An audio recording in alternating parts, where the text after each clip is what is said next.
The Avalanche Creek area is one of the most popular and crowded spots in the park. The old-growth cedars and hemlocks are unlike anywhere else in the park and would look more at home on the coasts of Washington and Oregon than in the Rocky Mountains. However, rains from clouds trapped by the Continental Divide make this an inviting habitat for a wide array of plants and animals. A campground and a picnic area are located here, but the real draws are the two popular trails that allow exploration of this unique part of the park. The Trail of the Cedars is an easy 1/2 mile wheelchair-accessible loop trail into the cool and inviting old-growth forest. Huge western red cedars, western hemlocks, and cottonwoods line the banks of Avalanche Creek. Ferns and other shade-loving plants thrive in the filtered green light that penetrates the forest canopy. About halfway along the trail, a bridge crosses the creek and provides a stunning view of Avalanche Gorge. Centuries of water gushing through this narrow gap has rounded and smoothed the moss-laden walls. Hikers may continue back to the parking area at this point on the loop, or venture off to the Avalanche Lake Trail. This easy 2-mile walk climbs 500 feet to reach Avalanche Lake. The trail follows along Avalanche Creek as it climbs up and out of the cedar hemlock forest into a mixed spruce and fir forest just a few hundred feet above. Early morning visitors may also be treated to the sights of deer and other wildlife along the trail. Before long, the forest opens up and the dramatic cliffs at the head of Avalanche Lake loom on the horizon. Fed by melting snows and the Sperry Glacier, huge waterfalls cascade down the back wall of the Avalanche Cirque all summer long. It's easy to see why this is one of the most popular hikes in the park. It's not for those seeking solitude, but the rewards of this trip are worth every step. Parking is limited at Avalanche Creek, so consider leaving your car at your campground or at the Apgar Transit Center and taking the new free shuttle system to explore this area of the park. Please help prevent resource damage by remaining on the trails, and for your safety, please stay clear of the creek and the slippery rocks along the bank. Drownings have occurred here in the past.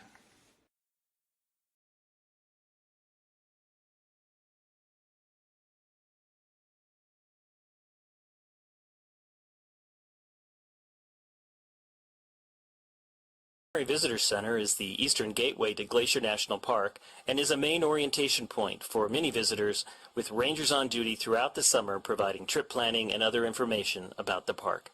If you find yourself on the east side of the park and you have a question about something you've seen or heard while you were here, this is the place to stop and find the answer.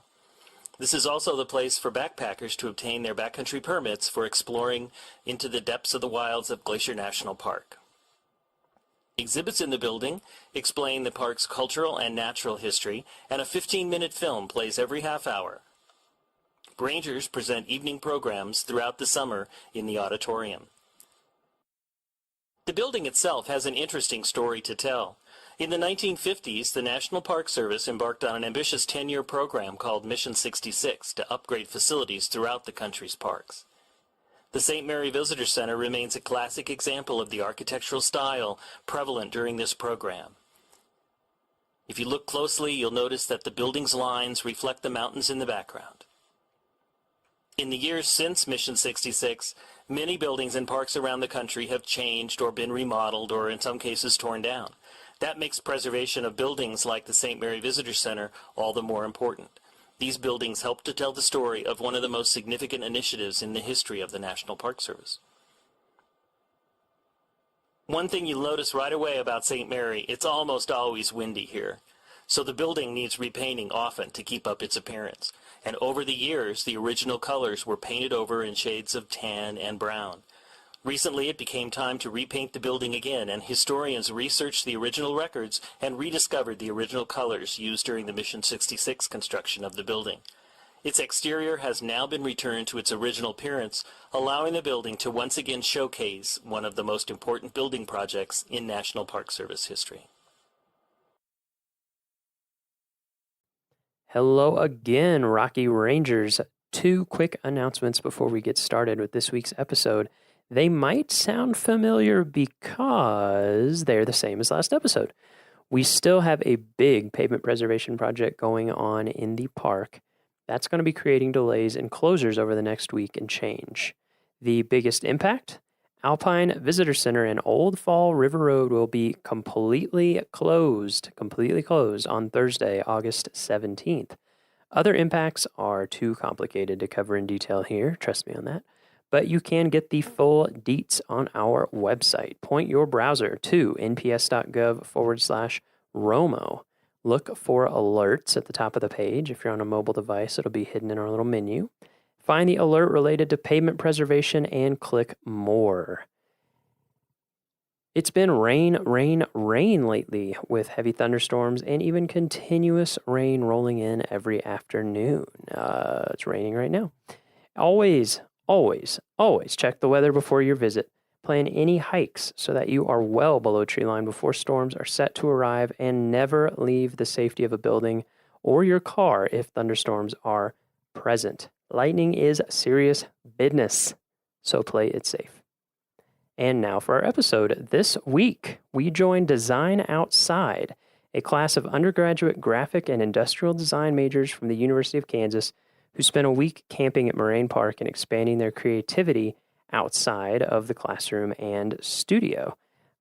As you'll hear, the class had a big impact on the students, and it was super fun to talk to them, to hear all the different types of projects that they'd come up with over the week, how the week impacted their design process now and potentially in the future, what it was like to camp for the first time for some of them, and to get to geek out about design stuff, because that's what I do all day usually.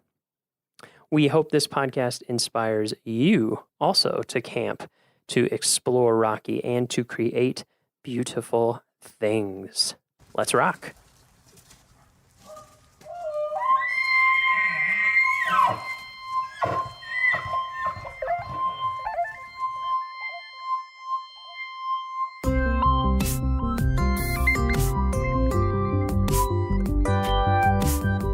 How's it going? Good. How's your week been?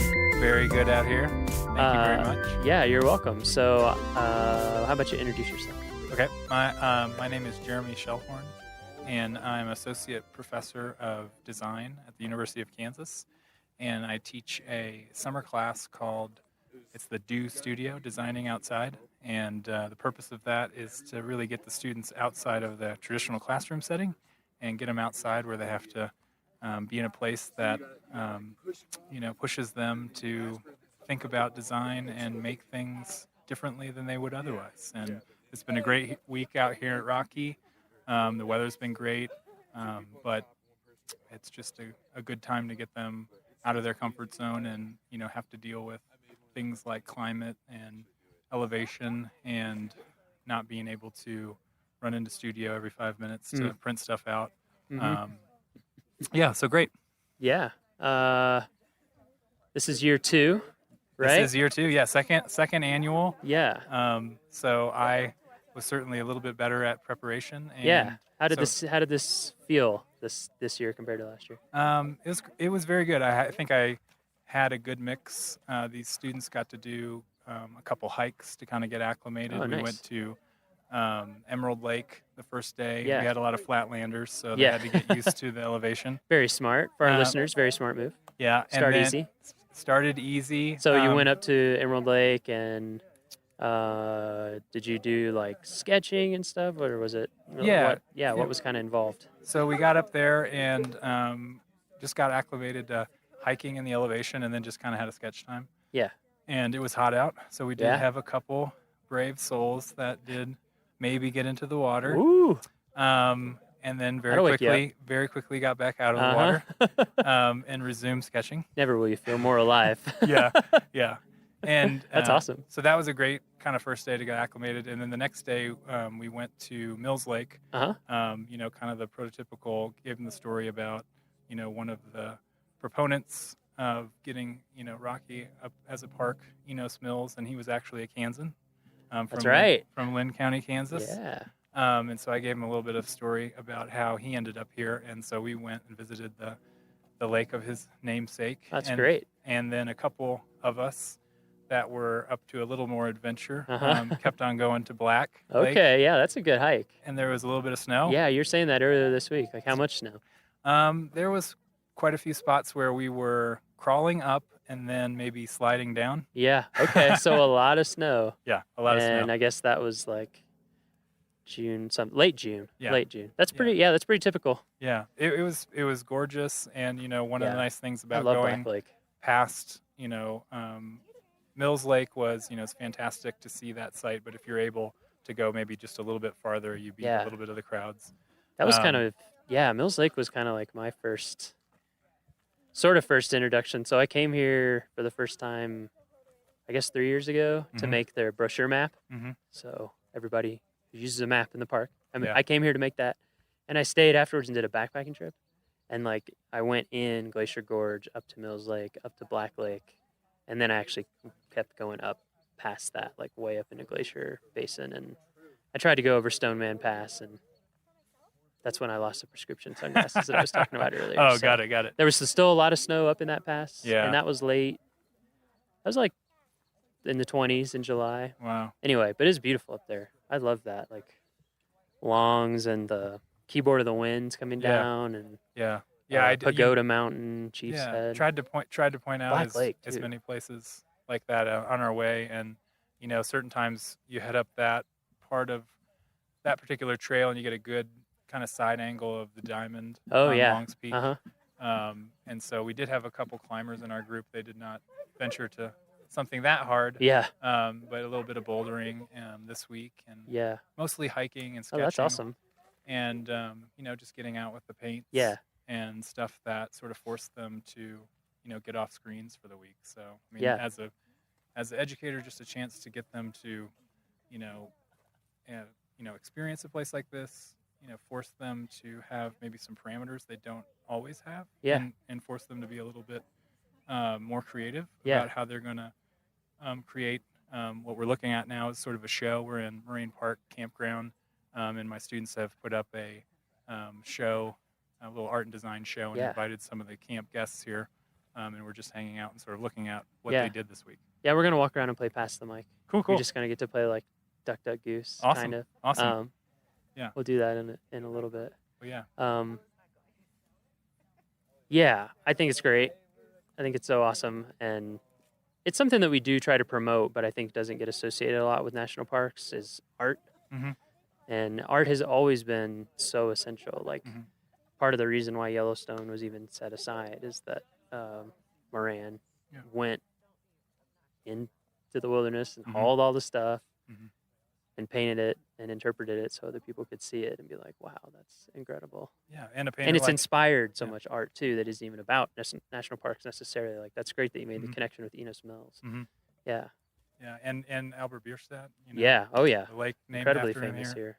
Same kind of deal. If you didn't have a photographer to send out, you had paints and drawing. And I think for these kids, they know how to use those tools, but this really sort of forces them to do it. And camping all week too. Yeah, it kind of gets you in a different headspace. Absolutely. Especially after the first couple, like after the first 2 or 3 days when you're like really in it, you're really embracing the new shower routine, or lack thereof. Yes, a couple cold showers, mornings and a couple solar showers that maybe we didn't set out in the sun long enough. But you tried. That's good. You're preparing for our solar future. It's smart. Rather important in the sun. Should we walk around and play tag? Absolutely. Yeah. Let's do it. Let's just walk around. Okay. We can just drag the mic cables. It doesn't matter. Fantastic. They're strong. Let's talk to these. We have a couple junior rangers that are. Oh, new junior rangers. Oh, all 3 of them right here? Yeah, wow. All 3 of our junior rangers. What a treat. Well, they said it was 9 and up for the activity, so. Yeah. There's no age limit. It's actually, I think, a growing in popularity. We'll probably have to pass the mic around a little. They're pretty specific to where they're held. All right, we have our 3 junior rangers. Yep, we're here. Whenever people want to talk, we can just pass the mic around. Tell us your name. My name is Alex. And Alex, where are you from? I'm from the University of Kansas. University of Kansas. Everyone, but from Kansas. From Kansas? Yep. Where in Kansas, in case we have Kansas listeners? Just outside of Kansas City. Okay. In a suburb of Kansas City, so nice. Yeah, why don't we go down the line? I'm Gracie. I'm from Lawrence, Kansas. I also attend the University of Kansas. And then my name's Dagny. I live in Denver, but I go to the University of Kansas. Oh, nice. Interesting. Maybe I'll ask you more about that. 2 of us study industrial design, and then 1 of us graphics design. So nice. How did you enjoy the Junior Ranger program? It was amazing. I learned a lot, actually, from it. Really? Yeah, that's some great. really great activities. Yeah. ecosystems, I think, was the most interesting part. Yeah. We're also about to go get the stargazers badge. Ooh, nice. You're going to go to the stargazing program? Yep. You will love that. Yeah. I don't know if you've been getting out at night here enough to be able to see, We but got some good night skies. yeah. But it's been pretty cloudy, too. Oh, that's true. Hit and miss. Yeah, I think tonight you're looking good. Yeah. It's looking extremely clear. No, I'm excited. Yeah. Yeah, I think a lot of people much above the age of 9 enjoy the junior ranger program. I almost think we should have an adult ranger program. I think that'd be great. Yeah. I just doing the activities, I imagine parents involved with their kids learn a lot as well, like with the kids. Just Yeah, that's what we hear. It's a great program. Dagny and I have considered making. We thought it was one of our projects that would be fun to make our own patches. For being an adult ranger. Like Oh, adult, nice. We were thinking like all of the names, like super senior, junior, senior ranger. Like we were trying to think of like how to be inclusive. Mister. Yeah, that's good. Yeah. I like that. I don't know. What do you guys thought about this week? You enjoyed camping all week? Oh yeah, Oh yeah. it's been a lot of fun. It's definitely not something I've done in a long time. Yeah. Any of you guys been to Rocky before? Yeah. Yeah. Everybody? yeah, everyone. Yeah. Wow. There's such a big Kansas, Rocky, Denver, of course. Neighboring state, man. It's true. Yeah. It's not a far drive, and it's a lot better looking. Yeah. In some ways. Oh, okay. Well, okay, yeah. we have the If you like sunsets. mountains, We have sunsets. that's true. Yeah, my fiance's from Wyoming, where it's in a little more open part of Wyoming and misses the sunsets. Yeah. Big open sky. Baxter was chasing one. A Yeah. fellow classmate was chasing one, and he finally got a good one last night. So Nice. yeah, while he was fishing. So Jeremy gave a little bit of overview about the class, so people sort of get the overview. I think his intent was to shake things up, get you outside. How has it been different from your normal design life, if at all? I mean, usually our design life is, tons of late night hours in a studio, dealing with the rest of college Yep. while trying to do design projects. This has just been completely different, being outside constantly, Yeah. having to adapt to the environment and what you just have available. I think there was a lot of creativity from using available supplies that you couldn't necessarily go to the store and pick up whatever you wanted. You kind of had to use what was available, and a lot of sharing of resources and stuff like that. Oh, that's cool. That's interesting. Yeah, I was gonna say, like, for the most part, graphics, we live oftentimes in the basement, so there's Yeah. very few windows. I know how that goes. So there's the joke we had that's like, well, the only windows are on the computer. But it was like really fun not being in a basement, not being on a computer. Yeah. Actually being outside in a temperature that was ideal instead of the humid Kansas weather, and Oh. so that was a lot of fun. And like, I did a lot more handmade stuff, Mm-hmm. and I usually feel like I fall heavily on, Illustrator program, like Yeah, Illustrator, and I definitely do. mostly Illustrator for me. Yeah. I think we all do that with the computer. It was nice getting away from it. Oh yeah. Definitely. Just during our normal design process, we usually jump into that technological aspect Yeah. really, really fast. Yeah. And staying away from that, really, I know I got a lot more ideas than I normally would have Really? gone through. Yeah. Just by using the pencil and paper and Huh. some watercolor. Yeah. I think there's the Bauhaus philosophy of design where, like using a lot of materials to experiment. And it was fun. We do that in our first year of design school. It kind of gets lost when we go to the computer. And so it was nice kind of Yeah. returning to that and playing with physical materials. I was playing with some pine cones earlier today and like put some googly eyes on them. And that was just a great time.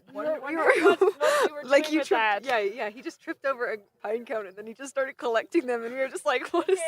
I just picked it up and I looked at it and it looked like a face. And I was like, Yeah. this would be a great character. And so I just put some eyes on it. It's like cabin fever, but with a van in your case. Yeah, just with a van. Yeah. We watched The Shining last night. So Oh man. we're all thinking about In that. that Yeah. little ranger section. Have you been? That was amazing being in the ranger station. My favorite thing was looking at how they store hats there. Oh. So cool. Yeah, you saw the I hat loved holders? that. Geeked out about that a bit. Yeah, I'm trying to think how to describe it for people. It's just like like 2 pieces of thick paper with kind of a circular cutout in it so that you can slide the brim of the flat hat down into it. Yeah, It's so the pretty- hat yeah. sits flat against the wall. Yeah, and it keeps it in a flat, it keeps the right shape and all that stuff. Everyone had their name next Yeah. to their hat, which was just really cute. Yeah. It was awesome. It's like, going to class, hanging up your hat.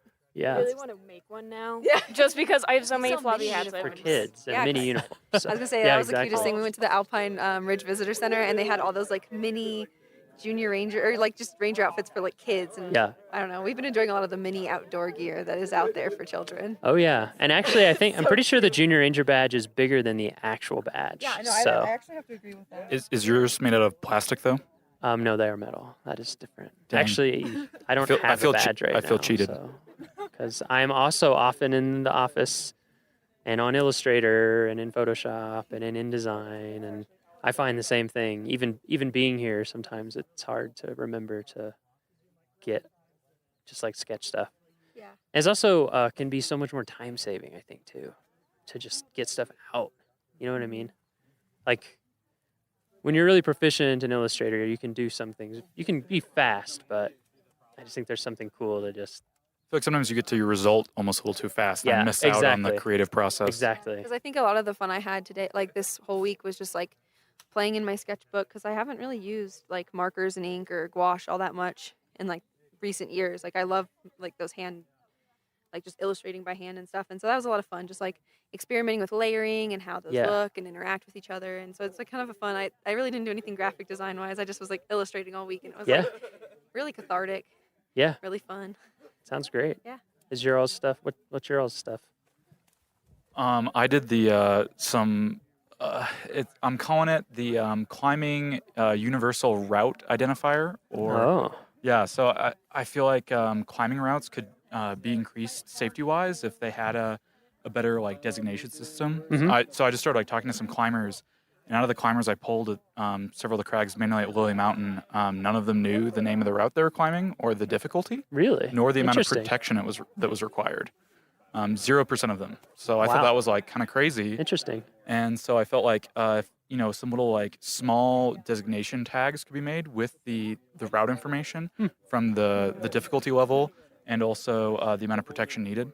Interesting. And also when it was bolted. So that's on the back of the tag. Uh-huh. So I made some little prototypes and put them on a route and photographed them, and then Oh, that's great. tried to use. I was hoping like all the climbing routes designations around the world are all kind of different, and so I was hoping Yeah. to maybe use shapes and color and maybe a new system that they could all fit within, could kind of unify them. So I was trying to use almost like the skiing slope system of a green circle tag for Right. low level routes. And then, all from the Yosemite system to like all the other worldwide ones, they could all put their numbers on it. Right. But, it'd Somewhere have- on that scale. Somewhere on that Yeah. scale, but they could all have a unifying design language of, the lowest ones are green circle up to, blue square to all the way up to, like a black diamond. Yeah, So- that's awesome. Yeah. Well, hopefully Jeremy will send me example like everyone's stuff. But Yeah, I'm excited to work some more on it and maybe Yeah. send it over to you. So. yeah, I mean, it'd be interesting to see what our climbing folks would think about it. Yeah, because we definitely like. I remember just speaking with Alex like real quick on his that like one thing that was really cool too was the idea. Sorry, I was getting distracted. That's okay. Um, Yeah, we've got some campers or other visitors that have Yeah. showed up to check it out. Yeah, they're from the next campsite over. Nice, making that's connections. Alex. I'll get back to my thought. I just kind of like escaped me. So I guess what I did was I just focused on a lot of illustration because I Uh-huh. really wanted to make a children's book. Ah, But like nice. we did so much outdoor activity that like I really didn't have the time to sit down and illustrate. So I just made like a little character, a little chipmunk, Uh-huh. and I was just thinking of how he might interact with like the mountains and the ecosystems because I really thought it'd be a cool way to educate on the ecosystems and like introduce to other characters among ecosystems. Mm-hmm. And so I made a little bear too. So it's like for you that's like the Yeah. birds on top are from my sketchbook, but then it's the mountains and then like the little things at the bottom with the That's awesome. little red jacketed. Yeah, Yeah. So that's kind of what I just did this week was Yeah. thinking of more of a younger approach to the mountain. yeah, that is a fun feel. So I'm trying to think of what era or something it reminds me of, but I like it. thanks. Yeah, I don't have a name for him yet. So yeah. if you have any suggestions. For now, he's just blank, Yeah, the he's just bear. blank. Mm-hmm. Yep. So I kind of like Blank the Bear. Blake the bear. Actually, Yeah, that's cute. No, I like the. Yeah, but Yeah. that was kind of my approach. I work with preschoolers back in Kansas, so Oh, I kind of okay. had them in mind when I Uh-huh. was making it, like the idea and like That's the colors great. and stuff. So yeah, I was like really thinking like, how could I teach the kids I teach in Lawrence uh-huh. about what I've experienced and how they can help save the Rocky Mountain National Park, or like how they can make a difference, or even just be more educated in a very Yeah. easy way. Oh, that's super awesome. Yeah. That's great. What about you? So I focus specifically on some hiking shoes for people hiking Oh. specifically within the Rocky Mountain National Park. Uh-huh. Because as a child, I did a lot of hiking, but my footwear wasn't adequate enough, so it really made me really dislike hiking, dislike backpacking. Yeah, sure. Until I was able to find the shoes that actually worked for me Yeah. and for my environment. And walk, and I notice a lot of people on the trails are wearing like these athletic shoes, which Yeah. don't really translate well into this environment, especially when you're encountering snow and rocks and water and dust and dirt and everything. So I thought about the specific trail conditions that we encountered on our different hikes, and then looked up a few on some hike rating websites, and tried to combine a shoe where you're keeping that toe protected, you have a sole that can really handle those like rocks and those sharp inclines, and then also more specifically finding a way so that way people can casually go through those areas with those snowbanks and still be safe and not be sliding down. So I know that most snow protection is kind of goes over the whole shoe, and you take it completely on and off, and thinking maybe of a thing where you can flip it so it starts out on the outside of your shoe, and you can flip it down and goes on the bottom side of your cool. shoe. So it's not necessarily in use all the time. Yeah. Is that, do you do a lot of product kind of design like that in your normal school I stuff? would say shoes is my emphasis right Yeah, now. you really like shoes? Yeah, I really like them. I've been having a good time drawing them. That's awesome. And there's a lot of different variations. Yeah, I like lots of weird types of shoes. Yeah, I can see that. Yeah. Right now I have on, what are these? Tiny, like super thin, barely there, barefoot sandals. The But I like, soles are really thin. yeah, they're super thin. But They're yeah, really nice. shoes are fascinating. And like you said, especially if you end up hiking or backpacking a lot, you start to really care about shoes. Yeah. Because you hate when your feet are killing you. Yeah. And I'm a person with a really weird foot. So if other people can not be feeling the same discomfort I have in the past, that would be a great thing. And That's I'm sure awesome. a lot more people would come outside and Yeah. really enjoy it. Yeah, that's really cool. What a diversity. What do ranger boots like? What does a ranger usually wear? Because I feel like they, with as much as you guys are outdoors, like, is there a standard issue boot? Let's move out of the smoke. Yes. Yeah, we're right by the campfire. We said we were going to have podcasts that were like we were sitting around a campfire, and we actually are this time. Very literally. What's up? Yeah. Too bad you can't see it. We'll get some sound of the crackling fire later. Ooh. Ranger, there are standards. Yeah, there are uniform standards. So in terms of appearance and things like that, and then there's like specific ones that you can order. And then people who are out in the back country or, like climbing rangers or there's more choice about what works for you. So, I mean, nobody's going to want to let you go out with something like totally inadequate, but most people are just like, these are the type of boots that work for me, They tend to be brown leather. We try to keep it classy for the most part. Yeah, it's a good question. Yeah, the uniform standards are, I don't know them as well as I should because I don't usually, I don't get to wear a uniform as much as I'd like to, really. Yeah. Actually, Alex and I recalled what you were going to say about the tags. And Yeah. It was just the fact that we thought, like, How Is Their Way National Parks could be a part of that because you wouldn't, I think you actually, did you see how much that cost for rescue? Well, I just tried to look up some data on rescue, and from what I could tell and some brief sources, it looked like climbing rescues were the most expensive rescue operation that the park can have. I was reading stories about helicopter rescues, and I found just one bill, like one cost, which was, I think, a little over $30,000 for one rescue for a climbing operation. So I thought, man, if there's anything we can do to make those routes safer, which I feel like knowledge is power. So if you can equip people with more knowledge about the climbing environment and the route, that possibly you could reduce the number of climbing rescues you need. Yeah, because that's what we were thinking too, is like yesterday was actually my first time rock climbing, and Alex was like looking for the specific route he had picked out for us because like I couldn't climb anything harder than, I think it was a 5.2 that we might have found. But yeah, I couldn't have climbed anything probably harder than that. I mean, I'm already, your first time. Exactly. And so like thinking about like, that kind of also like if maybe you don't know what to look for and you get misled. So like thinking about how like that icon like would really, really could save, because people then might also realize like, oh, I can't quite do this one yet. And like think about that. So it's very interesting. Yeah. I don't think we found the right route because we were using a guidebook, which I thought I had the most updated guidebook, but I guess we were trying to, climbing routes are designated by, it's the third bolted route from the left side of this rock feature. And I think more bolted routes had gotten added since that guidebook had been published. So it was kind of interesting. It's a very popular climbing place up here. That's interesting. It's cool that you were thinking about that. I just met with one of the climbing rangers today, Everett, and we're going to work with him on a new preventative search and rescue video. PSAR is what we call it in the Park Service for Longs Peak. For exactly what you're saying. Like, number one, we don't want anyone to get hurt ever, obviously. And then number two, whenever someone needs a rescue, yeah, you're putting people's lives at risk. I mean, that's what they do for a living, but still. And then, yeah, the cost is incredibly high. So I think something that everybody forgets, whether you're new to it or old to it, that usually looks a little easier from the ground. Yeah. And I think, and this is what we're going to try to convey in the video for people with Longs Peak, is that it kind of has a reputation as a climb or as a hike, and it's not a hike. Yeah, we went up to the visitors center. Yeah. Oh, really? Up there, and we're like, oh yeah, Isn't this that is cool? very intense. Yeah. We had some cool shoes up there. Yeah, that's true. Yeah, they give you. We met some llama rangers. Nice. Yeah, I'm going to go out with them soon, sometime this summer. We're going to do a podcast with them. Yeah, I'm glad. The Longs Peak Ranger Station is really cool.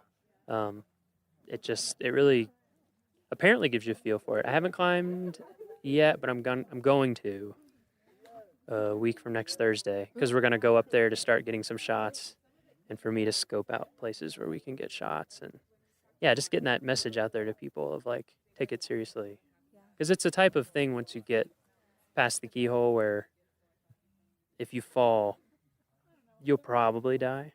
You'll at least be very badly injured and need an intense rescue. So I think people go not realizing that. Anyway. We had a lot of fun. We went out as a group, and also this is a different segment, but you through Jeremy encouraged us to look at the wayside signage. Yeah. We had a lot of fun looking at that and kind of seeing I bet. The design of those and how they designated or showed information to visitors. It was really interesting looking at those. We tried to do. We kind of talked about one as a group as like a see-through wayside sign, so that you could maybe etch the outline of the mountain with the peak information. Get to the right level. You get to the right level and look through it and see the That's interesting. kind of mountain range. Stand here, Right. And it's like it's a perspective point. Yeah. Because the one thing that we noticed was like you had to look, and compare before you really kind of saw what parts of the mountain were where. But I could, and I was like, it was kind of evolved from the idea of like maybe an app, but then we realized service is so non-existent up on those mountains. But like, that idea that you could use GPS and like hold it up and kind of like those constellation apps that show you where constellations are, it could show you the peaks, and you could just like tap these little hot spots and it would give you that information. So something. Yeah, as we talked about earlier this week, that's something that I would love to see happen is an app for a park. That'd be amazing. I think. And I've seen some prototypes for a couple parks, and basically the way they work is that when you're at home, when you download it, they say, do you want to download all the content for offline use? Mm-hmm. So that way you can, when you're at your hotel or visitor center, before you get there, you can have it all. And then, there's one like that for the National Mall in DC. Oh, really? Yeah, so you can hold it up and just move around, and it'll show you like where all the museums and monuments and things like that are. Yeah. I like that interactive aspect, because it's almost like virtual reality. Yeah. Augmented reality, where it kind of like transposes something computer generated on top of something real, and I think that's like a really cool interactive way to like learn more information. Yeah, to learn more. Yeah, I think that's we're all any way that we can let people learn more stuff. Oh yeah, I think that's why I like the Junior Ranger program so much, is because it was so informative, and I was kind of like, it was funny going into the station like, oh yeah, we're here for our Junior Ranger badge, and they're like, how old are you? You know what I mean? But I think that like having something like that, just like we're over 9. Yeah, that's all you need to know. Yeah, if it says up, sir, up. We just happen to be up. Exactly. The Junior Ranger program actually ended up leading us around the park a lot. Yeah. And I feel like I got a more fulfilling visit from this time, even though I've been here a lot in the past, being someone from Denver. Yeah. Than I ever had before, just because it's a lot more information and you feel like you have more of a mission. Yeah, because like we were like, oh my gosh, is that a bird in our handbook? And we were like, what bird is this? And we were really into it. And then like Dagny and I we had to run back to our campsite because we needed to grab something before dinner. But on our way back, we were lucky enough to run into some bears. So it was like, while we were a little bit late for dinner, we also had this crazy experience where we got to see a mom and her cubs. And so like that was like, and we were just like, we get to put this in our ranger book. I think so excited about it. I think like what you were saying earlier about like being more creative, having more ideas come to you, that kind of thing.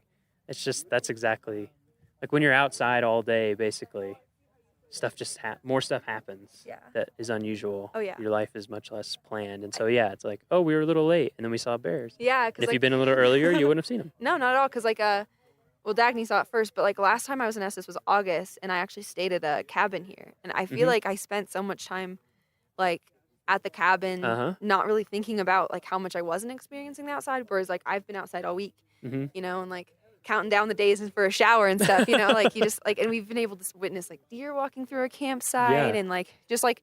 And we had the bear spook that spooked a couple campers and stuff like that. So I mean, it's just been like a fun experience Yeah. that I couldn't have had if I was in the safety of four walls. There's one right now. Right next to that other.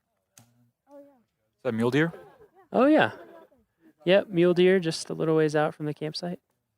Man, it's such a nice evening. It's too bad we beautiful. canot transmit Temperature. temperature. and Would you really want wind to and- though? We want you to come here. That's true. We do want you to I come. just- I here. hope VR doesn't get that good. Yeah, me neither. No, I don't think so. I don't think it'll ever become like 4D. But I was gonna say that like I think what's craziest about being here is like I'm used to like 90-degree, 60% plus humidity, and like coming Yep. here has been like a dream. And I Yep. was like, I had to go buy a hat. Like I was like, I'm gonna go back to Kansas, and I am not gonna be able to use this hat. Like, Yeah, I'm I remember the first time I grew up in the South and kind of the Midwest, so humid for sure.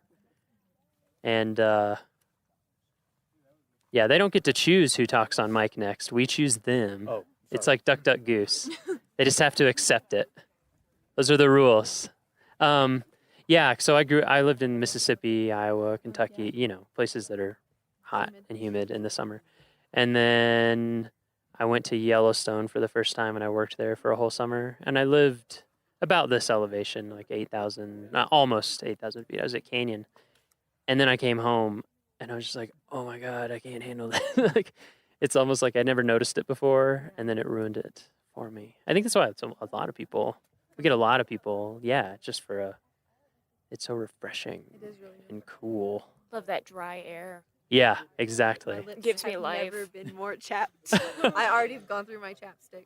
It takes, yeah, actually, that's something that we try to tell people in our visitor information. So we're telling you now in visitor information that, Apply chapstick. Before Yeah. You arrive. As you drive Vigorously. towards Colorado, the closer you get, the more chapped your Every lips. Yeah. That's how I can tell miles when I'm going to apply get more home. yeah, it takes you a while to get used to it. Yeah. Who are we going to pick next on mic? Thanks so much for talking Yeah, thank to you. me, to us. Who's next? I'm stepping on my cords. Does anyone want to? Because if not, then you're going to be assigned. Yeah, hop on mic. We'll pass it around. Yeah, Sorry, I didn't come prepared. yeah, lay down. I thought I did, Let's but get like 16 bars. I'm just kidding. yo, my name is Yeah, Blake. we'll give him 16 bars. Now I just have 16 ain't enough in my head. Have you heard that? No, I have not. Oh man, Andre 3000 just destroys on it for like 3 minutes straight. Anyway, what's your name? My name is Blake. Blake. Where are you from, Blake? St. Louis, Missouri. St. Louis. Yeah. I have family in St. Louis. Really? Where? I think Webster Grove. Oh, yeah. Webster Grove. Yeah. Yeah. I'm also from St. Louis. Yeah. Yeah. One of my uncles and 3 cousins and my aunt. St. So Louis. the whole family. Yeah, basically. and then my uncle's still there, and Kansas City. I've got my cousins in All Kansas right, City. all right. So yeah, Yeah, it was hard making the switch from St. Louis to Kansas. yeah. Yeah, I was a Mizzou fan. I don't know Uh, if you've heard, but we're all KU students. And, Uh-huh. For my whole life, basically, I was a Tiger fan, and I was like, that was hard, huh? Everyone else likes Mizzou out here. I'm gonna like something Yeah. else. Nice. But So, have you been to Rocky Mountain National Park I before? have not. No, this is your first time. Yep. I've So, been to Yellowstone though. I've been all Okay. over the country. So, Yeah. Yeah. what'd you think about this park compared honestly, to some others that you've been to? some of the most beautiful sights I've ever seen. Really? I mean, I've been, like I said, all over the country, and the mountains are my favorite part Yeah, of it. Me too. Like, I guess. Yeah. Any natural setting. yeah. So- It's kind of my thing as And well. plus, I took a geology class earlier this semester. So Oh learning yeah, it about must be really cool to be Yeah, here with all this the plate exposed rock tectonics and yeah, think about how different things formed. yeah. It's Yeah. Did you go up on Trail Ridge Road at all? Yes, I did. Did you see Lava Cliff there? I don't. It's a pullout there. It's a thick layer of rock that was from a big volcanic explosion from the Never Summer Mountains, which are to Wow. the west. Yeah, it's pretty cool. I didn't get. I didn't see that. It's easy to miss. There's a lot to look at when you're on Trail Ridge Road. Yeah, I mean, my eyes. Yeah, were, what'd you think about that, Trail Ridge Road? That's one of the things that I I had think. trouble breathing Yeah. on my way up there. I was short of breath. Yeah. And like there was this one point where there was a parking spot before the visitor center. There was like a parking area and Yeah. a walkout, and you could see like a whole bunch of different peaks. Oh yeah. I'm not sure what that area was called, but as I was walking downhill and out of breath. Yeah. Getting to the Yeah, scenic. it surprises people. Yeah, I know. There's a lot less oxygen in every breath up there.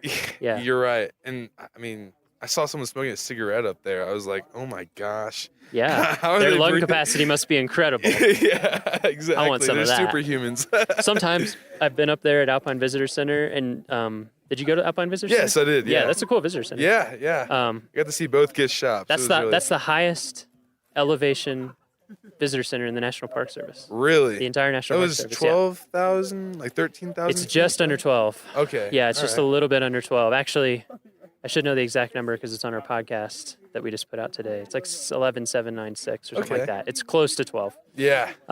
Yeah, it's the highest one. Right above the tree line. Yeah. It was really cool just coming up from an area where there's heavy forest Uh-huh. and then it just cuts off and there's Yeah. nothing. It's like a completely different environment, It but is. at the same time it's just it goes together. I can't explain how many things are running through my mind. Like, how is this? Yeah.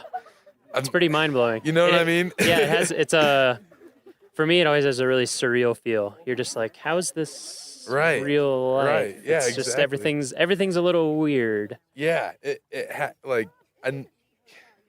I feel like humanity is not supposed to be on the top of mountains, but somehow Biologically, we are not. But, it's hard to survive up there. definitely. And I mean, that road's only open a little bit of the year. right. I saw those giant sticks on the side of the Yeah. road. Mm-hmm. Well, those were for the plows, right? Exactly. How big is the plow that goes up on that They're road? huge. They're actually not plows. They're rotaries. So they're like a giant snowblower. So on the front Like of a them, fan, like a blade. yeah, they're like a spiral blade on the front. Okay. That's like 4 feet tall or maybe more, and then gosh. so it basically eats the snow in, and then spits it really high out the back. Because if you plowed it, there wouldn't even be anywhere to. So, but it doesn't Put it- shoot it back onto the road, right? No, right? yeah, it shoots it at an angle, Okay, like over all the right. side of the road. All right. Yeah, so the snow is so deep that they have to take multiple passes with that thing. Yeah, I So figured it's as pretty much. crazy. Yeah. And this year, they had it all clear. We were like almost ready to go, maybe open the road a little earlier than expected. And then we had, like here where we're standing, 3.5 feet of snow. This was like Right here in this camp. this is like mid-May. Are you serious? Yeah. I was gonna ask. Like, I guess snow stays up there until like a Yeah. couple of weeks from today. Yeah, right? if you'd been here a few weeks ago, there would have been a ton of snow up there. Oh my gosh. It's just that once the sun starts getting really intense and the days get long and it gets clear, right. the snow melts incredibly fast. But like I went up there, you should go on our Facebook and look. I went up there and took some 360 photos, and it was like May 22nd, and it's I have on a Up on huge top coat. of Trail Ridge Road. Yeah, I have on a huge coat, and the snow is like incredibly deep. Oh my god. Yeah, it's pretty I crazy. still can't imagine the snow in the summer. That blows my mind. Yeah, that's the other thing is the snow sticks around here a really long time. Coming up from St. Louis, it was probably 70 to 80 degrees a day. And then I've been wearing a sweatshirt, doubling Yeah. up on the sweatpants every Yep. night. It's crazy. And it's like it's July. Yeah, yeah, exactly. So This I is mean, about as warm as it gets. yeah, it's just about. It's crazy thinking about. I got a chance to go to San Francisco. It was the same Uh-huh. thing. Yeah, in the summer it's Yeah. chilly, quite chilly, But as Mark Twain said. So what kind of design do you do? I'm an industrial designer. Okay. It's my senior year. Uh huh. I'm getting ready to enter the real world. Yeah. I don't think I'm very prepared. Well, you are and you aren't. Right. You know, I'm 32. There's definitely a learning curve. Right. It's good though, I mean, because it's a lot of it's the kind of stuff that you can't learn until you do it. You just right, have to exactly. do it. So, It all comes with yeah, experience. we'll figure it out. Like I never would have thought I would have ended up here in this job. Right. When I was a senior in college, never could I have imagined. So. I know my passions are going to lead me Yeah, where I want to exactly. go. I've been drawing since first grade. Yeah. So what's it been like being here? So I mean, normally when you're probably designing on the computer. Yeah. Constantly. Yeah. Like all of us do that do design. Coming out into this environment, having no studio. Yeah. It's a totally different game. Yeah. I mean, granted, I did cheat a little bit. I went to Kind Coffee, and I had an opportunity to sit down and work on my computer for the necessities. But sure, for the most part, I was doing a lot of drawing, sitting right outside of my tent. Yeah. And the environment is just so peaceful, and I mean, you really get an opportunity to hone in on what's going on in your head and what you want to put on the paper. And for me, it's like a new kind of piece and an upgrade in my creativity. That's awesome. So I really love it. And yeah, I mean, hopefully there's ways you can find to bring that in the future. Right. Yeah. I mean, it can be challenging, but you're right. But it's testing new things. Yeah. And experiencing things that you otherwise would not have. Yeah. That help you grow. Is your stuff up here? Yeah. Yeah. Let's walk over. Sure. Check it out. Yeah. Oh, nice. This is me. Oh, that's super cool. I was wondering who did that. I made a raincoat, and that's awesome. It doubles as inside of the sleeves come off. They button to the chest portion, and inside of the sleeves you can store rain chaps. Oh, yeah. But it also doubles as insulation. That's pretty awesome, actually. So, yeah, it was just a quick idea I thought of. Usually it takes me longer than a week to create a product, but why do you think it went faster here? Well, actually, good question. It's because I got to experience the environment myself. And I recognized what would be easy, light, and efficient to bring with you on a hiking trail or rock climbing. Because you never out here, I've learned that the weather is pretty unpredictable. It's it's crazy. So you want to be prepared for hot, cold, rain, sunshine, like all in a day. Yeah, especially if you go up to Trail Ridge. Right, and you want to also pack lightly too. Oh, sure. So I thought I'm gonna make a coat that can keep you warm, protect you from rain. There's a ranger style cap that actually, I see that big wide brimmed cap. That's actually that's a really cool idea. And it like slides into the hoodie. So it whoa. So if you see here, it's like a drawstring. That is super cool. If you've ever seen like one of those wire frisbees that just folds. Yeah, It's kind of like that. So it protects. Yeah. It's like a sunlight, Sure. Yeah, I mean, you need sun protection here as much as rain. Right, exactly. And it goes back and forth. Because I've gotten sunburnt, and I've also been shivering. So it's all part of the experience for me, and it's invigorating. Right, exactly. Yeah, it is interesting. When I'm a big hiker and backpacker, and I think you just tend to get interested in gear stuff. I mean, you definitely to the point where people who aren't into it almost think you're a weirdo. But it's like when you're freezing cold and not thinking very straight and it's you can't see and whatever, like you care about how nice a zipper is, how nice a zipper pull is, things like that. If there's a need for it, there's a market for it. Yeah. And if there's not a market for it, that's an opportunity to make one. Yeah. So what kind of stuff do you normally do in terms of design? Is it all over the place, or do you focus on particular types of products? My specialty is computer-aided design, CAD.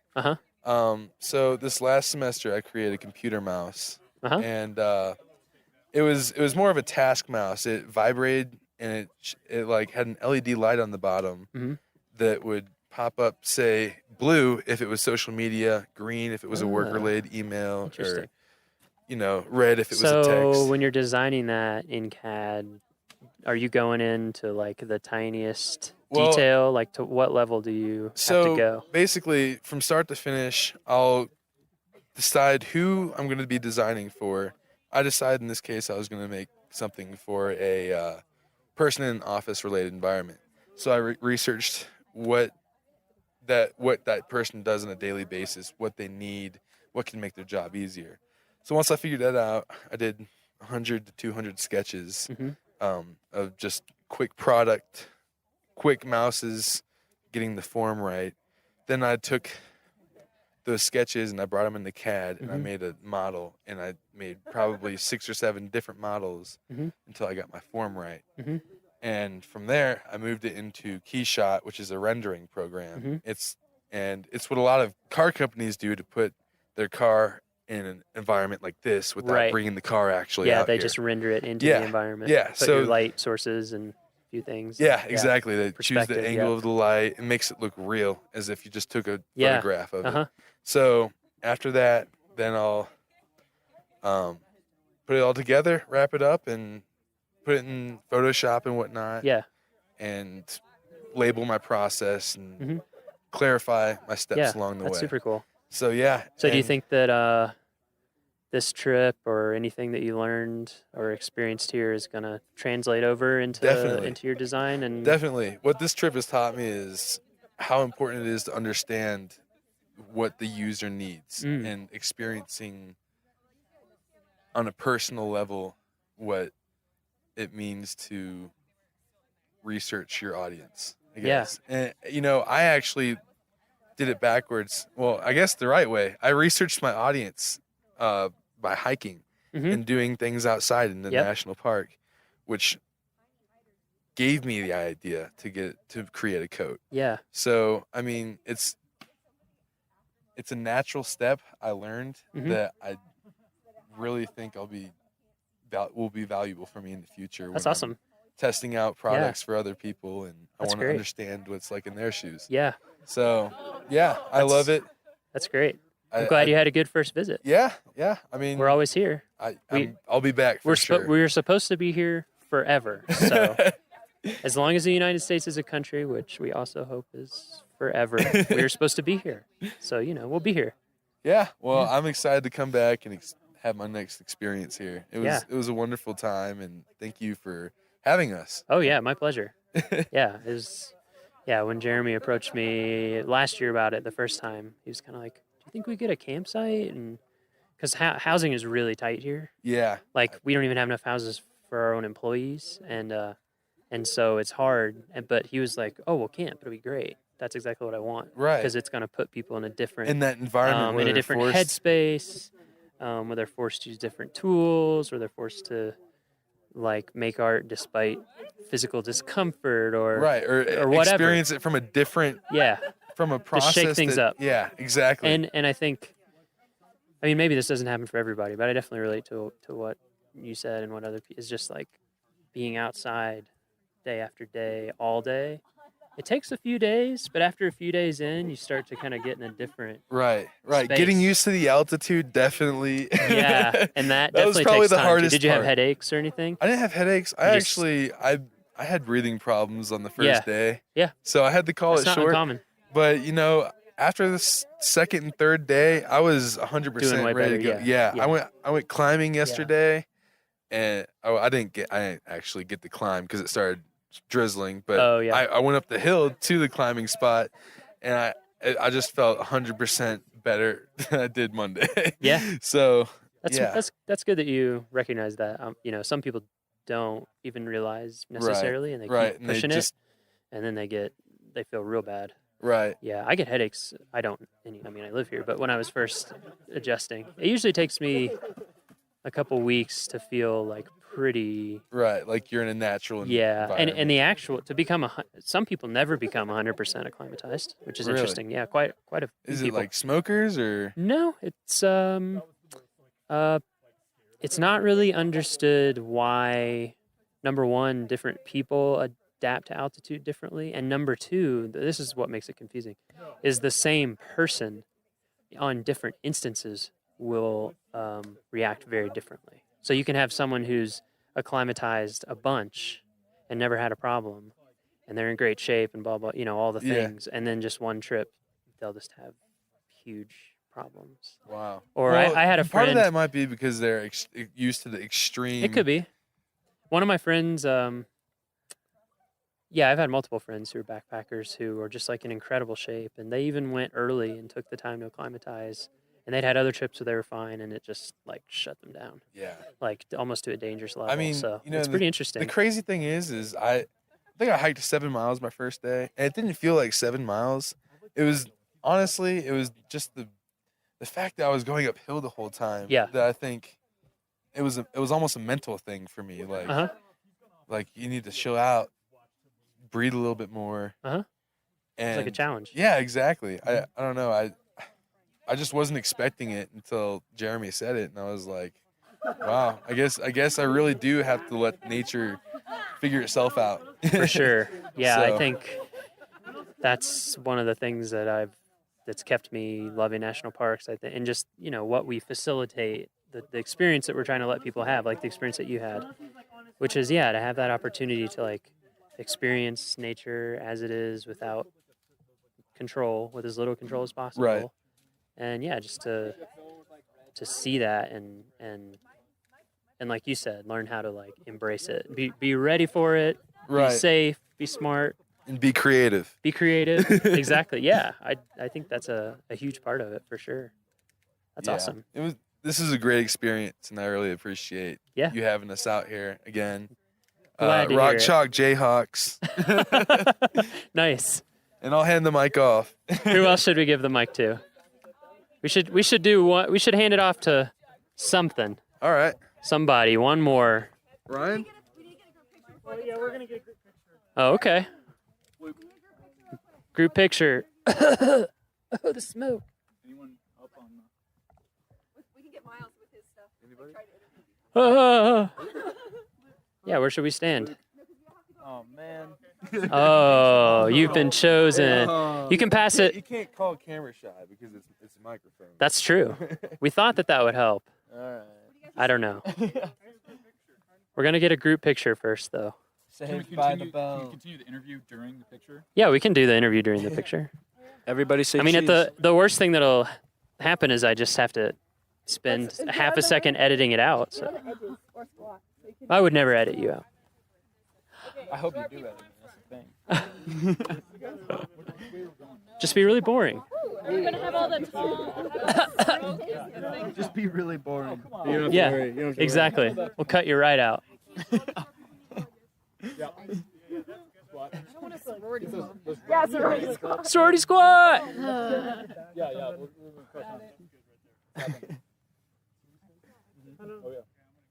I'm just casually holding up mine.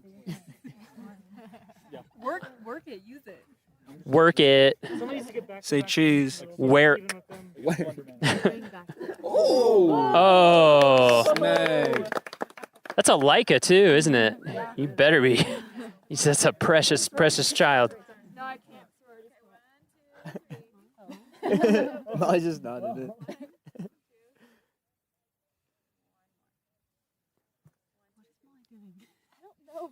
Why didn't we stay right here? Wow. Memory card full. It was meant to be. Oh, phone picture. All right, here we go. Am I not squatting then?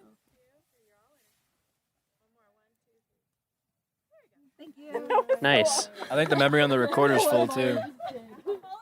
No, it's not. No? You Sorry. Yeah. Sure? All right. We can only record 21 hours, 48 minutes, and Oh. 36 more seconds. Are we So, planning on being out here this long? Yeah. Turns out audio doesn't take up that much. What about the batteries? Battery low or space. something?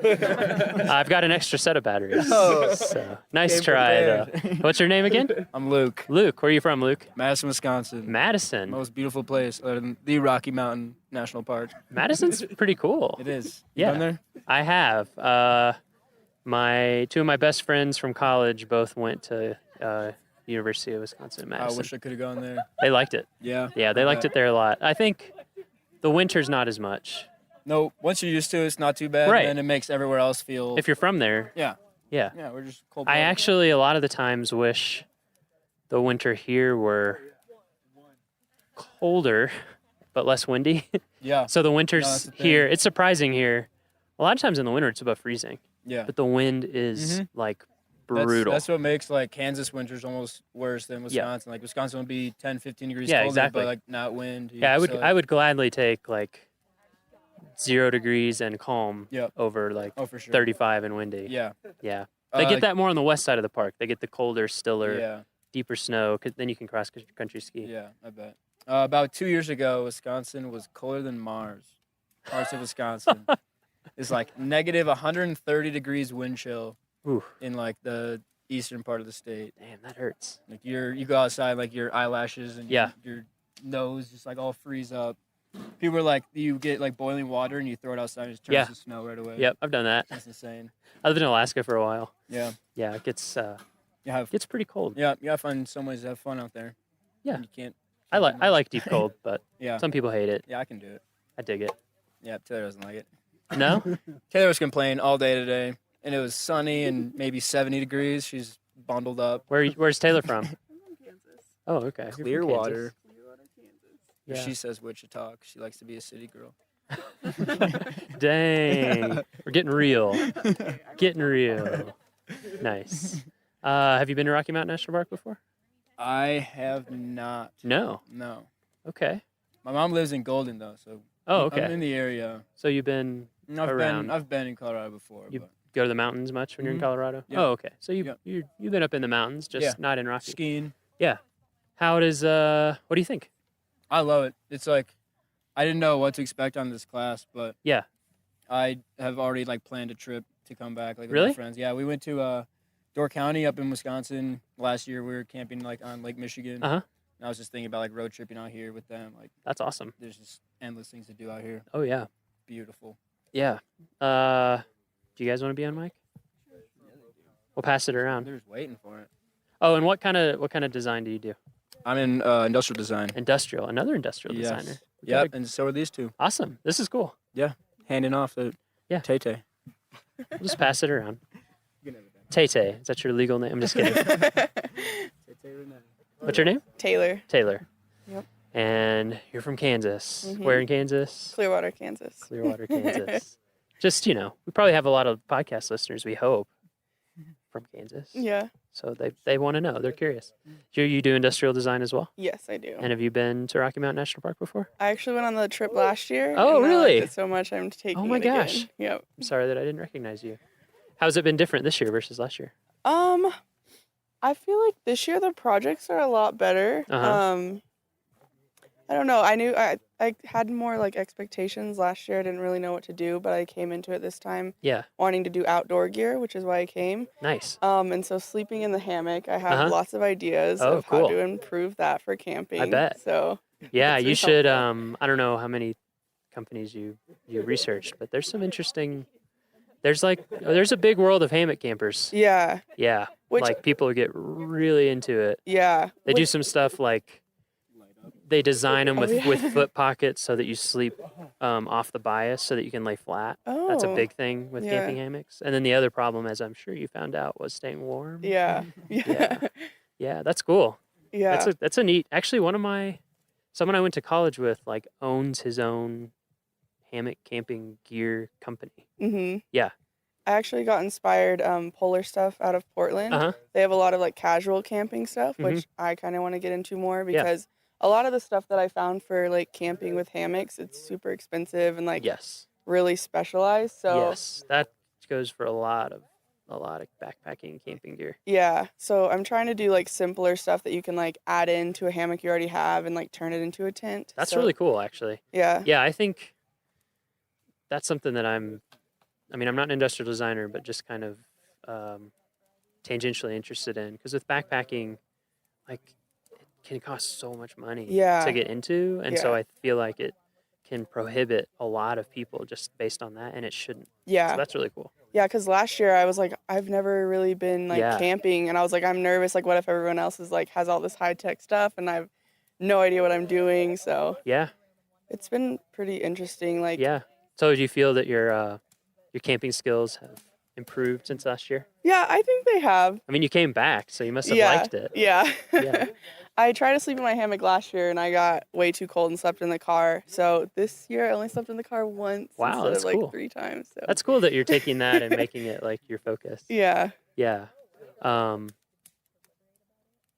Yeah, I've noticed quite a few people with doing kind of different gear, like footwear, clothing, Yeah. stuff like that. And Yeah. it makes sense because it's your direct experience, right? Yeah. And so for this trip, I want to do that for my senior thesis. So I just kind of focus on patterns, Uh-huh. and I would like take pictures and then create like color palettes from those, Mm-hmm. and then make patterns to use like for the camping gear. Nice. So that's what I focused on this week. We got embers in the Yeah. air. Yeah, we'll look at it in a second. What about pass the mic? Getting everybody on the mic. What's up? Hi, how are you? Good. What's your name? My name's Baxter. Baxter? I'm from St. Joe, Missouri. St. Joe. Mhm. Okay, nice. That's where is it? It's about an hour north of Kansas City. Right. Mhm. Okay. Yeah, I lived in Red Oak, Iowa for Okay. quite a while, so we would always drive down through. Okay. Sort of through that area. So you're industrial design as well? Yes, I am. Nice. Mhm. Have you been to Rocky before? No, this is my first time, actually. Really? Have you Yes. been in the mountains a lot? I was in the Bitterroot Valley in Oh, Montana yeah. a couple weeks ago.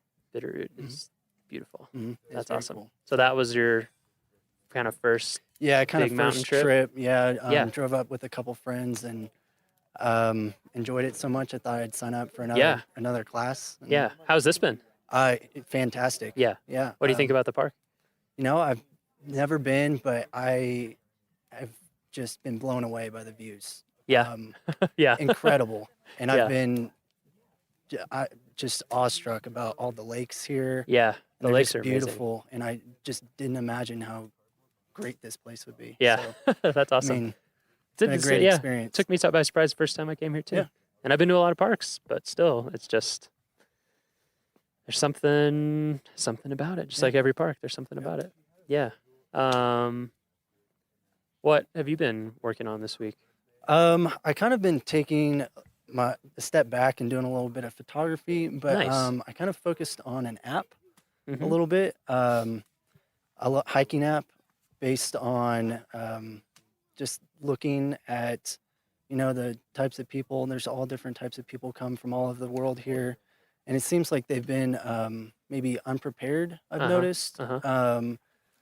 I saw a couple people walking up in just like sandals and without water. Yep. And For sure. for safety reasons for park rangers, I thought it'd be nice for people to be educated about their trail that they're Yeah. going on.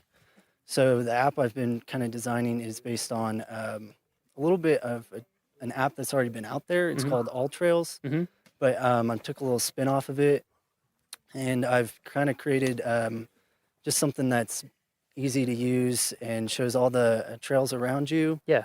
Do you have? Yeah, it's actually right here. Oh, nice. Just shows a quick picture of the your hike that you're supposed to go on and the rating and all that kind of stuff. With most of the park not having service, I thought it'd be nice to download Right. a map so that Mhm. you know what direction to take and that Sure. kind of stuff. Yeah. I mean, Um, if it's not super data heavy, then Yeah. you could pre-download a bunch of stuff. And then another quick thing I wanted to do was like have a check-in, so that if you like maybe go on a serious hike, you're gone for maybe a day or two, you could check in Mhm. and then check back out, make Mhm. sure people know where you are if you're just by yourself. That's cool. And So if you checked in and if you had like a profile Mm-hmm. page or something, somehow people could see if you had checked back in or not. Yeah. Yeah, that's awesome because that's that's something that we try to impress upon people. Mhm. And I mean, it's easy to forget, but just you should letting always let somebody know where you especially are. if you're out there by yourself. Yeah, even here, I think like our trails are so nice. Like our trail crew does an amazing Yeah. job, and they're just beautiful. And there's so many nice bridges, and there's paved roads that it kind of gives people the impression that whatever.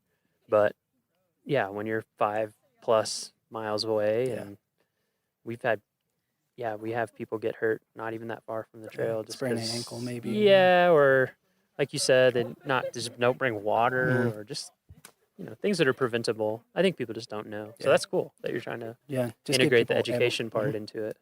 I also thought I'd maybe integrate like a medical part aspect of it, maybe that just the park rangers could see. Hmm. Whereas it could have your medical information on it if there was a rescue Interesting. mission or something like Yeah, that. like it could be built in that you would give consent or Yeah. something to Mhm. to have that information Mhm. shared. Maybe you're diabetic or something like Yeah. that. And That's cool. Yeah, that's nice. Yeah. So how has being out here been different for you in terms of, well, I mean everything, but design? What kind of influence do you think that's had? It's been different because you're not in a studio. You don't have, other people. It's been kind of just on your own this week in terms of designing things, which has been nice. Yeah. You don't have a lot of, I don't know, people telling you what to do or that kind of stuff. And so you kind of go on your own. Mm-hmm. We've been, as a class, just all over the page with projects, and it looks fantastic. Yeah, it does. I wish we'll get some photos from you guys after so we can post it maybe with the with this podcast episode. We'll put it in the blog post. But yeah, it's really, really cool stuff and like very high production value for working out of a campground too. I mean, we're working with no Wi-Fi, just little to no supplies, and I mean, it turned nice, out right? great. Yeah, it actually is. One thing to that the always way. amazes me is how much more time you seem to have when you don't have Wi-Fi. Yeah, you don't have internet access and movies and stuff. It's been nice. And you're waking up early because it's, I don't know, maybe there's people here who are still sleeping, but I usually am a sleeper inner, but when I'm camping, I get up. Sun wakes you up in the tent. I'm just like, and you tend to fall asleep really early. You're so cold, you're ready to get Like, up in the morning. like backpackers midnight. Yeah. When I would be backpacking, would be like, oh man, it's late. What time is it? 8. Like in the spring when it's not quite as light as it is now. It's really light. Mm-hmm. What time is it right now? 8:34 and plenty of light in the sky. It's interesting. What is your fiance's cousin's husband? Anyway, he's my cousin. He's my cousin now. He's from Hawaii, like born and raised, and hadn't traveled a ton until he started doing travel baseball. Anyway, he was here visiting in the summer, and he was just like, "Whoa! Like the sun stays up so late." And I never thought about. I've never lived anywhere like near the equator at all, so that's pretty interesting. It is. I worked up in Alaska for a while. There, it's real interesting. I was in Denali. Oh, okay. And so, like, on the summer solstice, we just stayed up all night. I mean, you could read a book in, like, the darkest it got. Really? Yeah. Which was, like the sun sets at 12:40 in the morning. And it comes back up at a little after 3, I think. Or maybe, no, earlier than that. Anyway. Yeah, it's super nice out. Yeah, that's cool. It's been interesting to hear from everybody how it's influenced their design. What kind of things do you normally design? Do you normally do app development? No, it was not really. We've been kind of all over with our industrial design class back at KU, but we've been doing electronics. What else? Tiny homes. I mean, pull toys. I mean, a lot of That's different really stuff. cool. Shoes. But we haven't really been doing apps or anything like that software-wise. Yeah. So it was kind of nice to explore that. Yeah. And see what ideas I could bring. Yeah. Yeah, industrial design is something that I know like nothing about, but it sounds pretty cool. Yeah. I've always done flat stuff. 2D. Yeah. I wish I could be graphically, but I'm not really. Really? Yeah. That's interesting. It's interesting, how like I feel like there's such a huge range of different types of people in design, and you can be effective in such different ways. Yeah. Like one of my best friends that I worked in Alaska with him, he can just draw like anything. Like he can kind of, he's just incredibly visually original. And I'm not like that at all, but I'm really good at like, I'm going to come up with a structured newspaper template and like the relationship between all the typography and that kind of super logical stuff, or photography where I can capture it. But when I just have to put it down, I'm better than that in music, I think. That's really cool. Yeah. So, gonna come back? Yes, definitely. I don't know about this class because I'll be graduating, but I will definitely be back to Rocky Mountain National Awesome. Park. And were you backpacking in Bitterroots at all? No, we did a little bit of hiking, Okay, but nice. not a lot. Yeah, that's kind of it takes a little, like we were talking about, it takes a little bit of gearing up. But if you ever have a chance to do that here, it's like next experience level up in some ways. It was nice not having to worry about grizzlies or That's mountain true. lions or anything like that. It is very so- different here that way, yeah. Yeah. Because I worked in Yellowstone and Denali, and it's a different feel. Yeah. Yeah, it has its pluses and minuses, I feel like. It makes you not worry too much about Yeah. wildlife, but at No. the same time, you kind of still have to be aware of your surroundings. Yeah, that like kind the of thing. wildlife here, as long as you're intelligent about it, Mhm. they're not, you know. Yeah. I mean, people sometimes aren't. Yeah. Sometimes get a little close, but it's nothing like, like I went backpacking in Yellowstone all the time, and it's just, you just kind of accept that at some level, even if you do everything right, you know, there's something out bad, there yep. that if it chose to, You're not at the top of the food chain. yeah, exactly. So it's a very different feeling, and I agree. I think that it just, that's part of everything that goes into giving Rocky, like, it's beautiful and jaw-dropping, but it is also a little bit approachable. Like, you don't have to have the same fears. It's a little more family friendly, I would say. Uh-huh.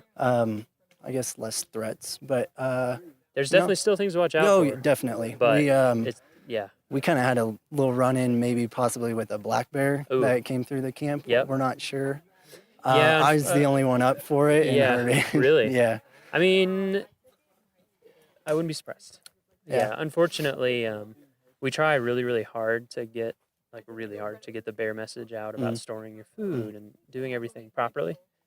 But some people still don't do it, and bears are very smart and very hungry, and so they tend to be around the campgrounds sometimes. But we're putting in more and more of those bear boxes, which I think are That'd help. helping, because it's just easy, just like put all your stuff in there.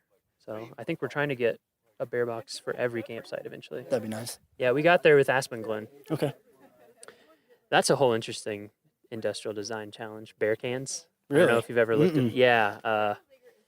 So when you're backpacking, obviously there's not bear lockers usually, and so you have to carry something with you the whole time to keep your food in. And if you're in places with trees, if you know how to do it correctly, you can hang your food. hang it up, Right. yep. But like in Denali, like There's you're above no- tree line all the time, and so yeah, it's literally just like a canister Oh, really? that you just set 100 yards or more away from your campsite. And so it is interesting to see the different designs out there. Like the one that I use has tabs that you push in, and then it kind of lets you unscrew it. And over the years, they've had to keep adding tabs because there would be very smart bears out there somewhere They'll get into who it. have figured out, like, oh, if I bite this tooth here and this tooth here and push in here, like, they're super smart. Yeah, so there's certain areas where you're here, you're required to use one, actually, in the backcountry. And like the Sierras they have the most devious bears. So there's like a whole agency that tests and approves these things. And every now and then a new one comes to market. I'll have to look into that. Yeah, it's kind of interesting to see. The one that has been really interesting is called Ursac. Okay. And it's Kevlar. I think it's Kevlar. Maybe it's even Dyneema now. Anyway, it's like an extremely, strong fiber, and then they try to like weave. They make a bag out of it that you put your food in. That'd be nice. So it's And not so then bulky. yeah, it's way lighter. But it for the most part isn't approved in places. It's not foolproof enough for a lot of agencies. So there's space out there. Something to look into. Yeah, I think there's like there's two major people, and then there's people that make one out of, it's like carbon fiber, so it's really light, but very expensive. Yeah. All right. Have we harassed everyone we should harass? No? No. The three girls. You got We haven't Molly, Maggie, and harassed you Beth. yet? They're actually one. They're one? They're one group. Three as one? Come on. Yeah, come on over. Come on over.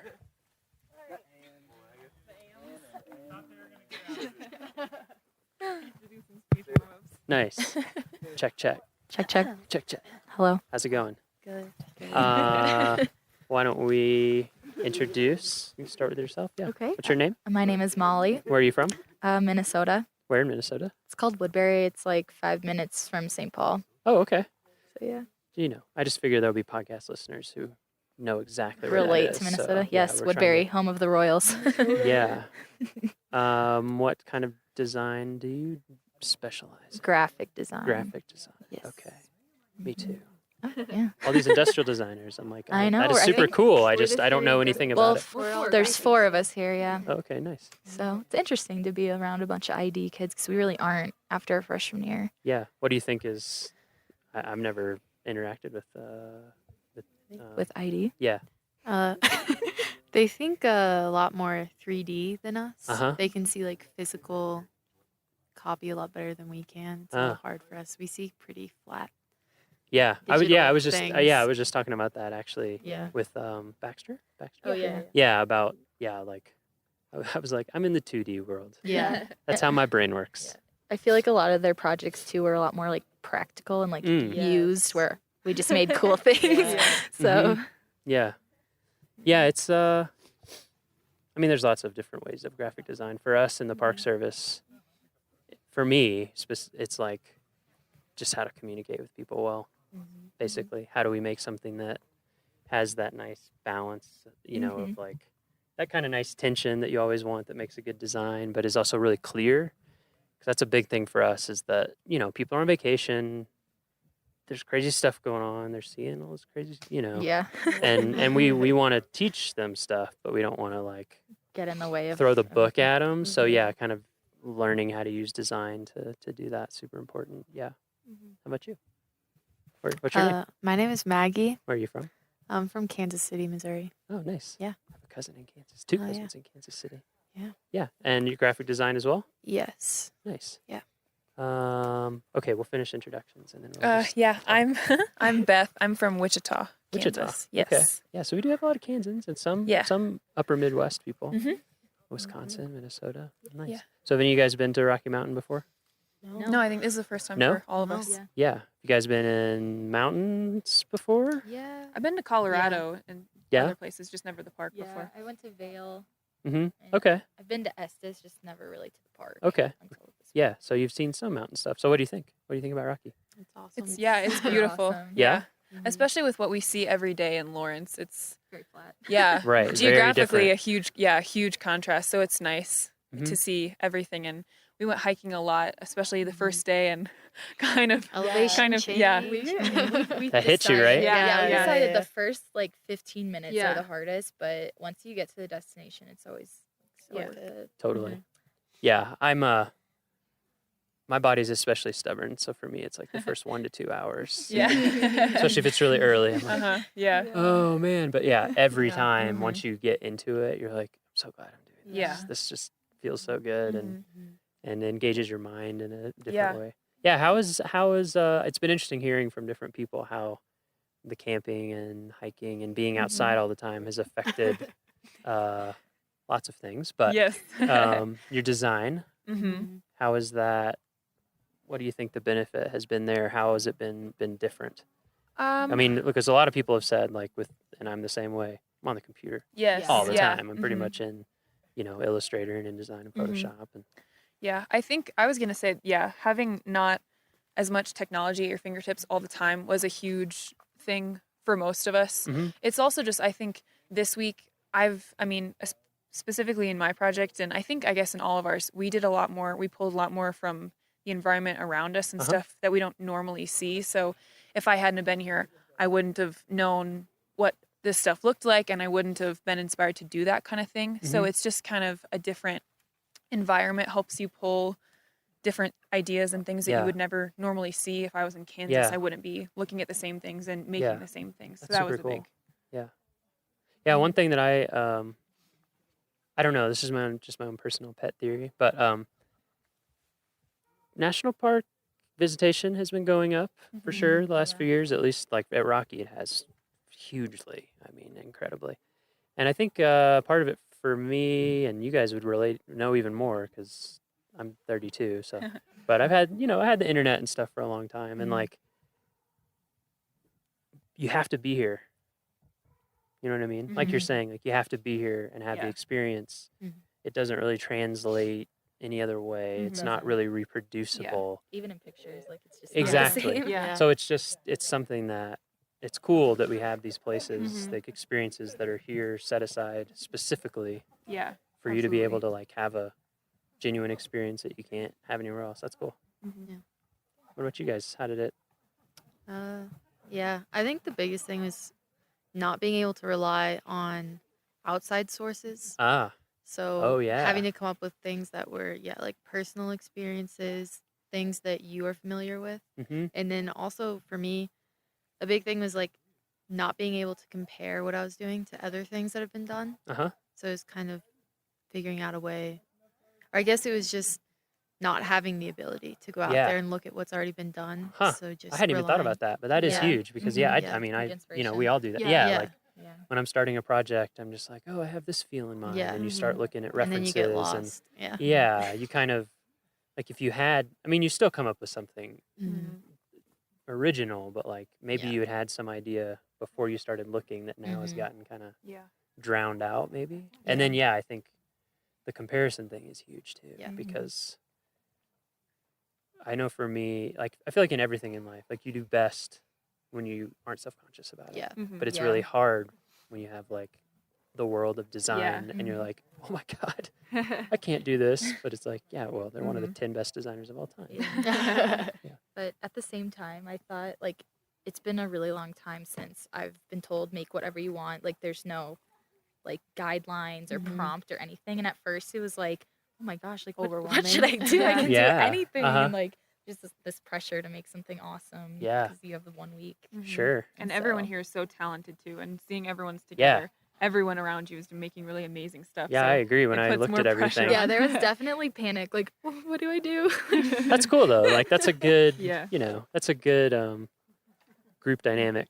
I think when you have a bunch of people together who are good at something, it makes everybody kind of step their game up. That's true.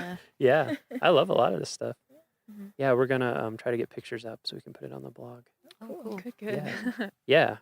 Well, I'm glad that you guys have had a good time and that it's been valuable. Absolutely. Do you think there's things from this experience you'll take back with you? Getting smoked. I feel like I'd be more likely to go visit other parks now. That's awesome. Yeah.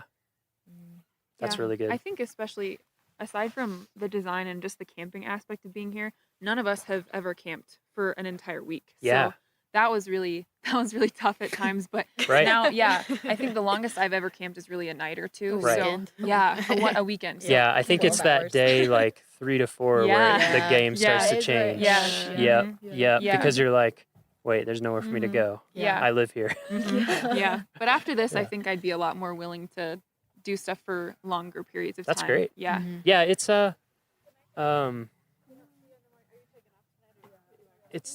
it's like a time-based thing, you know. You almost have to you realize, I mean, I've done backpacking trips and you kind of sense this pattern where it's like day 2, day 3, day 4, and as you get deeper into it, you become more and more comfortable. It's cool. Get your mind in a different gear. But we've also heard a lot of people around camp saying like this is the nicest campsite they've been to, and like how all the facilities are really close and Estes is right there. So it'd be really interesting to even go somewhere more remote. Where we like can't go to Estes for showers. That's a really good point.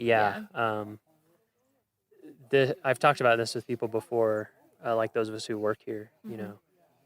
It's very unusual to have a park of this size and type, but then to have a real community right at the doorstep, and then an airport an hour and a half away. Because when I worked in Denali, and even there's some stuff compared, but like there's no grocery store. Although I heard that they're building one, but there's no grocery store. So we would drive to Fairbanks. So it's 4.5, 5 hours round trip for groceries. And so it's and so you're right. There's a whole realm. Also, what I would encourage you to do, there's 417 units in the National Park Service system. So there's national parks, which I think there's 59 or 60 of now.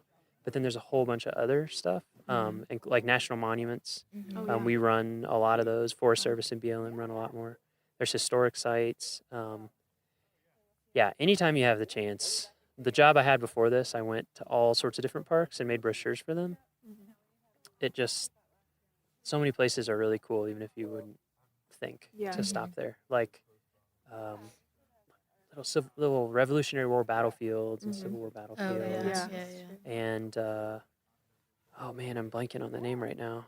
It's a Congaree National Park, which is a swamp area, kind of right on the border of the Carolinas.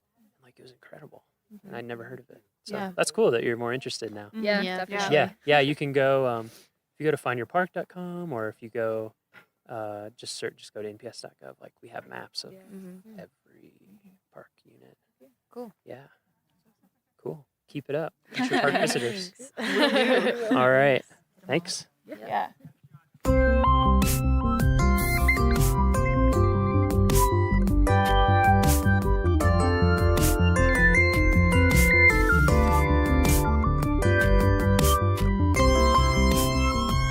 Our next episode will be released on Friday, August 25th.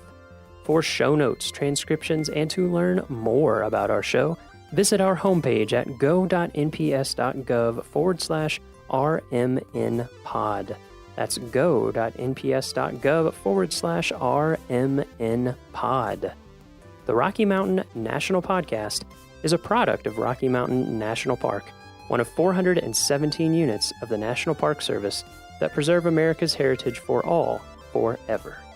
Bye for now.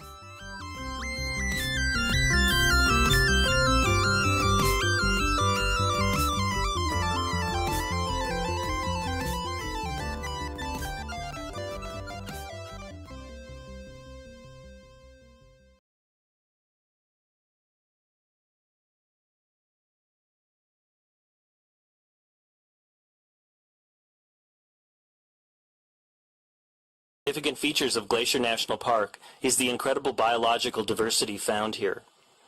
In Glacier National Park, more plant species are found than either the cluster of Rocky Mountain National Parks to the north, around Banff and Jasper, or in the Yellowstone ecosystem to the south. At Two Dog Flats, where the prairies meet the mountains, two of those major communities overlap, creating an edge effect where many species of wildlife find important food and shelter. Often where the edge of one habitat type overlaps the edge of another, there is an increase in the number and diversity of species present, resulting in associations and combinations of animal communities not generally found together. Here at the Two Dog Flats area, shortgrass prairie species from the east mingle with dry East Slope Rocky Mountain forests, creating a rich environment. It's not uncommon to see coyotes and badgers hunting ground squirrels in the meadows while hawks soar overhead seeking voles and mice. Deer hidden in the forest during the day frequent the meadows in the morning and evening hours. Songbirds from the prairies and the forests alike can be heard singing their mating calls and territorial warnings.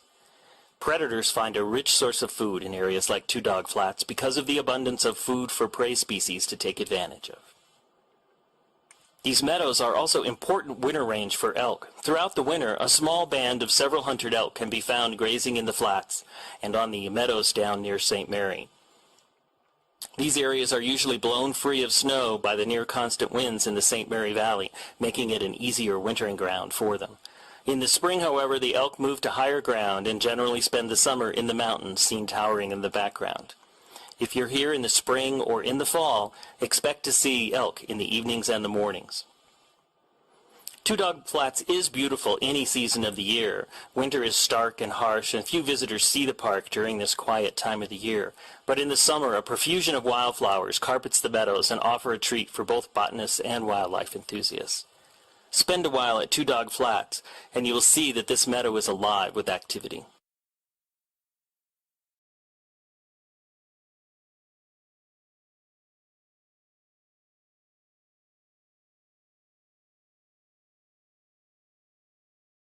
West Tunnel. Imagine the time and manpower it took to bore through 192 feet of mountain using 1926 technology. Dynamite and jackhammers were used by men working double and triple shifts tackling this monumental task in October of 1926. Finally, winter temperatures of 32 degrees below zero forced workers to stop working and come back in April of 1927 to finish the job. Two interesting and impressive features of the tunnel are the observation windows that were created to offer spectacular views of Heaven's Peak and the upper McDonald Creek Valley. A sidewalk lines the tunnel and allows access to the window ports within. Please use extra caution as you walk inside the tunnel, as drivers passing in vehicles may not be able to see well in the reduced light inside the tunnel. As originally constructed, the tunnel was unlined, and over time seeping water started to weaken the roof, and bits of rock would occasionally fall onto the roadbed and passing vehicles. Its current smooth inner lining was installed to prevent damage to passing vehicles and help stabilize the roof.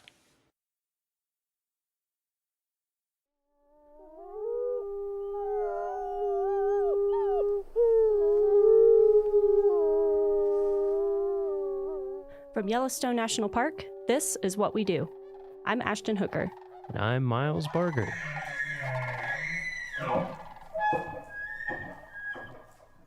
Hey, Miles. Hey, how's it going? Hey, good. How are you? Pretty good. Pretty good. Pretty good. Well, thanks for joining. We are joined today by Brett DeYoung. Hello. Thanks, Brett. Who is the park's supervisory telecommunications specialist here in Yellowstone. So to kind of kick us off with this conversation about telecommunications, cell towers, computers, all the techie stuff that can be a little polarizing here in a park like Yellowstone. People like, remote places without any connectivity. We're going to get into all that, but I have a little trivia for you first. So let's see. We're talking about data. This is a big park, a lot of employees, a lot of computers, a lot of storage. How much storage do you think is supported on Yellowstone's network? You have to take a wild guess. I'll take a wild guess. 100 terabytes. You are actually spot on. Oh. That's amazing. I remember Mark's emails. Good job. So to put that into perspective, I was like, what does 100 terabytes actually mean? Mm-hmm. So correct me if I'm wrong. This was just some brief Googling. So 300,000 digital photos require 1 terabyte. So if you multiply that by 100, that is 30 million photos. That's a ton. That's a lot of photos. That's a ton of data and storage. Or 1 hour of 8K footage. Just kidding. Yeah. That's probably not too far off. Yeah. But anyway, to get into this topic more, we have Brett DeYoung. Thanks for joining us, Brett. How are you doing? I'm doing good. Good. So starting us off, where did you get your start in the National Park Service?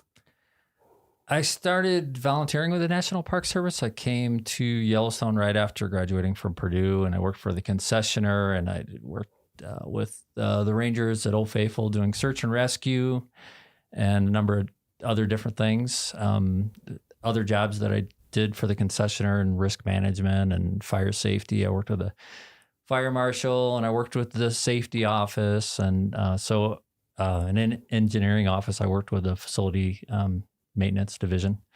So I knew most everybody pretty well after the 16 years that I'd worked for the concessionaire.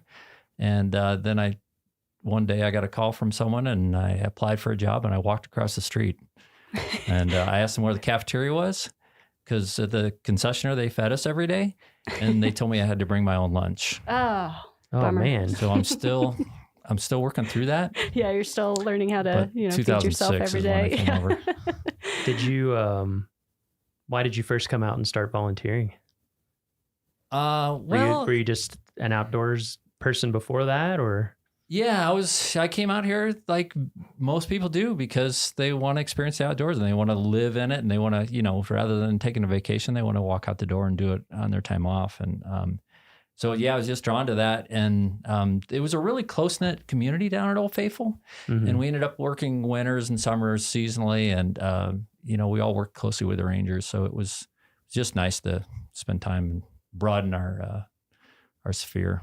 So. Mm-hmm.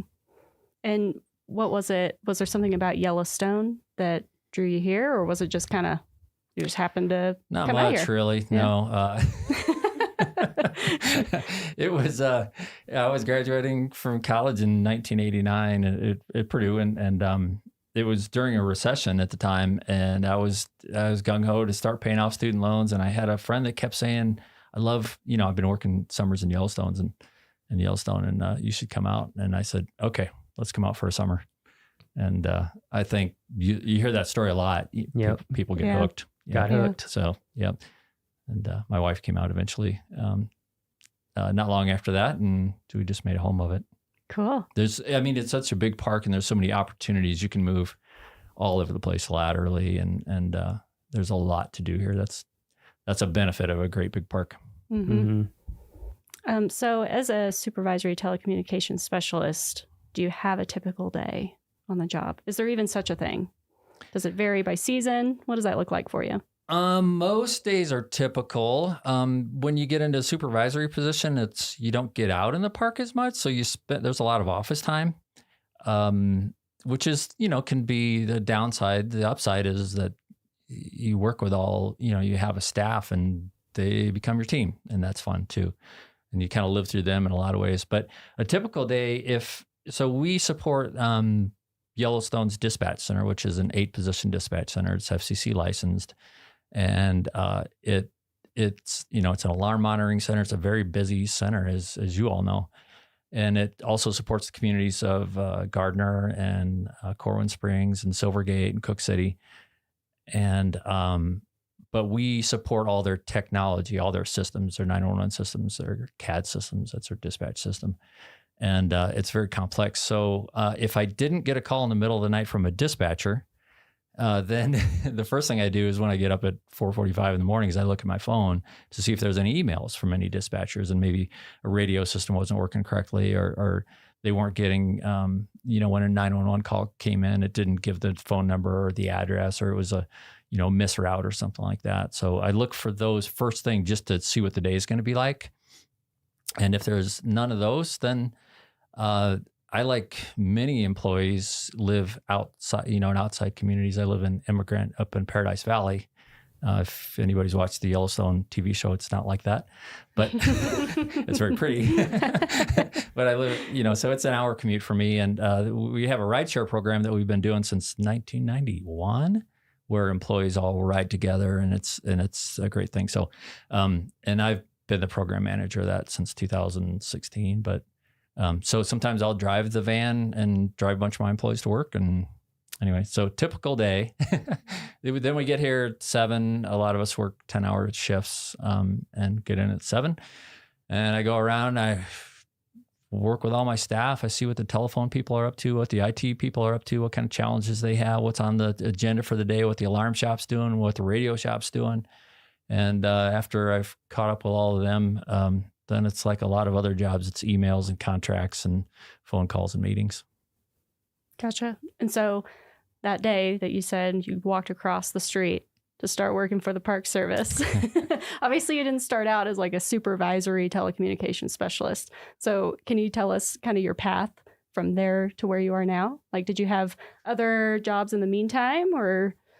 Yeah, that was pretty linear. I came across the Dual Fire Alarm Systems project. I was working in the engineering department with Xanterra, and we had tackled some big fire alarm system deficits. We took care of big buildings with Xanterra, the concessionaire. We did the Old Faithful Inn, the Lake Hotel. Really important overnight occupancies where you can't have, you can't empty the building in the middle of the night because of a nuisance alarm.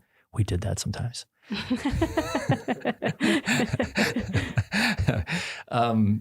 So we got things kind of under wraps over there, and then there were some deficits over here, and they wanted me to tackle that. So that's the job I got hired for.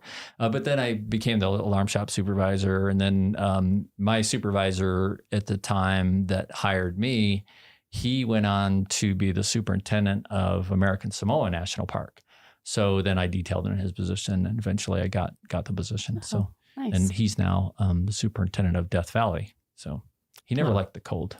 Yeah, I was about to say, he's not the place to be if you don't like cold here in Yellowstone. But an interesting thing about him is he hiked every single trail in Yellowstone. Wow. And he was here 5 years. His name was Mike Reynolds, and he's still the superintendent of Death Valley.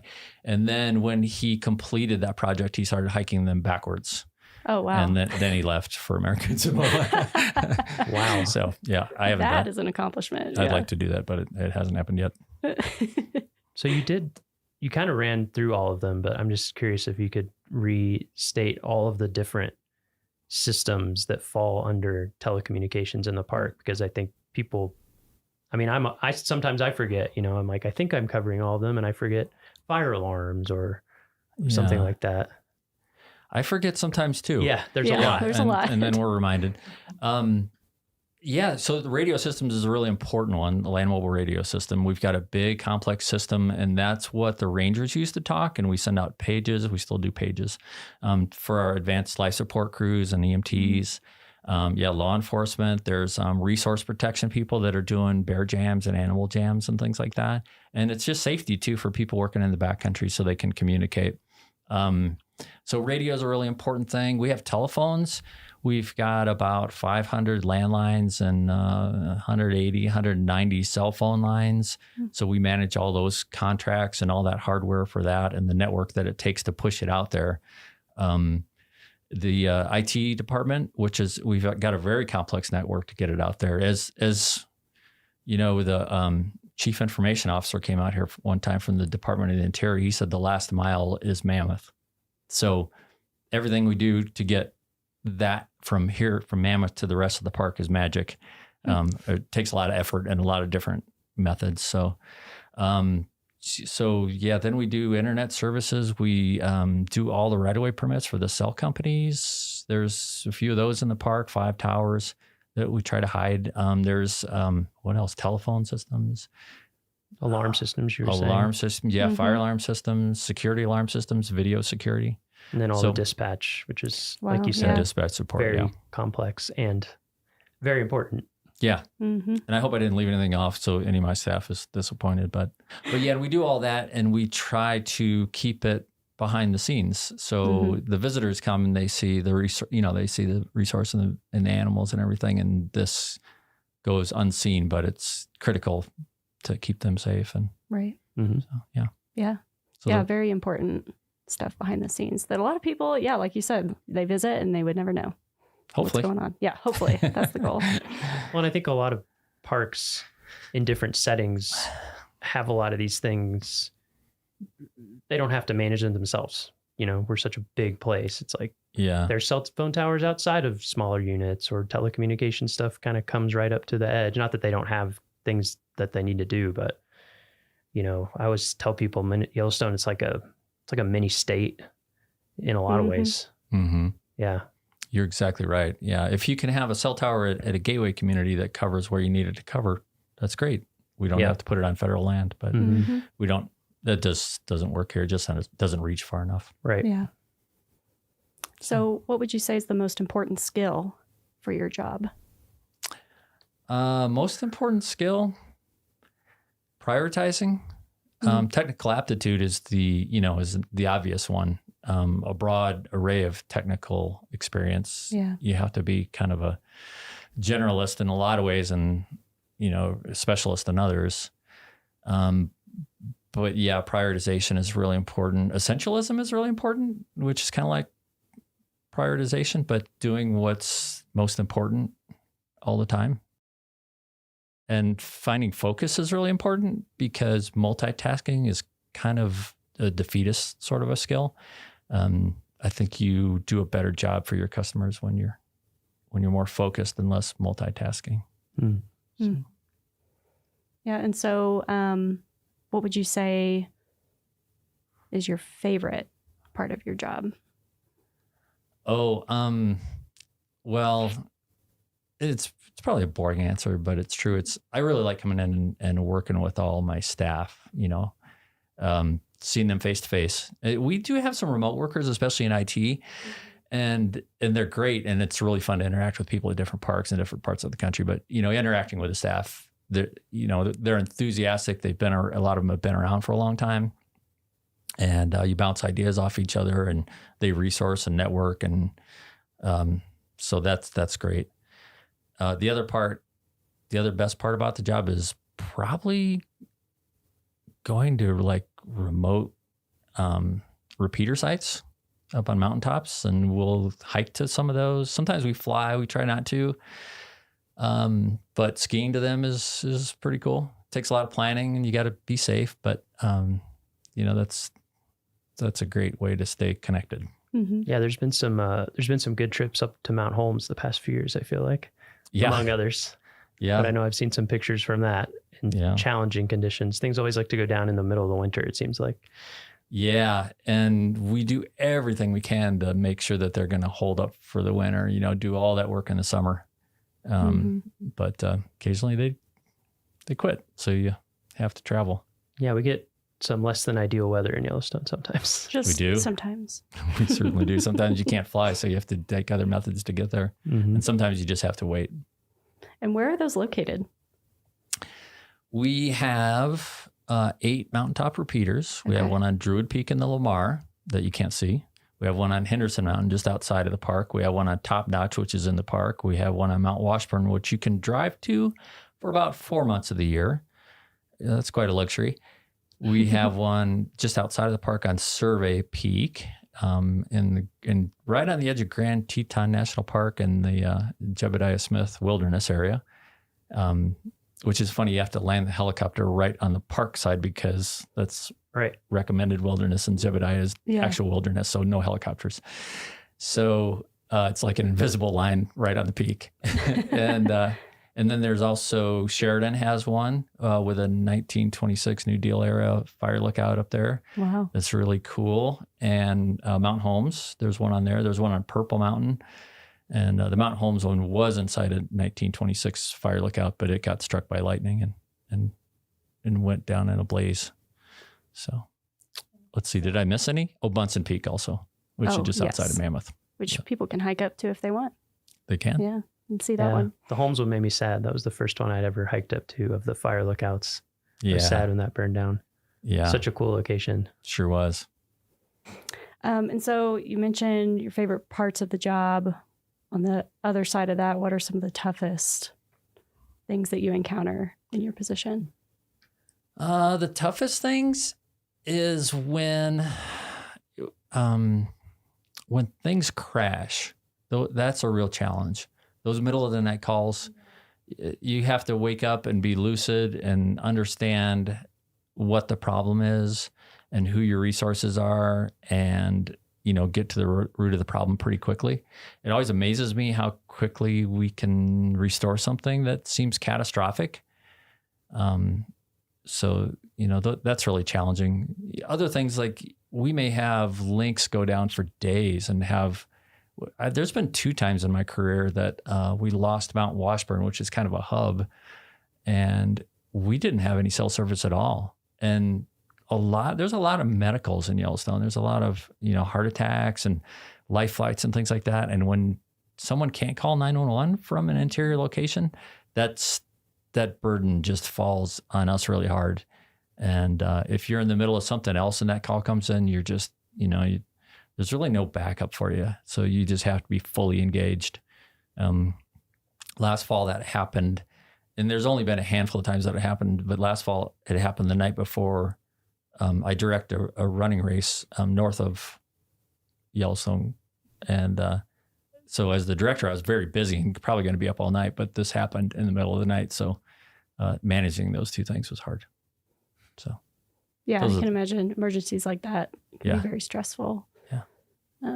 But exciting. Yeah, exciting and thankful that you're there to assist. But then it's good there's always an upside to a challenge, an opportunity with a challenge, but just having a phone full of resources and knowing that I can get a hold of, a power company representative in the middle of the night, a cell tower company representative in the middle of the night, and I can get these things back up with their help. Everywhere in America, the linemen are always out in the worst times, and they're kind of heroes when it comes to that sort of stuff. So that's the role we have to fill. Yeah. So even with those types of difficulties or challenges that you might encounter, what keeps you here? What keeps you working for the National Park Service? Why do you stick around? Oh, gosh, all kinds of things. I mean, just the whole mission of it. Oh, one of the biggest things is just that this is just still an intact ecosystem, and all the predator-prey relationship, all the predators that are restored, and that's amazing. And I've been here 30 years, and you don't get over that. So that's a thing, and then the people, and I don't know, I could go on and on. skiing's pretty good. Yeah. Maybe not this winter. I try not to talk about skiing too much because you guys only have so much time. We'll have to hear some ski stories another time. But do you have in all your years being here in Yellowstone, working for the National Park Service, do you have a defining moment? Is there a moment that sticks out to you that you're like, yes, like that's why I work here, and it was super rewarding? Okay, here comes a ski story. Okay, perfect. We had Mount Holmes, and Miles, referenced this, but in 2011, Mount Holmes, the repeater antenna went down in December, and there was a big storm coming in. And the Mount Holmes repeater is also used by Montana State Patrol for Highway 191 outside of the park, where there's a lot of accidents. It's a dangerous road. It's a pretty important one. So, but we couldn't get a helicopter in because the storm front was coming in fast. So we decided we were going to ski it. So it was a team of 3. It was another guy, Dustin Seen. He was a radio tech with us. Now he's the superintendent of Bighorn National Monument and Bighorn Recreational and some other stuff. And Doug Krause, who's our Hel-Tech foreman.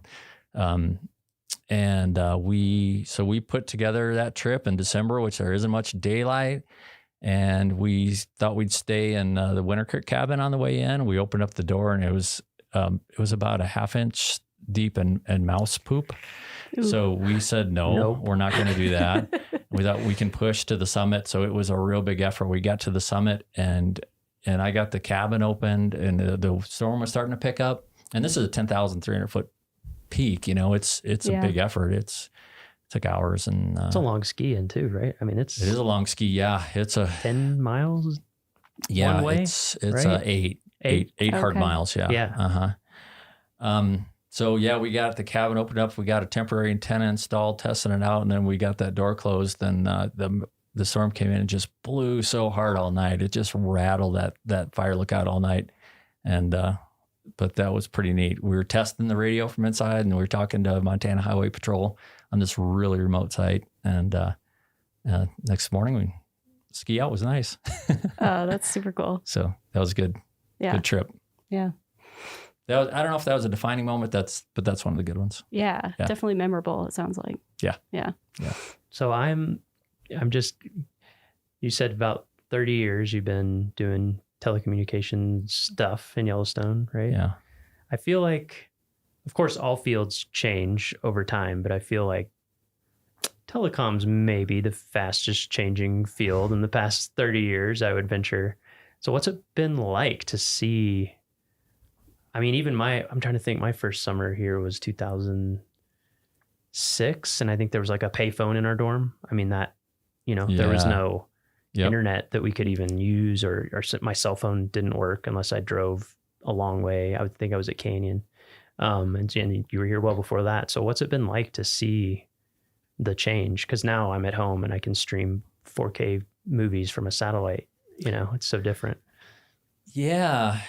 Well, yeah. So my first summer was 89, and we had a payphone, and we couldn't get radio stations, and we couldn't get TV stations. We watched VHS movies at the pub.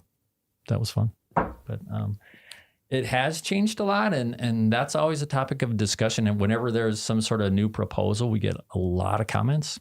Mm-hmm. Yeah, I've noticed that people are very invested in the connectivity in Yellowstone. Yeah, so there's 2 different aspects to your question. There's the expectation of a wilderness experience or a historic experience as well. But then there's also keeping up with what the needs are. And then, we're also a government agency, so we're on a government network, and we have cybersecurity issues, and we have to protect those perimeters like vigilantly as much as any other government agency. Mm-hmm. Mm-hmm. So we're always protecting ourselves from threats, So that's the biggest agent of change these days. Is keeping up with that and all the training and what we have to do for that. But everything in the middle between then and now, we've gone from, like you said, you had a cell phone, there was very few towers. Mm-hmm. We've added a few. We've definitely put a stop to more towers. But there was a point when Suzanne Lewis was the superintendent, and she said, I'm the only one who's going to have a cell phone. And then, then that expanded a little bit, and now we've got 150 of them out there because it's kind of a tool that everybody has to use, and the cost has gone down. But so, yeah, that's a big question. You know, it's changed. A lot has changed. And we're fortunate to have some people that have been working in IT for 35 years, which is pretty neat because it's fun to hear their stories. But we also do have a wireless communications plan that the park put together in 2009, and that limits a lot of our wireless technology. So the intent of that is to not have cellular service on the roadways and in the backcountry, and limit it to the developed areas and only specific developed areas, which is a bit of a compromise. This is still one of those places in the lower 48 you can drive from Mammoth to Old Faithful and not have a cell signal for, 52, 53 miles? Yeah. It's so interesting to see, especially with how ubiquitous internet connectivity has become everywhere. I think sometimes visitors come and they're just like, some people come specifically for that, and other people are just shocked. They're like, what? Yeah. What do you mean my Google Maps doesn't tell me where to go? Or like, where can I get Wi-Fi here? And there's one place, it's 3 hours away. Yeah. I get the visitor comments in both perspectives. Yeah, exactly, in both directions. Sometimes in the middle, but usually strongly one way or the other. Yeah. So if we're getting into the nitty gritty here, if somebody were to go on USA Jobs and want to apply, to work in telecommunications, what series would they be looking for? Well, the telecommunication series is the 0391. Electronics technician, which is our radio technicians and alarm technicians, are 0856. And the IT specialists are 2210 or 2210. And that's a really fast growing series because everything is connected by networks now. So radio's connected, telephone's connected by networks. So that's a good one to look for. And there's a lot of recruiting going on in the IT world. So in my branch, you could be any one of those threes. Okay. And so are the opportunities available from like entry level all the way up? What does that look like? Yeah. 7, 9, 11, 13. Okay. And so what types of training or anything like that would people need to get into that type of work? You just fake it till you make it. Yeah. Yeah. No, I'm kidding. A variety of stuff. Radio technicians, we hire a lot from the military because they get really good training. Oh, yeah. Setting up antennas and repeaters and base stations and microwave network extenders and things like that. But anyone who's worked with radio frequency technology, IT, there's all kinds of, you can be Cisco certifications, you can be, graduate in computer science. We've hired those. A lot of people just gain a lot of knowledge and experience from jobs. And so as a hiring official myself, I look for all of those things. Myself, I have a bachelor's in the School of Technology with a specialty in organizational leadership. So I'm a lot of, leading a group as much as the technical. So it varies. There's no straight track. Yeah. Yeah, you'll kind of find that in the Park Service as well. People kind of come from all kinds of backgrounds as well. So yeah. Yeah. I think knowledge and experience counts for more on a resume for this line of work than a degree does. But yeah, I don't know. We've hired some recent graduates too. So do you have any advice if people were interested in applying or, getting that experience? What advice would you give for them? Yellowstone, we feel like we're really specialists. A lot of small parks have one technology person and everything's thrown at them. But we're really, as far as the industry goes, we're generalists. So if you're in IT, if you're doing like system administration, also learn about networking and also learn about cybersecurity and learn about maybe coding, so branch out a little bit. And if you're, if you're into radios, also learn about networking so you can do radio over IP. So I would say that those are important things to do. If you want to work for us doing fire alarm systems, get like a NICET certification, National Institute for Certification in Engineering Technologies. And that tells me that you really know the codes, the fire codes in and out, and you're not going to build a system that's not going to work.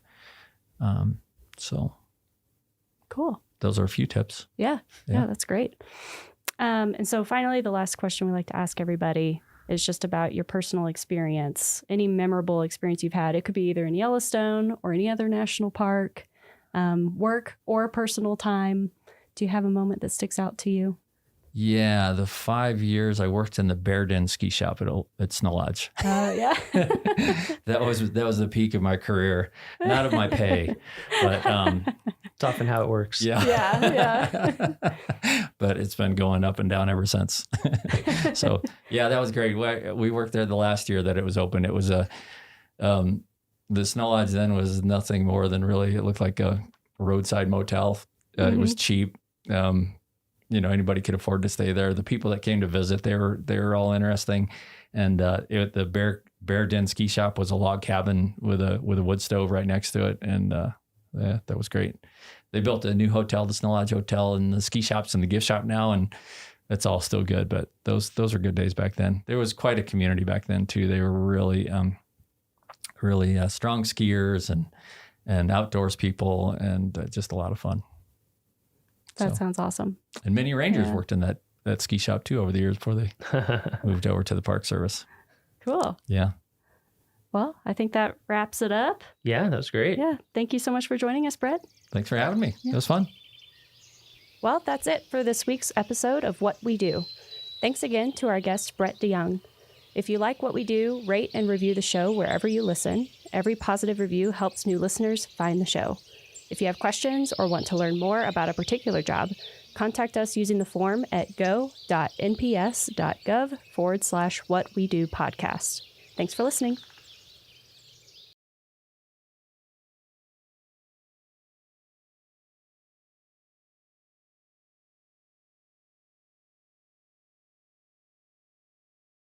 Stop here at St. Mary Falls Trailhead provides access to several hiking areas on the east side of the park.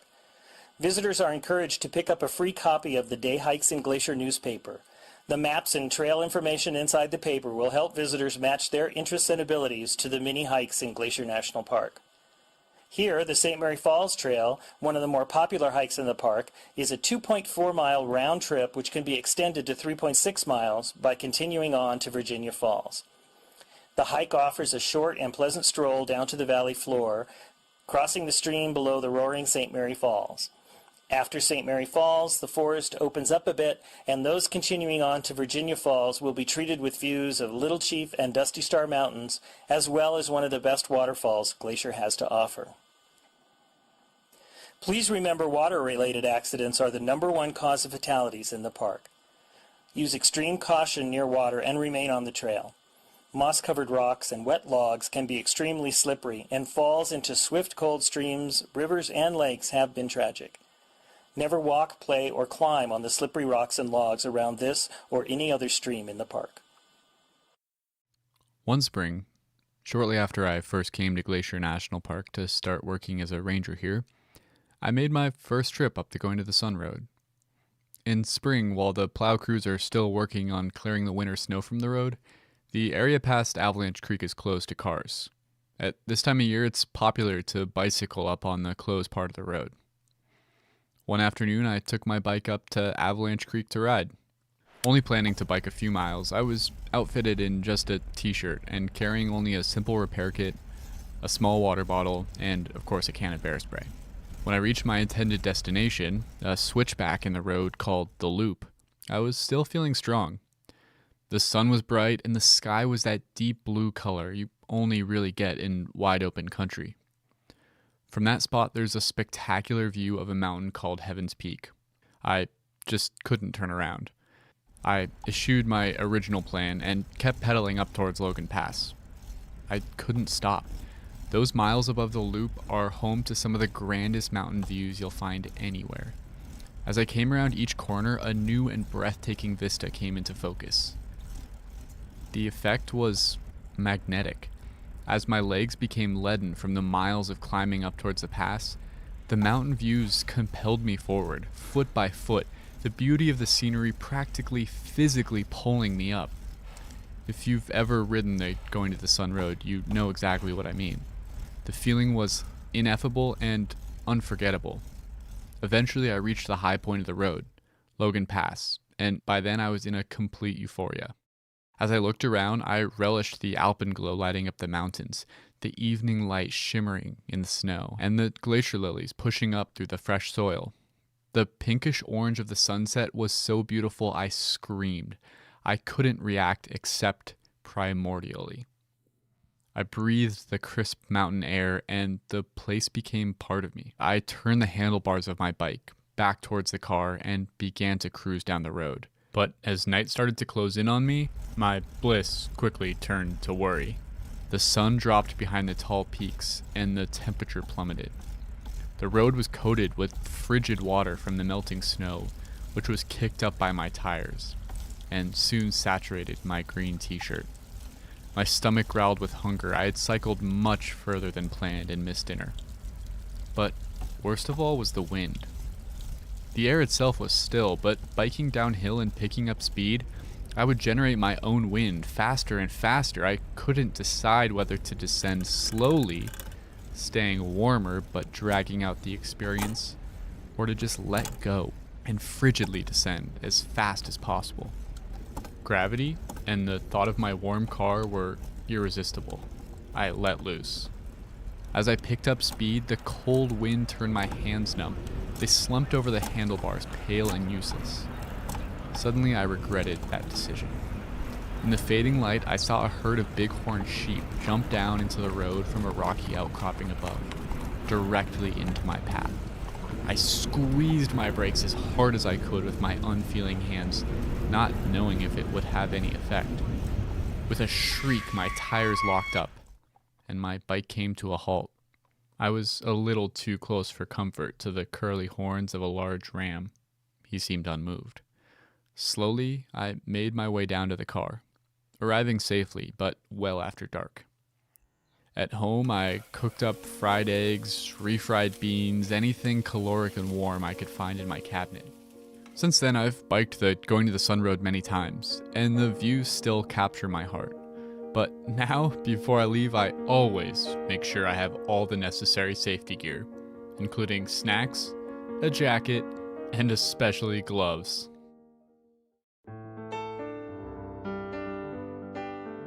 Welcome to Headwaters, a Glacier National Park podcast, brought to you by the Glacier National Park Conservancy and produced on the traditional lands of many Native American tribes, including the Blackfeet, Kootenai, Salish, and Gillespie people. We're calling this season The Confluence, as we look at the ways that nature, culture, the present, and the past all come together here. I'm Michael. I'm Andrew. And we're both rangers here. And today we're at Logan Pass. And after a brief description of the place itself, we'll hear some stories about what makes it so important. As the highest point on the Going to the Sun Road, Logan Pass is a place of extremes. One extreme is visitation. This is the starting spot for two of Glacier's most popular trails, the Highline and Hidden Lake, and has some of the most coveted parking spots anywhere. To get one of the 234 spots here on a summer day often means arriving before 7 a.m. Logan Pass is also home to extremes of weather. Once, wind speeds of at least 99 miles per hour were recorded for 12 hours straight. It can snow any month of the year here, and often there's still 10 plus feet of snow on the ground into July.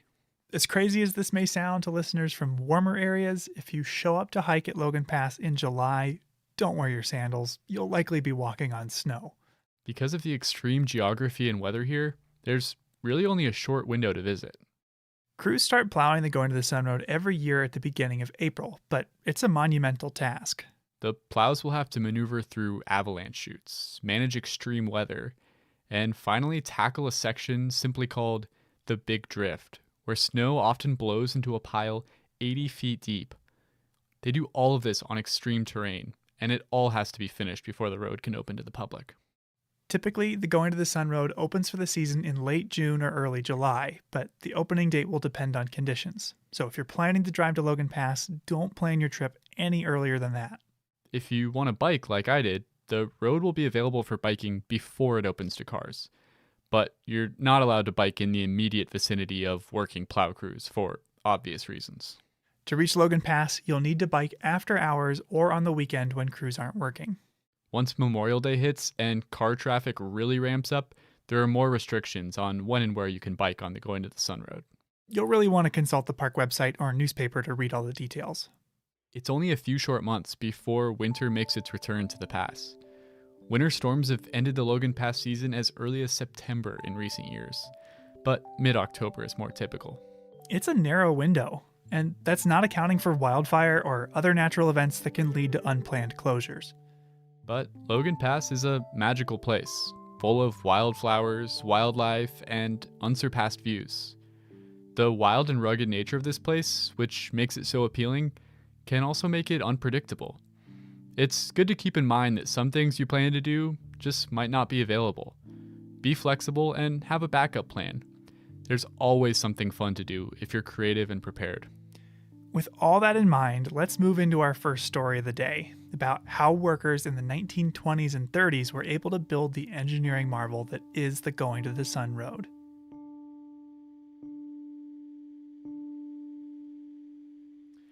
So, Michael, how many times would you estimate you've driven the Going to the Sun Road?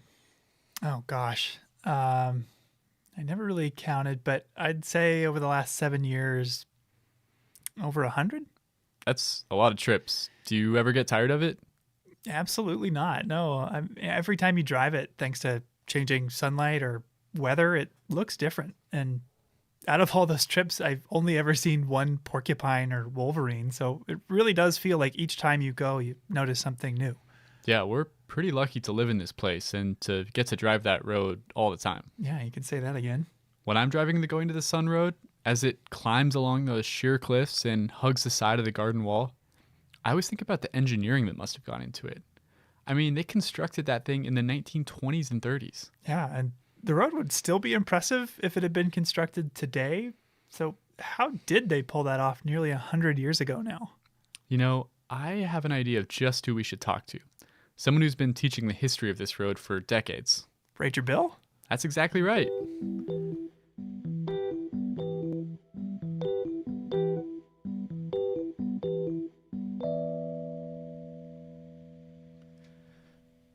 Bill has been working here for a long time.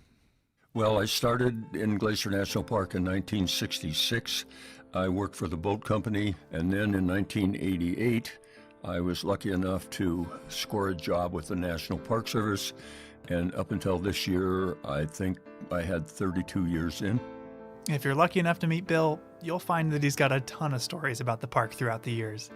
When I asked him what he'd say to someone about to drive the Going to the Sun Road for the first time, he didn't undersell it. Well, first of all, I would tell anybody that I was talking to that they're in for probably one of the greatest experiences of their life. In Bill's reckoning, the road really democratized Glacier National Park. It made it a place accessible to a lot more people. It allowed everyone that came to the park, whether you're young or old, or if you're from a different country, it gives you the opportunity to get up very close and personal with one of the finest wilderness areas in the United States, as well as alpine scenery. According to Bill, the Going to the Sun Road's origins go all the way back to the inception of the Park Service.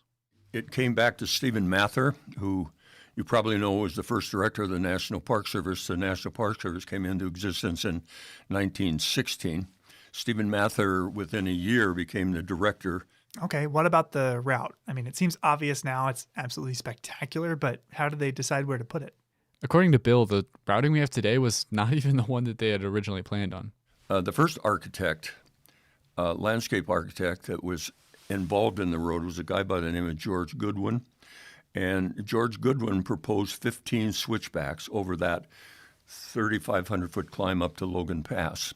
And Stephen Mather came out and he rode up to the area where he proposed the 15 switchbacks. And Goodwin's whole thought process was he wanted to show the human spirit and what the human spirit was capable of doing, and he felt that a road like that would definitely be there for all time to come. Oh, really? The road was supposed to have 15 switchbacks? I mean, it only has one now at the loop, right? Yeah, fate intervened and the 15 switchback idea was shot down. But along on that trip was another younger architect by the name of Thomas Vint. And Thomas Vint said, I don't think that's a good idea. And Stephen Mather also said he didn't think it was a good idea, that they would ruin this incredibly beautiful scenic part of the park. Okay, yeah, I know. I've got to agree. That does not sound like a good idea. 15 switchbacks would have covered like the whole area in pavement. So Vint proposed a different route instead, one that only had a single switchback, one where the road would blend into the landscape, emphasizing the natural scenery rather than the human engineering. It sounds a lot more like the road that I know. Yeah, Stephen Mather preferred that proposal as well. He wanted the road to lie lightly on the land, to emphasize the natural over the human. So what was the next step to take it from drawing board to asphalt? Well, they had to do a survey of the route. And they finally decided that it was going to be a one switchback road. A civil engineer out of San Francisco by the name of Frank Kittredge came in and hired a group of 30 men. And he'd had a lot of experience building roads along the ocean. Michael, you know how steep and cliffy that terrain is. Well, surveying it was so terrifying and challenging that a lot of people simply quit. Turnover was so high on these survey crews that Kittredge had to have 3 crews simultaneously. One that was actually working. Then he also had to have one crew coming and one crew quitting. And the ones that quit said that it wasn't worth it to climb up and down those cliffs and put your life in the hands of a rope. I don't blame them. That sounds terrifying. Yeah, to be out on that crumbly sedimentary rock, no thanks. They finished that survey in 1924. And the next year, the contract to build the west side of the road was given to a company out of Tacoma, Washington, called Williams & Douglas. When they came in 1925, instead of starting from the bottom and working up to the high point, Logan Pass, what they did was they established along the west side 5, maybe 6 different camps, and they would work from there. They would work in both directions until they ran into the other camp that was coming their way. Oh, that's clever. So they were able to work on a bunch of different sections of the road all at the same time. They estimated that there were 300 men that worked on the road. And, there was no OSHA, there were no hard hats, and there the kind of clothing they wore, that wasn't such a big consideration. And the amazing thing about that is there were only 3 deaths. It's really pretty humbling to know that 3 people died working on that road that we all enjoy so much. I can't even imagine what it'd be like to be part of those crews. No, I don't want to either. Yeah, I asked Bill what some of maybe the biggest challenges they were facing were. I think the biggest thing was safety. You can see guys rappelling down off the sides of very steep cliffs, with a 1,000-foot drop below them. And when they did it, they actually, to get all of the materials they needed up to those 5 camps, they actually had packers that came in, many of them from Columbia Falls, Montana. One in particular was a guy named Joe Opalka. And the interesting thing about Joe was in 1983, they had the 50th anniversary of the Going to the Sun Road, and I was lucky enough to be there. They had a lot of the civil engineers, a lot of the people that were responsible for building the road were there, and they spoke, and they were eloquent. They were eloquent in the fact that this is going to be a National Historic Site, which it is, and it's actually obviously a civil engineering National Historic Site, and said all this big flowery stuff about it. And Joe Opalka turned around to one of his old buddies that were sitting there, 50 years later, and says, "Oh, hell, they can talk all they want about that. It was just one dangerous, damn hard thing that we were involved in, and a lot of hard work, and it was scary."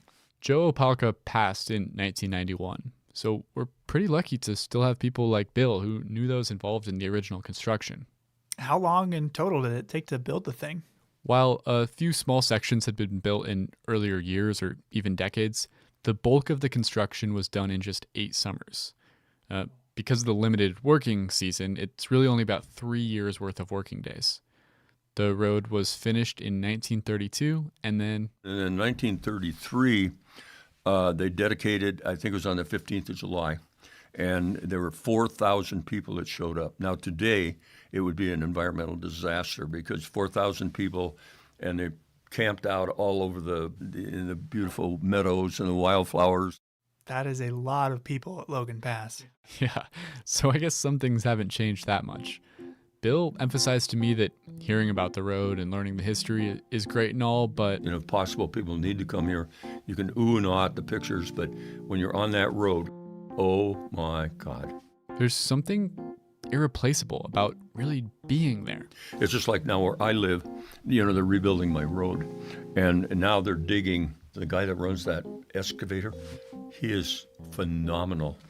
The way he handles that great big bucket that's got to be like this, and he just, like he's just got it in his hand and he can put it here and there. And I just actually took a chair out last week and just sat out there one kind of sunny day and just watched him work. It was just so much fun. But I was there and I was part of it. And to me, that's what education is all about. You got to be able to, hell, you can talk about wildflowers, but when you can actually see it happening, it's just so much more effective. That's such a great image of Bill sitting out in his lawn chair watching the excavator. Yeah, it actually does sound pretty cool to watch. Yeah. And I loved the way Bill described the experience of the Going to the Sun Road. It's like giving somebody a hug. You're hugging the park because it's so beautiful. And the road obviously is a tribute to the spirit, the human spirit, but it also is a tribute to nature. You've got to respect it. You've got to take your time, and you've got to realize you're in a place that pretty much is starting to disappear in our world, in our country. When you think about all the industrialization that's gone on, but Glacier is a place where you can come and it still relatively is untouched. He told me about an experience that can really only happen at a place like Logan Pass. When I was working up there a couple of years ago, and there was a mountain sheep, beautiful mountain sheep, just this big, huge horns guy. And he was looking at us, and it was just like a statue. And the guy came up to me and he said, "Geez, Ranger," he said, "I swear to God, that same mountain sheep was standing in exactly that position 20 years ago when I came here." And I looked at him and I said, who knows? Probably not, but the park is just exactly like it was when you were here 20 years ago because it was set aside to become a national park. And how fortunate we are to have places like that.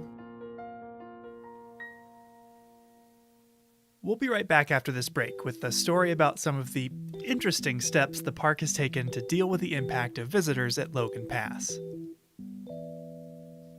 Each episode, we seem to cover at least one thing that, like this podcast, wouldn't be possible without the support of the Glacier National Park Conservancy. With the help of some friends over there, we got the number of Executive Director Doug Mitchell and decided to call him up out of the blue to ask about these projects. For this episode, we wanted to ask about a very special ranger you'll sometimes see at Logan Pass.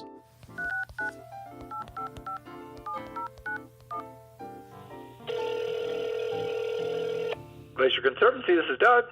Hey Doug, it's Michael and Andrew. How are you doing? Michael and Andrew, what a treat to hear from you today. Likewise. Well, we're calling because Andrew and I have both worked at Logan Pass as park rangers, but no matter how good a rangers we are, most visitors who come up to us are asking for a different ranger, one special ranger. Do you have any idea what ranger that might be?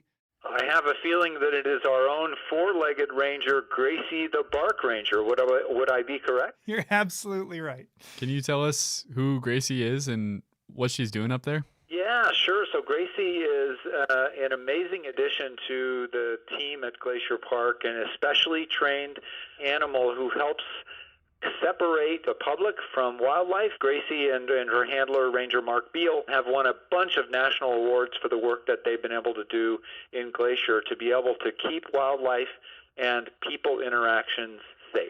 So basically, Gracie the Bark Ranger is a specifically trained wildlife dog that the park uses to mitigate human-wildlife conflicts at Logan Pass. When you say Gracie's helping maintain a safe distance between animals and visitors, is it usually visitors approaching animals, animals approaching visitors, or a little of both? It's a little bit of both. So, obviously, as unfortunately we know, animals are attracted to salt, which can come from the bottoms of our cars, and so they can end up in the parking lot, and either people can get too close to them, in which case Gracie will gently nudge her way around both the people and the animals, and generally shoo the animals back to the other side of the road where they are safe and sound and out of harm's way, as are the people who may not know that you just don't get within 5 feet of a bighorn sheep. That would be a bad idea.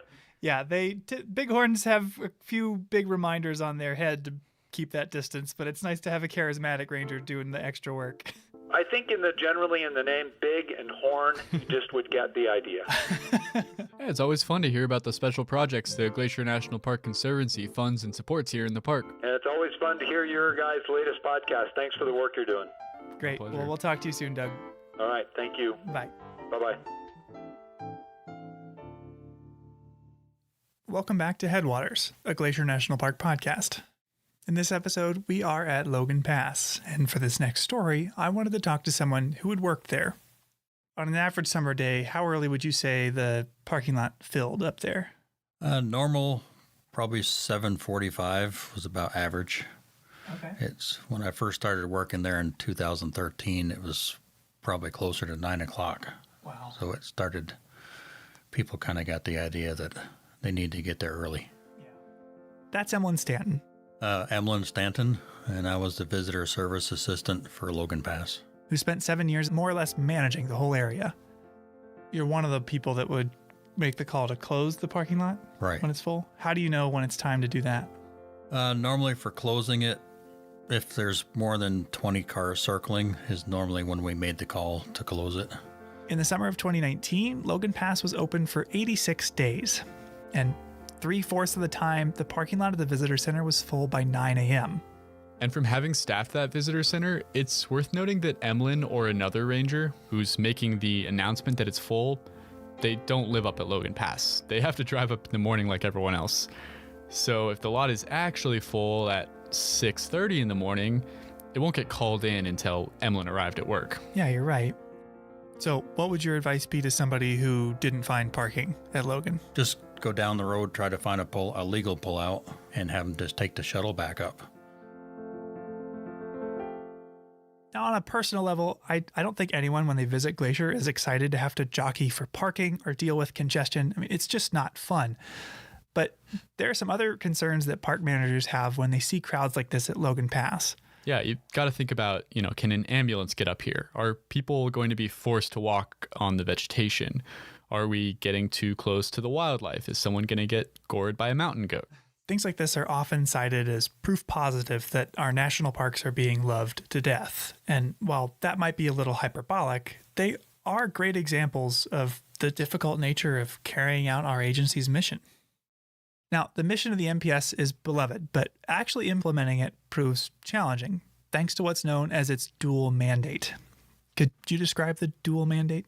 Sure. Well, the mission statement says that places like Glacier are to be preserved unimpaired.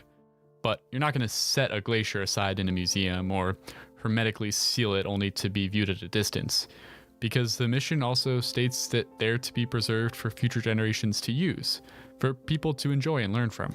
Yeah, and that balance between protecting something as it is and allowing for others to enjoy it, that's a tightrope walk. Too far to one side and you'll preserve it so well that nobody could ever see it.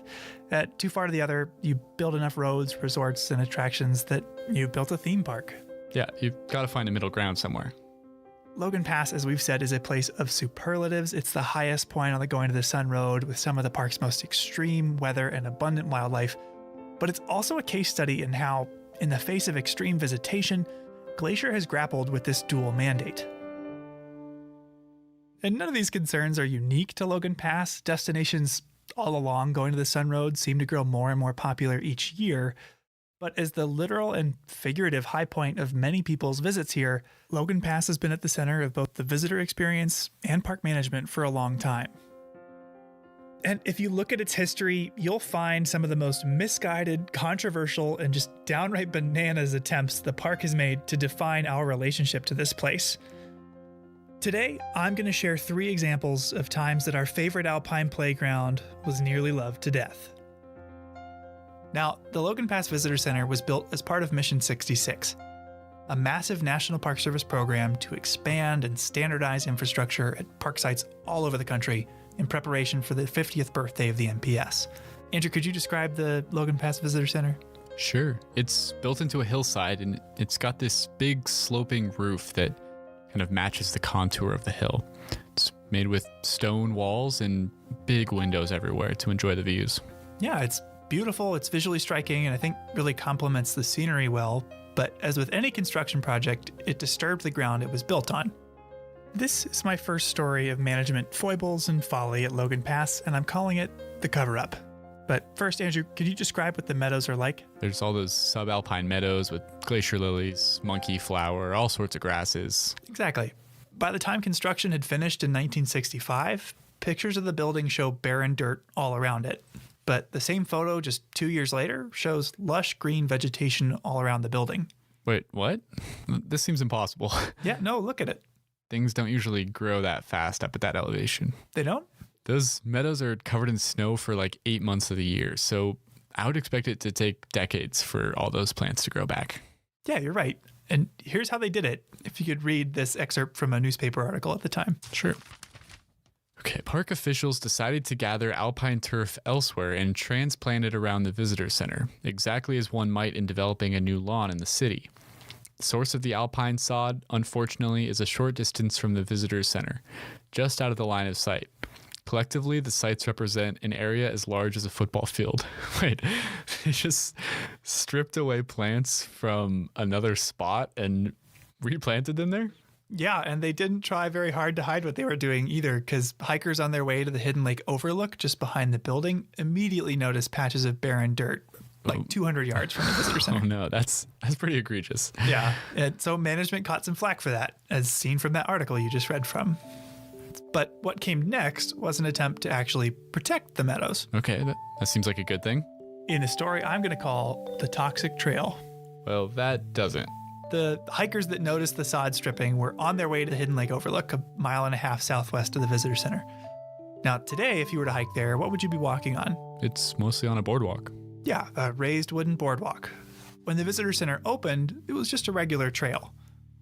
So let me guess. After they built the visitor center, it got a lot more crowded up there, and the park was worried that all these people would start to stray off trail and walk on the plants. So they built a boardwalk to try to keep people on the trail. It's almost like you work here. But you're right. A boardwalk was proposed for that very reason, but it wasn't a popular proposal. It was widely criticized, notably by the trail crew members that would be tasked with its construction. In a letter to the editor of the Hungry Horse News, they opposed the boardwalk for 4 reasons. Now, I have them here. Can you read them? Yeah, sure. Okay. Obvious damage to the aesthetic value of this alpine area, nothing short of an atrocity. And their second complaint? We do not feel that this boardwalk will fulfill the purpose for which it is intended. Third? There are a good many well-used trails in Glacier Park that are in dire need of repair and maintenance, and this money could be put to much better use. And finally, we feel, as do all park employees, that visitor impressions are important, and so far, all comments from visitors viewing this project have been negative. A pretty thorough rebuke. Yeah, but there actually is a boardwalk up there today, so they must have changed their minds? Well, park management actually dismissed both the feedback and the employees who gave it. The trail crew members who spoke up were actually fired. Wait, really? Yeah, the park superintendent at the time, William Briggle, was so insistent on finishing this project despite widespread concerns that the trail crew was replaced and work began immediately on the boardwalk. And this haste led to additional complications as well. The wood initially used was treated with pentachlorophenol, a petroleum-based solvent that pretty much right away began to leak out onto plants. Oh, no, that's not good. Yeah, and folks that were there at the time observed the death of trees or grasses growing alongside it, but it also made it slippery and toxic for us to walk on. What a mess. Yeah. Needless to say, they got a lot of flack for that as well and replaced all the wood with environmentally friendly wood at great inconvenience to visitors because it stayed closed for longer and at great cost to the park. But I saved the best for last. The most absurd story of visitor management, in my opinion, anywhere in the park, centers around the toilets at Logan Pass. Oh no, this can't be good. We often advertise that the park is home to over 1 million acres, but we don't advertise that we've got over 300 toilets. 300? Not including lodges or hotels.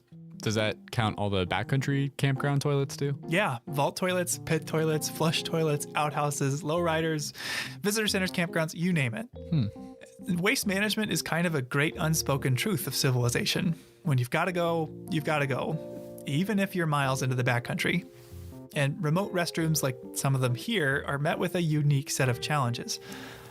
Sperry and Granite Park chalets, which you reach after hiking thousands of feet up from the trailhead, get enough traffic that their pit toilets rely on barrels that are sealed and flown out at the end of the year by helicopter.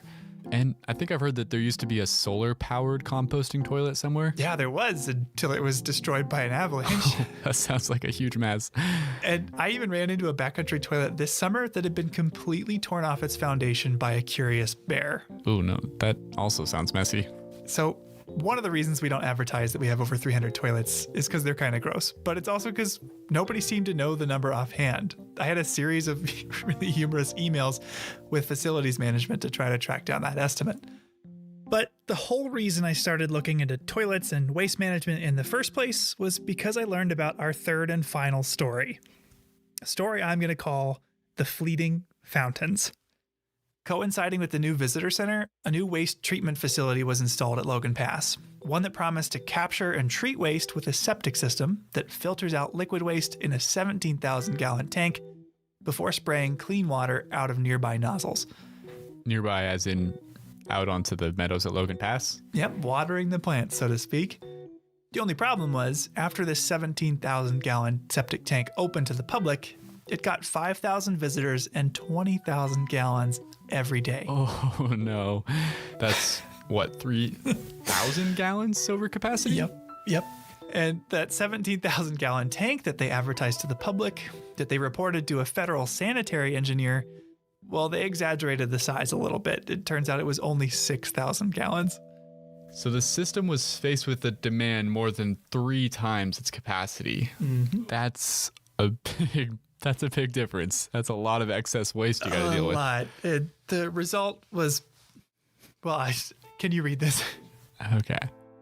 The tank continued to overflow, and untreated sewage effluent continued to run directly into Reynolds Creek.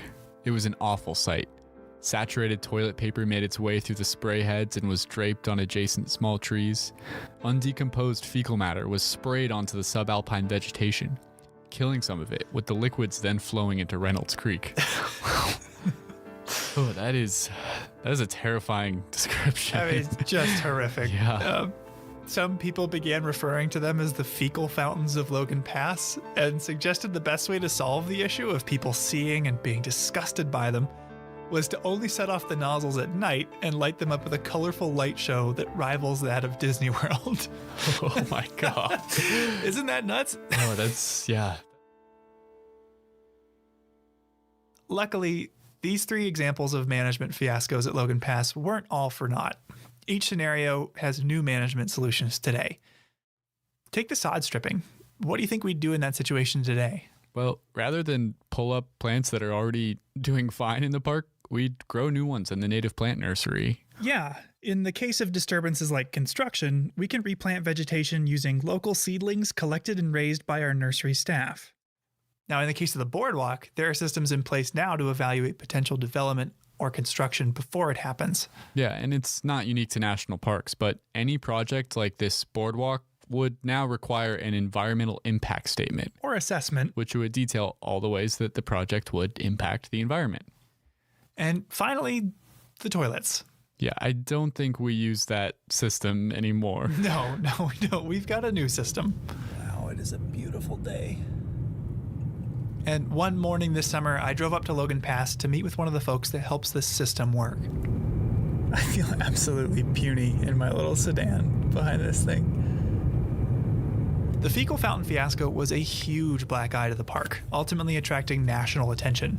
In a letter to the then senator from Montana, the assistant director of the National Park Service wrote the following. Here, one last thing to read. Okay.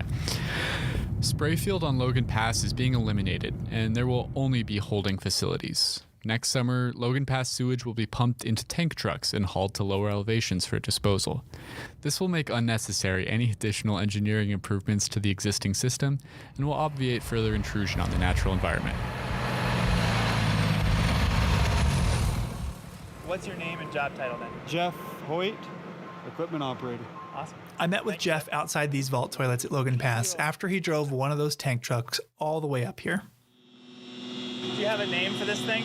No, it's the bigger one. Either the big pumper or the little pumper. That's which one you take. And they are as noisy as they are enormous. How big is that tank? Huge. You know how big this tank is? It is a 3,500 gallon. Wow. 3,500 gallon. That tank could hold 18 hot tubs and when full would weigh as much as 7 bull moose.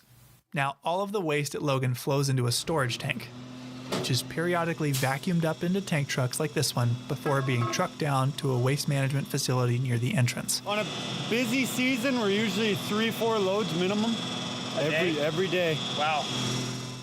3 to 4 trips every day? Yeah. That's like, what, 28 bull moose worth of human waste? Yeah, that's just Logan Pass. There are at least 3 more vaults like it along Going to the Sun Road alone that get the same treatment. It's an incredibly labor-intensive strategy. Today, it's worth noting, we get more than 3.5 times the number of visitors that they did when the visitor center opened in 1965. All these tools, the native plant nursery, environmental impact statements, vault toilets, the park uses them to maintain the balance of our dual mandate, using and enjoying these places without destroying what we love about them. Yeah, we can have convenient bathrooms with no fecal fountains. Exactly. But this balance can get harder and harder to handle in the face of increasing visitation. Now, we wouldn't have the solutions we discussed today if people hadn't spoken up about the old ones. It was the voices of visitors that raised awareness of sod stripping and put pressure on the park to fix the boardwalk. The most effective management tool a park could hope for is a community of people that support it, that care for it, and are conscious of their impact during a visit. And if my time here has been any indication, we're incredibly fortunate to have supporters and stewards all around the country. In fact, if you're listening to this right now, you're a part of that community. So thank you. Yeah, we really couldn't do all this without you. So the next time you're at Logan Pass, pat yourself on the back and spare a thought for the toilets, because they are a slightly smelly symbol of our collective ability to protect this place.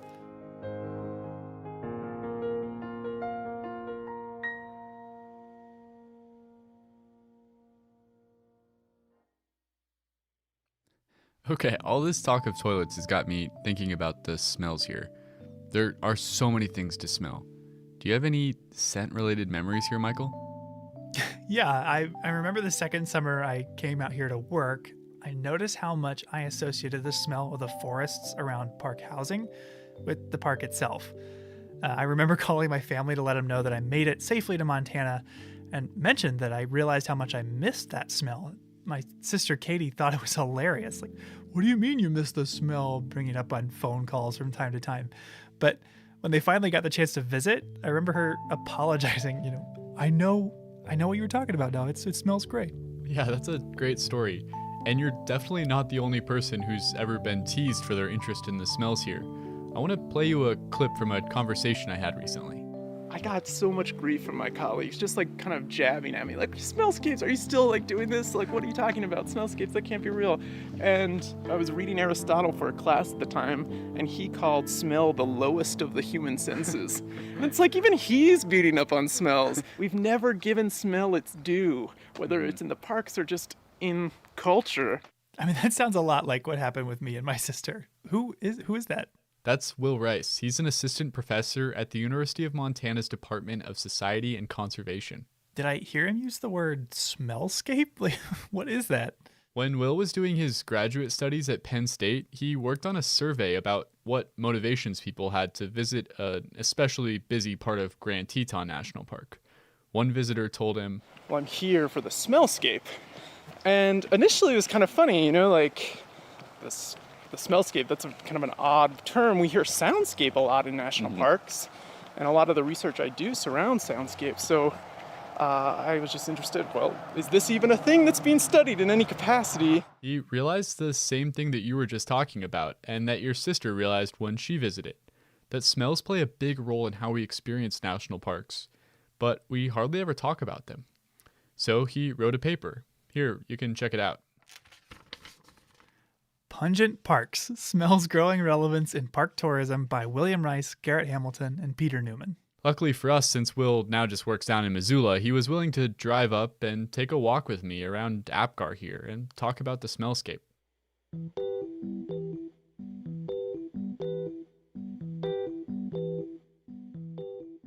So first of all, Will, Can you tell me what is a smellscape exactly? Sure, so a smellscape is just the aggregate of all the smells that make up a certain area.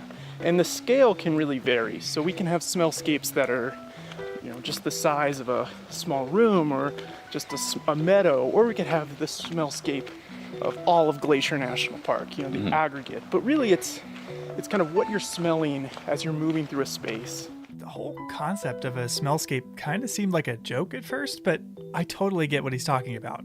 If you're at Logan Pass, you're going to have a very different experience if the main scent you smell is the pit toilet versus wildflowers. And interestingly, Will told me the biggest threat to natural smellscapes is not toilets, but actually climate change. Droughts we know are going to become more prevalent in an era of climate change, and droughts tend to really change. Like we're standing right now around a bunch of wildflowers that are dependent on rain every year. And if we go through a period of drought, those wildflowers may become less prevalent. In turn, if we have a larger rain event like you're seeing, with the super blooms in Southern California, that changes the smellscape. Changing weather patterns, but also wildfires, a big one. Wildfire can really dramatically change the character of a smellscape rather quickly. Have people tried to capture these national park smells in any way? If you go into a store, they have officially licensed candles, air fresheners, and laundry detergent that smell like various parks. So we're trying to bring that home. I would say, like if you open up the candle for Rocky Mountain National Park and you get this hit of lavender, maybe that's not exactly what it smells like. But we're trying to authenticate it somehow. But we're really failing because it is so unique. Why should people care about smells? They're vitally important from an ecological standpoint, but also from the standpoint that I study parks from, the social experience, the visitor experience. Imagine walking into Glacier, with your nose pinched. It's really going to affect your experience. And as we noted in the paper, there's so much about your park experience that you can curate, that you can, really make your own. Now it's taking pictures and putting them on Instagram. You can share this experience. You can record the soundscape, as some people are starting to do with microphones and taking those home and mixing that. But you can't really take this smell home from a park, at least legally. You're not supposed to take, pine straw home. Yeah. Everyone's experiencing this smellscape while they're in the park. It's tying us all together in a place. And so we're left with this really authentic experience. Thanks so much for joining me today, Will.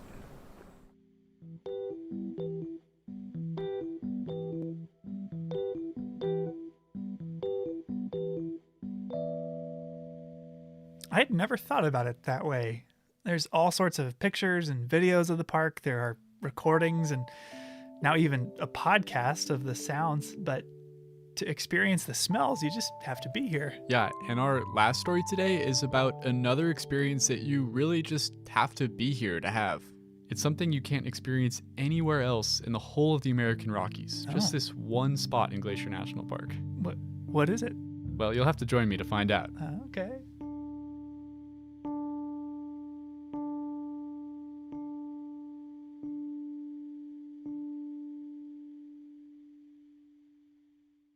Okay, you've really got me on pins and needles here. What is this experience you were talking about that's rare? Well, I think we should replicate the journey of one Marcus Jones.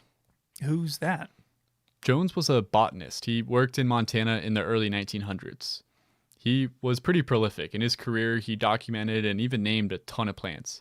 So he was a really great botanist, but he's actually best known for his roasts.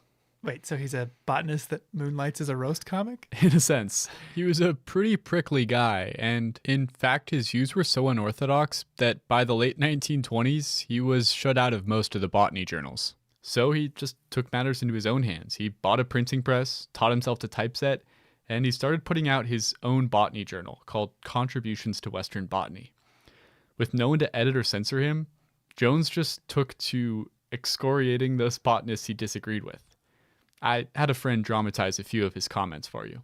It is a common comment of workers in the gray herbarium that Fernald is becoming a common scold. He needs to be taken out in the woodshed and given a spanking. It is to be hoped that this will be done before he gets to the Bronxian position of seeing nothing good in the work of outsiders. Wow, he really doesn't pull any punches. Yeah, and the next one's probably even worse. There have been several notable deaths in the botanical world since my last contributions. Green, the pest of systematic botany, has gone and relieved us from his botanical drivel. They say that the good that men do lives after them, but the evil is interred with their bones. I suspect that his grave must have been a big one to hold it all. Green was first, last, and at all the time, a botanical crook and an unmitigated liar. Holy crap. Yeah, he was not afraid of speaking ill of the dead. Wow. Now, to be fair, Jones was just as likely to praise those he agreed with as to nail those who he felt had crossed him. So, okay, you can't deny that he was witty, if a little bit temperamental, but what does that have to do with Glacier? Well, Marcus Jones spent the summer of 1909 all around Glacier National Park. During that time, he spotted a rare plant, the Glaucus gentian. And to this day, over 110 years later, it's never been found anywhere else in the American Rockies besides this one pond along the Continental Divide in the Alpine of Glacier National Park. Oh. I think we should go see it.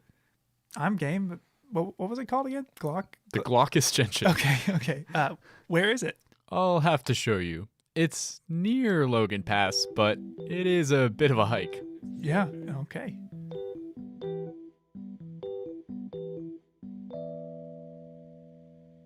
Okay, so yeah, we've hiked just over 10 and a half miles already this morning, climbed 4,700 feet, and now I think we're within like 100 yards of our gentian. We're getting really close. I'm pretty excited to see it in a minute here. So when we get up to the pond, there's some water kind of seeping out the bottom of it, and you can see there's these mossy patches that have started growing in that wet area below the pond. That's our habitat. So we're gonna walk down there. I think that's where we're gonna find our flower, and we're just gonna be looking for something just a couple inches tall. It's a pretty tough hike up here, so I was glad to get a little break while you explain some of the background of the flower and why we're up here in the first place. So he discovered the Glaucus gentian, the gooseneck sedge. Did he name all these things? He didn't. The Glaucus gentian was named actually all the way back in 1790. A Prussian botanist named Peter Simon Pallas named it. What does Glaucus mean? Glaucus is, I think it's a really interesting word. It's not one that people use very much these days, but it's actually one of the oldest color words that we know about. Glaucus goes all the way back to Homer. In the Odyssey, Athena is described as glaucous-eyed, and so it became a descriptor of a kind of blue-green color. So what is special about this Glaucus gentian? Well, it's a pretty unique plant because it grows in so few places. It really has evolved to a very specialized kind of habitat here. This is a really harsh environment. There's a lot of snow, a lot of wind.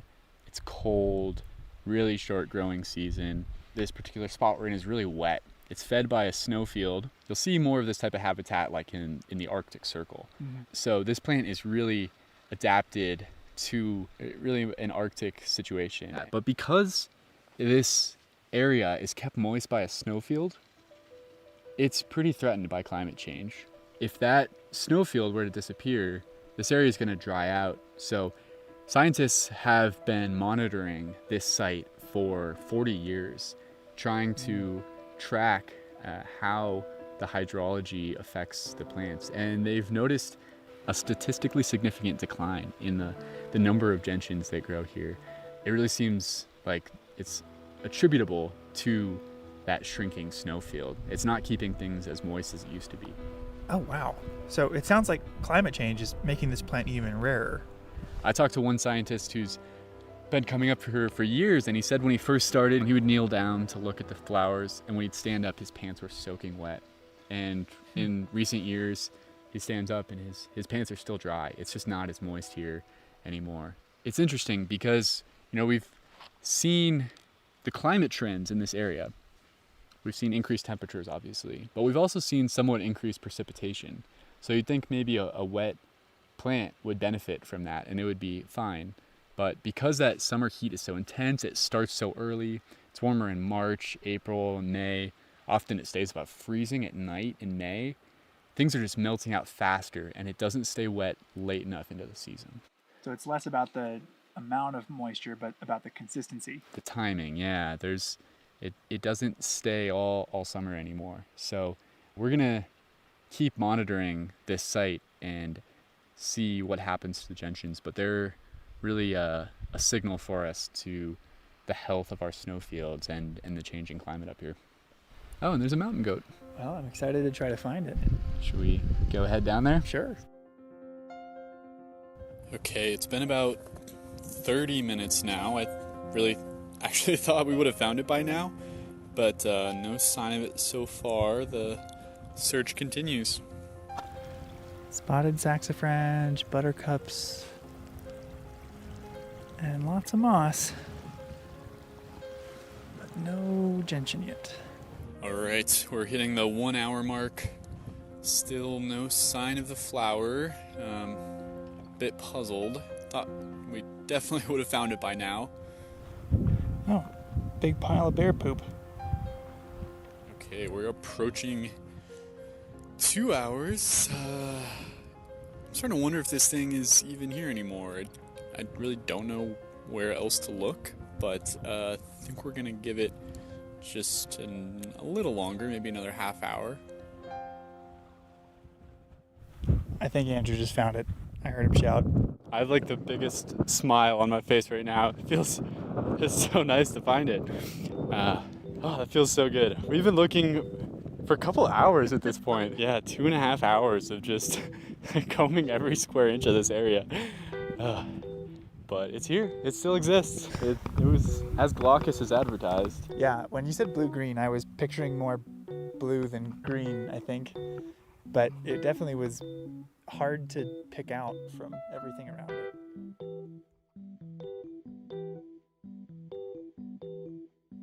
I can only imagine the insults Marcus Jones would have hurled at us after that performance. Hey, all's well that ends well, and it was pretty exciting when we finally found it. One of the coolest and most special things about Glacier National Park is the easy access to these wild alpine habitats. I mean, you could just drive right up to what is basically an Arctic habitat zone at Logan Pass. That's pretty incredible. Yeah, it's really great, but it comes with some responsibility as well. These alpine environments are really sensitive to disturbance, like from climate change, as we discussed, but also our small individual actions, like walking on or picking the flowers. It's never worth stepping on one flower to get a better picture or view of another one. But despite the toilets and the cars and all of the people up there, Logan Pass is still one of the best places in the world to get close to nature. And together, if we leave no trace, we can be sure to keep it that way for a long, long time to come. That's our show for today. If you're interested in learning more about visiting Logan Pass or how to leave no trace when visiting any natural area, you can find links in the show notes for more info. Thanks for listening. Headwaters is a production of Glacier National Park with support from the Glacier National Park Conservancy. The show was written and recorded on traditional native lands. Andrew Smith and Michael Feist produced, edited, and hosted the show. Ben Cosgrove wrote and performed our music. Alex Stilson provided tech support. Quinn Feller designed our art. Renata Harrison researched the show. And narrated the credits. Lacey Kowalski was always there for us. And Daniel Lombardi and Bill Hayden were the executive directors. Support for this show comes from the Glacier National Park Conservancy. The Conservancy works to preserve and protect the park for future generations.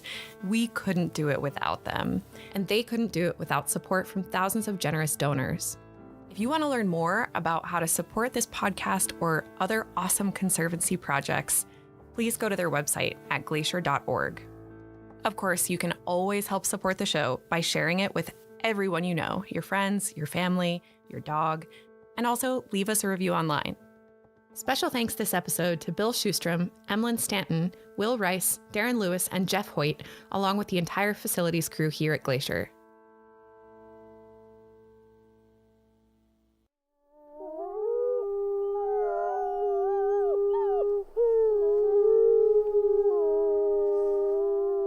From Yellowstone National Park, this is what we do. I'm Jake Frank. And I'm Ashton Hooker.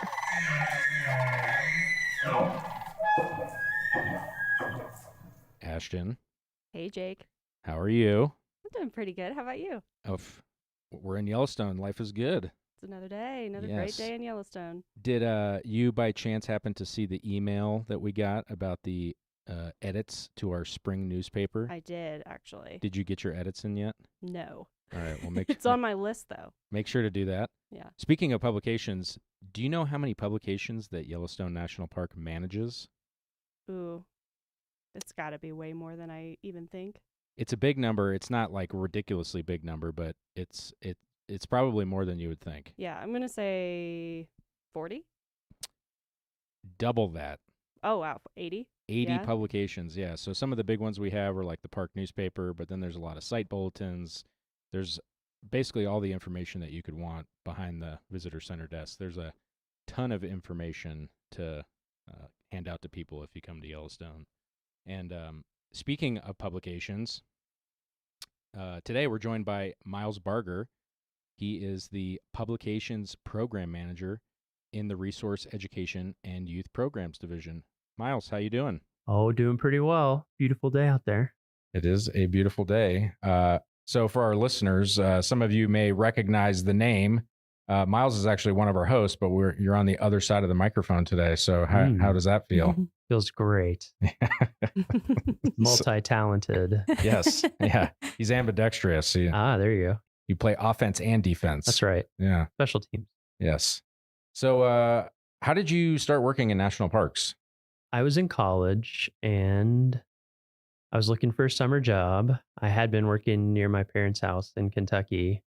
And then somehow through the magic of the internet, I realized that you could work in a national park in the summer to make minimum wage, which I think was like $5.25 back then. You're dating yourself. I know. Yeah, you could work in a national park and make minimum wage instead of being at home doing it. So I thought that's interesting. So I applied to, I don't think I applied to Glacier because you couldn't have a beard. At that time, whatever the concessioner was. What a terrible idea. I know. So I was like, well, I'm not doing that. But Yellowstone, I saw some jobs. So I applied for a job with the concessioner operating the hotels, which was Xanterra back then, as it is now. And I got a job cleaning cabins at Canyon before they had built all the huge lodges that are up there now. Oh, wow. It was all just cabins. And I towed a cart around from cabin to cabin and paused when a bison was sitting on the porch and I couldn't get in. It's like a forced break. And that was my first summer, and I haven't done anything but work in or around national parks since then. Gotcha. Wow. So, this podcast, we're focusing mainly on people who work in national parks. Yeah. But you mentioned that you worked for our concessioner. I did. Yeah, just something to tell people that are listening is that in Yellowstone, we have about 750 roughly permanent and seasonal employees combined every year. But what's that number in Xanterra? It's like over 3,000, right?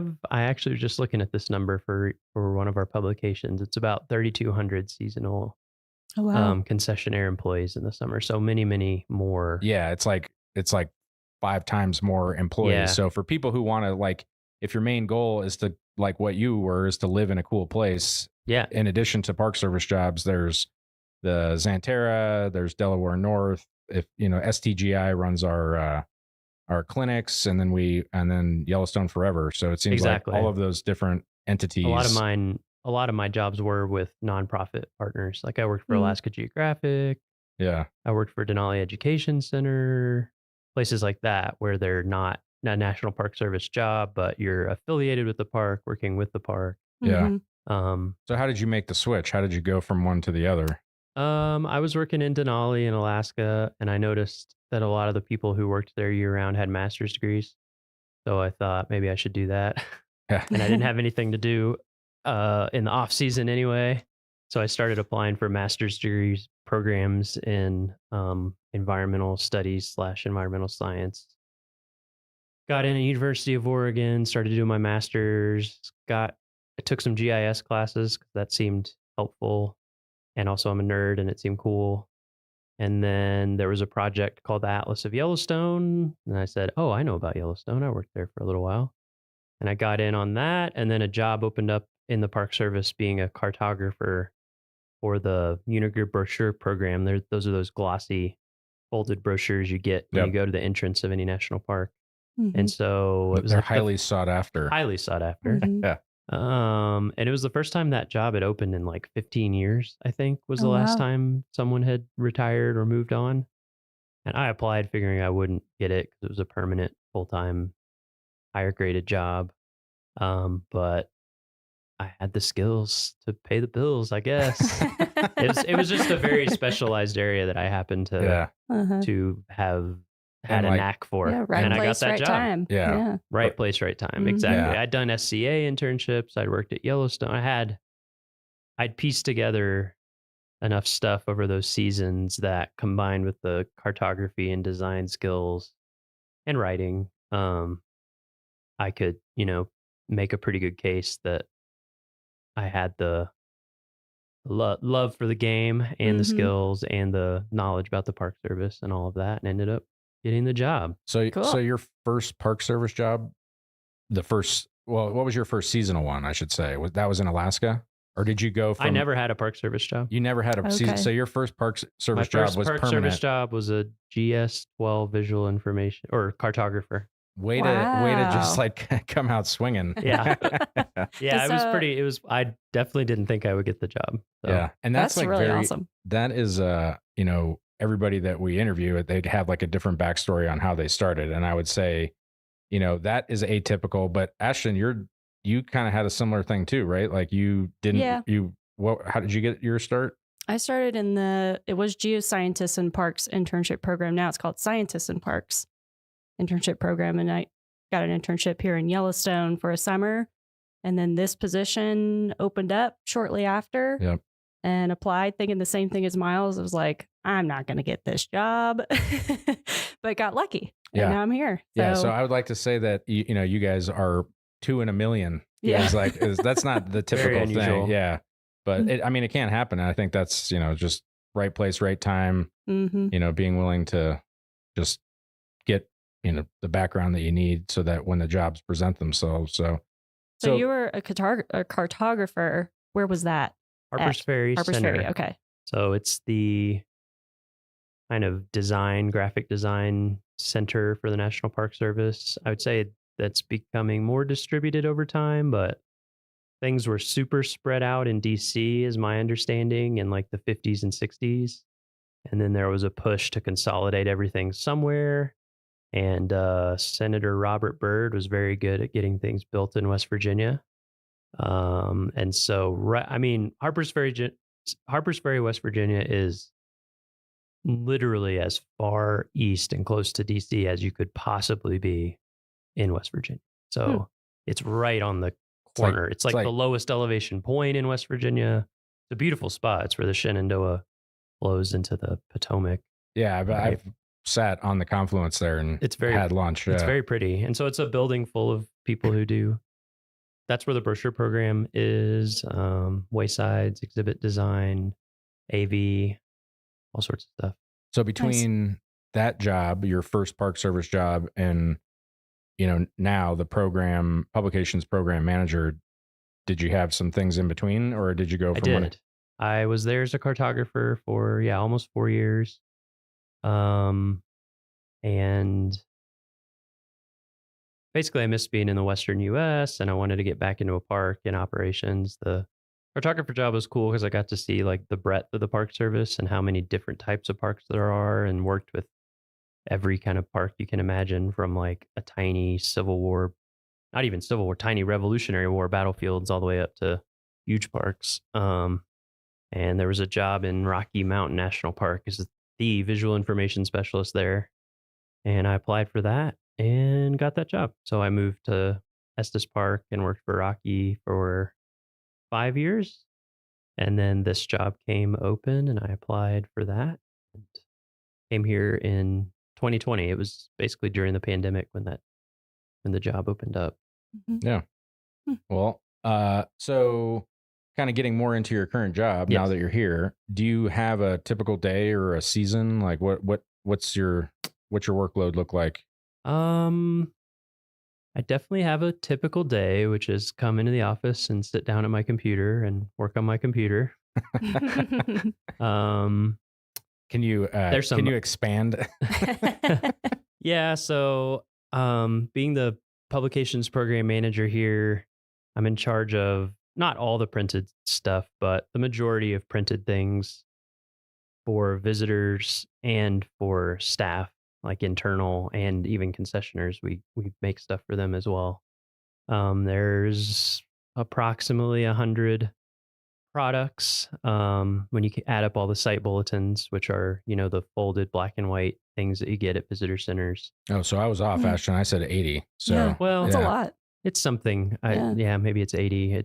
It depends how you count things. Yeah, and do also you count all the different translations as separate things, Sure, or not? Right. Yeah. It's a lot of things. So yeah, depending on what the time of year is, I work on those. I would say my seasonality is kind of the inverse of a lot of people in operations, which operations is like, the front line, people who interact with visitors and are busiest during the summer, which is obviously when we're busiest. But I have to write, edit, get reviewed, and get ready for print, which printing takes a lot longer than putting things digitally. Anywhere from 6 to 8 weeks, you have to submit something before you're going to get the printed version. So my winter is really the busiest time, Gotcha. from October through now, basically. Yeah. I have a bunch of stuff I'm getting done right now because we need to get it here by the end of May, basically when our busy season starts. And then the summer it's busy, but in a different way. In the summer, I'm mostly responding to, I also make a lot of signs, design a lot of signs and get them ordered. So a lot of sign requests come in for just stuff that happens in the park. And then, things tend to happen in the summer. We have a road, something goes wrong and we have to reroute people, or a regulation changes, or it depends whatever. how many floods or water main breaks, or depends which plague we get. So I'm kind of responding more short term to things like that, and like sending things to people in the field, taking requests for publications that people need more of, and then going out more in the summer to visit places, talk to people, kind of see what the needs are. So those are kind of my two main seasons. So with that, do you have an important, what for people who are interested in this type of a job, is there a skill or something that you would consider that it serves you well? Yes. So I do design, but I also write almost everything as well inside of the design. And so I would say writing is a very key, writing and editing. Yeah. So in that sense, being able to write well, being able to write in different tones and styles, depending on what you're making, the newspaper visitor guide that you get at the entrance stations is very just visitor information focused, and it has a ton of stuff in it. So it has to be very concise. So that's one type of writing. It's plain language guidelines, which is a government thing for basically saying not using huge words and keeping sentences pretty easily understandable. So that's one type of writing. But then resources and issues, I'm more editing other people, but that's more in-depth scientific writing and kind of everything in between. So I'd say it's also nice to be able to write your own stuff, because when you're designing on paper, everything takes space, physical space on the page. And so a lot of the time you need to be able to edit for space as well. So it's nice to be able to go back and forth to make things fit, or I'm OCD about columns being all the same lengths and things. So it's I want to edit this to be 7 words longer. Things like that. And then detail oriented. Exactly. Detail oriented. And then there's the design side of things. I think that's a tough one for me. There are skills you can learn, but I also think there's a certain je ne sais quoi that some people have and some people don't when it comes to design. But that's an important skill. And then there's all the technical stuff of like, no, we use Adobe products, InDesign, Illustrator, things like that. But something like Figma or GIMP or whatever, all the different open source things are very similar, but knowing how to run those programs well and do what you need to do, being like proficient and facile in those things. And then I make a lot of maps as well. I guess I wouldn't have to do that. Most people probably would call in on the GIS shop at their park if they have one to do that. But Since you have that skill in your back pocket. Yeah, which is also, again, like the writing is a nice skill to have because you can design for your own space and stuff. When I worked, so my job before I came to Yellowstone was in Glacier as a visual information specialist, similar to what you were doing more likely in Rocky. I was very hesitant to write anything, and because it's like that's why I take pictures, because I'm not a solid writer and I let my pictures do the speaking. 1,000 words each. Yeah, exactly. I was like, I'm a prolific writer through photography. But when I came here, I was able to kind of do the same thing because there were people around me that were writing. But then as I got more into this job and started, changing things like the products that we were making, that Cam was asking us like, hey, do this or do that. There was no one to write. And so you just kind of had to write for yourself. And that is a skill that I've picked up. And I would agree, like writing is I had to do writing in college, but you're like writing for that is very different than writing for the web or writing for social media. It's just like it has a different tone and really kind of like getting comfortable in that.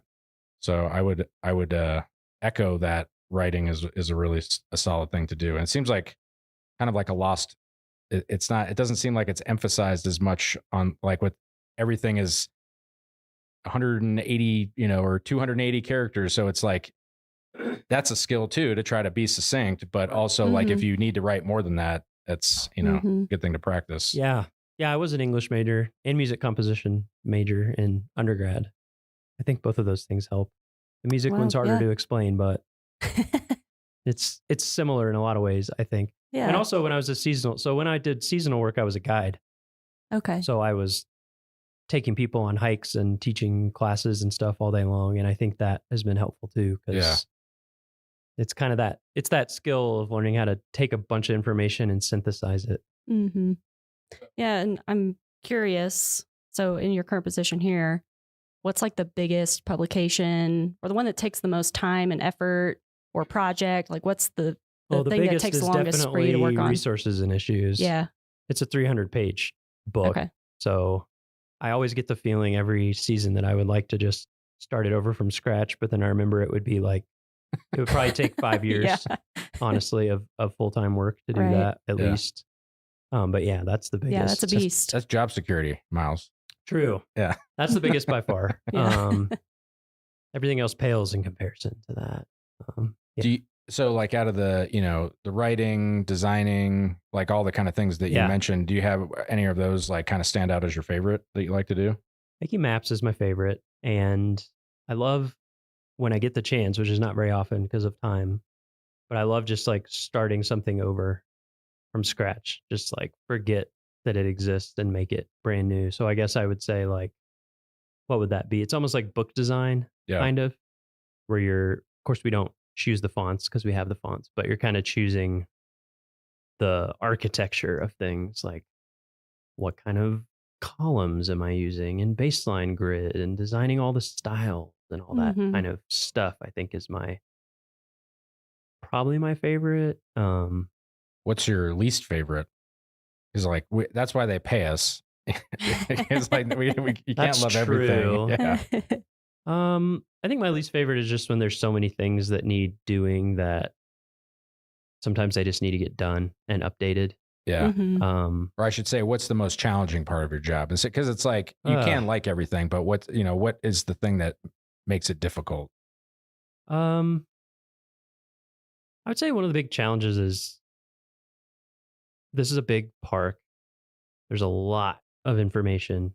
Yeah. And there's a lot of people who specialize in things. But like something like the newspaper visitor guide, I don't even know how many people review it, like dozens. Yeah. And so sometimes it's coordinating all the different needs of different groups of people. Herding turtles. Yeah, exactly. Yeah. But I mean, herding turtles.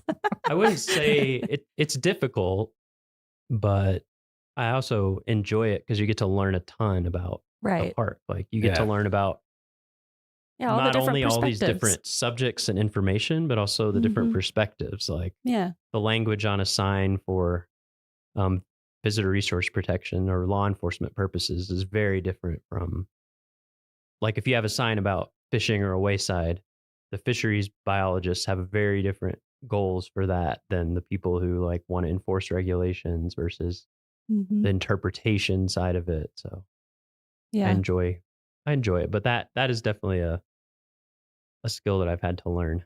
I think that's kind of a perk being in like the communications field, is you kind of have to be exposed to all these different perspectives. Yeah. Because you're writing, you're editing, you're designing, you kind of have to know a little bit about everything. And so I think it helps to be curious. It definitely helps to be curious. I also think that there's a lot of things about my job that I've had people say, like, how do you stand that? Or I'm making a thing and there's going to be 200,000 copies printed of it. Pressure of that. And to me, I'm like, whatever. So I think, but there's other people's jobs that seem super stressful to me. And they're like, oh, I love it. Yeah. It's just whatever you're used to, it seems like. Yeah. And like what you enjoy. So I would say that's one tip, is like find the things that you enjoy that other people don't. That's a good niche for you. Find your niche. Yeah. Yeah. Like play, instead of trying to improve the things you're not good at, like play to the things that you're naturally into. Murph, he said he likes pumping sludge. Yeah. Exactly. Yes. That is pretty niche. Yeah, when we said, what's your favorite part of your job? And Murph said, pumping sludge. Yeah, you're like, all wow. right. Yeah, okay. Job You're in the right job. So, how do you feel that your job contributes to this larger mission that we have here? You don't get to interact with people on a one-on-one basis, but do you kind of scratch that itch? Yeah, sometimes I have to remind myself, because I am sitting in front of a computer mostly, and it's a little abstract. As opposed to, when I used to guide 15 people on a hike and you get that immediate person-to-person feedback. But then I remind myself, like, 4.whatever million people are going to come here every year, and probably they're all going to interact with something that I made. So I think it's safe to say, like, almost every person is going to see something that you made. Yeah. So it's almost like my ROI is a lot higher. Yeah. So you like your job, things are good. Do you have a defining moment, would you say, like in your career, or something that kind of stands out as to like, ooh, man, this is like, I made it, or that was a cool thing that you got to make or do or be a part of? Good question. Thank you. Jake coming with the hard hitting questions. Yeah. The first time I drove into Kantishna, which you can't do right now because the bridge is they're building a new bridge. But my first summer in Denali, I was a guide and we had to get out to Kantishna, which is at the end of the one road. Literally, it like turns into an airstrip right after the place that I worked back there. That was pretty mind blowing. Yeah. It was a clear day. We're on the road with nobody else. The mountain was totally out. And I was just kind of like, oh, like, I had the same moment. Like when I, like an out of body experience. I say that there are three things that have like changed me as a person, that so far, I mean, obviously there can be more, but the first time going to Stony Overlook on a clear day and seeing Denali, like in the distance, I was just standing there like mind blown. Yeah. And then the first time I saw the Grand Canyon, because that was also, I was younger and I was like of the age where I was starting to appreciate things. And I was just like, it's just like unfathomably big. Like you can't imagine like being the first people to show up and be like, oh, how do we get across this? And then also seeing the Kilauea volcano under the Milky Way at night. I remember going there and it was like glowing up into the sky on a clear night. You had the Milky Way like arching over it. And again, just like one of those, like, this is so cool. That, Yeah. and it's cool that national parks, like they were all in national parks. Yep. Like, you know, like out of all the cool things that I've seen, that it's just, I mean, it's cool that we get to do this. Yeah. I mean, that's what makes it hard to choose, is I've had so many over the years. But I mean, what I did the seasonal job for fun, and I think I tried to live a normal life one time after that for a few months. And I just couldn't do it. Yeah. Yeah. So not that there's anything wrong with it. I just, for me, I got hooked. Yeah. So for people that are interested in doing this kind of work, let's get into some of the details. Like if someone goes to USA Jobs, what are they, what's the series they're looking for? Yeah. So I think a lot of the interviews for this podcast, we've had interesting, weird job titles, but this may be the weirdest. It's traditionally, these jobs have been called visual information specialist. It's 1084. Okay. I don't know why that's the title of the job, but it encompasses a lot of different things. It can be, gosh, it can range so much what that is. Because I've done a lot of digital stuff too. Like at Rocky, I was in charge of all the media, so you can be doing digital stuff, print stuff, audio, video. There's so many things. So that's one of them, but I think there's a movement right now to change a lot of the jobs, if not all of them, over to 1001. Is that right? Yeah, that's what I am. Yeah. So there's a recognition that visual information specialist doesn't quite cover all the things that these types of jobs do. So there's a move towards that.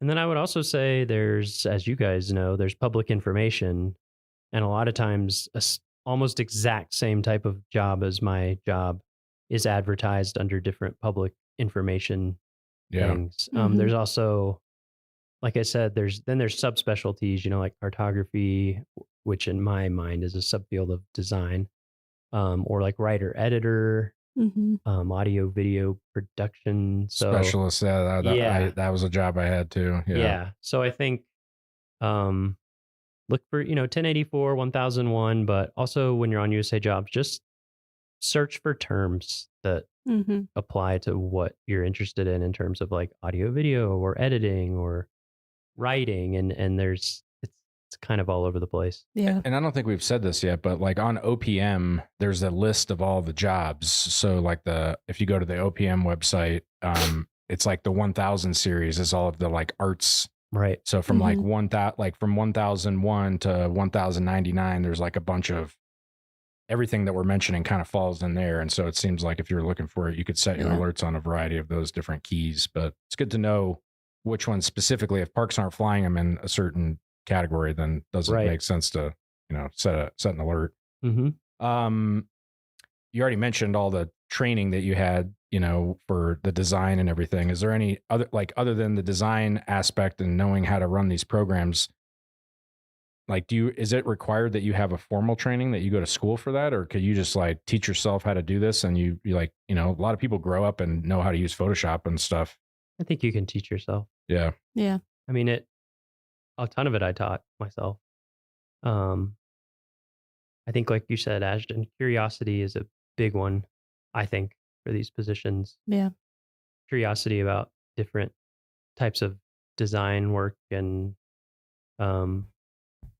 audio, all that kind of stuff, but also subject matter. I did tons of personal projects, like I'd say I probably did more personal projects than work projects to get into this kind of stuff. Like whenever I was just seasonal, took a ton of photographs and had a blog and made books for friends and family that they didn't want that I thought were cool. Yeah. So it seems like you were interested in being creative and you just happened to find a job that it's just allowed kinda, you to do that. Yeah, it's just kind of who I am. Yeah. That's cool. Do you have any advice for people that, if they're looking to get into this career, just general advice? Make your own stuff.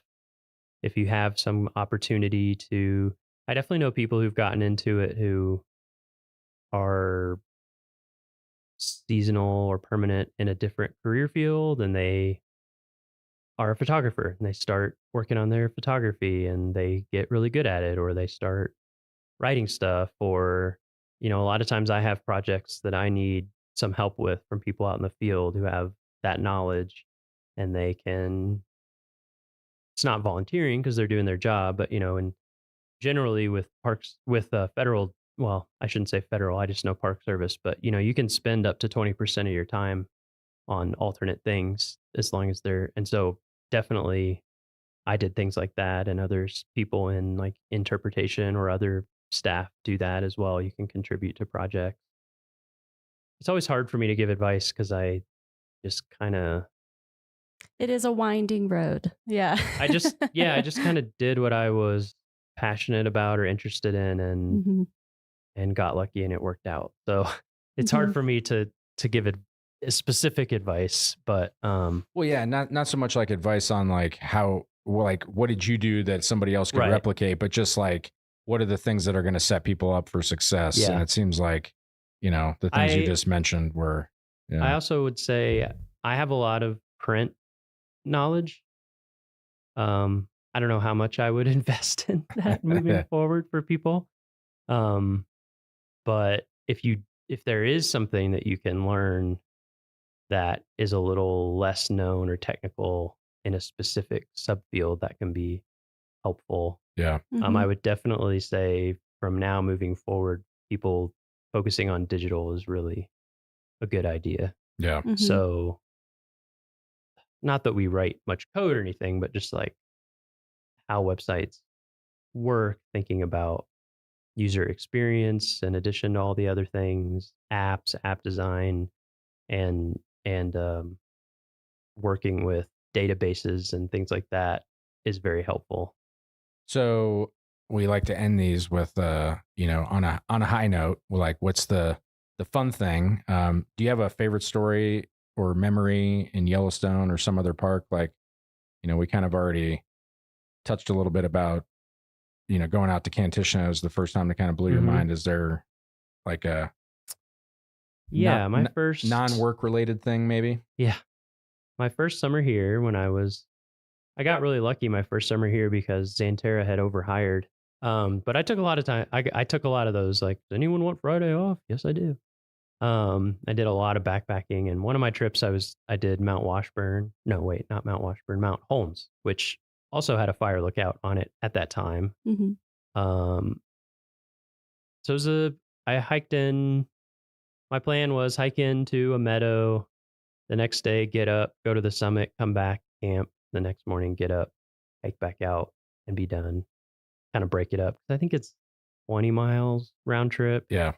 So that way I had like 5 miles in, 10 miles round trip, 5 miles out. Nice and calm.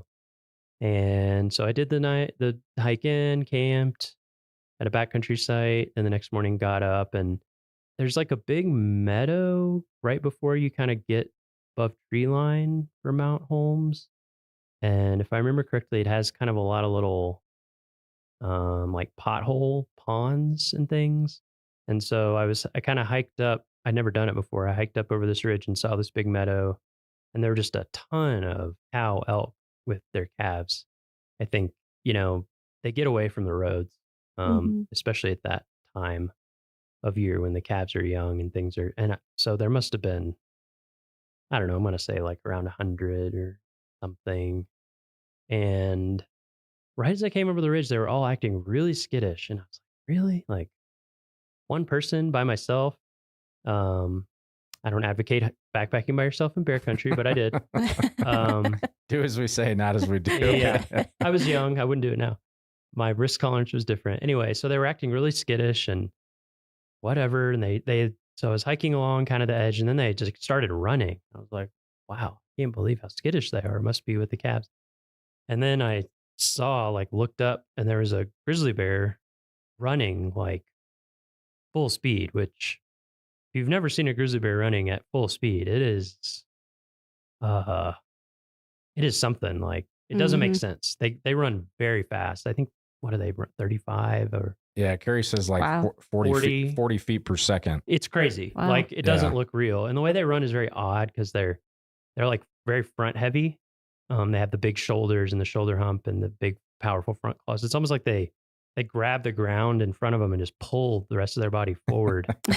And it was trying to chase down an elk, Wow. like a young elk. It looked like it was probably a year-old elk that it was trying to get. And I was by myself, and it was my first summer in a national park and my first summer in like mountains. And I was just like, whoa. And you could hear it.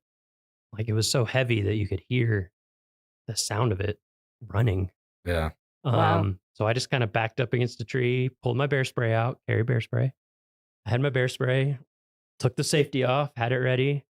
And the grizzly ran, gosh, it was probably like within 15 feet of me. Did not care about me at all. Oh It my was gosh. in pursuit of this elk running uphill. And then they went into the trees and they turned some kind of corner and came back the other way, farther away, down towards that meadow. And it ran forward and like swept one of the back legs of the elk and got it and started taking it down, was going to eat it. And I was just like, I think I'm going to keep hiking. So I started going up, and I went up to the top and I got to the fire lookout and I was really freaked out. And then I was talking to the guy who manned the lookout back then, or the person at the lookout who worked up there all summer. And that's a remote one. You can't drive to it. You get resupplied by pack animals, I'm pretty sure. And I mentioned like what I'd just seen. And he was like, yeah, there's a guy got killed at Grizzly Lake a few years ago. And I was just like, don't say this to me. So I hung out for a little while and then I hiked all the way back down to my camp and I packed up all my stuff and I hiked out the whole way that night because I was just freaked out. Oh my gosh. But yeah, that was pretty amazing. We'll never forget that one. Yeah. Probably set me up well for risk management going forward. I was a lot more aware of what can happen, which is anything. Anything can happen, which is why it's exciting. And for people listening, just a friendly reminder that we encourage people to hike in groups. Yes. Make a lot of noise. Yes. Carry bear spray and know how to use it. That's how to proactively stay safe. Yes. Well, Miles, thank you for joining us today. It's been interesting catching up and hearing about your job and what you do and all that. My pleasure. Ashton, did you have any other final questions for Miles? No, I don't think so. Thanks for joining us, Miles. Anytime. Well, that's it for this week's episode of What We Do. Thanks again to our guest, Miles Barger. If you like what we do, rate and review the show wherever you listen, because every positive review helps new listeners find the show. If you have questions or you want to learn more about a particular job, contact us using the form at go.nps.gov/whatwedopodcast. Thanks for listening. Headwaters is brought to you by the Glacier National Park Conservancy. Our purpose is to tell unexpected stories about how Glacier is connected to everything else. But today's bonus episode will be a little different. Instead of telling a story, I'm hosting a debate between Michael and Perry about the best activities to do in Glacier. Ooh. Hi, I'm Sophia. You're listening to Headwaters, a podcast from Glacier National Park. I'm Perry. I'm Michael. Here in my hands, I have a ranger hat full of little pieces of paper with different activities you could do in Glacier National Park. Okay. I will pull one of these pieces of paper, and on it will be an activity, and whoever speaks first, that's their stance, and the other person has to argue the opposite. Okay. Here Michael and I can get in a fight about anything. That's the easy part. It's winning the fight. That's the hard part. I'm ready. So let's pull the first topic and get started. Okay. Camping. Well, I love camping. That's my stance. If you come to a national park, odds are you're here to kind of disconnect from normal life, unplug, so to speak. Sounds corny, but how often do you get to wake up with the sunrise, go to sleep with the sunset, show off your ability or lack thereof to build a campfire, have s'mores? It's just the perfect national park experience.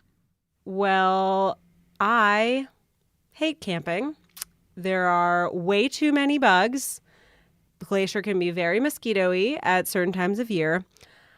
Also, you say, great, you get to see the sunsets and wake up with the sunrise. In Glacier in the summer, that is too late and too early. You're not getting enough sleep. And fundamentally, you're paying someone to sleep on the ground. Hard pass. would give that one to Michael. I feel like bug spray's a thing. If I'm in my tent, I'm relatively safe from the bugs. I'm going to enjoy the great outdoors occasionally. I don't have to do it all the time. Okay. All right. Floating/tubing. Love it. Floating the stretch of Lower McDonald Creek from Apgar to West Glacier is right outside my house and really easy to do after work. And I love that I get to see a part of the park that's right by my house, but from a totally different perspective than I would see it otherwise. Also, great birds. I hate floating and tubing because it requires you to have two different vehicles. You've got to put one in where you start, and you have to park one where you get out, and you have to spend all that time, waste all that time, I would say, shuttling back and forth. Whereas hiking, you can start and end at the same place, no problem. There are loop hikes. There are not loop rivers. Anti-floating. You're just baking in the sun the whole time.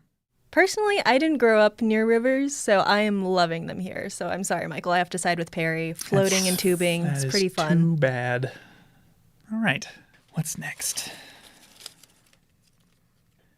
Stargazing. Well, I love stargazing, and here's why.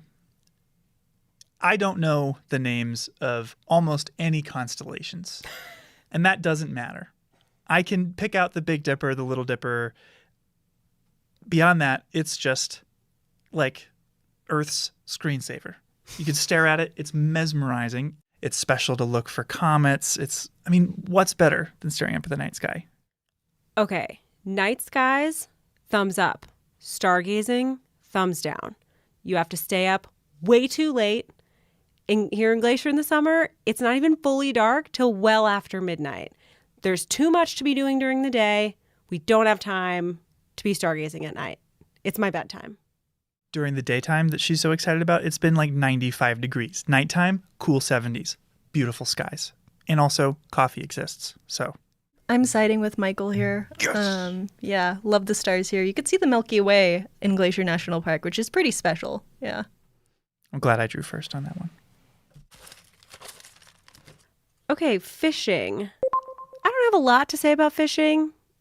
Those who've listened to season 2 will recall that the last time I went fishing, I was 6 and an alligator ate my bobber. So it's just adding work to another activity I'd rather be doing. Like, I'm floating down the river on a boat. I just want to enjoy that. It feels like a lot of work to be standing there waving a fishing rod around. Or if I'm like fly fishing, standing in the shallows, like I could just be swimming or eating or picnicking, you know? I don't need it. Well, I love fishing. It is one of the most meditative ways to gain a deep understanding of an ecosystem in Glacier. The park only encourages you to catch or touch one type of animal in the park, and it's fish. You're allowed to catch them. There are some that you aren't, but it's just such a unique experience in the park to be able to get to know the aquatic wildlife and have an excuse to just go stand in a river for 2 hours. Michael, how many times have you been fishing in Glacier? Twice. Maybe I need to become a fish girl. I've never been fishing before, which is surprising for being from Texas. But your argument's pretty convincing, Michael. I know you can find out more information about fishing regulations on our website. So if anybody else is interested in hopping on the fish train, check it out. Fish train. No.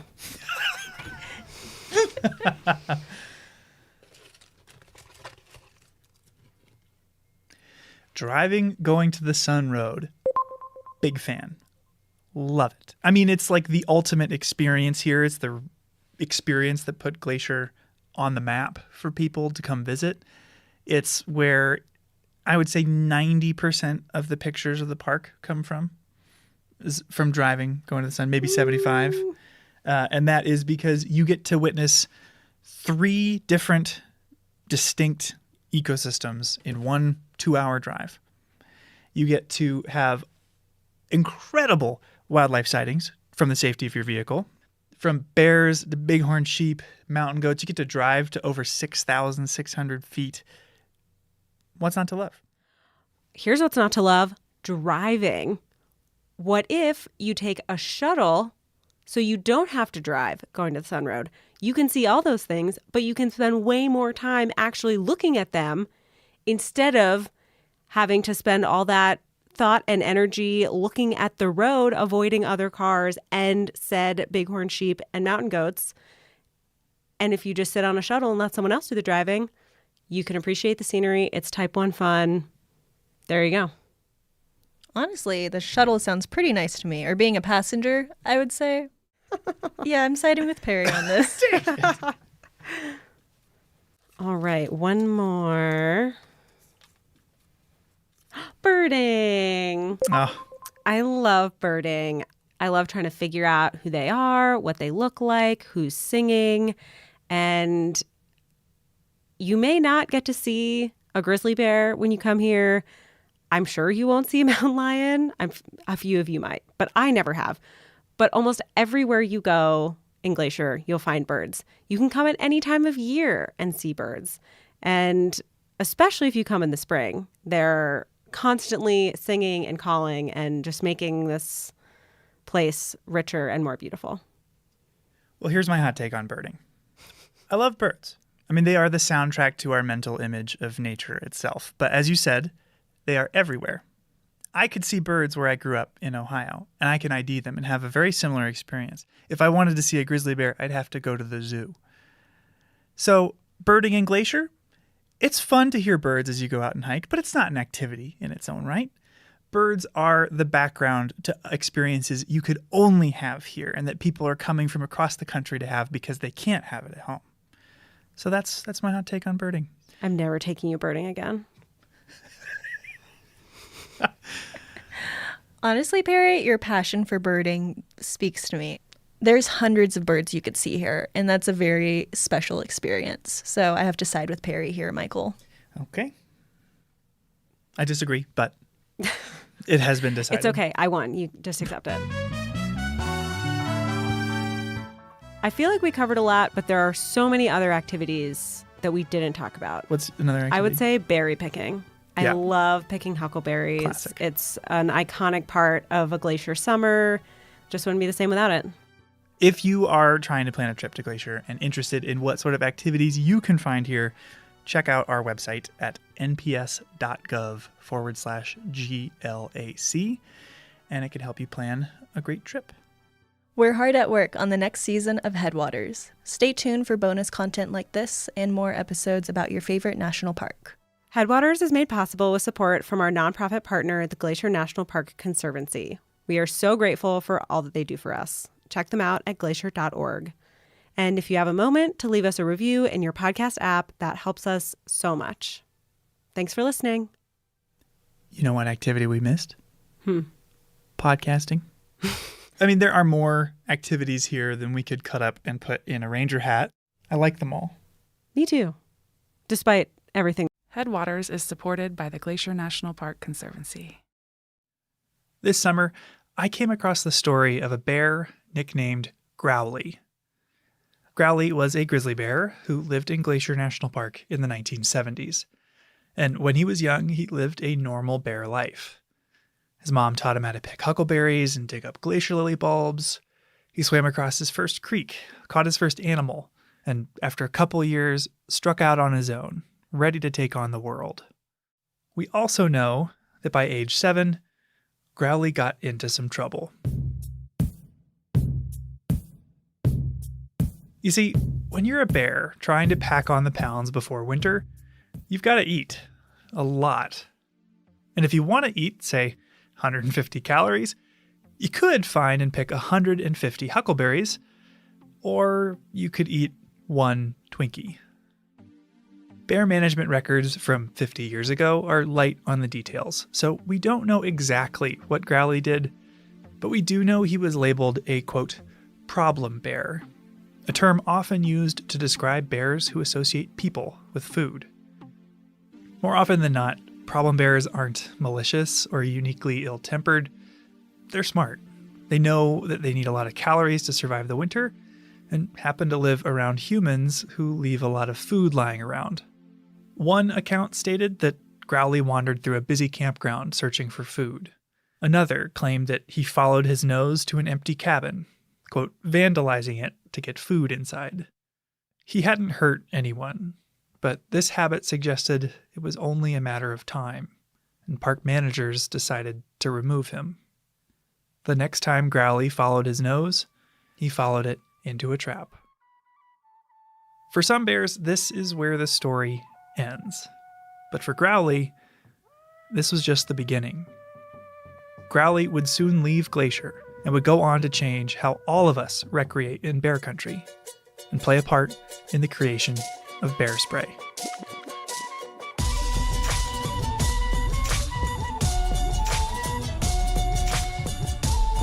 So this is what helped save our lives. I'm gonna spray you. Yeah, she took 2 steps into the cloud and made a 90-degree turn and ran out of there. You're listening to Headwaters, a podcast about how Glacier National Park connects to everything else. And in this episode, we're talking about bear spray. I'm Michael. I'm Daniel. For people who might not be familiar, Daniel, what is bear spray? Bear spray it's basically a self-defense spray, like a pepper spray, a really strong pepper spray that you spray at a bear if you're being charged or attacked. Right, and it's become a central part of the visitor experience here in Glacier because we have one of the highest densities of grizzly bears anywhere in the lower 48 states. Yeah, so most people who come to the park, they're picking up bear spray at the airport on their way here or at basically any store around in the whole area. Gift shop, grocery store, all over. It's an essential item around here. And if you see a park ranger out and about, they will have a can with them. And if you go on a hike with one, they'll likely sing its praises, sometimes literally. I went on a hike with a ranger this year who wrote a whole song to let wildlife know we were in the area. Grizzlies, grizzlies in the way. Get off the trail, because if you charge pepper, you'll get sprayed. Thanks, Ranger Frank. Oh, wow. Yeah, it was very good. I love it. But while bear spray is ubiquitous now, it hasn't been around forever. So in this episode, we're diving into the origins of bear spray and meeting some of the people behind the hottest life-saving accessory in bear country.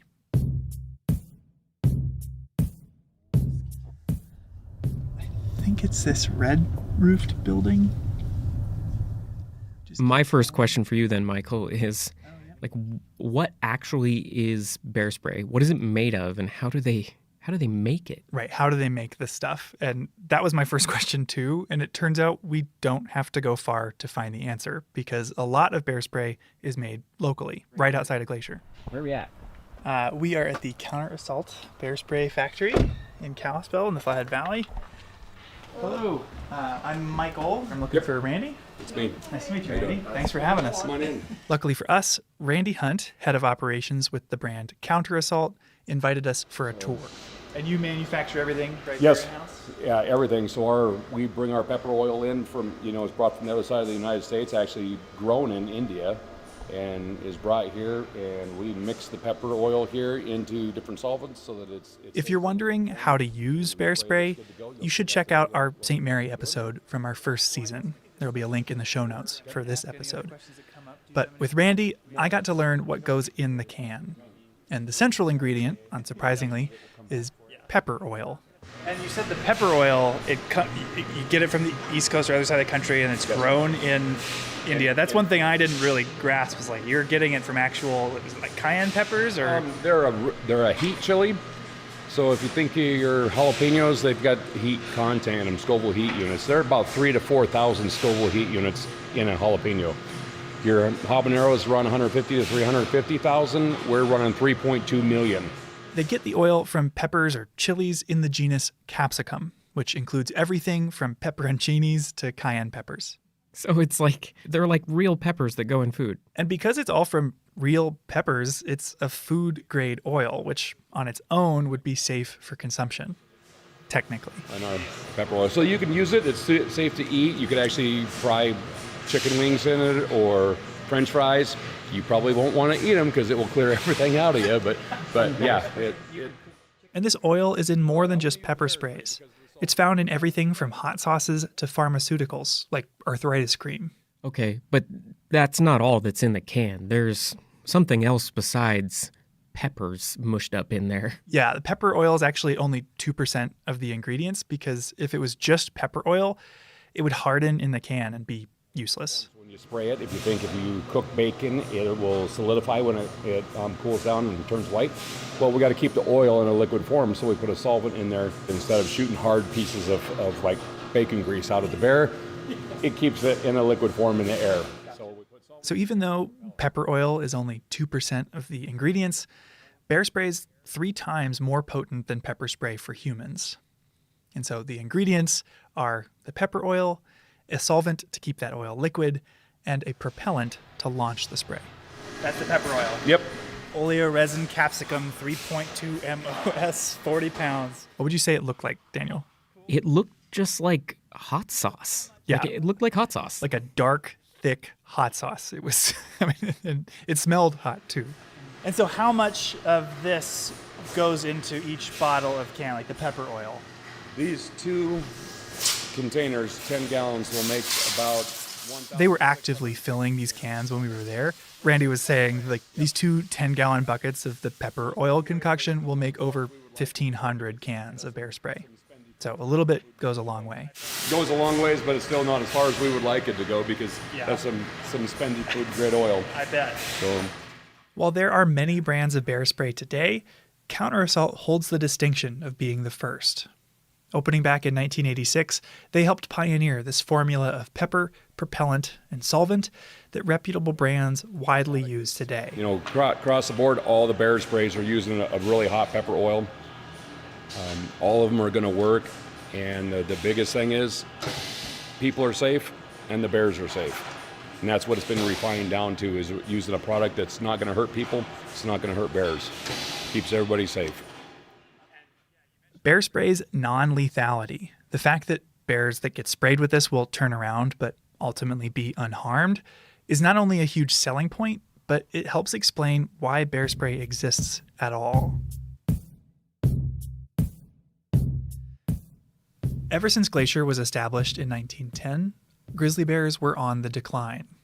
When the U.S. was founded, there were an estimated 50,000 grizzlies in the lower 48 states, living everywhere from Canada to Mexico, between Iowa and California. But by the mid-1900s, Euro-Americans had all but exterminated them. There were less than 1,000 grizzly bears left in the lower 48, largely isolated within large public lands in the West, like Glacier and Yellowstone. Something that's still true today. But while national parks are often seen as safe havens for wildlife, the relationship between Glacier and grizzly bears was fraught in the mid-1900s. Grizzlies, or bears in general, were a huge attraction for park tourism, but not in the way they are now. Right.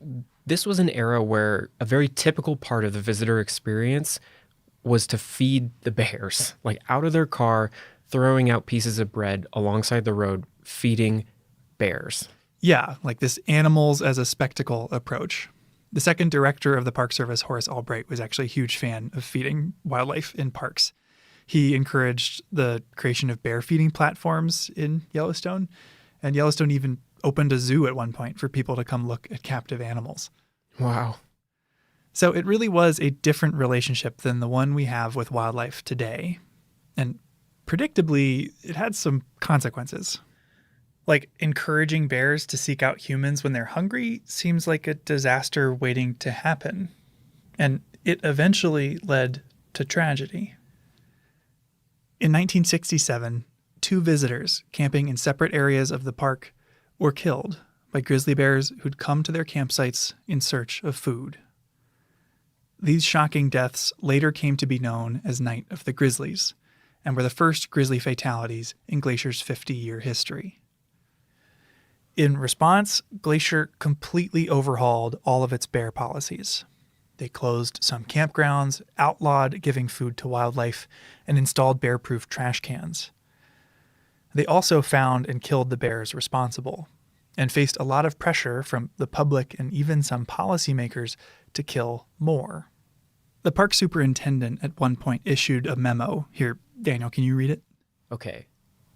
When a grizzly bear appears in any area of visitor use, it will be immediately destroyed by a park ranger. Wow, that is a pretty aggressive stance for a park to take against bears. Yeah, it was pretty intense. The park is taking a very aggressive stance to kill bears in order to keep people safe. Mm-hmm. But as a species, at this time, they're actually becoming very threatened in the 1960s and 70s. Right. As glaciers dealing with these events, grizzlies are identified as an endangered species by the federal government, which demands a broad recovery effort. Scientists started studying how many bears were left, what their habitat needs were, insight that would help them recover and hopefully help our two species coexist.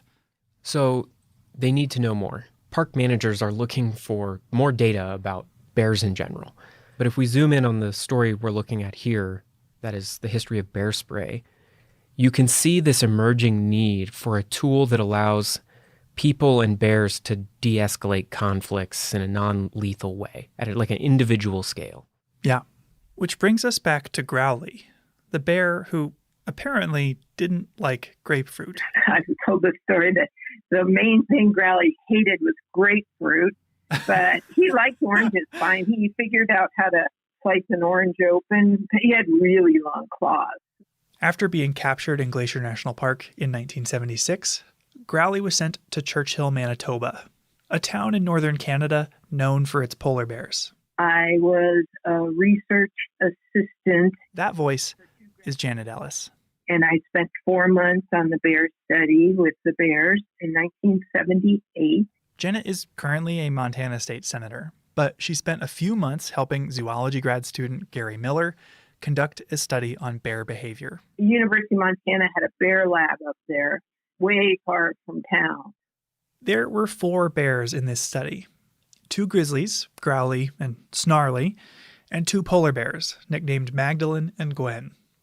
Janet helped take care of them. So what does it look like to take care of a grizzly bear in a lab? So it was cleaning the area. It was feeding them every day and making sure they had water. The Hudson Bay store was the local grocery store in Churchill. And so we would get meat scraps and vegetable, whatever food that they were willing to give away. And that's what the bears lived on. Each bear was monitored dawn to dusk. Body temperature, heart rate, posture. Reading through the paper, I really liked these little drawings that showed bear body language. And it turns out Janet drew those. I did illustrate Gary Miller's master's thesis. Oh, you drew the bear outlines of their different postures? Yeah, I did all that stuff. Oh, those are so cute. Finally, one by one, they'd bring the bears into a 13-foot by 20-foot cell with a drinking well for water and a barred metal door. From outside the cell, an assistant would provoke the bear into charging, approaching the door and stomping if necessary. Wow. So that's all it took to get them to charge at the gate of the cage. Yeah, most of the time. Yeah, Janet said that every bear was different.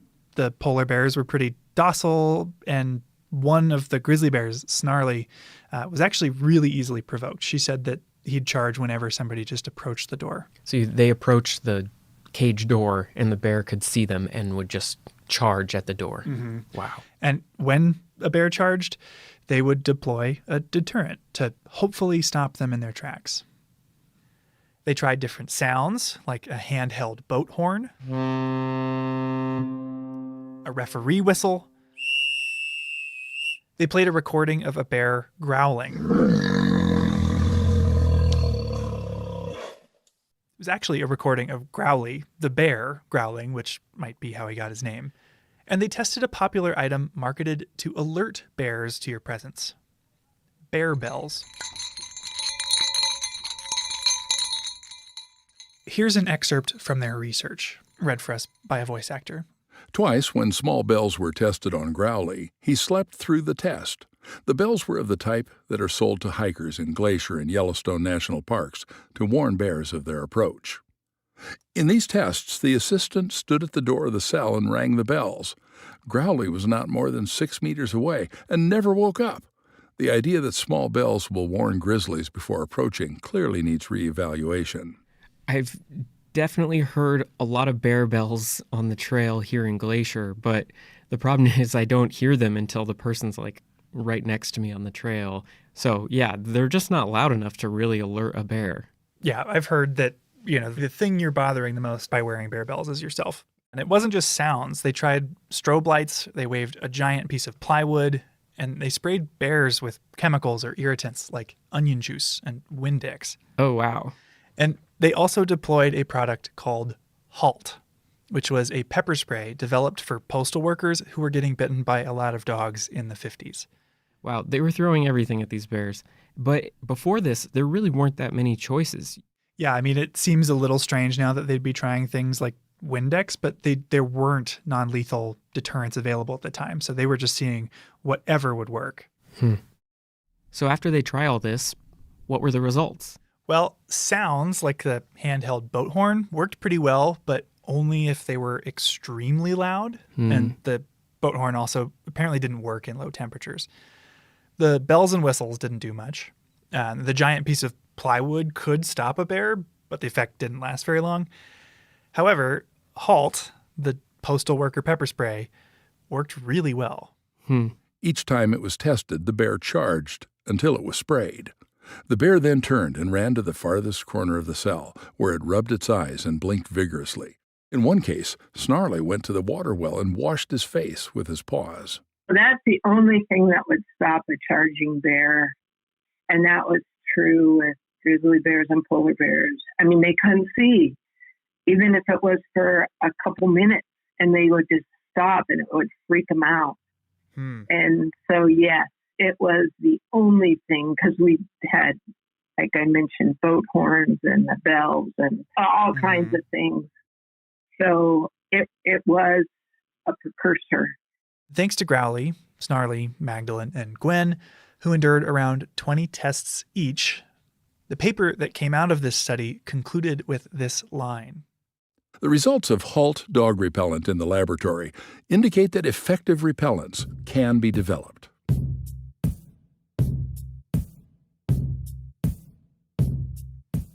So the study up in Churchill, it showed that this dog pepper spray works pretty well. I mean, was that it? Did they just then package it up and sell it as bear spray? There were a few steps in between. So the University of Montana was funding the study Janet was a part of. And with this conclusion that a deterrent could be developed, they started funding a follow-up study. I'm guessing that at University of Montana they were using different bears? Yeah, this second study had a new set of bears, including one problem bear from Glacier that was labeled in the study as a roadside panhandler. Oh, wow. And these new bears were sent down to Fort Missoula. Who led this follow-up study? So the student that was working on this study was named Carrie Hunt. And it's funny, newspaper articles that you read about Carrie go out of their way to highlight that she is 5'1", 115 pounds. And just like the first study in Churchill, is provoking these 500-pound grizzlies into charging in order to test these deterrents.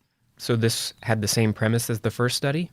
Yeah, very similar. Magazine actually interviewed Carrie about the experience. Hunt stepped to the barred door of the bear's cell. By stomping her feet, she provoked almost all the bears into charging. More than once, concrete dust flew from the hinges as a huge bear rammed the cell door. Even though the situation was controlled and there was no way I could get hurt, it was still frightening. The power and aggression of an angry, charging grizzly is overwhelming. If the bear charged, it received an application of the repellent being tested. A lot of the things they were testing were very similar to that first study. They did sounds, like in this case, rock music. They did Halt, that same dog spray. Everything from tear gas to rock music was tested, but only a commercial dog repellent spray had any significant effect. The spray's active ingredient was capsaicin, a derivative of red peppers. Ironically, the study was actually funded by a competitor to what we now know as bear spray, called Skunker. Guess what Skunker is? I'm guessing it smelled really bad. Yeah, it was a synthetic skunk spray. And turned out Skunker didn't work, and it just kind of made the bears sad. But I'm not surprised. They didn't leave the area. But Halt, once again, did work. The only problem was that's not how people have bear encounters in the wild. Sure. And this tiny can of pepper spray designed for a dog that's biting a postal worker, it doesn't shoot far enough. It's not strong enough. And so Carrie highlighted that, this is a really promising thing to follow up on, but it would need some refining. It needs some iterating to turn it into an effective bear deterrent for public use. So now there's 2 studies that are both showing that some kind of pepper spray is probably going to work pretty well to stop a charging bear. Yeah. But to work in the real world, it needs some modifications. Right. And this result started to trickle out into local Montanans that either were connected to the university in some way and found its way to a guy named Bill Pounds. After hearing Carrie's results, he reached out and offered to help refine it. And eventually that collaboration turned into Counter-Assault. Over the years, it's been refined. It's got different propellants. It's got different concentrations of the pepper. The IGB. One of the big things that they worked on was the delivery method, how the spray would leave the can. Yeah, you mentioned the spray. That was one thing I realized I hadn't mentioned because some of the earlier brands were shooting 6 feet in a pencil-thin stream, like Wasp Killer. Right. So that stream, you're not going to hit a bear from 30 feet away in the eyes. Especially when you're in a panic yourself. I don't care who you are. You're going to be in a panic when a bear is charging that shit. They wanted that shotgun pattern, as it's called, a fog pattern. That fog is Okay, so this is part of the process we saw. They're taking a canister full of the ingredients and they're putting a spray nozzle on the top of it that shoots the bear spray out into a fog or a cone. Yeah, exactly. And through testing and conversations with bear biologists, they refined that fog into a spray that would last 7 seconds and shoot 30 feet. That fog is going to get in the sinuses. It's going to get in the eyes. They're going to inhale. It's going to get in all the mucous membranes, the lungs. That's what changes their senses, and they just stop. It's a shock to their system like it is ours. So you don't have that. There were some obstacles along the way before bear spray was widely adopted. There were fraudsters making weak knockoffs, and some serious misunderstandings, like thinking you used it like bug spray, or that it was a spice rub you could buy at the grocery store.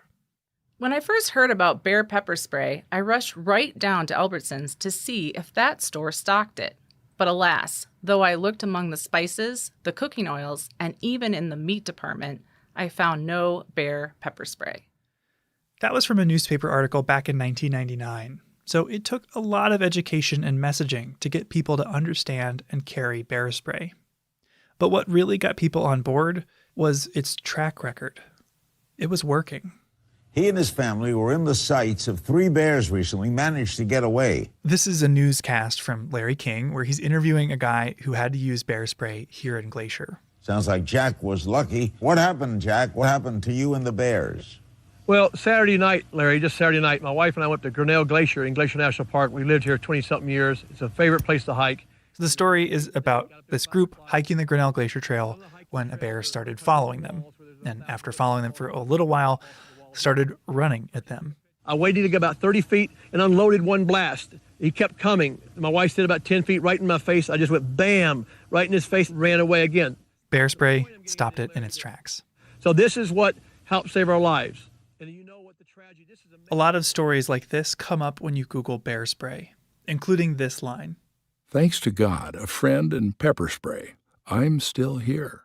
That quote comes from a bear attack survivor who would go on to found his own bear spray company called UDAP, which is based in Butte, Montana. Testimonials like these have slowly won people over, and even folks who doubted a pepper spray could work as well as a firearm. Like I said, I was retired military. I'm a gun guy. It's fine. But these guys are like, well, I need my gun.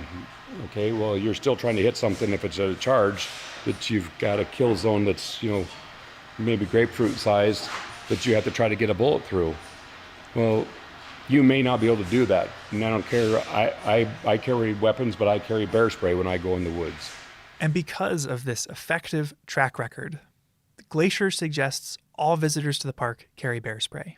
Montana Fish, Wildlife, and Parks recommends all hunters carry it too.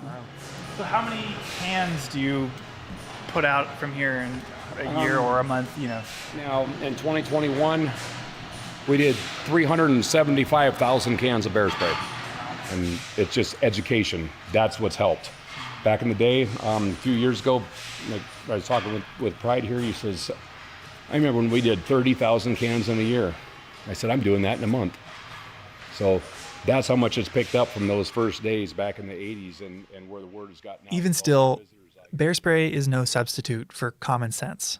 Being safe in bear country involves storing food properly, making noise on trail, hiking in groups, not just grabbing a can of bear spray and calling it a day. Yeah, I've actually heard some bear experts talk about the downside of bear spray is that people think they just strap it on their back and then they're safe, and that it actually discourages the kind of awareness and mindfulness of bear safety that you need to have in mind. You don't want to get complacent.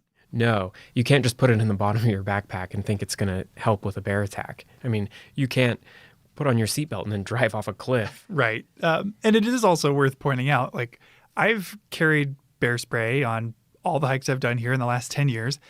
I've never had to use it. Have you? No. My whole life I've been in bear country and I've never used bear spray. Right. I mean, I've taken it out a few times, but I've never had to spray it. The only times I've actually been around it going off was when people set it off on accident. The adoption of bear spray coincides with a shift in our relationship with bears. A shift from managing bears to managing people. That change, which we're all a part of, makes a huge difference for our wildlife. Compared to the 1960s, there are a lot more bears and humans in Glacier. Around 100 more grizzlies and literally millions more annual visitors. But that hasn't led to an equivalent rise in bear-human conflicts, or problem bears like Growly needing to be removed. Thanks to these tools that help us coexist, more bears get to live out their normal bear lives, even as more and more people like you and me come to visit.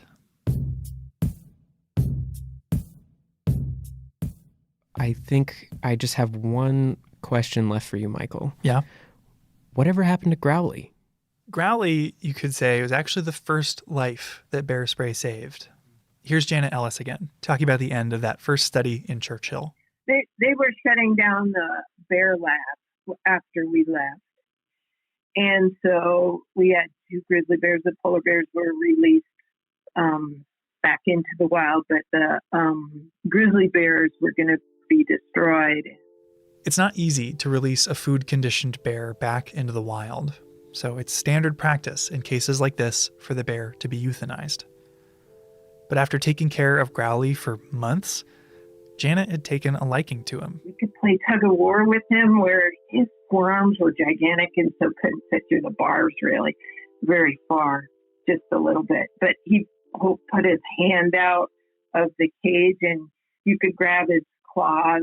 And he'd pull and you'd give up because he was going to win. And then she fed Growly, gave him water, got him exercise. Apparently, he really liked playing with these giant tires they had lying around. Just pounced on him, and he could pick him up in his mouth and shake him like a rag. I mean, he was so strong. So when it seemed like Growly was going to be euthanized, she started writing letters to friends and family. Well, I wrote various relatives to see if they had any ideas, and it was my dad. It was an attorney in Columbus, Ohio, that talked. There was a city councilman, I think, that was in his law firm, and then he knew somebody else who was head of Parks and Recreation, and they knew Jack Hanna. You know, it was that sort of thing. Through her dad's network, Janet reached Jack Hanna, the director of the Columbus Zoo, and coincidentally, the guy you heard Larry King interviewing earlier, because years later, he used bear spray on the Grinnell Glacier Trail.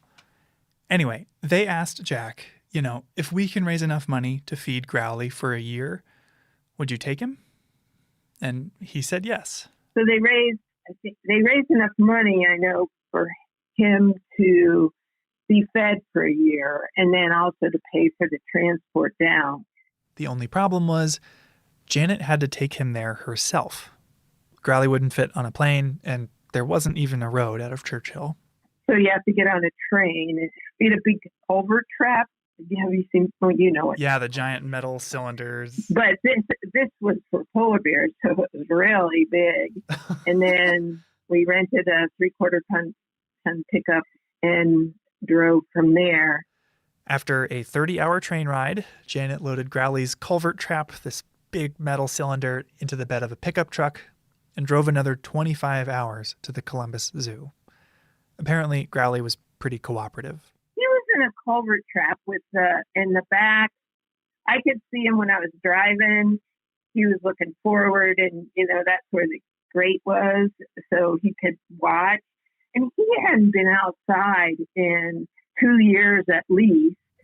So he was really interested in what was going on. But he didn't really rock the truck. Like anyone on a road trip, Growly needed food and water along the way. Janet could slip him food through the grate, but she had to get help with water.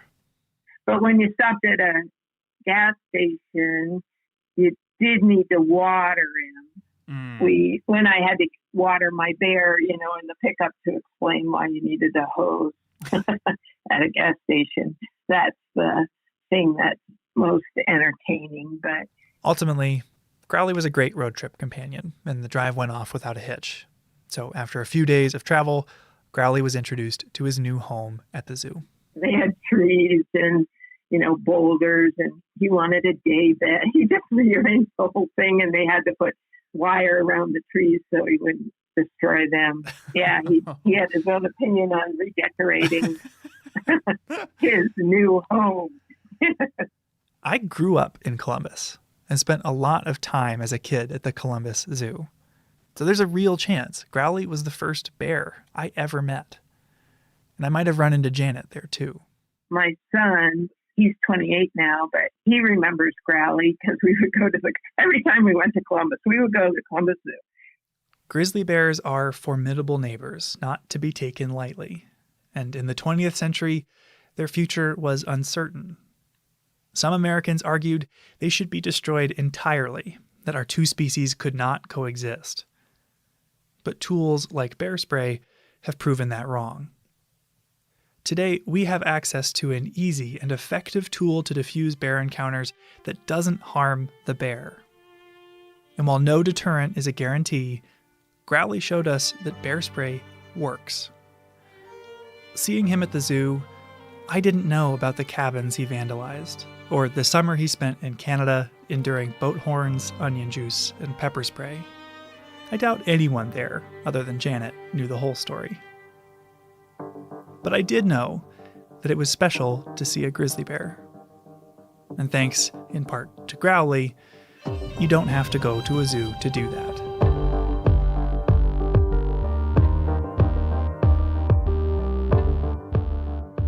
That's our show. Headwaters is a production of Glacier National Park and is supported by the Glacier National Park Conservancy.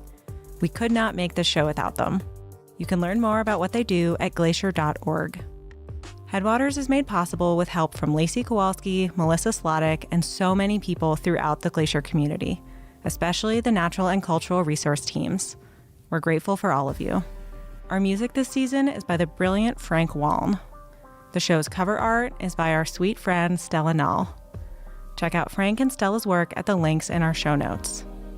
Special thanks this episode to Randy Hunt and everyone at Counter Assault, Janet Ellis, Carrie Hunt, and Chuck Bartlebaugh for discussing this project with us, as well as Growly, Snarly, and all the other bears who contributed to the creation of bear spray. Besides sharing this episode with a friend who might appreciate it, you can help us out by leaving us a rating and review in your podcast app. Thanks for listening.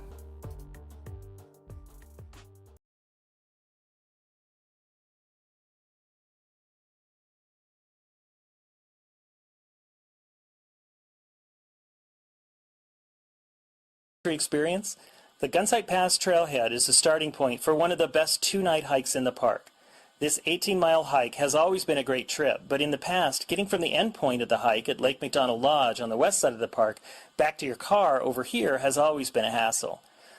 Now that the new shuttle system is in place, hikers have free transportation back to Gunsight Pass Trailhead to retrieve their car. Or, an even better idea is to leave your car at the end point of the hike and take the shuttle to the beginning point here at Gunsight Pass. That way, when you're done with your hike and tired and dusty from the trail, your car is there waiting for you. However you arrange it, the hike from here to Lake McDonald Lodge provides a classic Glacier National Park experience. The trail winds in and out of dense forests for the first few miles to Gunsight Lake and continues up subalpine meadows to Gunsight Pass. Dramatic views of Gunsight Lake on one side and Lake Ellen Wilson on the other are your reward as you stand on the Continental Divide and enjoy the scenery. The trail then drops down to Lake Ellen Wilson before climbing Lincoln Pass over to Sperry Chalet and the Sperry Glacier. Sperry Chalet is one of 2 remaining backcountry chalets still in operation today. From the chalet, the trail drops steeply down to the McDonald Creek Valley below and ends across the road from Lake McDonald Lodge. Backcountry campers are required to obtain a permit prior to their trip. Stop at one of the permit offices or visitor centers and ranger can give you guidance and assist in trip planning. Along this route, backcountry campgrounds at Gunsight Lake, Lake Ellen Wilson, and Sperry Chalet provide a range of choices for camping, and the chalet provides overnight accommodations that include meals as well if you want to experience the backcountry with just a touch of rustic luxury. Reservations for the chalet is a must, and reservations are recommended for backcountry campgrounds as well.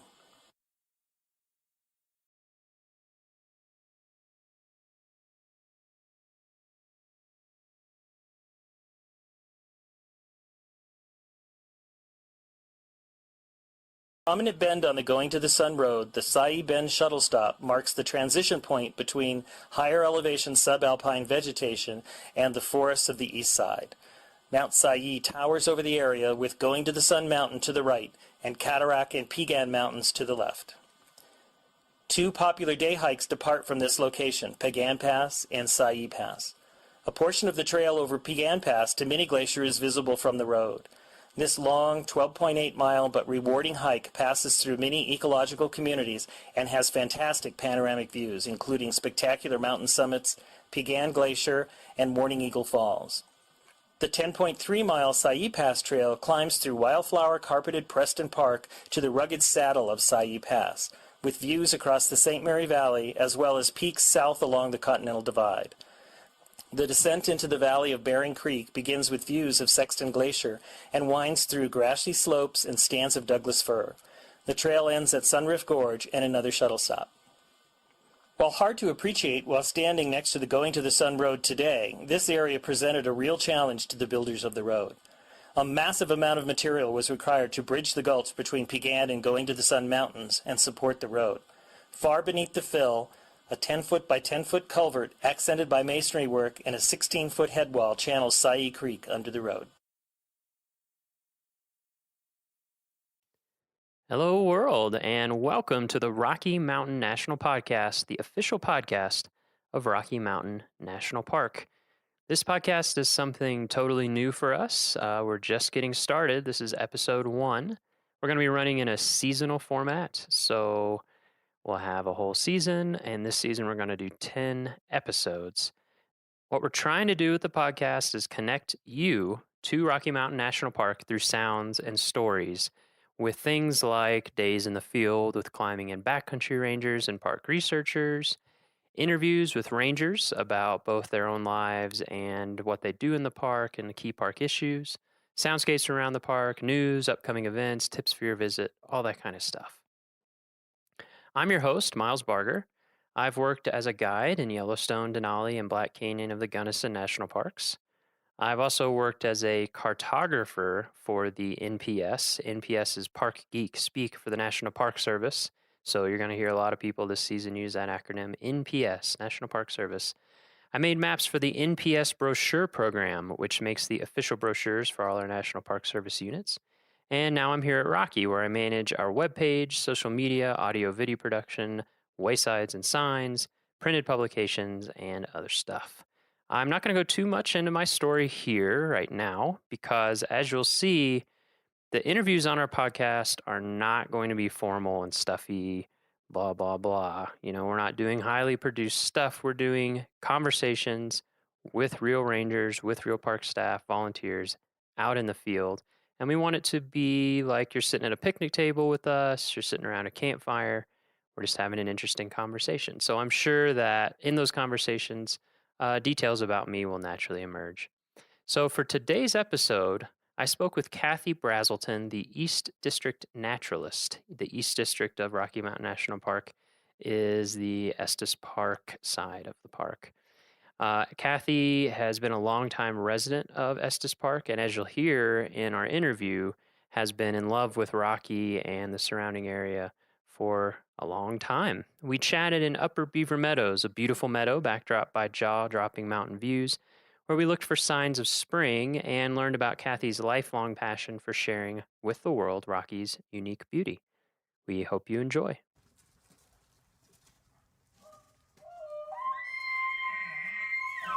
Welcome to the Rocky Mountain National Podcast.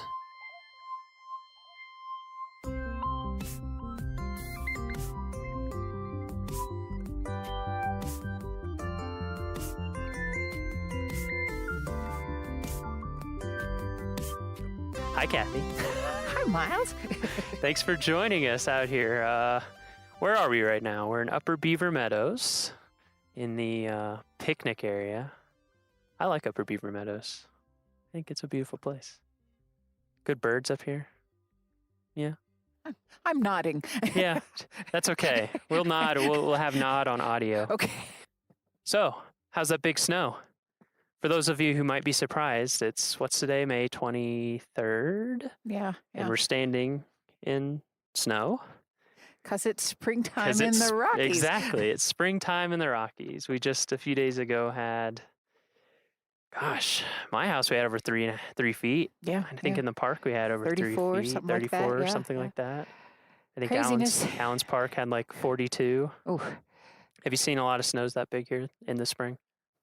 Not quite that big. No. One year in March we got 56 inches. 56? Yeah, it was phenomenal. Whoa. But those are odd little weather events. Yeah. It's kind of amazing how it will snow and then melt very quickly. It's kind of nice. It's like a little hint of winter. All right. We'll just head into background stuff. So, Kathy, what do you do here at Rocky Mountain National Park? I am the East District Naturalist, which means I supervise all of the interpretive stuff on the east side of the park from the Continental Divide down. And what is, I don't know, our listeners might not know, we use the terms interpretation. What's an interpreter in the Park Service? We don't translate stuff, right? Well, we sort of do. I look at it. My grandmother, to her dying day, asked me what language I spoke. So, really? and I think it is kind of being an interpreter. I take my knowledge and love of this place and put it into language that the visitor can understand because it's new to them. So interpreters, we do stuff like ranger programs that people go on. What other kind of things? Walks, talks, hikes. And then there's the non-personal stuff that you'll see around the park, the brochures and the wayside signs and things that help you understand where you are. Yeah, I know a little bit about that. Imagine you do. So let's see. Where are you from, Kathy? Originally. Born in Memphis, Tennessee. Memphis, Tennessee, but no accent. Amazing. I lost it on purpose when You did? I moved out here Yeah. to go to college. Yeah. But I was a child of the South. Yeah, I grew up in the South too, actually. Yeah. And I was kind of the same way. I didn't lose it on purpose, but I had a thick accent and Kentucky plus Mississippi plus Tennessee. So that was kind of That's a doozy. That's a good mix. And then I moved to Iowa when I was like 11 or 12, and it kind of went away. Memphis, Tennessee. How long did you live there? 2 years. 2 But years? all my family was from there. Oh, really? But Daddy's company moved him all around. Yeah. And my family loved to travel. Yeah. And we came west. Yeah, In like the a lot. station wagon with the wood paneling on the side. Like National Lampoon Vacation Exactly. style. And 3 little girls in the back seat driving my parents crazy. Oh, that's great. But that's when I fell in love with the West. Yeah. So it was you and 2 sisters. Yes. Is that right? Yes. And then ever since you can remember, you took trips out west? Yep. How did your parents get into that? I'm not quite sure. They just... Dad was a crazy birder. He wanted to get lots of new species. And Mother was really enthralled with the beauty of the Native American lands. So we did a lot of poking around down in Monument Valley and Gallup watching the dances. Oh, wow. And yeah. That's I had awesome. a blessed childhood, but it turned me on to my love for the national parks. Yeah, that sounds great. What's the first national park you remember visiting? Rocky. Rocky? Really? How Yes. old are you? I was 11 years old. 11. Wow. And I fell in love with these mountains. That was a family trip? It was. Huh. How long were you here? Did you camp? No, we didn't camp. We hiked in the snow. We all fell through. We had on our cotton jeans and our cotton boots. It was May, though. Coming from the south, we thought it would be warm. But no. Oh, yeah.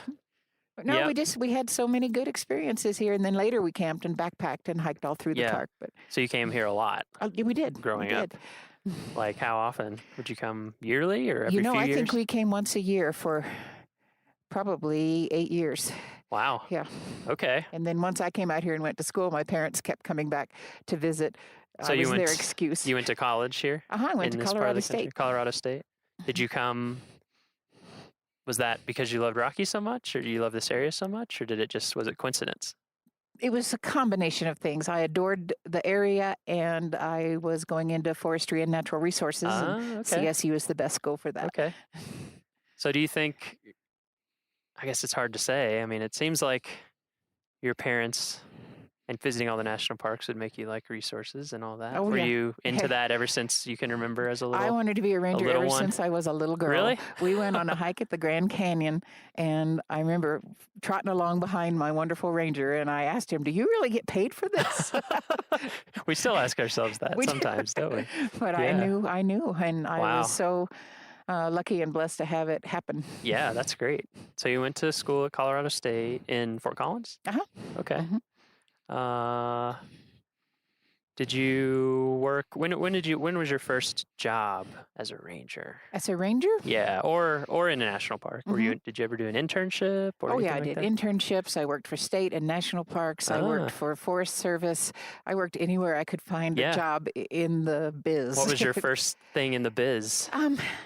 When I was, parents don't let your children listen to this. When I was halfway through college, I took a semester off, and I worked at Lowry State Park, our wonderful state park just down the hill. I worked for the Young Adult Conservation Corps. So it was a break from school, but it was also doing something that was, My goal was always, no matter what job I had, was to put some kind of a spin on it that would benefit the environment and benefit my career. Yeah, sure. What kind of stuff did you do in that internship? Or job? So I made some maps, and I worked on some trails. Oh, that's interesting. Got to make maps. Yeah. I like to make. I know you'd like that. Yeah, I've made some maps in my time. I mean, it's interesting, I think, because that question comes up a lot, I feel like, from visitors. It's like, how did you do this? Or how did you become a ranger? Or what was involved? And I feel like those types of summer jobs and internships are so My first key. internship, you will love this. I went to Southern California, and it was the Louis Rubidoux Nature Center with Riverside County Parks. I was madly in love with a California boy at the time, so I did my internship down there. And the day that I got there, maybe within 2 or 3 days, my poor boss, who ended up being a wonderful friend of mine, was in a terrible accident and handed me the keys to the center and said, "Have a nice summer." Wow. So I learned, You learned a lot. from the kitchen sink on up, Yeah. but it was the best experience ever. I learned everything. Yeah. Yeah, that sounds great. Sometimes I've had a few internships like that. Yeah, let's see. So when's the first time that you worked at Rocky Mountain National Park specifically? I came here in the year 2000. Year 2000. And what were you doing then? Oh, it's a crazy story. I was chief ranger in several parks, chief of interpretation, and I wanted to move up here. And my husband got a job, and I didn't have a job yet. So I handed in my badge and moved up here on a leap of faith. Yep. But I wanted to raise my children up here. It's the scariest thing I've ever done. Yeah. But again, it worked out? Well, yeah. It was wonderful. And I had actually a summer off, which I haven't had since I was 16. Yeah, that sounds great. And I hiked and hiked and hiked and hiked. Yeah, you already knew the park. But you got to know it so much better. Right? Yeah. I'd sit down every morning with a topo map and a cup of coffee and just go, here we go. Sounds like heaven. It was. It was a great heaven. intro. Yeah. And then I got hired on as a seasonal again. So I got to have all the fun and none of the responsibility of a supervisory position. Yeah. And then just moved on up. So yeah. I guess that's something too we should explain for listeners, because this is our first episode of the podcast. So, people are new to this stuff, is that we kind of have different groupings of types of employees. We have kind of interns that are through different programs, Student Conservation Association at some parks, or here we have our own programs. And then we have seasonal employees, which are actually official government employees, but they're just working for up to 6 months or less. And then we have term employees, which are on kind of multi-year projects, but they're a defined limit. And then we have permanent employees, Right. which is like what you'd normally think of as a full-time employee, I guess. Right. Yeah. So you started out seasonal again when you're doing that, but you've been a chief other places. Yep. Where'd you work before that? I started in Redwood National Park. Ooh, beautiful. I was going to graduate school in the Pacific Northwest. It was beautiful. When was Redwood created? Oh, gosh. I'm trying to remember. 78, I think. Yeah. Okay, yeah.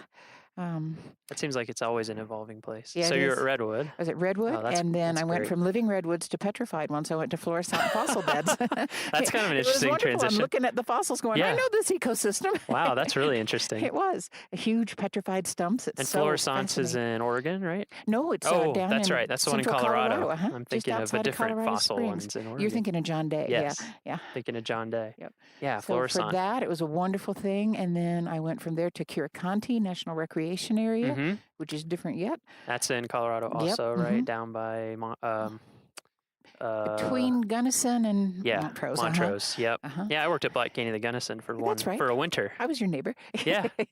Yeah, I love that part of Isn't it gorgeous? The state. Yes. Oh, I love it. Curated is beautiful. It is. Yeah. I think a lot of people don't realize that the National Park Service manages a lot of national recreation areas. Yeah. So not all National Park Service units are called national parks. That's right. Yeah, we have tons. I don't even know how many types of units. Oh, gosh, like the 15, National Historic 16. Site, National Monuments, National Battlefields, Exactly. National Seashores. Yes. Exactly. Yeah, and for people, if you're listening and you're curious about that, go to, if you search the terms Find Your Park, you can actually find a big map that has, we have 400 and, what's the count now? 400 and something units. And I think a lot of people don't even realize that we manage all that stuff. Anyway, Curated. From there, I went to a little bitty place in Utah, Timpanogos Cave. Oh, I've heard of that. Gorgeous. What's that little, like? Oh, it's a little jewel box of a cave. Is it a dry cave, wet cave? It's a wet cave. It's Wet still cave? alive, with doors in it to help maintain the moisture ratio. Wow. It is way up high on a cliff, so people show up and expect it to be like Carlsbad, where they take an elevator or stairs down to the cave. Instead, they have to hike a mile and a half up. Really? Yeah. That's it's in the limestone face. What part there. of Utah is that in? Just south of Salt Lake City. Oh, okay. Yeah, in the Wasatch Range there. It's beautiful. I love that part of the country. And then from there, I went to Great Sand Dunes. Now it's National Park and Preserve. Yeah. And then up At that time, was it? It was just a national park. National park, and then they added the preserve later. Yeah. That's also a fascinating place. If anybody's coming to Rocky and you have a longer trip, you should visit some of these places around us. I mean, Great Sand Dunes is bizarre. It's phenomenal. It's just phenomenal. Hundreds and hundreds of foot tall sand dunes up against the Sangre de Cristos, and there's a 14er like right behind sand dunes. Yes. It's very bizarre. And then what's that creek that flows down? Medno. Yeah, and it flows like under the sand and kind of emerges on the other side. It And there's a comes in and wetland. out. I mean, it's just, there's secret pockets back in there. It's a bizarre And place. a bison herd and an elk herd. And Yeah, it's definitely worth. I mean, all parks. I've literally every park I've been to. Same even here. when I'm like, I don't know about this place. It's always interesting. Every park has had some beauty. Yeah. Yeah, it's really fascinating. And so then after that, you came here to Rocky. Huh. That's great. You got to be in some nice places. And I'm a happy ending. Oh, I have been in wonderful places. You like it here, okay? Yeah, I do. Yeah. So how did you get into interpretation? Specifically, is that what you'd always wanted to do, or were you I've done lots of jobs in the national parks, resource management, law enforcement, cleaned my share of toilets. But my passion was to get people excited about these beautiful places, and to me, interpretation was the key to that. Just to share my love for and knowledge of, and watch that glow spread across their face. That's the best thing in the world. Yeah, I have to agree. I love that too. So you talked about taking trips with your family. Was there anyone specifically, like a specific ranger that you remember, or someone in your family specifically that really inspired that desire to my communicate mom was and inspire a professional Girl Scout, outdoor education. And I was a scout myself, and that offered me many wonderful opportunities. Yeah. And then my dad being a birder, that's what we would do together. We'd go out on Saturdays and go birding when we could. So he taught me a lot about the different, birds and why they were there and the ecosystem idea. And I just loved science in school. I was a little science nerd. I just adored it. Yeah. But that's great. I had a hard time deciding whether I wanted to go into research and because I just love immersing myself in resource knowledge. But I really wanted the other piece too, the communication of the sharing of. That's important to me. Yeah. Yeah, I feel like that happens a lot for people in the Park Service. They kind of have a lot of interests. It takes a little bit to figure out, do you like being out in the field collecting data all the time, kind of on your own, or do you like interacting with people and and all of that? Both. Yeah, exactly. I kind of feel And the old time ranger, when I started, was more of a general ranger, a generalist, and we got to do a lot of the different things. And we've gone a little more pegged now into different categories. Yeah, I've heard a lot of people mention that. I guess I've only been doing park stuff for about 10 years, but I've heard a lot of people say, it used to be much more general, and it's just gotten more specialized over time. Why do you think that is? Well, a lot of my first parks were smaller parks, so you wear a lot of different hats because you don't have a lot of staff. Yeah, exactly. And then if you move into a bigger park, there's just more people to assume more roles. Yeah, makes sense. Yeah. A lot more everything. I mean, at Rocky, you were just a little under 250,000 acres, right? Yeah. And a lot of visitors. Yes, we do. I bet that's changed a lot. Do you know what the visitation was when you were here, like in 2000, approximately? I think it was still, don't quote me on this, but I think we're still under 3 million at that time. Yeah. And now we're at 4.5. Yeah, last year we had and 4.5 growing. million. Yeah, so what kind of changes have you seen at Rocky since you've been here? Oh, any kind of changes? I think the interpretive role becomes more and more important because we are trying to help people understand where they are so that their visit can be as low impact as possible and they can see the beautiful places and enjoy it, but still in the spirit of national parks, leave it for that next generation. So even though there's a lot of visitors, most of them really want what's right for the park, and we just help them understand how their behaviors can help the park. So, again, just in case some people listening don't know all the details, what are some things that we mean by impact, or like remaining low impact while we visit? Oh, it can be as simple as going to the bathroom in the correct place or the correct manner. Yeah, that's true. There's nothing worse than thinking you're in God's own wilderness and looking down and seeing a big pile of human leavings. Or a pop top or things like that. So, with that whole leave no trace idea is a good one. Yeah, I know that's a big one, and one that we've been having to work with people on just because we do have so many visitors now. That's right. It's understandable, That's right. but and using trails, if there's a trail available, use that. Don't make your own. And that can really help the undergrowth and the vegetation around our heavily used areas and little things like that. And people need to remember that it's a little thing, but it really does make a difference. Yeah. Because we have 4.5 million people doing that little thing. Exactly. Yeah, that's what I always try to think about because, it's understandable. Like it's understandable why people do little things and you don't think about it. But I always try to remember, like, okay, what am I doing right now times 4.5 million? Right. That's a good way to look at it. It can make a pretty big difference. Yeah. And then the other thing I try to think about too that I think you're right, this is where interpretation is so helpful, is that national parks are really fun and they're fun to come to and they're fun vacation, but they're so interesting because they're set aside forever. They're supposed to be here forever for everyone. Right. Every generation, grandkids, great grandkids, everybody. And so that always helps me too. Isn't that the best dream ever? It is. I know. It's an amazing idea. And you get up in the morning and put on your green pants. If that's the reason we're getting up and putting on our green pants, we could have a lot worse troubles. I agree.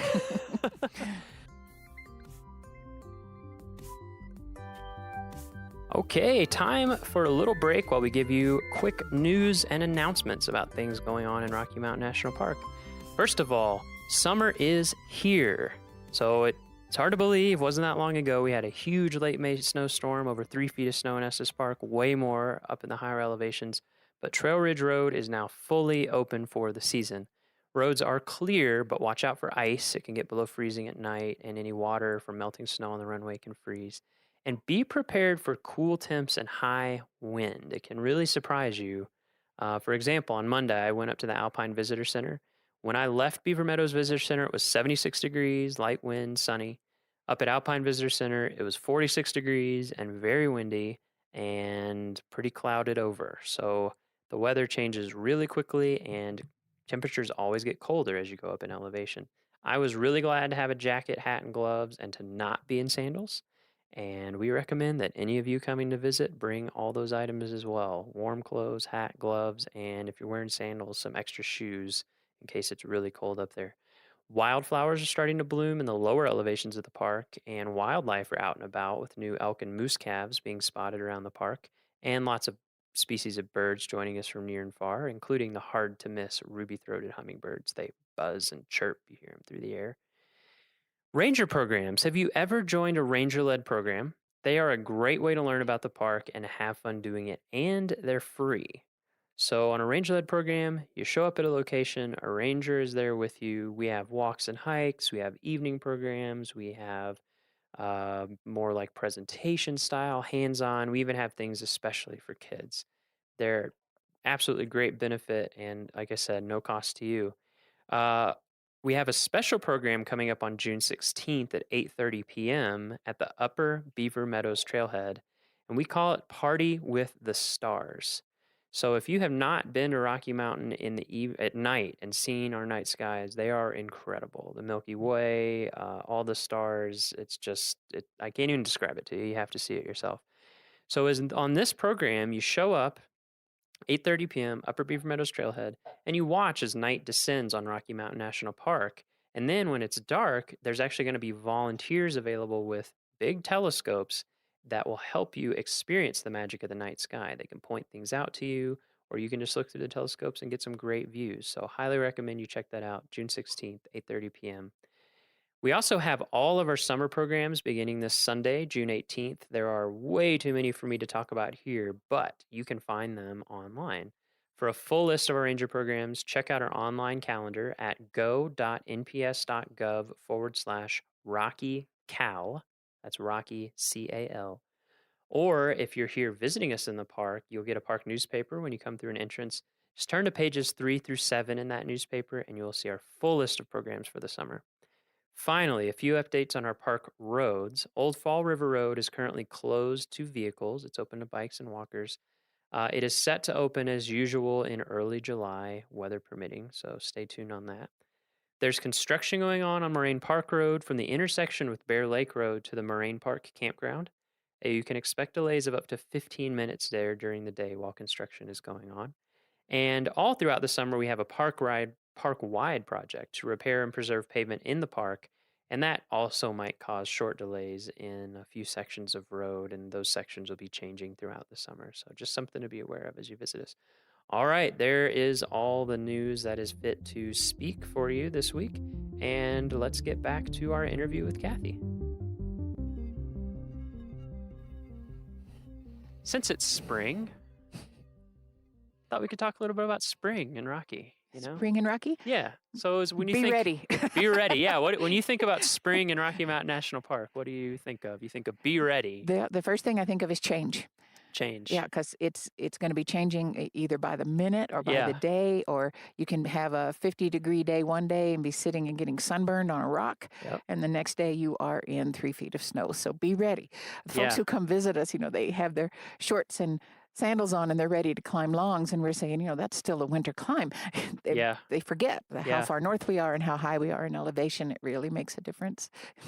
Yeah, it makes sense to me. I totally get it. I remember the first time I came out west, because being from Kentucky, it snows a little bit. Yeah. May is summer, usually warm. It's summer, basically. And I remember we came out here. I think it was early June. We went to Yellowstone. And a snowstorm was coming in, and they were basically like, you can either stay here for 3 days or you can leave, but you're not going to be able to get in or out. And we were just like, what? It kind of blew our minds. Yeah. So that's a good tip for everybody. Be prepared for anything. Like you said, sunburn and 60 or 20 degrees and dumping snow, or 3 feet of snow like we just had in May. Yes. What else what other things are changing here? I think it's interesting when you live in different types of environments, there's always change happening, and we have spring, but I think a lot of people wouldn't maybe think of it as spring or recognize it as spring. It's not a long drawn out spring like other folks have. I think of my senses when I think of spring. There's things you smell. You can smell the current blossoms or the current leaves. You can that's one of our shrubs. You can smell the willow catkins and that green meadow waking up smell. This just really is strong sense in the spring. I think of sights. I think of the blue of the bluebirds coming in. They're in their breeding plumage, and they are an incredible color blue. Your eyes just can't register it. Yeah, it is shocking when you see one. You're like, whoa, is that real? Extremely pregnant cow elk. I've seen a lot of those around town. Yes.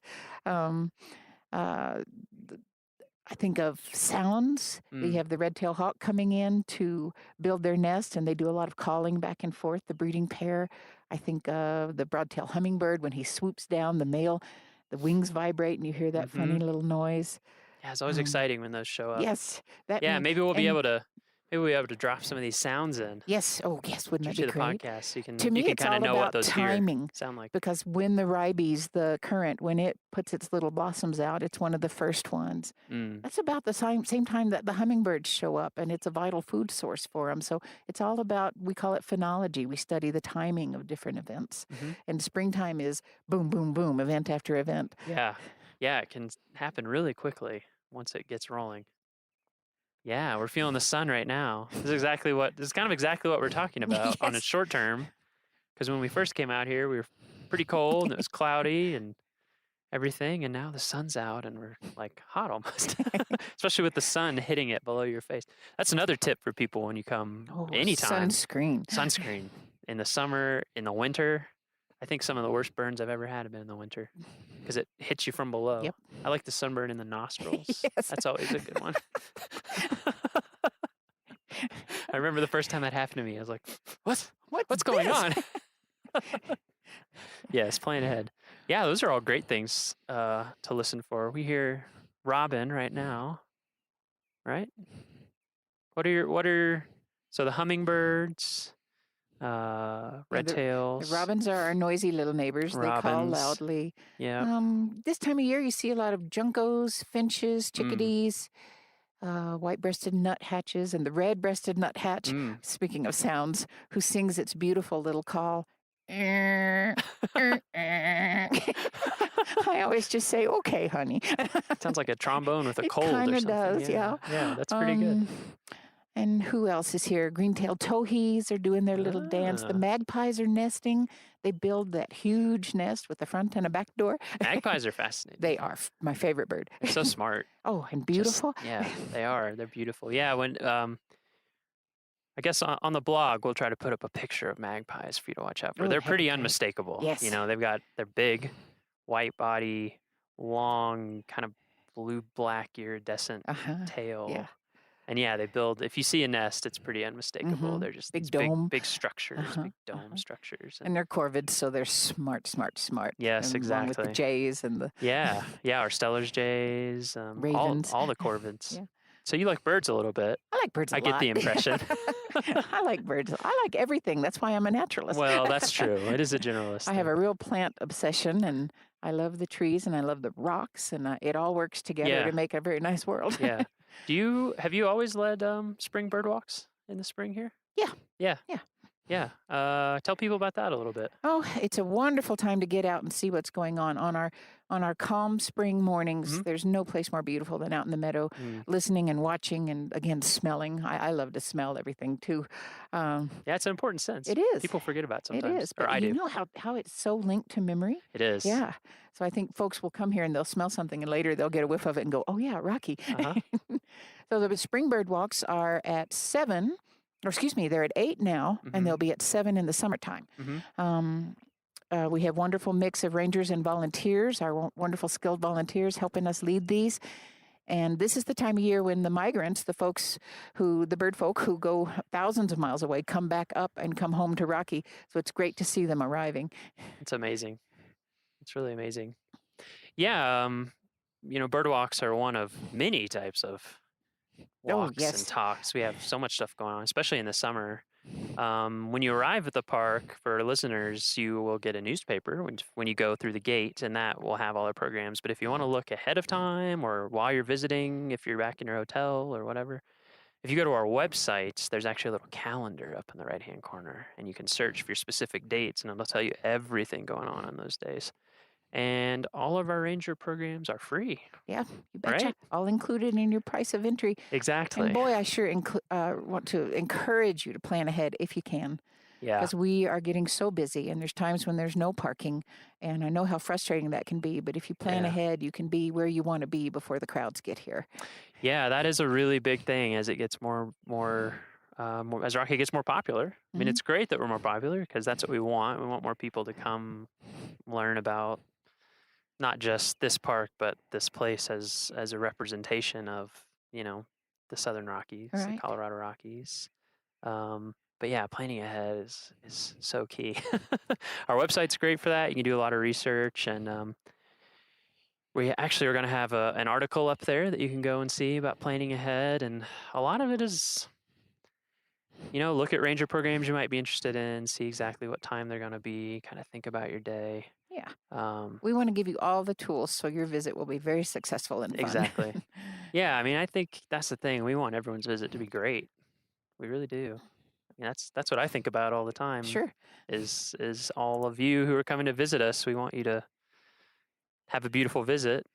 I see people who get grumpy with the traffic in town. Yeah. And I always just laugh because I said, that's a mom and dad and 3 little kids, just like my car. And they're all having the adventure of their lives. I'm not going to get mad at them. Exactly. Yep. You just think back to that time. Yep. What are some of your favorite visitor questions that you've ever gotten? Oh. Are there some that come up on a regular basis that are...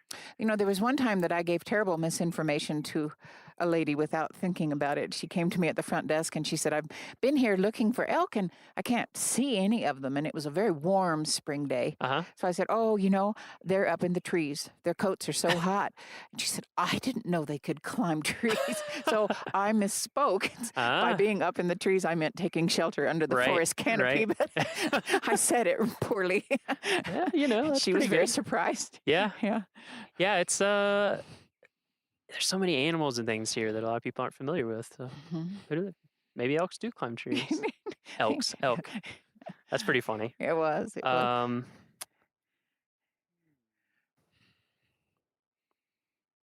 If you could give listeners you can give more than one, but one piece of advice for their visit, let's say this summer, because we're going to put this podcast up in mid-June. What do you think it would be? Doesn't have to be practical. It can be anything. Oh, probably my biggest piece of advice is just come with an open heart and open eyes and look around and absorb this place. It's yours and it is magical. Be open to that. Don't get caught up in the traffic and where we're going to eat lunch and all the day-to-day things. Let those slide to the back of your mind and your heart and just be here now. Yeah, that's a great piece of advice because I experienced that too in the park. Sometimes you have an idea of I want to do this specific or go this specific place. Right. And yet everywhere you go in the park, anything you do, I always find beautiful and enjoyable. Yeah. It just kind of... Yeah. And the mountains will, John Muir said, their peace will flow into you. I find myself on the way to work thinking about getting the kids to the dentist. And I look up at the mountains and go, oh yeah, that's what's important. Exactly. Yeah. Let it kind of, like you said, let it flow into you. Let it calm you down. It's important to remember sometimes, all times. We already talked about bird walks. What are some other events this summer that listeners might want to know about? Or what about some of our night sky stuff? Oh, we have several. They're primarily on Friday nights. Yeah. And I have a wonderful ranger on my staff who is a dark ranger as well as a park ranger. Yeah. Which means she is highly skilled in astronomy and the skills to teach that. We go out into these meadows here and we look up and I promise you, you've never seen stars like this. It is so magical. There are thousands. And we have a wonderful cadre of volunteers who come and bring their telescopes so we can all get a look. Last summer, I sat out here probably till about 2 a.m. watching Saturn, and you could see the rings, and it's just, it's impressive. Yeah, it is stunning. It's really amazing. And the difference between near to town and then when you drive into the park a little ways is if you're used stark. to a lot of light pollution in your urban sky, when you get out here and look up, you're going to be just amazed. I mean, a lot of times you can see the Milky Way just before your eyes even get adjusted. Yes. You just look up and there it is. You don't even have to adjust. Yes. Yeah, those are great programs. Like what do we like to say, half the park is after dark. That's right. But it's really true. It's really true. There's just so much amazing stuff. And in the winters too, we do some full moon walks sometimes. We do. Because that's a magical night to be out. Sometimes we have to go in snowshoes, but we're out in the winter landscape under that full moonlight, learning about how the planet works and how the moon works, and it's just wonderful. Yeah, so we have our night sky programs. If you go on our website, you'll find all of those listed. We also have evening programs, so not quite around when it's getting dark. Can you tell people about those? Yeah, those are primarily located in our campgrounds, but you don't have to be staying in the campground to come. You can pull in and attend the campfire program as well. Actually, we call them campfire programs, but we don't do the fire part anymore because of fire danger. Yeah. We have wonderful evening programs on every topic imaginable. It's so those a great way to learn about the park. Those are in our amphitheaters, right? Campground amphitheaters. And all kinds of different topics, different people. Yeah. Different show every night. Yeah, exactly. Yeah, and those are nice because there's a lot of visitors around. It's kind of a nice, fun way to meet people. Yeah, communal they're real spirit. family oriented, and some we do early before the sun goes down because we know we have some campers who need to be in bed. Sure. And then some we do as it gets dark, and we use a slide a PowerPoint projector for that. I'm trying to think of some of our other programs. We have lots of walks. We have visitors. Yeah, we have walks. We have programs that are tied to the visitor center because we know you're busy, but you might want to learn something but don't have time to go on a long walk. Walks, talks, everything imaginable. Just, again, check out those web listings and see what fits your needs. I'm also thinking we also have some kind of fun, like Coffee with a Ranger. I think that's kind of an interesting program. That's a fun one. Meet the ranger at 7:00 in the campground. Yeah, exactly. And you can just, we try to keep it informal. It's just a chance for you to talk and ask questions. And you know what we really use it for? We use it as a chance to really put our finger on the pulse of what the visitor is doing, thinking, feeling. And we really like the feedback of what your experience is like and how we can do better. Yeah, that's true. I haven't even thought about that part of it. But that is a great opportunity to just talk and see how things are going with people. And then visitor centers, we also staff those. Oh, yeah. Swing in and you can find maps, information, trail information, anything you need. And then also the bookstores. Oh, yes. Wonderful sales items with our partner. What are some of your favorite books about Rocky? Oh, let me think. Other than anything. Yeah. Well, field guides, yes. Field guides are great. That's what makes my knee go. Anything by Enos Mills. He was he's the father of our national park, and he was the father of really the rangering profession of taking people out into the field and learning. And he writes lyrically. You will fall in love with the mountains by reading anything Enos wrote. Yeah, Enos. Maybe we could talk about him for a little bit because I think that's pretty fascinating, and definitely I encourage anyone to read because it's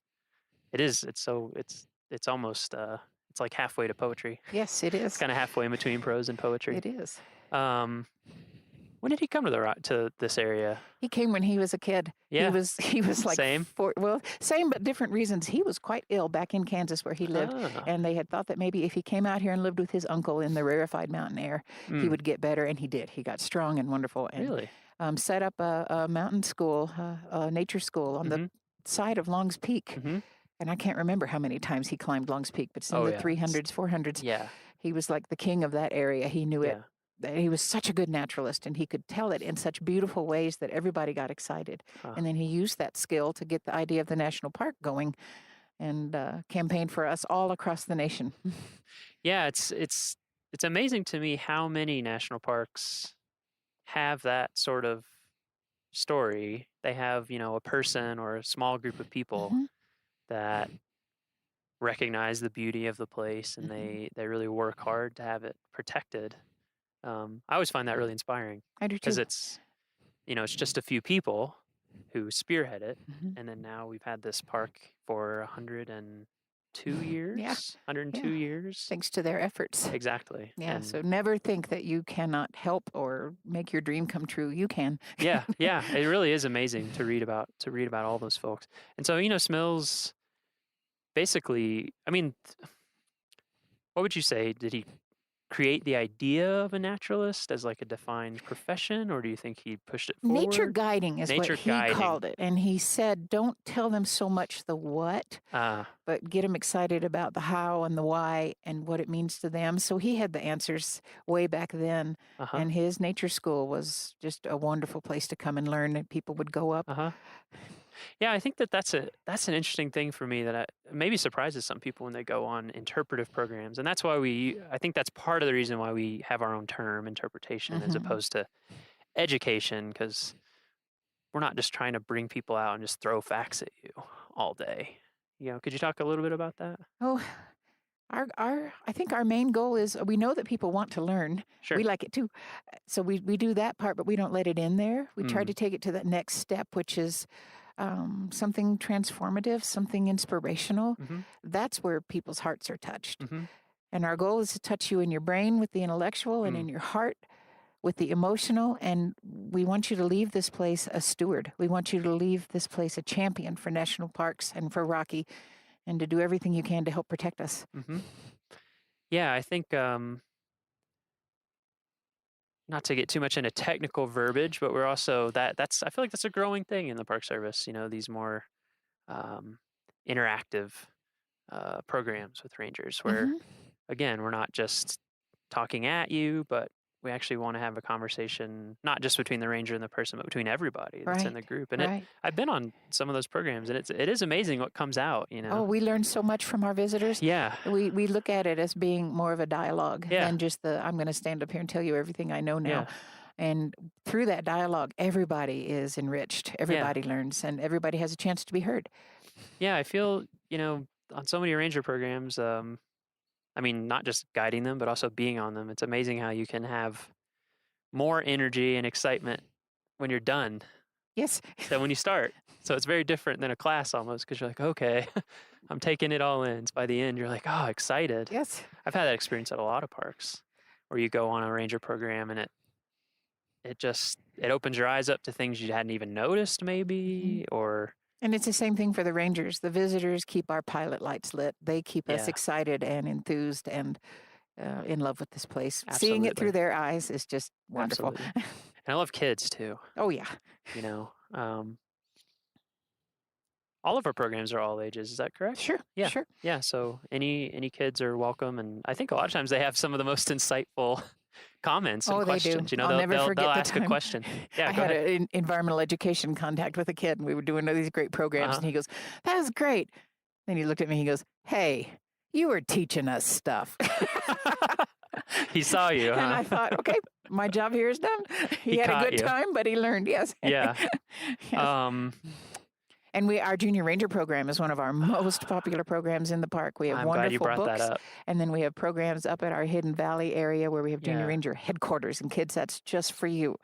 Yeah, so Junior Ranger, can you explain it a little bit, like the details of it? We do 4 programs a day, and it's just a way to kid-level learning, the fun stuff, a way to learn about the national park and what's here. And then the kids can fill out their books. There's all sorts of fun activities and things to color and match and draw lines to, and then they get their badge. And kids, your badge is bigger than my badge, so it's pretty cool. They are cool. Yeah. Yeah, you go to a visitor center or to a Junior Ranger headquarters. Or Junior Ranger program, Yep, and it's great. I mean, the books are I love the books here. Oh, they're at beautiful. Rocky. Yeah, our partner helped design those. They're all Rocky Mountain Conservancy. hand illustrated. They're gorgeous. Yes. Yeah, they really are. And kids are really excited when they open it. It's not, it's summer oftentimes when the kids are here and they don't want to do homework, but it doesn't look like homework. It looks like fun. It's There's games, searches and puzzles, beautiful colors, and it's just a great way. I mean, the kids learn about it, but the parents learn about it too because they're helping the kids, and then you get a badge, and it's just a great program, and it's free. Yeah. So there's And we have some kids who hit our desk. They are showing up with little vests on with over 100 junior ranger badges, and they just inspire me. They give me hope for the future. Yeah, it's incredible. So we have junior ranger books for different age groups. So, Split up. whatever the age of your child or yourself, we have something. I was going to say, literally, whatever the age. I awarded a junior ranger badge to a 91-year-old gentleman once, and it was just a high point in my life. Yeah, that's amazing. Wow, what a good story. 91 years old. He was grinning from ear to ear. Yeah, it's a great program. I feel like I'm 32. I have tons of friends in their 20s, and who go and they collect them just like an 8-year-old. Like, it's just as fun. It's just as fun.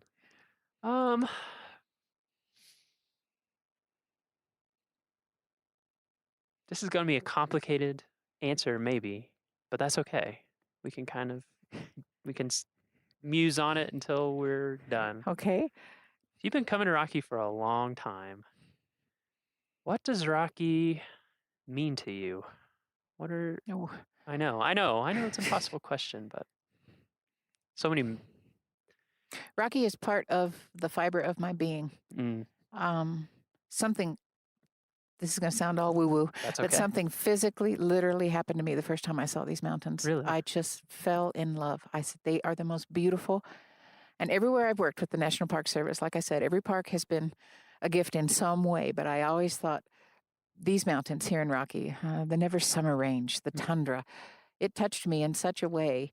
My mom and I spent so many happy days with our noses to the ground and our butts in the air up on the tundra, learning about the botany up there. And it's just such a special place. It's inspiring to me. It gives me strength. It grounds me.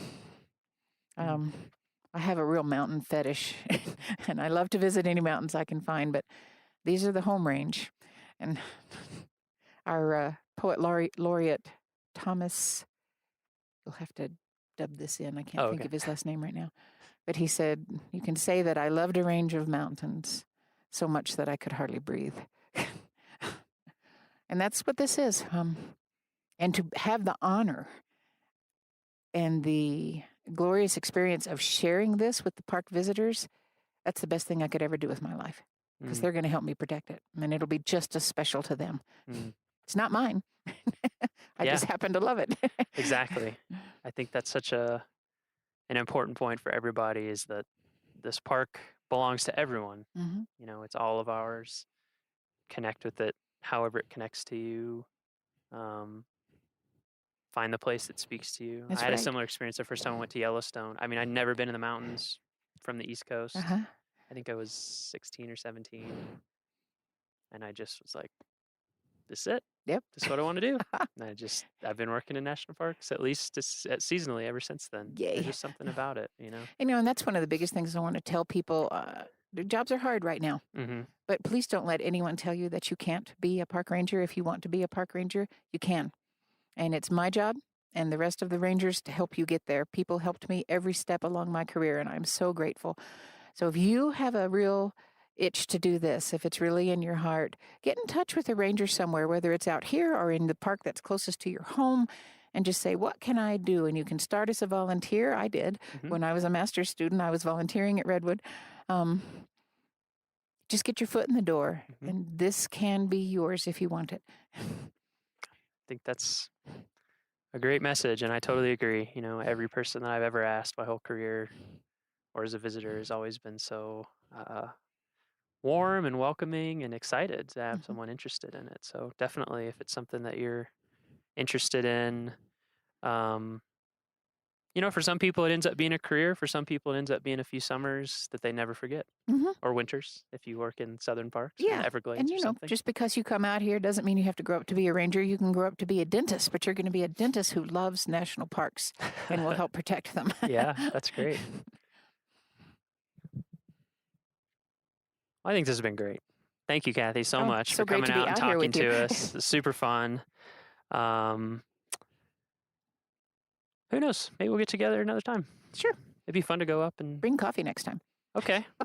Good note. We'll bring coffee next time. Well, thank you so much for coming on the podcast. And that's our show. Thank you for joining us for our very first episode of our very first official podcast. We hope that you will join us for the rest of the season. We have so much stuff lined up for you. It's going to be really fun and interesting and varied. Our next episode is on June 30th. We really hope that this podcast grows into something that's useful to you and useful to people all across the country and the world. So if you dig our show, please tell your friends to join us too. You can tell them in real life, or if that's getting too passé, you can tell them on social media or however else you want to tell them. And if you really want to help us out, please make sure to give us a review on iTunes. Reviews make it easier for people to find our podcast when they do searches in their podcast app or on iTunes or whatever platform they use. For show notes, transcriptions, and to learn more about our show, you can visit our homepage at go.nps.gov/RMNpod. That's RMNpod. The Rocky Mountain National Podcast is a product of Rocky Mountain National Park, one of 417 units of the National Park Service that preserve America's heritage for all, forever. Thank you so much, and we'll see you in a couple weeks.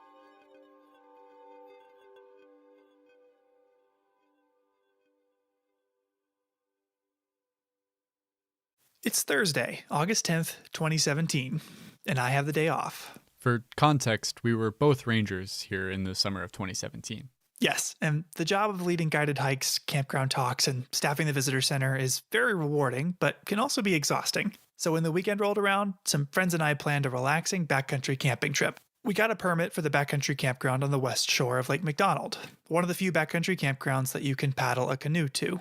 So we loaded our gear into dry bags, packed our life jackets, and set sail for some R&R. The campground itself is known for being sunny. It burned over in a wildland fire in 2003, and the remaining lifeless and limbless trees offer little in the way of shade. That's an understatement. So we set out in the afternoon, thinking we'd arrive after the heat of the day had passed.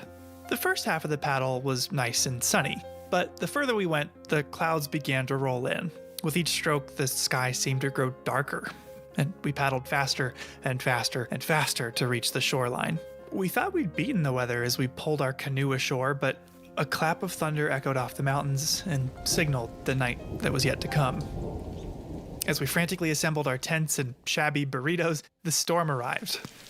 Rain came in a torrent, instantly soaking me through my jacket, and we hung our food up so we could retreat to our tents, but then the wind began to pick up. In my memory, what came next was a loud, deafening blur. Rain pelted the ground and began to sound like angry radio static.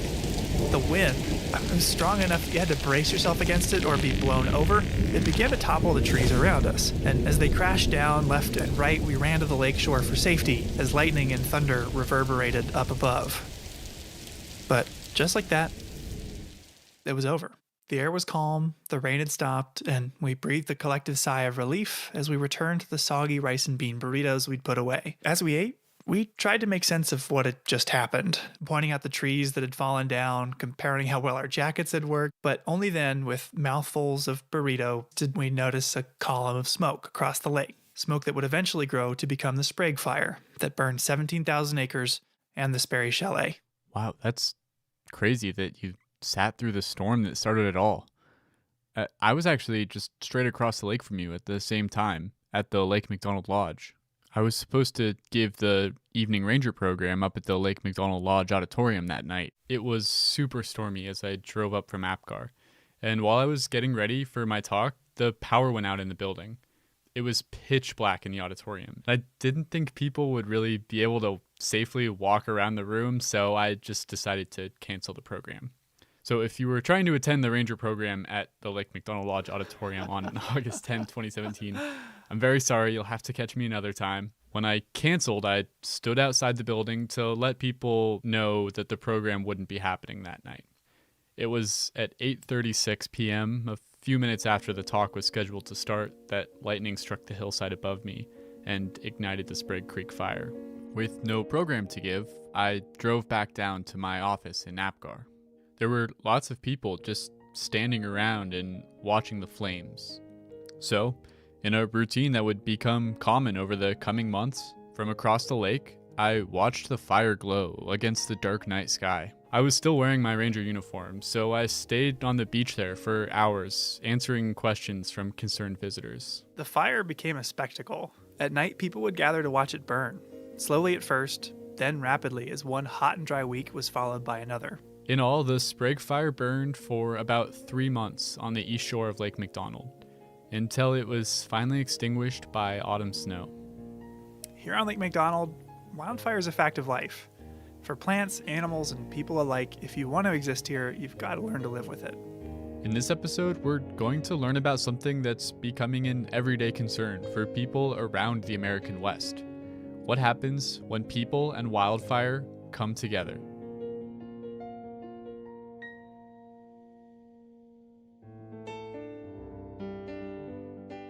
Welcome to Headwaters, a Glacier National Park podcast. Brought to you by the Glacier National Park Conservancy and produced on the traditional lands of many Native American tribes, including the Blackfeet, Kootenai, Salish, and Gillespie people. We're calling this season The Confluence, as we look at the ways that nature, culture, the present, and the past all come together here. I'm Michael. I'm Andrew. And we're both rangers here. And today we're in the Lake McDonald Valley. Near the west entrance of the park, the Lake McDonald area is the most visited region of Glacier. Lake McDonald itself is one of the park's most cherished attractions. At 10 miles long and over a mile wide, it's also the largest lake in Glacier. This area gets hit with a ton of lightning, and that means that wildfires start with considerable frequency. What happens in a place dense with people and fire? And that's what we're going to explore in this episode.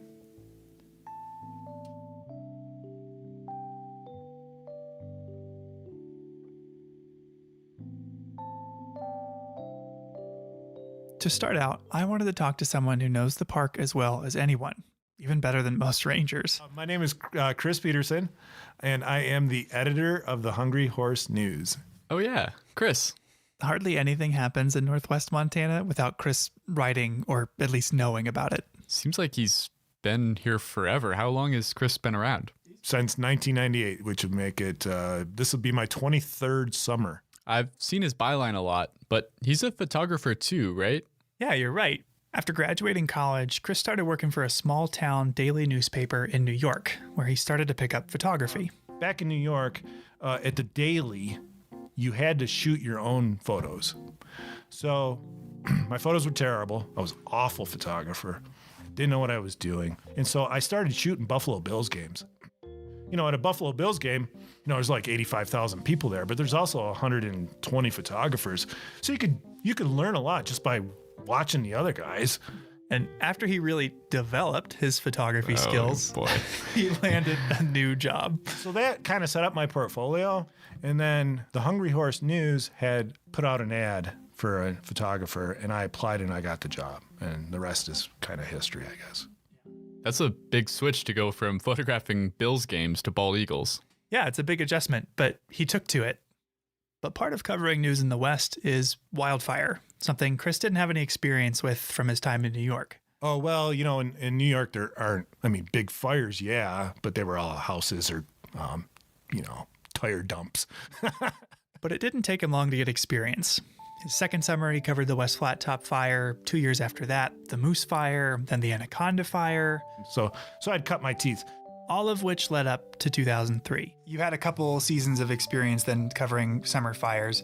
What was the feeling going into the summer of 2003? In retrospect, we probably should have known that we were going to have a big fire year. But I can remember in June, people just having fun because it didn't rain. June typically is one of the wettest months, if not the wettest month in the park. It didn't rain. So everyone was having, everyone's camping and fishing and floating and, the park is just full of people. The fire danger rating has been moved up and is now high. But by July, fires began to crop up. In fact, on July 17th, after a morning storm, 6 fires were spotted in the park. Wow, that's a lot. Yeah, more fires than the park sees in some whole years, just in one morning. The next day, Numa Ridge Lookout spotted the Wedge Canyon Fire in the North Fork, which within 2 days had grown to 4,000 acres, and due to the number of homes in the area, was the #1 priority fire in the nation. Wow. So what was Chris doing at the time? We were out running around taking photos of them. Drove up and looked at Wedge Canyon, and man, it was ripping across the ridge one day. So we knew, unless it rained, that things were probably going to get worse, not better. I don't think we thought they'd get as bad as they did. At the same time the Wedge Canyon fire was burning in the North Fork, a fire was burning in the heart of the Upper McDonald Creek Valley, the Trapper Fire. The fire at the heart of our story was, at the time, so remote that it was seen as a low priority. Park employees like Chris Baker, the lookout stationed on Swift Current Mountain, described what it looked like. She wrote an article after the fire all about it. Here, can you read the first part? Okay. When I arrived back at Swift Current, Flat Top Mountain was puffing here and there, but the smokes just weren't that impressive. The lightning storm had planted its seeds, but nothing much was showing yet. So for a while, Trapper was underwhelming? Yeah, it was. But that obviously didn't last forever. No, it did not. July 23rd comes along. Changes everything. The forecast for the 23rd called for extreme winds, 30 miles an hour or more. Right, exactly. And so that's why we're at the loop on the 23rd. Now, if you've ever driven the Going to the Sun Road to Logan Pass from Lake McDonald, you may remember the loop as the single hairpin turn on the whole route. As the road turns back on itself, you've got 8 miles left till Logan Pass as you rise above the trees, getting a view of the McDonald Creek Valley, and Chris hoped the Trapper Fire. Okay, it's a pretty windy day. Let's get up there, see what's going on. Let's take a look at it. His instincts were right. Chris Baker, the lookout at Swift Current, watched the Trapper Fire grow that day. And rather than have you read everything, Andrew, I had a friend read the rest of her quotes for us. There was no mistaking it when Trapper decided to make its move. I was looking right at it when it did. That wimpy white column suddenly grew tall, turned to brown, then black. Then it was wider and moving. And you could see that fire probably, I'm guessing, 5 miles away. And it's just starting to look like a tornado.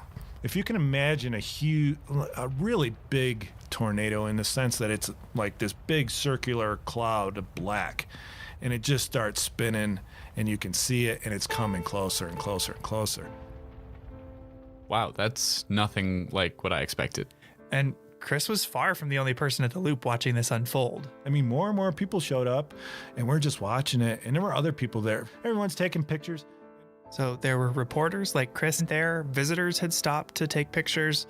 There's even a corporate marketing team there. And one of the more memorable things was there was this couple of women in their 20s with like tank tops on, and they had a Red Bull pickup truck.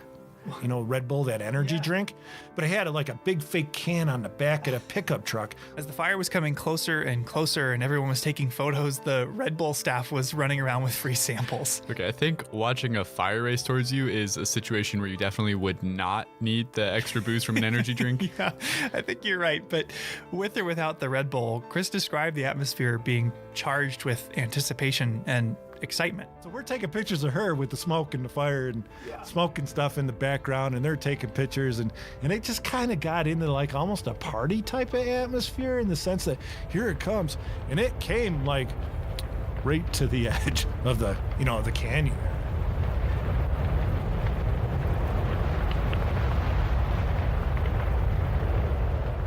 It was just a freight train. But he must have gotten out safely. He did. The fire gets to the loop, everyone he takes off because it's going to burn over the loop. It's obvious it's not going to stop. As it burned over the loop, it claimed anything in its path. Vehicles that were parked there, trailhead signs. Heck, for years there were stains on the pavement from where porta potties melted into the asphalt. That's kind of gross. What happened next? Well, the Trapper Fire continued to burn uphill straight towards the Granite Park Chalet. And, well, you'll have to wait and see. I talked to Mike Sanger, one of the employees that was at Granite Park Chalet that night, later in the episode. I see. But Chris's experience goes to show that even when it's coming towards you, even when it's endangering your own safety, you can't help but watch fire. As powerful and destructive as it is, it has a sort of magnetism.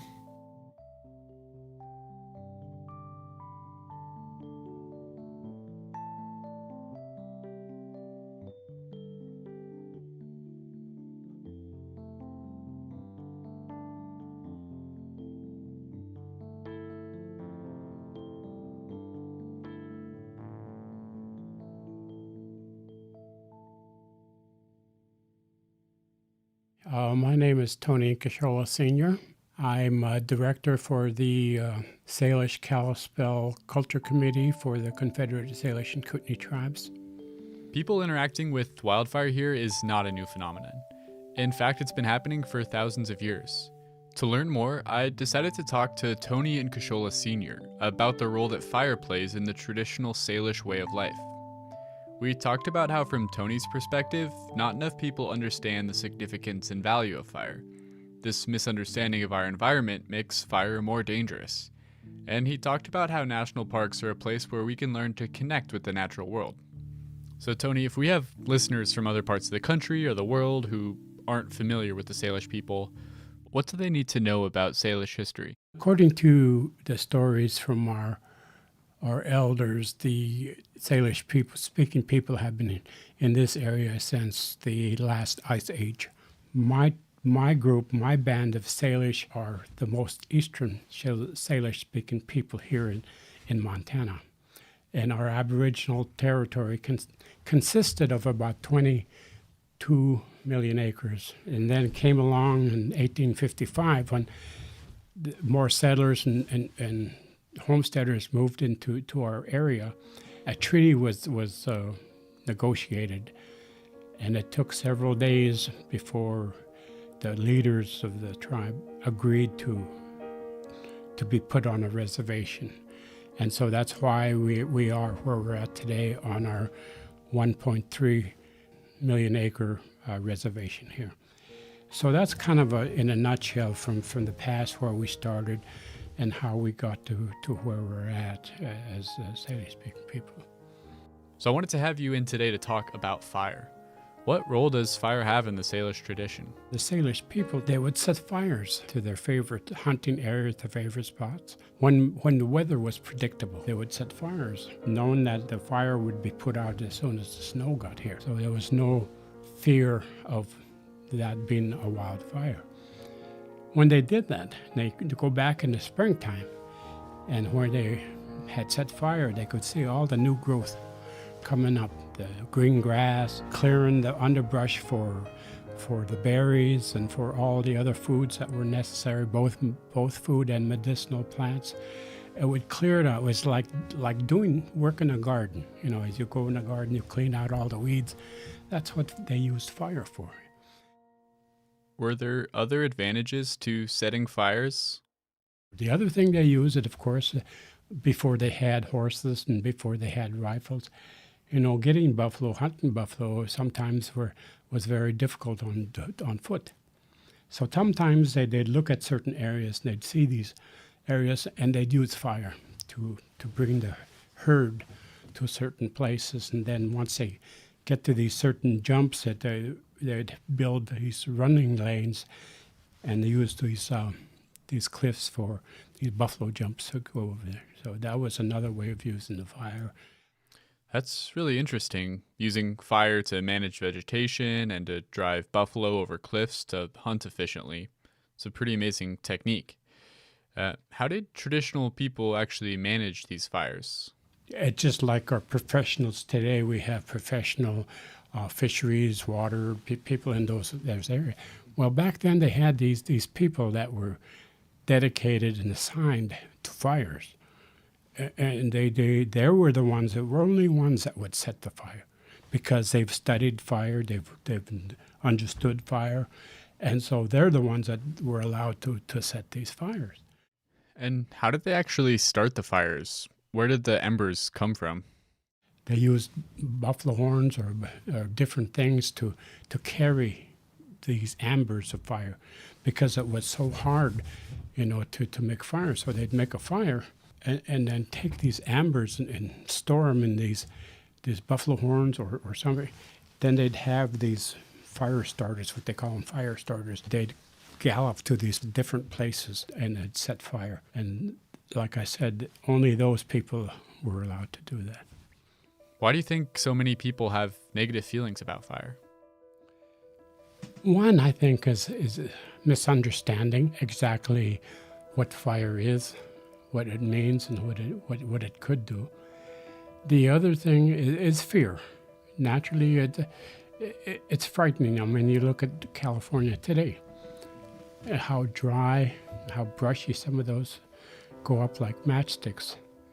And I think that's what people are afraid of, that because they don't understand fire, not knowing how our environment works, how the trees, how the animals, how the rain, how the fire, everything has a role in our ecosystem. And the people today don't understand that. They don't understand how our ecosystem works. They need to know that fire is necessary. Fire must happen so that we don't get what we're getting in California today. What's the reason for this poor understanding of ecosystems?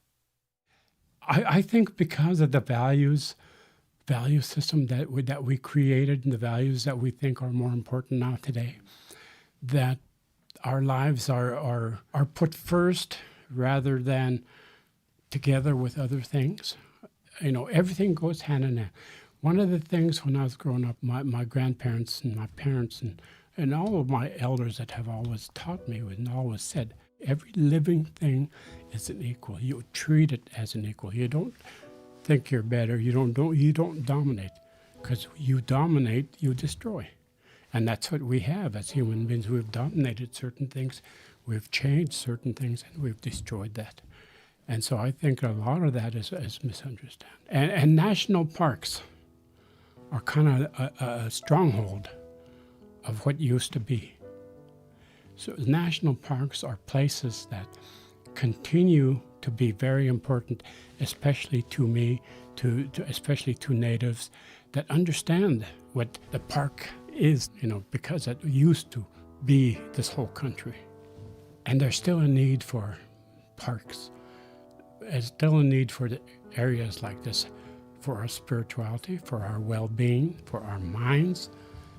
How many times have we, in our lives, have got so frustrated with our jobs, with the things that we do every day over and over, that we need these areas of solitude to go to, touch the ground again, to put your feet back on the ground and kind of soothe everything, that all that weight seems to lift and create something, a peace of mind that lets you move forward again. We need these places.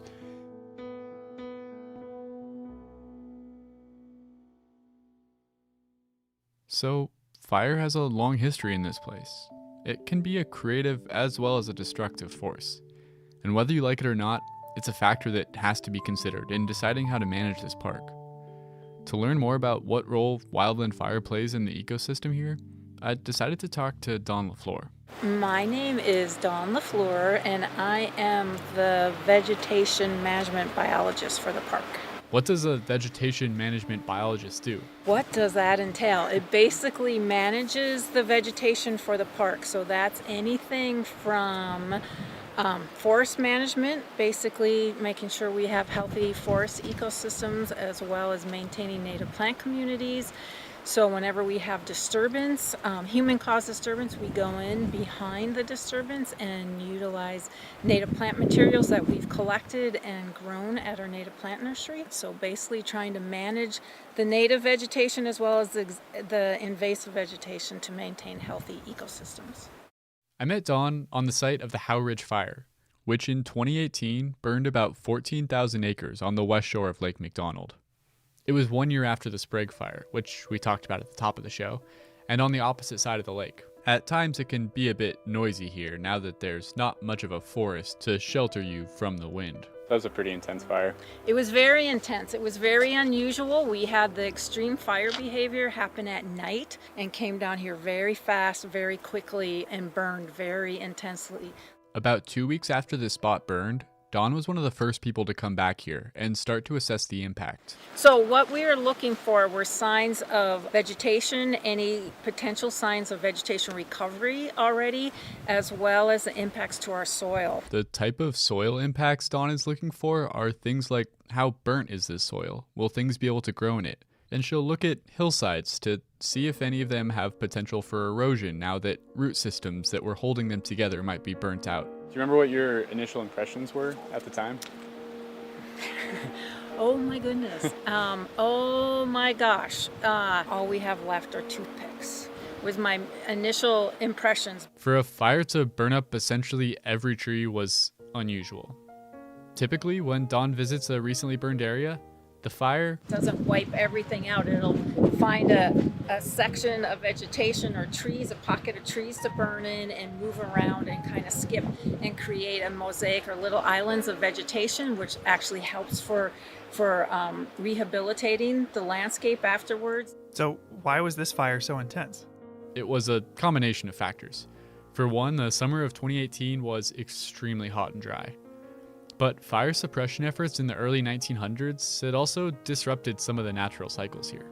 Fire has a huge role in this natural ecosystem. We have plants and tree species like lodgepole pine that are fire dependent. These are species that have evolved to rely on fire to succeed. Lodgepole pines, which need a lot of sunlight, have special cones that are tightly bound shut by resin. The seeds are trapped inside the cone until there's a wildfire, the type of event that would clear out the canopy and make it sunny enough for them to grow. When fire passes through, The cones get heated up and release their seeds. In Dawn's career, she's witnessed summers get warmer and drier, and the snowpack disappearing earlier in the spring, allowing soil and vegetation to dry out. These effects are changing the role that fire plays in the ecosystem. What it is climate change. We're getting drier and hotter sooner. And then the other thing we're seeing is with the extreme fire and not enough moisture in the spring, what takes advantage of those open niches after a fire are non-native plants, the opportunists. We're seeing a lot more non-native invasive plants coming into our burned areas than we have had in the past. But Dawn hasn't lost hope. She still has a clear and optimistic vision of how this area can recover. My hope would be in 5 years we should have conifers that are 3 to 4 foot tall. A good diversity of conifers. I would hope a lot of larch in here because they tend to be fire resistant. It'd be wonderful to see pockets. I don't expect it all across the landscape up here, but little pockets of moisture where we could see cedar hemlock coming back. And this would be completely green, and you've got woodpeckers utilizing the snags and everything. We would be standing here and we would have vegetation over our heads. Sounds lovely.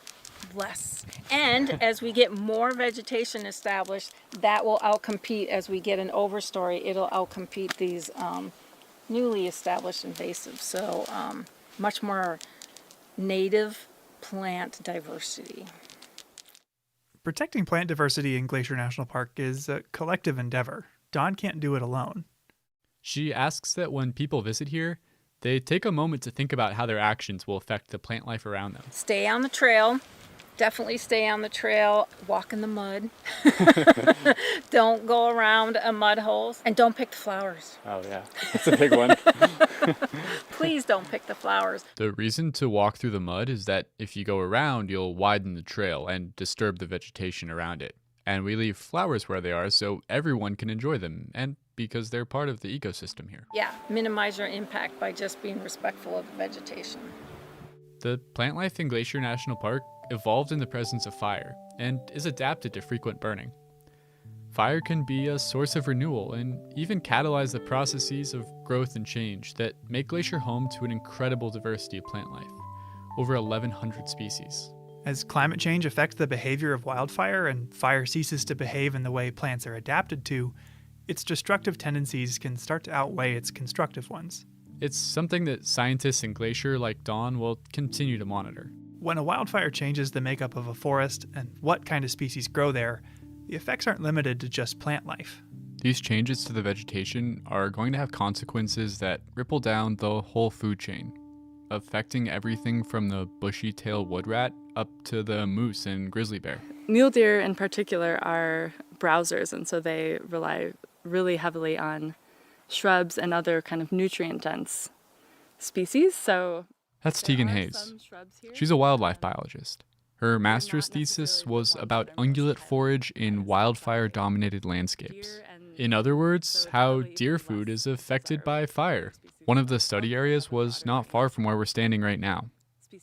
Tegan explained to me that wildfire allows for species to get the nutrients they need in their home range or in their population range. And so for my research, when I was looking at mule deer don't really change their home ranges very much geographically. And so change is especially important for a species like that, where if you never allow disturbances to happen, then they will not be able to find the food they need. So, and that's the same for a lot of species in the park. In other words, mule deer need fire. It promotes the growth of shrubs that are the bulk of their diet. And they aren't keen to move around to find these plants. They need the fire to happen right within their home range. A deer population, in turn, is necessary to support grizzlies, mountain lions, and wolves. A whole thriving ecosystem dependent on regular wildfire. I took Tegan to the Forest and Fire Nature Trail. Near the Camas Creek entrance to the park, this trail is a great spot to get an introduction to the fire ecology of Glacier National Park. Burnt in the 2001 Moose Fire, it's now home to a thriving lodgepole pine and aspen forest. So we are now in a young aspen stand. Of course, you have the nice rustle of the leaves, which aspen are named after, the quaking aspen. The vegetation, the shrubs in the understory are a bit taller. So there's a little more diversity here. Aspen is one of the habitat types that responds best after a fire. Aspens that burn down are able to resprout from underground roots. In no time, a recently burned stand of aspen will be a lush and suitable deer habitat. They tend to love aspen. Aspens provide a different kind of cover, and they provide a different suite of forage species, and they tend to stay kind of cooler and wetter for longer. So I think they offer that multitude of things where you have higher diversity of plants, you have longer blooming period often, or period where things are fresh and nutritious. They tend to provide pretty good security as well. As we moved down the trail, Tegan pointed out a flower, which I was surprised to hear was a good food source. Oh, we've been seeing rose, which despite its prickles is also actually usually pretty sought after by ungulates too, so they'll nip just the ends off and avoid the worst of the prickles. Wildfire is kind of a contradictory thing here. On one hand, it's natural and totally necessary for many of the plants and animals. But on the other hand, climate change is making it much more common and severe. And regardless of whether it's good or bad, it's always tough to live with. Yeah, I mean, some of the most interesting and kind of disheartening research is when there's abnormally hot fires or more frequent fires than would normally be occurring in a forest, and they'll actually burn so hot that seedlings can't establish anymore, and so you can end up having what was once a forest become a grassland, or you'll see that the tree species that used to grow in an area are no longer suited to the climate or the climate that a disturbance has created. Still, she recognizes the importance of having natural fire on the landscape. Fire, because it's a hot and dry climate during some of the year, it's one of those natural disturbances that glacier and other mountainous places are adapted to, and so it's a necessity. Of course, what applies in a national park where there are no subdivisions full of houses will be different from a policy that makes sense in a more densely inhabited area. We can't always let fires burn due to all kinds of challenges, whether that's with human structures or infrastructure. So we're really right now just trying to find the balance between what the ideal situation is for fire and what the ideal situation is for living in this area. In places like Glacier National Park, where natural processes still dominate and where we try to minimize our intrusion into the web of life, fire will continue to play a part, and scientists like Dawn and Tegan will continue to try to understand it. In the Lake McDonald Valley, where humans and wildfire are both common, we need to learn to live with fire, to let it play its natural role, creating the rich, diverse, and thriving ecosystem that we come here to enjoy.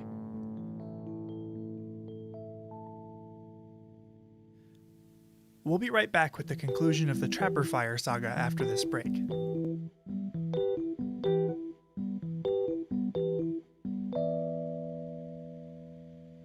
Each episode, we seem to cover at least one thing that, like this podcast, wouldn't be possible without the support of the Glacier National Park Conservancy. With the help of some friends over there, we got the number of Executive Director Doug Mitchell and decided to call him up out of the blue to ask about these projects. For this episode, we wanted to ask about Sperry Chalet.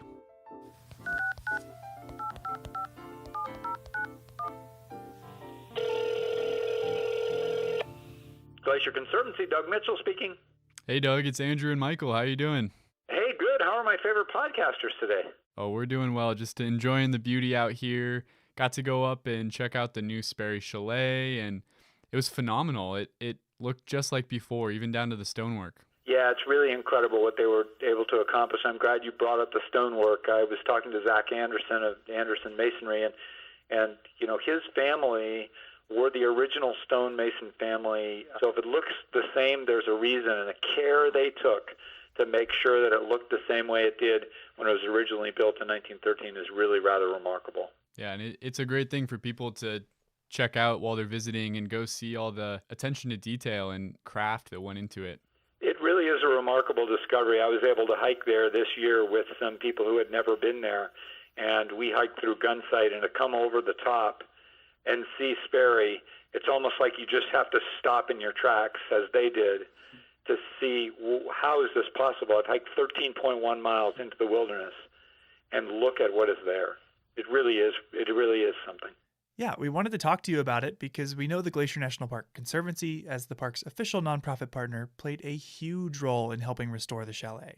We were in the superintendent's office the very next morning at 10 a.m. after the fire burned Sperry, and by later that week we had taken our loaned credit card down to the hardware store here and bought the pieces of wood that held Sperry up over the winter, and it really was a remarkable public-private partnership that really made the improbable happen. Thanks for taking some time to talk to us. It's always great to hear from you, Doug. Always great to talk to you guys, and thanks again for all you're doing. Absolutely. Thanks for funding it. We'll talk to you soon. All right, cheers. Bye.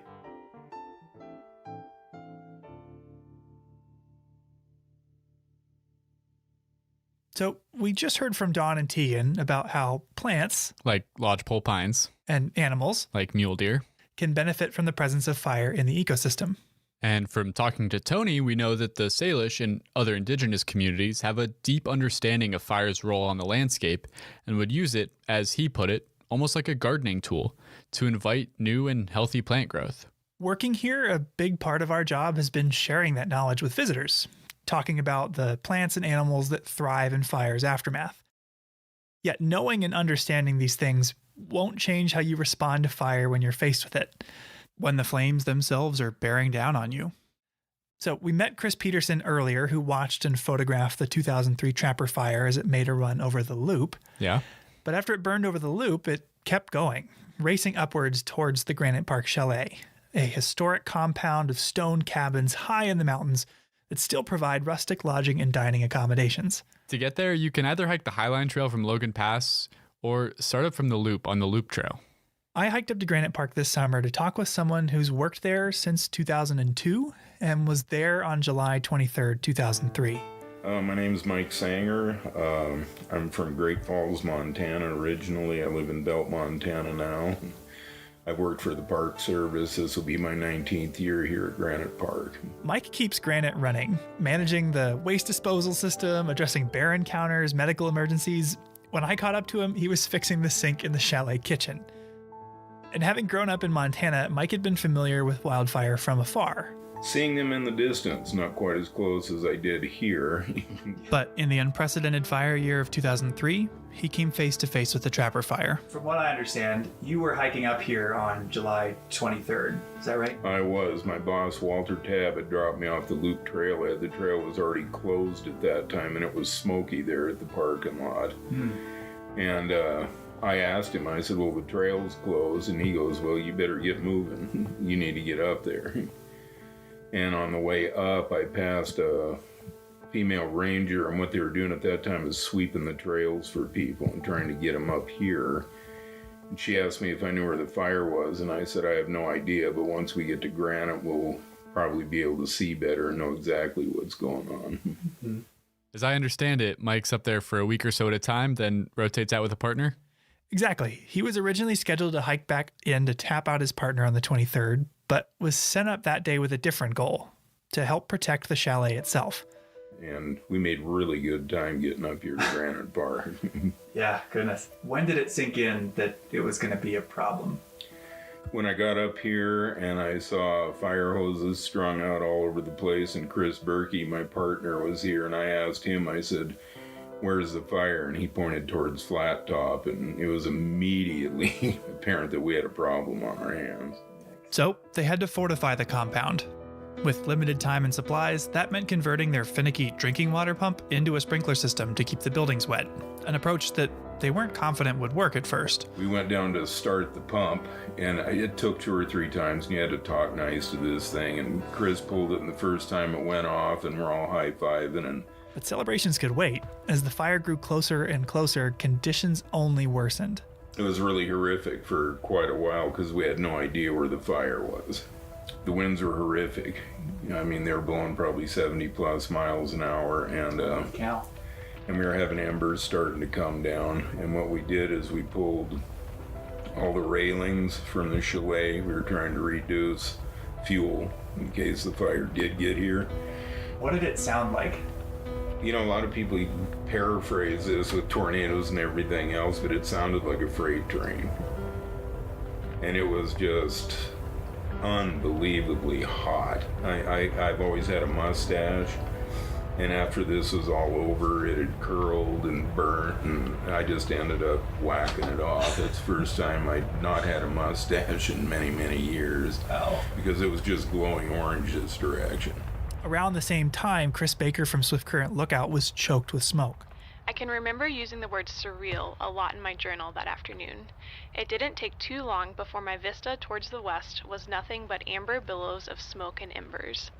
Visibility deteriorated to nothing, and I began coughing from the intense smoke, so I soaked a bandana in water and took to breathing through it to filter some of the soot.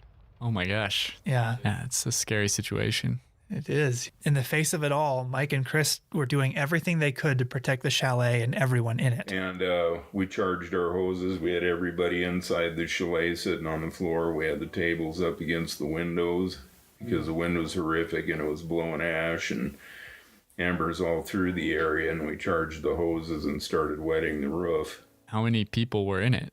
Well, between the guests that had planned to stay there that night and hikers that were seeking refuge, there were quite a few. We had 39 people trapped up here. We thought the fire was actually going to come up and go over the top of us and down the other side. Why it went up Swift Current Pass, I have no idea. You know, every bearing that we had and the wind was blowing directly at us, and fires like to run uphill, so I was quite sure the fire was going to come up and over us, and instead it made a turn and went up over Swift Current. It missed them? Somehow they were saved. The fire avoided the chalet, and falling embers were effectively combated by the hoses and sprinklers they'd set up. Because it could have really gone south for us, and it really could have been a horrific thing. And, you know, through God's graces or whatever, the fire didn't come over us. Chris, we each made one phone call, brief phone call to our wives, and said, we don't know what's going to happen. We just wanted to call and tell you right now we're all right, and we're doing the best we can. And while they didn't know what the next day would hold, they allowed themselves to breathe a small sigh of relief. Chris and I came in here. It'd been a long day for both of us. He was due to go out that day, and I'd hiked up or ran up here that day. And his wife had brought him a little bottle of black velvet whiskey, so we each had a drag off that, and it actually felt a little better. And he goes, let's get on with it. And I said, all right.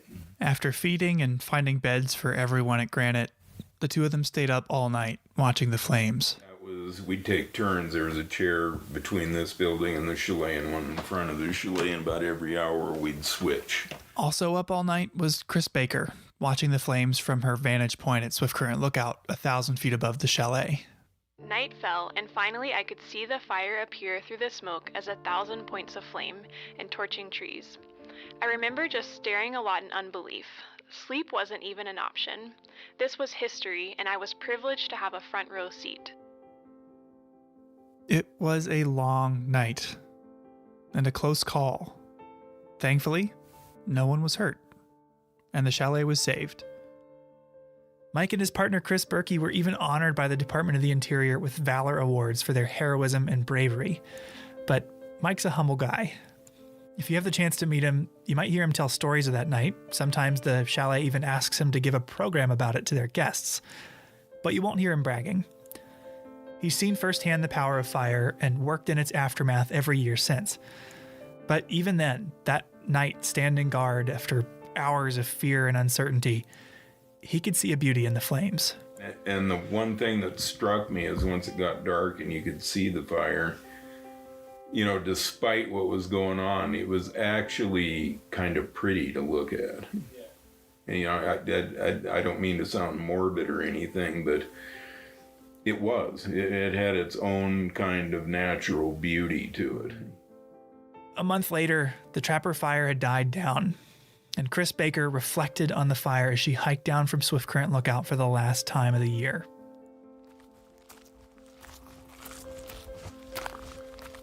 I regaled in the switchbacks down to the tree line, gazing out over the pristine beauty of the divide. But then I came to the trees. Those beautiful firs I have come to love. My friends and companions on my ascents and descents of Swift Current Mountain. The ones that frame heaven's peak in all my photos and that my kids have learned to take for granted. They weren't there. Instead, I saw blackened ghost and charred ground cover. I hiked through a lunar landscape that I knew was both natural order and devastation. I thrilled and mourned all at once. I don't think I will ever feel that again.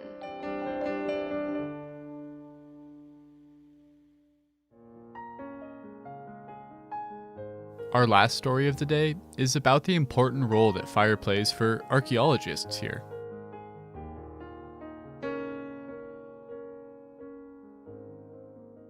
So were you up there on the night that Sperry Chalet burned down? No, I was actually on this trail when it burned down, and I actually heard it all go down on the radio. That's Glacier Park archaeologist Brent Rowley. Which was kind of a crazy experience. I was actually just back there, probably few hundred yards, and I heard this radio transmission that was like calling the incident management team on the radio and being like, you know, I need to give you a satellite phone call because we need to have like a conversation right now. And it turns out that was the chalet catching on fire, like the dormitory building. Fire teaches us about the natural world, but it also teaches us about ourselves, and sometimes in unexpected ways. When the Sprague Fire burned down the main building of Sperry Chalet on August 31st, 2017, it felt like we had forever lost a piece of our history. But the fire had another effect as well. By clearing out the vegetation around the building, it unearthed a wealth of archaeological sites from lots of different eras. Out of the ashes, Brent found a whole world of history. In a place like Glacier, the vegetation is so thick that you can't see the surface of the ground to find artifacts. A fire that comes in and clears out the vegetation will often reveal major archaeological sites. After the Sprague Fire, Brent and his team found a series of dumps where all types of people, like construction crews, cooks, and chalet visitors, had thrown their garbage for decades, starting in the early 19-teens. Brent was intrigued. He told me that these types of sites hold a lot of information that you can't just read about. In the history books about a site like, say, Sperry Chalet, you only hear about the experiences of the people that are actually staying in the chalet. You don't hear the story of the people that worked at that chalet and that may have worked at a trail camp or a CCC camp that built a lot of the infrastructure in the park. And a lot of those dumps preserve the information of like what was daily life like for them, what were they eating. We might find game pieces or, you know, what were they doing in their spare time at their backcountry camp. As we hiked the 6 miles up to those archaeological sites, Brent told me all about his experiences that year. I got assigned to the fire as a resource advisor for cultural resources. So during that summer, I probably hiked this section of the Sperry Trail 40 times. And, you know, so I got to watch the fire come down this ridge and sort of change the forest gradually. Because in the cedar forest, the fire just kind of creeps along. It rarely ever, really gets up into the treetops. It kind of travels along the deadfall and through the root systems. When the fire in the chalet was finally extinguished, the stone exterior walls were still standing. The fire had only burned the interior and the roof of the building. A few days later, Brent was flown to the site in a helicopter to help the park determine if the still standing walls would survive the winter. It was really surreal, like all the bed frames had melted, kind of looked a little like a little bit of a wasteland inside. The stone walls were able to be salvaged, and over the next 2 summers, the chalet was reconstructed within them. Brent and I arrived just days before the grand reopening, when the chalet would welcome guests for the first time since the fire. It was also the first time that Brent had been in the new building, and he was a bit taken aback by the difference. The last time I was standing in this very spot, I was like 4 feet lower, and then, there was debris everywhere, and, it's pretty crazy to be standing in the same spot, but now in a constructed building. After the fire, Brent and his team were tasked with surveying the burned area and noting any archaeological sites that had been revealed. What they found was a vast assemblage of objects that painted a vivid portrait of early 1900s park life. What kind of objects are we talking about? Well, actually, one of the most common things they found were chamber pots. What do they look like? They're just bowl-shaped, but a little... Oh, right there is one. A really good one. Yeah, it looks like just a small bowl with kind of a big rim around it. Yeah, just big enough to do your business in, But those things were all over the place, like down this hillside. It's kind of interesting. I just like to imagine someone walking out in the morning and getting ready to toss the contents of it over the hill and accidentally loses their grip, and there it lies. Because that one definitely is not broken. Okay, that did paint a vivid portrait. What else did you find? One thing that really caught my eye were these tubes of clear blue glass. Brent explained to me that those were insulators for a historic phone line.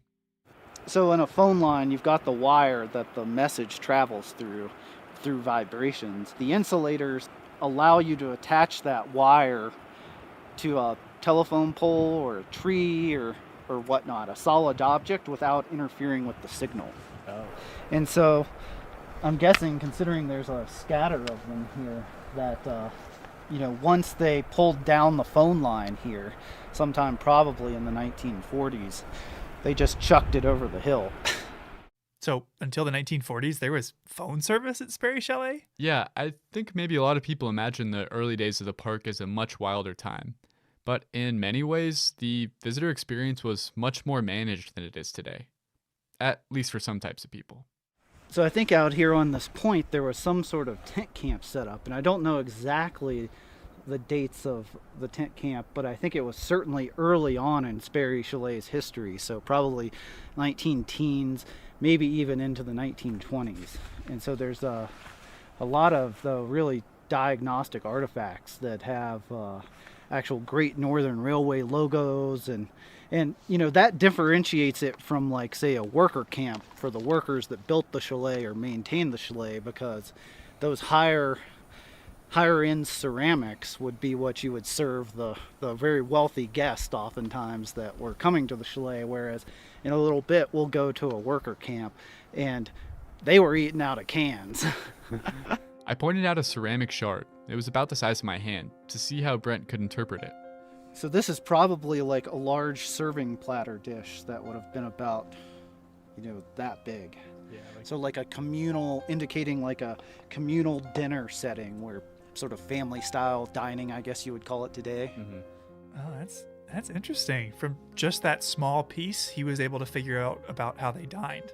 Yeah, what was most interesting about spending the day with Brent was seeing how these little pieces of what seemed like just garbage gave him really deep insights into how people thought and behaved a long time ago. I don't know how this dump got here, but it's one of the most interesting assemblages of stuff. This is it all spread out because it's all jammed in that crevice. Mm-hmm. And there's everything from an assortment of condiment bottles, like this is probably ketchup.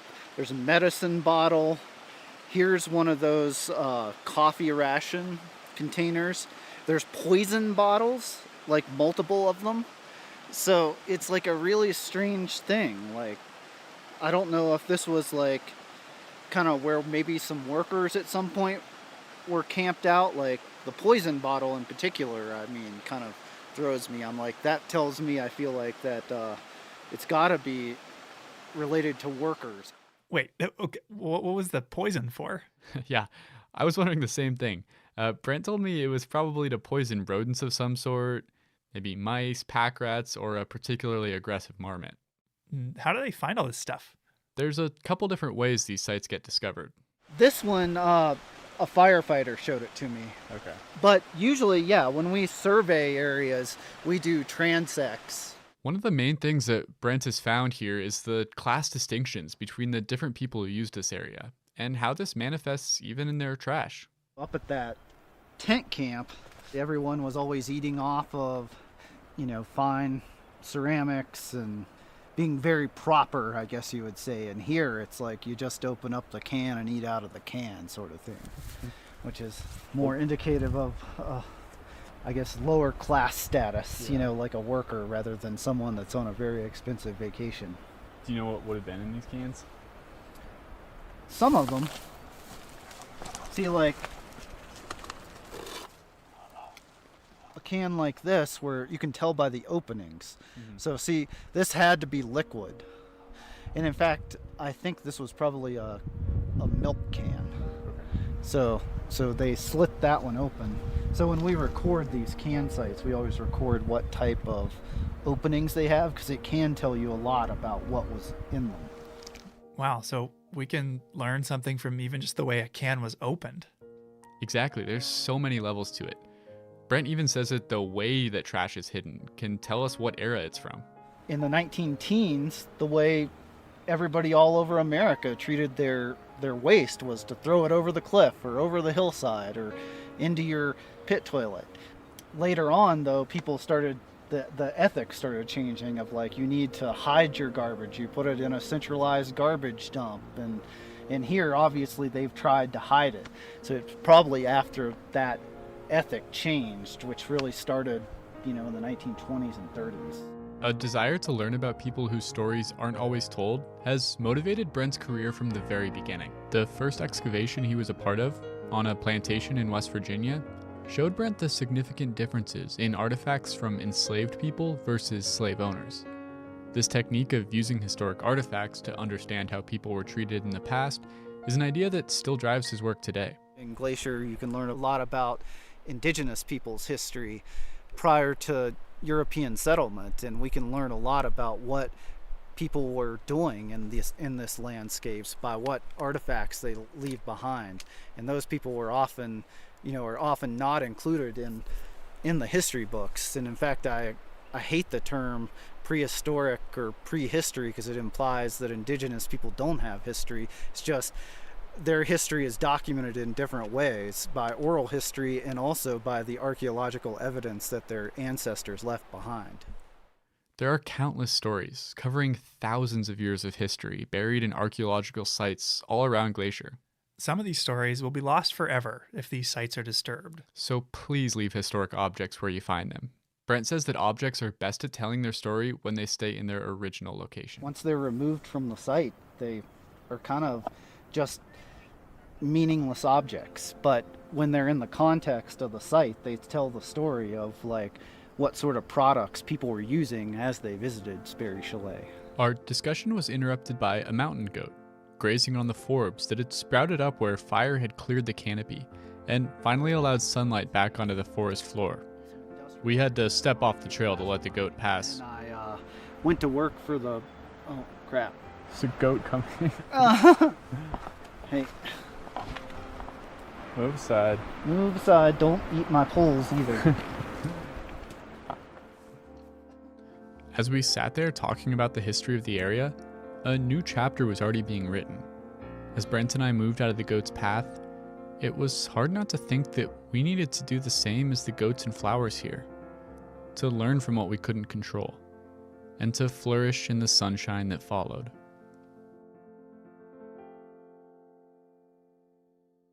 That's our show for today. If you're interested in learning more about the role and historay of wildfire in Glacier, or about the Salish Kalispel Culture Committee, Check out the links in our show notes. Thanks for listening.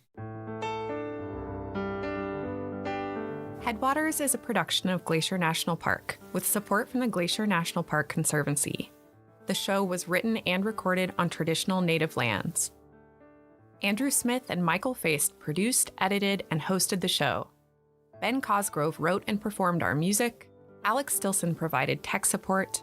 Quinn Feller designed our art. Renata Harrison researched the show. And narrated the credits.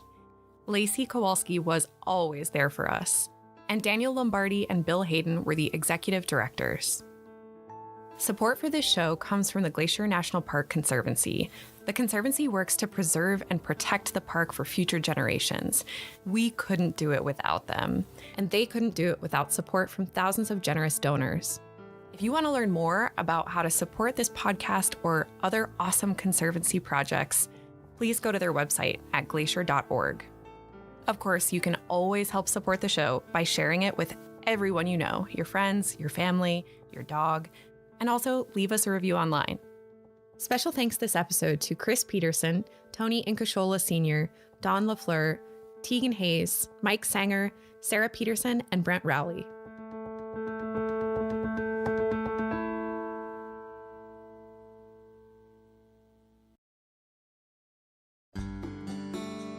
In 1872, the United States, a country that had not yet seen its first centennial, established Yellowstone as the first national park in the world.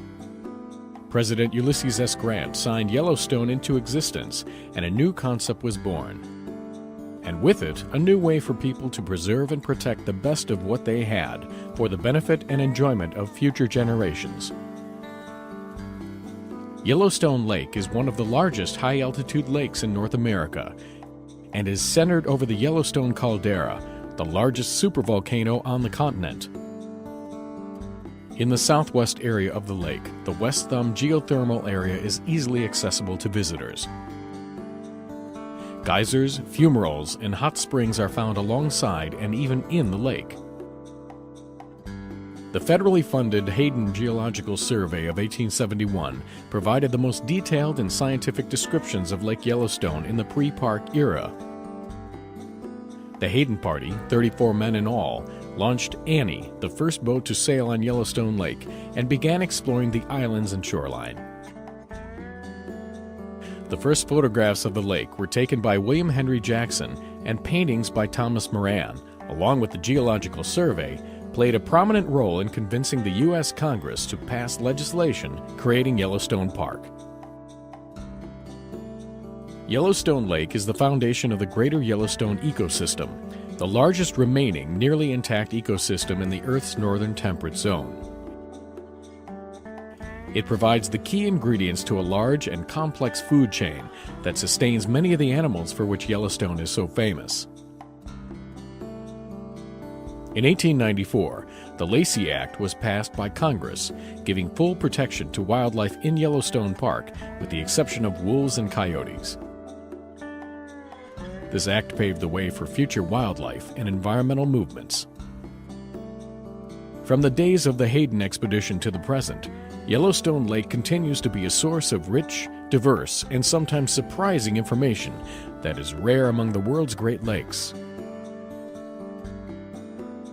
Lake Yellowstone and Yellowstone National Park, in all its preserved glory, is like no other place on Earth, and must be seen and experienced to be believed and enjoyed.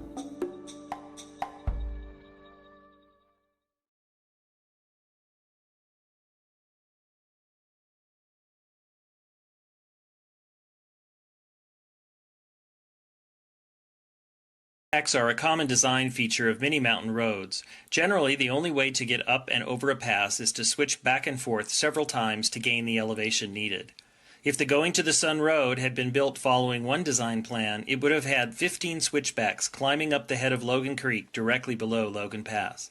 Imagine trying to plow that road every spring. Snowplows would continually be pushing snow onto already plowed areas over and over again. Well, in 1924, Frank Kitteridge of the Bureau of Public Roads directed a survey of potential routes over Logan Pass. His team started in September and was able to map out 21 miles before winter closed in. The work was difficult, and men often had to climb 3,000 feet each morning to get to the survey sites. The crews walked along narrow ledges and hung over cliffs by rope to make many of the measurements. The work was extremely challenging and resulted in a 300% turnover in labor in just 3 months. But the survey work did pay off, and in late 1924, National Park Service Director Stephen Mather approved Kitteridge's alternate route. It contained only one switchback and followed McDonald Creek where it turned north before looping back on itself and continuing up the garden wall in one long, continuous path. The current route allows for greater views of the park and blends well into the landscape. The work of Kitteridge and the Bureau of Public Roads resulted in a partnership with the National Park Service to construct roads throughout the national park system. The Bureau of Public Roads became the Federal Highway Administration, and today that partnership still continues.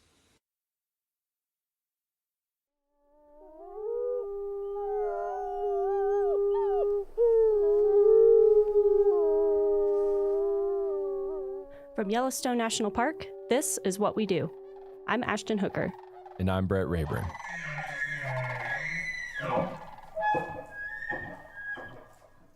Hey, Brett. Hey, Ashton. How's it going? I'm good. How are you doing today? I'm doing awesome. Good. It's getting close to lunch, so my stomach might rumble a little bit here. But mine is seriously rumbling as well. I hope you can't hear it. Yeah, I have this big lunchbox behind me. I'll try not to rummage in it too much. So we'll see.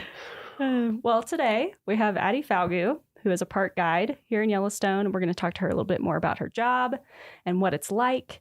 And so as a park guide, you know, if you're a visitor to Yellowstone, you might see them out and about either in the visitor center, roaming park trails, park guided walks and talks, things like that. And so along those same lines, we have the Junior Ranger program, and it's pretty popular. Yes, you I've can get heard it of in it. a bunch of different parks, Yellowstone as well. So my question for you, do you happen to know how many Junior Ranger badges are awarded here in Yellowstone every year? Every year? Every year.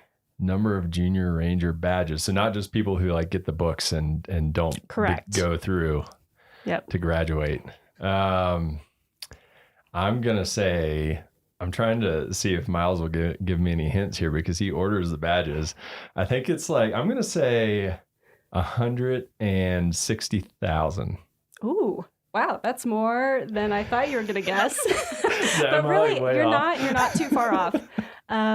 So in the past couple years, you know, we've had a few weird years with COVID and the flood and stuff. So it's been a little lower the past few years, but it's been about 50,000. Okay. I'm like, so come on, Junior Rangers, step up. Yeah. But on this year is going to be the year where we give out 160,000. Like 50 to 100,000. So you're not too far off. That is a lot of Junior Rangers being sworn in. It's a lot more than I thought. That's a lot of oath takers. Yeah. We're in good hands. Yes, we are. All the Junior Rangers out there. So anyway, we're going to talk with Addie more about what she does in the park. So Addie, thanks for joining us. Yeah, thanks for having me. Yeah, how are you doing? I'm doing well. Good. So ready to dive in? Absolutely. Okay. So how did you get your start with the National Park Service? So I got my start in 2017 as an intern in Glacier Bay National Park. And that's in Alaska. That's correct. Yeah. Okay. It often gets mistaken for Glacier in Montana. So often I do specify Glacier Bay in Alaska. I heard the emphasis on bay. Yeah. Cool. And so what drew you to that? Did you always know you wanted to be a park ranger? So growing up, my family traveled to national parks. I think a lot of people in this career. And I kind of, was really interested. I fell in love with the Tetons and I was like, well, I want to live there one day. And the way to live there is to become a park ranger. So simple enough. I'll just do that. And it got a little bit more complicated than that. But in high school and college, I started to look more seriously into pursuing a career in that direction. I actually visited Yellowstone in college and spoke to some rangers on that trip and asked them, hey, how do I get into this field if I'm interested? And they gave me some good information on internship programs like the SCA and also how to find jobs on USA Jobs. What is the SCA, just for those who don't know? Yeah, so the SCA is the Student Conservation Association, and the internship that I did in Glacier Bay was through them. Okay, and so what exactly did you do? Yeah, so the position there was an education intern, and Glacier Bay has pretty little visitors that actually set foot on the land there. And the number of visitors in the winter is pretty much non-existent. And so most of the visitation is in the summer on cruise ships. So in the winter, they have a pretty robust distance learning program. So we were actually using Zoom before COVID and before Zoom really became a thing, and essentially taking students on virtual whale watching tours and field trips to the park.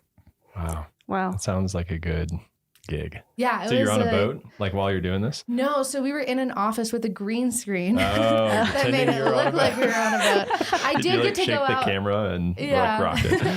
I did get to go out with the oceanography team though, which was really fun one day, and we got to take water samples. So I did get to have that experience in the bay, but most of the time was spent in the office. Okay. So did you go from Glacier Bay and then Yellowstone, or were there other stops in between? There were a few steps in between. Yeah, so after Glacier Bay, I did a couple of seasonal positions as an interpretive park ranger and also an education position in Grand Teton National Park. And then I was pretty fortunate to get offered a permanent job pretty early on in my career, and that was in Hot Springs, Arkansas. That was also a park guide position. I was there for a few months and then took a lateral reassignment to a park guide position here, and I've been here since. It's been about 4.5 years, I think. Okay, wow. And so tell us a little bit about being in Yellowstone. A lot of people don't know that there are actually park rangers that live on the interior of the park. So what that means is not at any of the park entrances. And so Yellowstone closes down in the winter. So you're at Lake Village, down by Yellowstone Lake. So tell us what that is like. Like, how did you even get here this morning? Talk us through what that is like. Yeah, so essentially we kind of get snowed in the winter, and often things are complicated, but there's a lot of snowmobiling to your car and then transitioning to take your car to a location. Currently, we have less snow this year, which you think would make traveling easier, but it's actually made things more complicated because my car is at one location, but there's not enough snow for me to snowmobile from the roads that have enough snow on them to my car. So I have to take an in-between car to get to my car. So to get to this studio this morning, I took a snowmobile and a couple of vehicles. Wow. And it took about 2 hours, whereas normally if I could just snowmobile straight here, it would have been probably 30 minutes faster than that. So that is dedication to complicated the show. Steps. We appreciate you. Yeah, but those of us in the interior look for excuses to get out. So I was very happy to be out here today. Wow.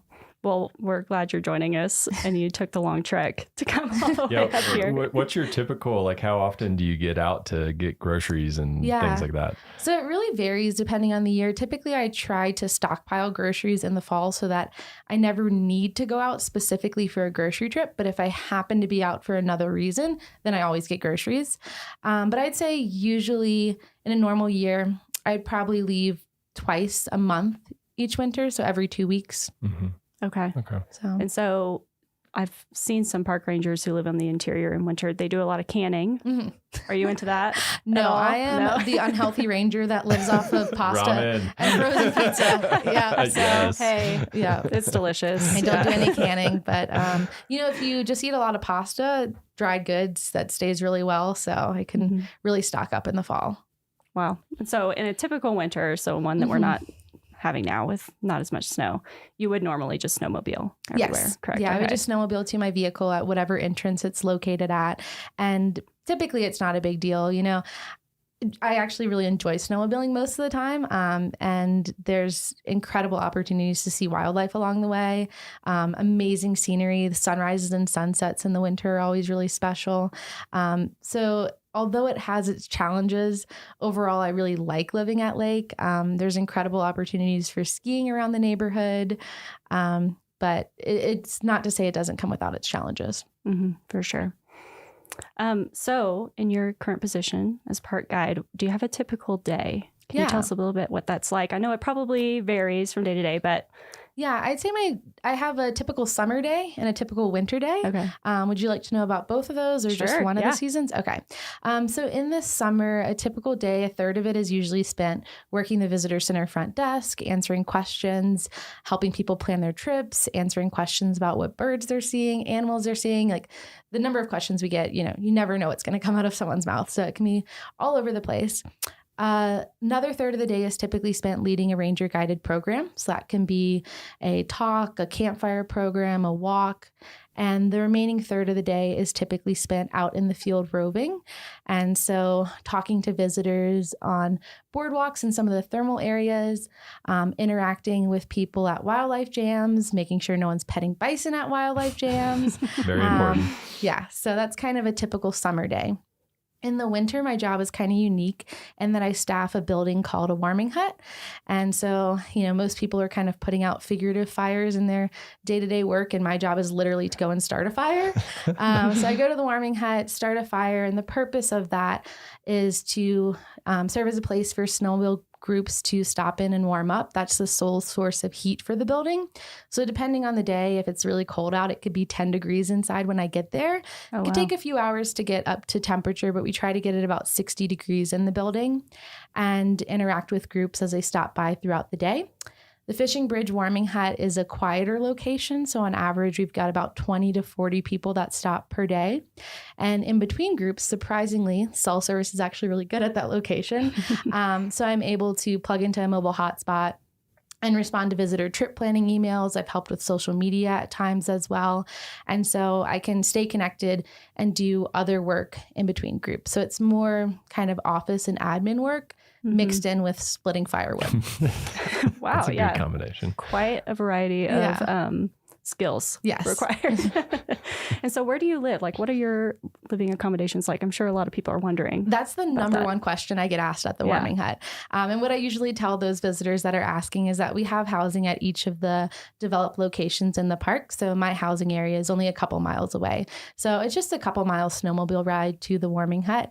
Often groups get there and they're like, how did you get here? And I'm like, well, I snowmobiled here just like you. But like, I had the easy commute. Like they're snowmobiling 26 miles to get to me. I only did 2. So you're like, I just crawled out of the lake. Out of the lake. Which you probably could because it's not frozen. Yeah, I did a training once in the park where I spent the night in a snow trench. And sometimes I do consider telling people that. I'm like, where do you live? Where do you sleep at night? I'm like, just in a trench in the snow over there. I've been here a few years, so they moved me to the 3-bedroom snow trench. Yeah. They take care of us here. So what's the most important skill you'd say for your job? The most important skill in my position is probably communication. So as an interpretive position, it's really important to communicate these messages and try to foster a connection between the people that are visiting Yellowstone and the resources that we have here in the park. And so being able to tailor messages for specific audiences is really important in order to communicate that effectively and try to hopefully inspire the next generation of stewards for these lands. Yeah. What's one of the hardest or most memorable questions that you've had asked? Ooh, that's a good one.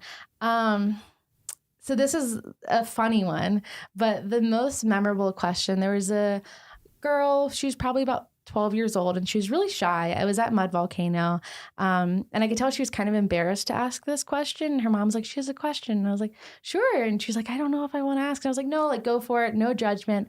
And her question was, how do bison poop in such perfect circles? And I loved it because so often we get the same questions. That's a scientist question, over and over again. And so that I'd never gotten that one before and I've never gotten that one since. And so, I took a moment and I was like, well, it has to do with the consistency in which the poop comes out. So it's kind of like pancake batter. Like if you put pancake batter in a frying pan, it spreads out into a circle. I'm like, it doesn't come out that shape. And I think that helped her out. So I wonder if she thinks about that. I'm not eating any pancakes that you bring to the office, but that's a great way of explaining. Yeah, I'm going to think about that every time I see some bison poop out there. Yeah. So what is your favorite part of the job? My favorite part of the job is probably getting to re-experience the magic of Yellowstone through the eyes of first-time visitors. I've literally had kids jumping up and down for joy when they saw a grizzly bear for the first time. Oh. And I've seen adults cower when they hear a bison grunt during the rut. And those moments just remind me of how special this place is. They allow me to remember why I fell in love with this place and why it's worth protecting. That's great. Yeah. Yeah. And so on the other side of the coin of that, there's great parts of the job, maybe some that are not so great or just a little tough. What's like the toughest part of your job, you'd say? I think the toughest part of my job is probably dealing with angry and frustrated visitors. People are coming here on vacation and everything's supposed to go right for them. And when it doesn't go right and they're on vacation, they really want someone to blame and someone to give them answers for that. And being a frontline staff member, we're kind of the face for the park. So we're often the person that receives the brunt of that anger and aggression. And especially in the middle of the summer, if you're receiving that day after day, multiple times a day, and often these complaints are about things that we have little to no control over. Sometimes they're because of natural disasters like floods. It can be really hard to deal with that. Yeah. It takes lots of patience. Yes, lots of patience. So even with those kind of tougher parts of the job, why do you still want to, work as a park guide or work for the Park Service? What is it that keeps bringing you back? Yeah, although there can be tough days and those negative people, I think the good days and the good people really outweigh it. You might have someone who's mad at you one moment, and then you have a really special connection with a junior ranger the next. And it just reminds you kind of why we're doing this. Also, just having an opportunity to live here is something that I try not to take for granted. There's incredible recreational opportunities that I have right in my backyard. And I've also had incredible wildlife sightings literally from my couch. Like I've seen bears and coyotes. I think the only thing I haven't seen out of my back window is a wolf. But there's not a lot of places in the world where you have opportunities for recreation like you do in a national park, and opportunities for these really incredible wildlife sightings. And so I think those moments remind me of why I'm here, why I'm doing this. They're incredibly rewarding personally, but they also remind me of the importance of protecting that so that other people can experience that too. Oh and gosh, like being at a lake in the winter when it's slower has got to be so quiet and peaceful. In those moments. I mean, the other morning, actually, Sunday, I went to the warming hut and there were 4 wolves in the road. And that was I did my 2-mile snowmobile commute to work, got to my office, and I saw 4 wolves at my office. And I've seen foxes and coyotes passing in front of that building as well. And I was all alone. No one else was there. And so it's a really special moment when you have moments like that. And those moments always kind of take me back to why I'm here. And I find that some of my best moments in the park, best sunrises, sunsets, rainbows, wildlife sightings, have occurred on some of my most difficult days. And so it's like, even though there are those tough days, the park always finds a way to remind me of why I'm here. Mm-hmm. Yeah, I think that reminds me of a time a few years ago. I was driving home. It was a Friday. It was the end of the workday. I was trying to get back to the office, and I got stuck in this bison jam for 2 hours. So I didn't get home till like 8 p.m. Yeah. But it's moments like that, like a lot of those people are experiencing that for the first time, and it's super cool. They get to be in a place like that where you get to have those types of experiences and sightings. So, and when you're frustrated in that bison jam, but you look over at like a little kid who's just glued to the window, can't believe what's happening, kind of makes it a little easier. Yeah, at least you're not stuck on an interstate somewhere. Yeah, for sure. So do you have a defining moment? You've talked about some cool sightings and things that you get to experience living in the interior in winter. Is there like one moment that really stands out to you as like a career defining moment? Yeah. I don't know if this is a defining moment, but when I thought about this, a moment that made me feel like I was really in the right place and doing a good job and something that I was really proud of happened a couple of summers ago. I had a father and daughter asking questions, and the father was the main one asking the questions, and the daughter was really curious and she started chiming in. And so she'd ask a question, I'd give her an answer. She'd ask another question. And so this really natural flow of conversation began. I even went and got a bear skull and brought it out to show her. And so I was sitting on the porch with this bear skull talking to her about it. And I remember she looked up at me and said, "Ranger Addie, I love learning with you." And it really just melted my heart because it felt like all of this was worth it. And I really was having an impact and inspiring the next generation of stewards for these lands. And after that, her father pulled me aside and was like, I just want to tell you, like, I really appreciate that you took the time to speak with her and answer all her questions. He was like, I know she had a lot of questions. And he's like, I don't know if you know that the impact that had on her. And I didn't even realize this at the time or tell him, but I don't think they realized the impact that they also had on me, because that was just reminded me of why I'm here and why I'm doing this. Mm-hmm. And that's kind of one of the like interesting things about your job is it's less like quantifiable the impacts that you have. And so like, who knows what that little girl is going to grow up to be or do. I know we're talking about junior ranger badges in the intro. And after I answered all of those questions for her, I was like, well, you're working on a junior ranger book, right? She said, no, she'd never heard of the program.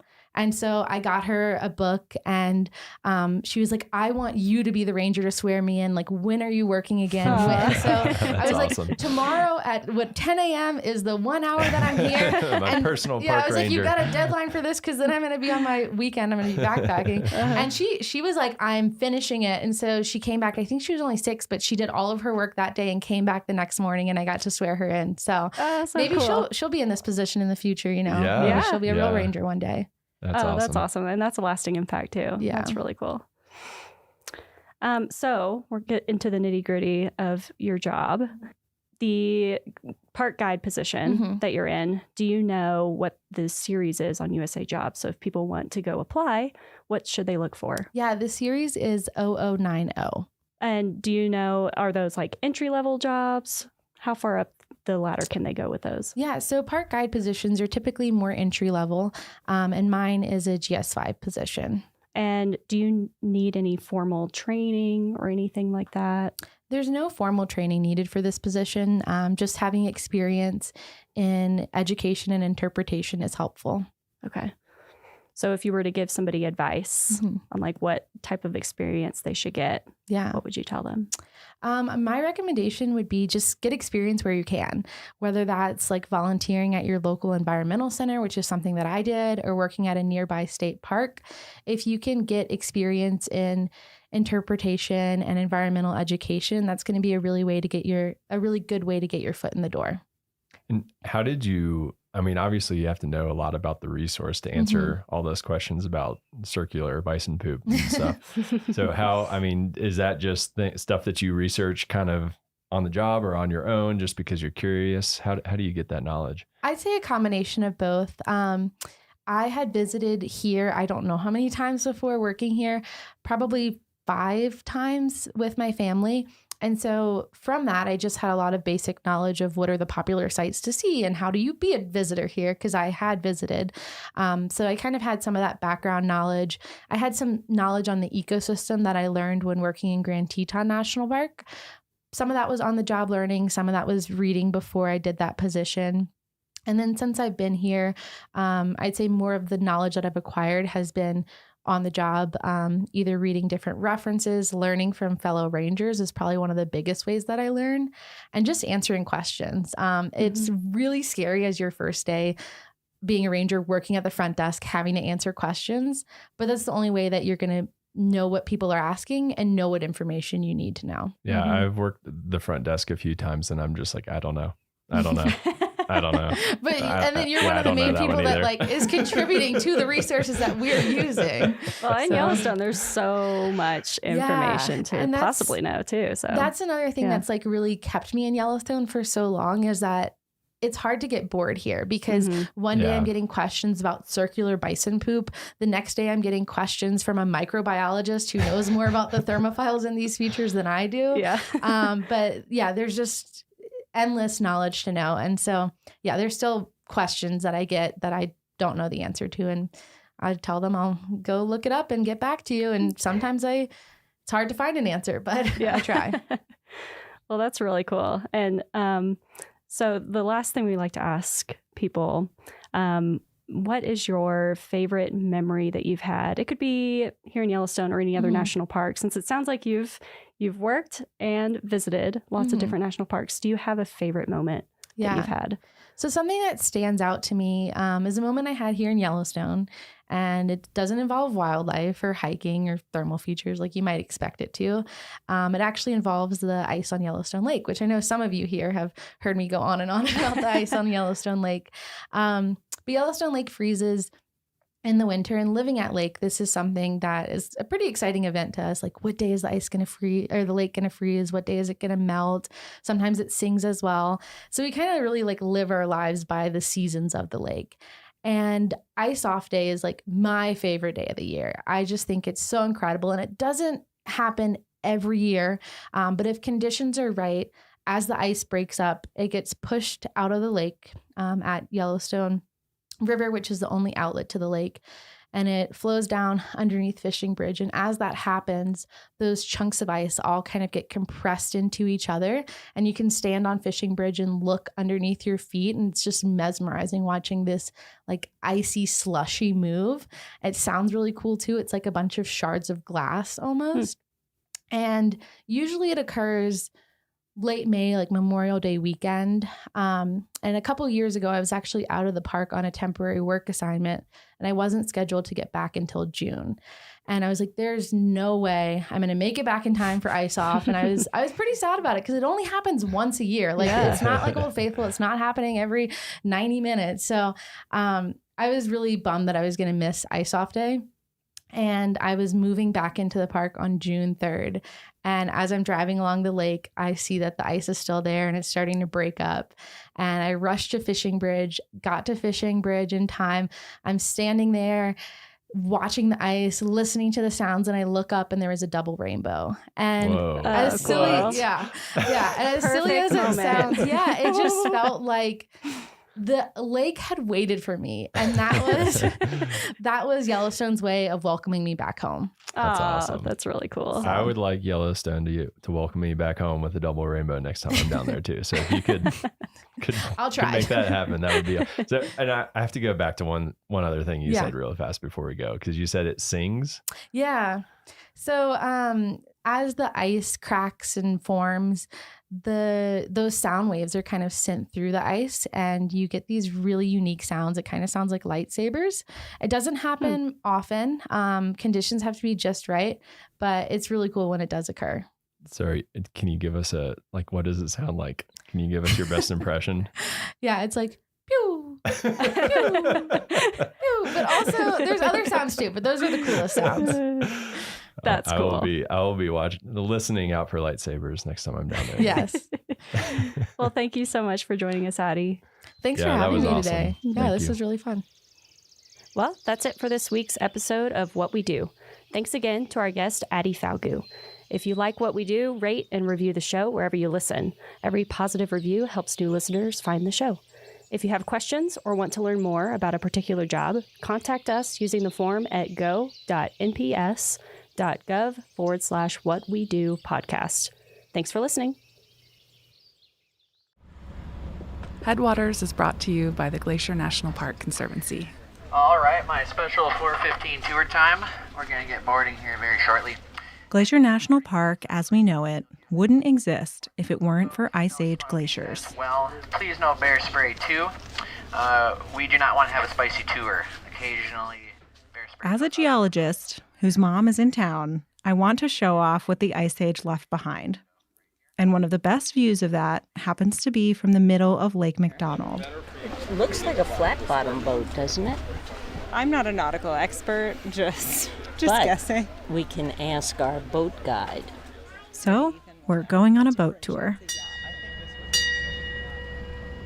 I was excited to tell my mom all about the geology. This valley is carved out by glaciers. You'll see from the middle of the lake, there's a big U shape, which is how you know it was carved by a glacier. But as an artist, she was a bit more focused on the scenic qualities. Very sensual. Sure, that's how the artist sees it. The boat we're on is called the De Smet, and it's one of 6 historic boats that offer tours throughout the park. This boat was built in the year 1930, and it was built specifically for boat tours on Lake McDonald. It may be an old boat, but it moves pretty quick. Do you get seasick? I'm surprised, actually, that I'm not seasick. I was going to say, I remember one incident where you took me whale watching as a child. Yeah, I didn't enjoy that ride too much. Within about 30 minutes, we reached the middle of the lake, and the captain slowly turned the boat around to face mountains I've seen a lot, but never from this perspective. Okay. So if you look behind you, what can you see? That is spectacular. The change of the colors as it goes back from gray to deep blue to light blue to green, it's just wonderful. Over 1,000 feet of ice once filled this valley. And while that ice is long gone, we have it to thank for this landscape that we all know and love. Ice Age glaciers carved our postcard-worthy scenery, and our roads and trails follow the paths they cleared. But while I spend a lot of time thinking about how this landscape came to be, I've never really imagined what it would have been like to be here while this was happening. For thousands of years, there wouldn't have been much land to walk on. Everything was covered in glaciers. But there was a world at the edge of that ice. Animals and people who lived just beyond. What was this place like during the last ice age?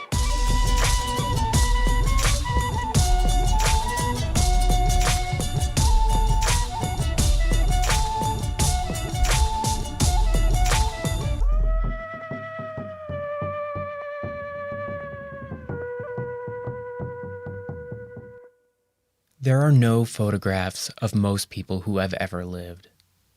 So many people from history are invisible today. Like a melted glacier or a footprint in the mud, some stories can only be inferred from the impressions they leave behind. Welcome to Headwaters, a show about how Glacier National Park is connected to everything else. I'm Daniel, and this is Season 3. It's about how this place became what it is today. Not a comprehensive history, but a collection of stories from the park's past.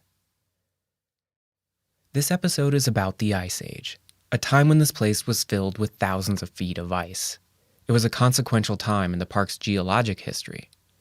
But this episode is also about the search for life and understanding in a world we'll never see. And because the park was so covered in glaciers, we walked this story out to the edge of the ice and tracked down the history beyond the borders of the park.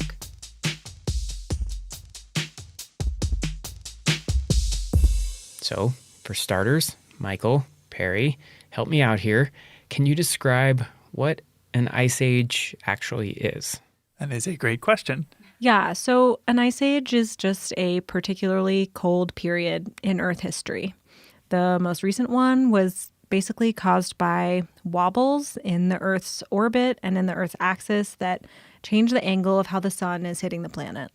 So basically, we get less solar radiation. The result is that global average temperatures during the last ice age were around 10 degrees Fahrenheit colder than they are today, which doesn't sound like a ton, but this allowed glaciers and ice sheets to cover nearly all of Canada and a third of Montana, including the park.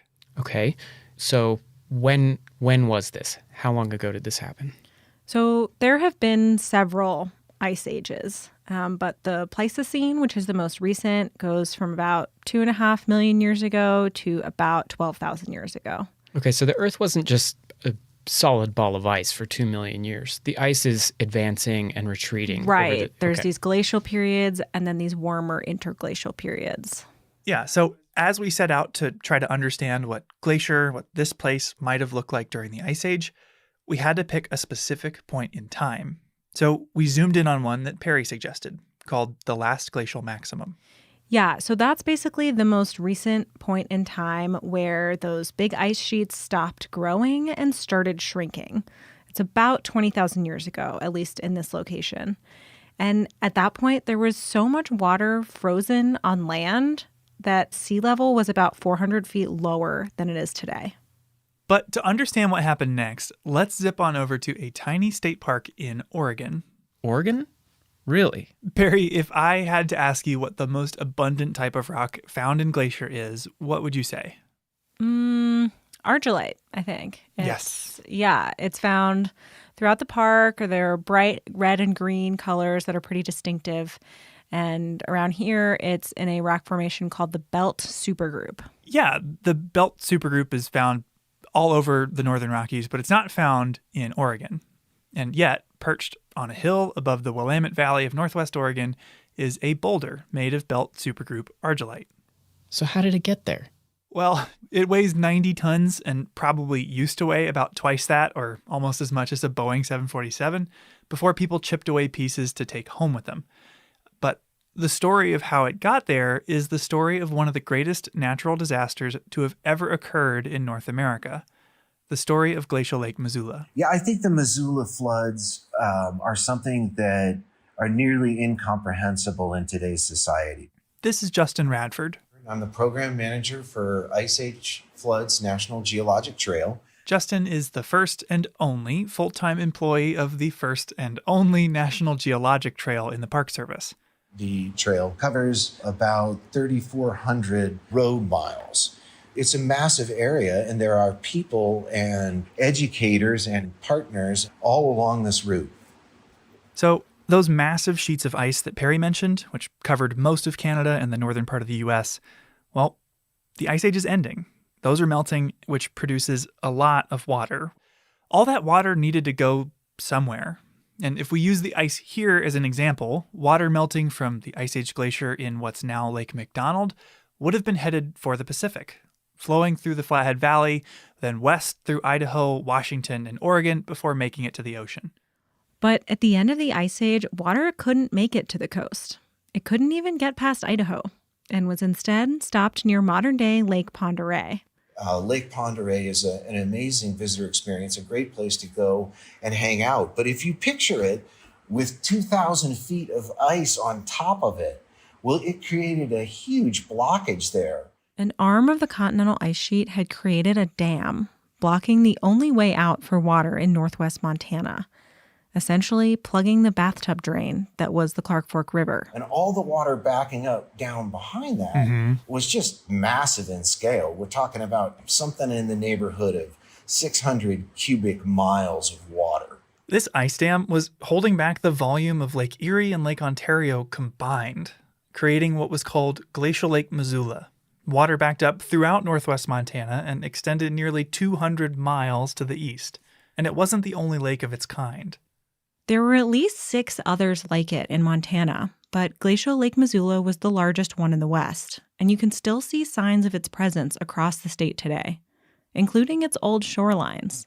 And it just so happens that this lake was gigantic and goes all the way up the sides of the mountains there. And so you can see these big ridgeline bumps. It's essentially like that was, at one point, was the lakeshore. Yes, exactly. You can drive to these old lakeshores called strand lines at the Bison Range on the Flathead Reservation and see them like bathtub rings on mountains around the city of Missoula. These clues help us measure the depth of the lake. Just south of us on the Flathead Reservation, it was over 1,000 feet deep. You could have submerged the Eiffel Tower. The ice dam was even taller, and it extended for at least 10 miles. But as more and more meltwater entered the lake... Well, at some point, the water wins, and the ice just can't hold it back anymore.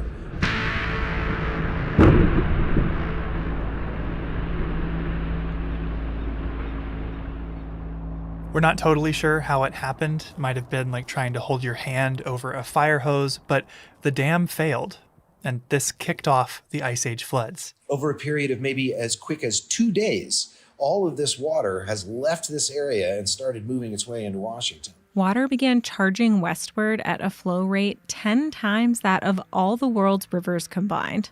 The scale is almost incomprehensible. And a wall of water traveling at 55, 65 miles an hour at restrictions, 1,000 feet high, scouring the landscape.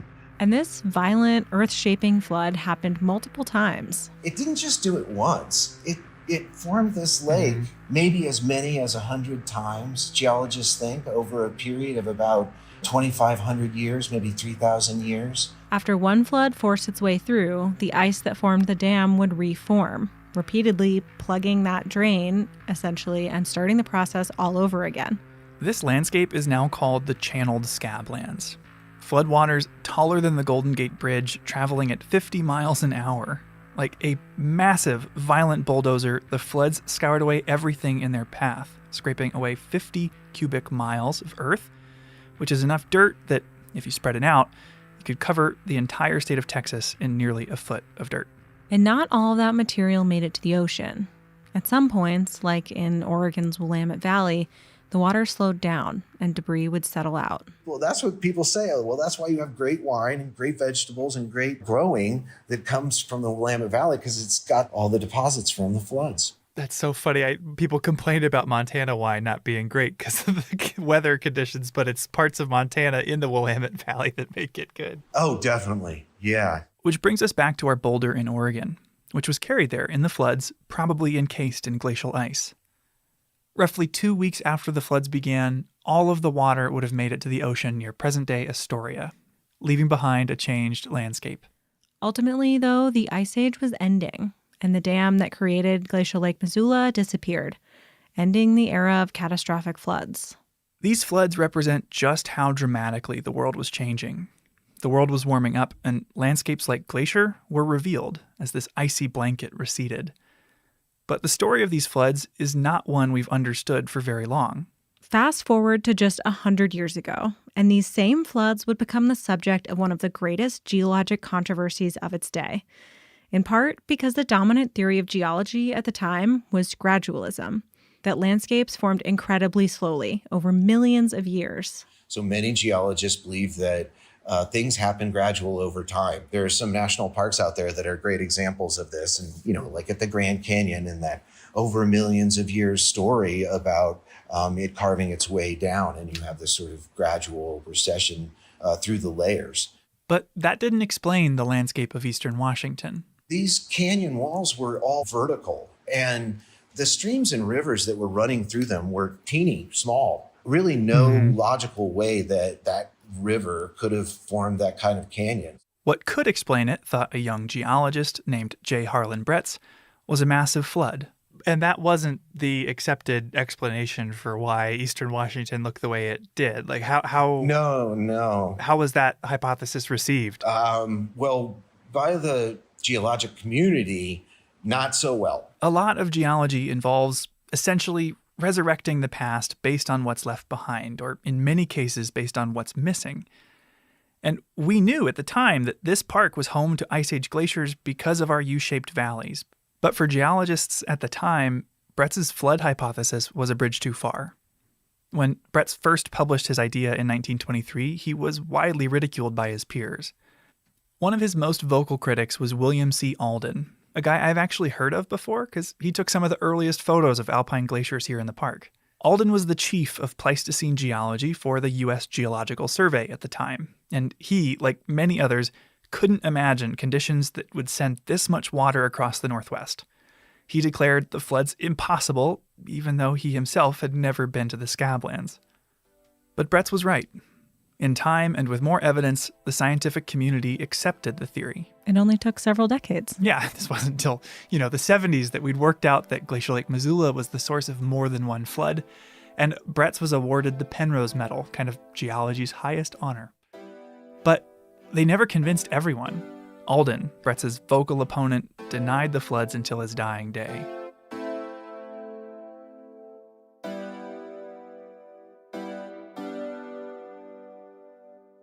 We've kind of been looking to this story as a case study of how we interpret the unknown. I'm wondering, is there a lesson we can learn from the story of Ice Age floods about trying to understand Earth history or human history where we don't quite have all the pieces? Well, I think that, when we bump into these kinds of moments where we're trying to understand the world and we don't have good answers, we tend to fall back on what we know, and we're hesitant to be willing to hear from others about what they might see out there. To me, Justin is describing a failure of imagination and of creativity. A struggle to picture a world that looks different than our own. We can see the empty space left behind. We know something was there, but it's hard to imagine what filled it.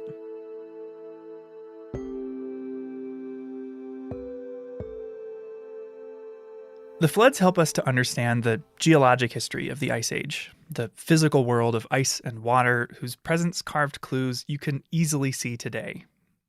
What is much harder to find, though, is evidence of the living world from that time. Some of the best clues are found along the St. Mary River, but not where it begins on the east side of our national park. We'll need to follow it as it flows north into Canada. The rest of the team was busy the day that I went, so I had to call in some backup. It's nice to have you back in the studio. Thanks. It's nice to be here. I called Andrew, co-host of the first 2 seasons of Headwaters, who has a new job. I'm the new communications lead for the Glacier National Park Conservancy. We hopped in the car and followed the river, driving north to Alberta and the present-day St. Mary Reservoir. Yeah, we're standing out on this sandy beach, not something you would really expect in southern Alberta. Yeah, it feels like we're in Hawaii or something. The reservoir was huge. It kind of reminded me of standing on the shores of one of the Great Lakes. It went out to the horizon. It was definitely bigger than I was expecting. Stretches out as far as you can see, basically, with the Rocky Mountains behind it. And it's pretty. We stopped at a place called Wally's Beach to meet with Shane Tolman. I'm Shane Tolman. I'm a local. A now retired school teacher who warned us it was going to be windy. It is a lot windier over the other side of the dunes. Yeah, kind of what I was thinking when We can maybe move back. We walked away from the lakeshore to try to hide from the wind, but we wanted to meet with Shane to talk about something that he found in the reservoir when it wasn't full of water. Sometimes there's a big drawdown, so a lot of lake bed gets exposed. But before we could really hear what he was saying, we were buzzed by a crop dusting plane. Airplanes flying over. Oh my gosh, she's spraying that field. Right there. Oh, that could be annoying. Can you block that kind of noise? No, we couldn't. And so we had to go hide in a picnic shelter. But anyways, the reason we wanted to talk to Shane was that back in 1994, he and his family visited when the water in the reservoir had been drawn down. And when they walked out into the wet mud and windblown sand, a landscape that's normally underwater, they found themselves walking backwards in time. We had been out the previous day, but it had blown a lot overnight. And we came back the next day, and right where we walked is this humongous skull. But it's an extinct bison skull. Bison antiquus, the extinct ancestors of modern bison, who just so happen to be 1.5 times bigger than the bison you see in Yellowstone. And the horns on it are incredible. And it's like that.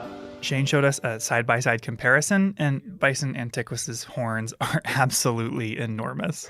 Looks more like a Texas longhorn. It does, doesn't it? Yeah, they're really impressive animals. And for Shane, this discovery touched on a lifelong fascination. My dad was a science teacher, so he actually had fossils in the lab, and they were just so captivating to me to see their little eyes are fossilized, and here they are staring back at you. It's kind of this time gets erased as you encounter these things, and that's always stayed with me. Shortly after Shane stumbled into this bison skull, and quite a few other things that we will get to in a moment, he started getting phone calls from the University of Calgary. They had heard about his discoveries and sent Dr. Len Hills down to meet with him.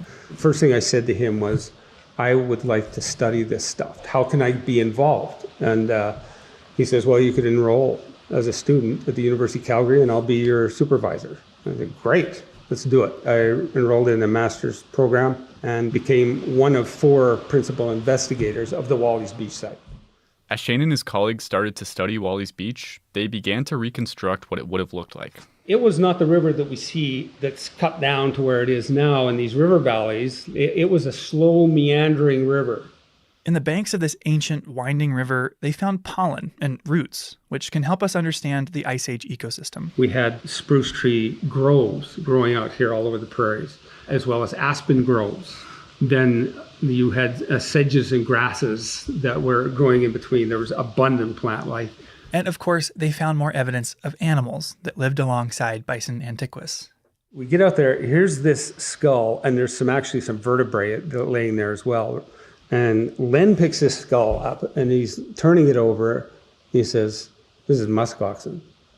And I'm just like, muskoxen? I didn't even know they were part of this extinct suite of animals that died off at the end of the Ice Age. And he says, yes, it's muskoxen. They found a ton of extinct species, an ancestor of modern caribou, North American horses, even camels. The camel discovery in particular blew my mind. We think of camels as being these desert-loving animals today, but the family of camelids and the family of horses both evolved in the Americas around 50 million years ago before migrating to Eurasia. The camels that lived here were called camelops.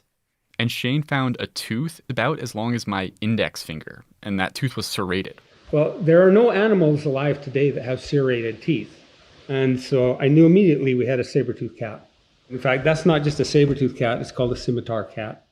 So already you're getting a picture of the wildlife who were living at the edge of the Rockies, at the edge of Glacier National Park during the Ice Age. And it's a much different cast of characters than the grizzly bears, mountain goats, and deer that we all know and love today. But for Shane, it wasn't bones that helped bring Wally's Beach to life. And I can't even describe what I saw. It's almost emotional, because here's this big imprint, a little smaller than a garbage can lid. He found footprints left by woolly mammoths. And there's another one, and there's another one.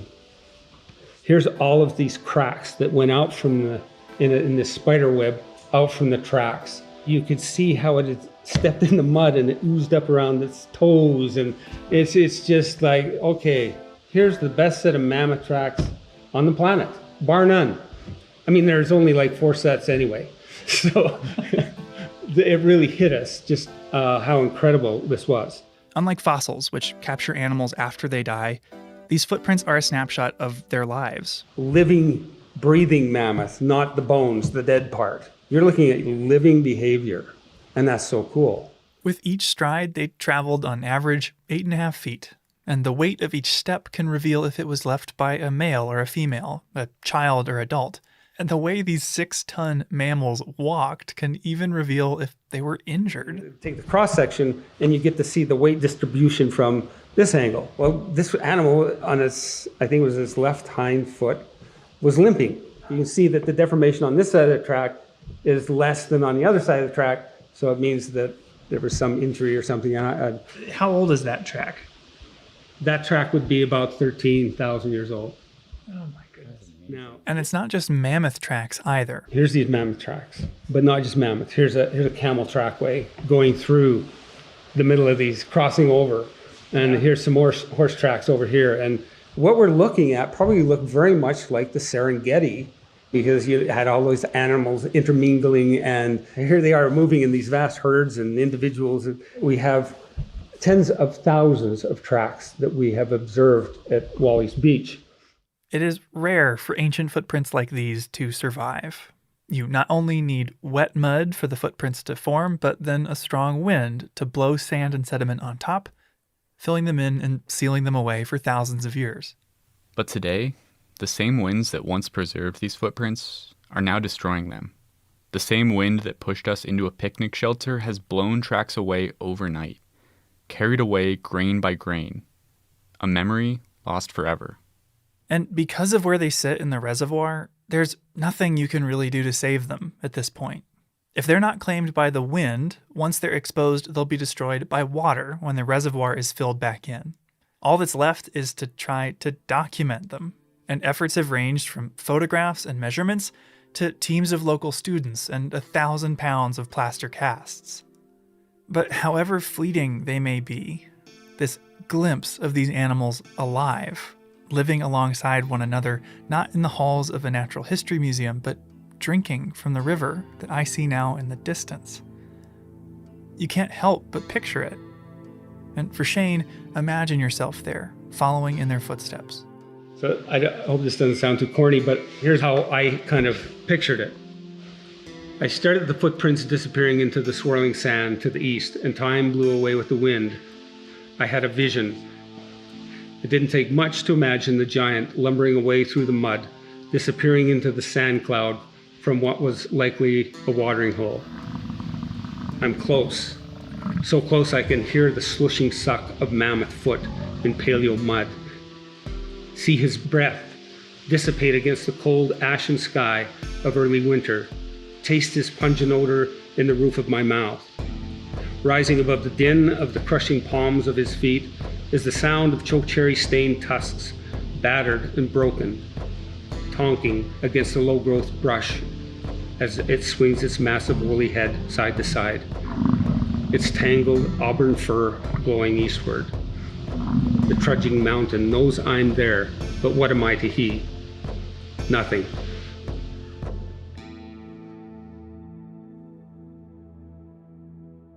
Not long after a mammoth left these footprints in the mud, their species went extinct in North America. So did camelops, the North American horse, and helmeted muskoxen. And while these footprints paint a vivid portrait of these animals in life, they also reveal a species in decline. Very clearly, something's missing, and it's infants, the newborn, the young. Why aren't we seeing their tracks? Well, maybe they're light, but we're seeing lighter animals also. We're seeing their tracks, the horses and stuff like that. The St. Mary's mammoth herd had far fewer juveniles than you'd expect in a healthy population. And one possible explanation was the warming climate. The Missoula floods were only one symptom of the dramatic changes occurring at the end of the Pleistocene. As temperatures warmed, ice sheets shifted north, and the environment shifted too. New plants moved into the grasslands that these grazing animals had relied upon. But the last discovery we'll share from Wally's Beach hints at another factor. A discovery made by one of Shane's students, a fourth grader named Travis. Picked up a piece that they thought might be an artifact, and then the next day Travis brought it to me. Well, I about fell out of my chair. It's a Clovis point. Clovis points are sharp stones used for hunting by ancient human cultures. And these Clovis points held a clue, which revealed exactly what they were used for. Horse protein residue. Those horses had been butchered, and that was a North American first. Wally's preserves a record of Ice Age animals and humans, and produced the first archaeological evidence of these humans hunting horses. Later finds revealed they also hunted camels. When I first started working as a ranger at Glacier, the story of Wally's Beach grabbed me.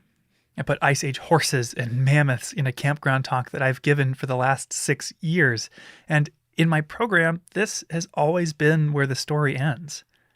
Camels were here, people were too. But actually visiting Wally's Beach, hearing from Shane about the work he and his colleagues and his students have put into understanding and preserving this history, it made me wonder, what was life like for the people that once stood here? What was it like to be human 13,000 years ago?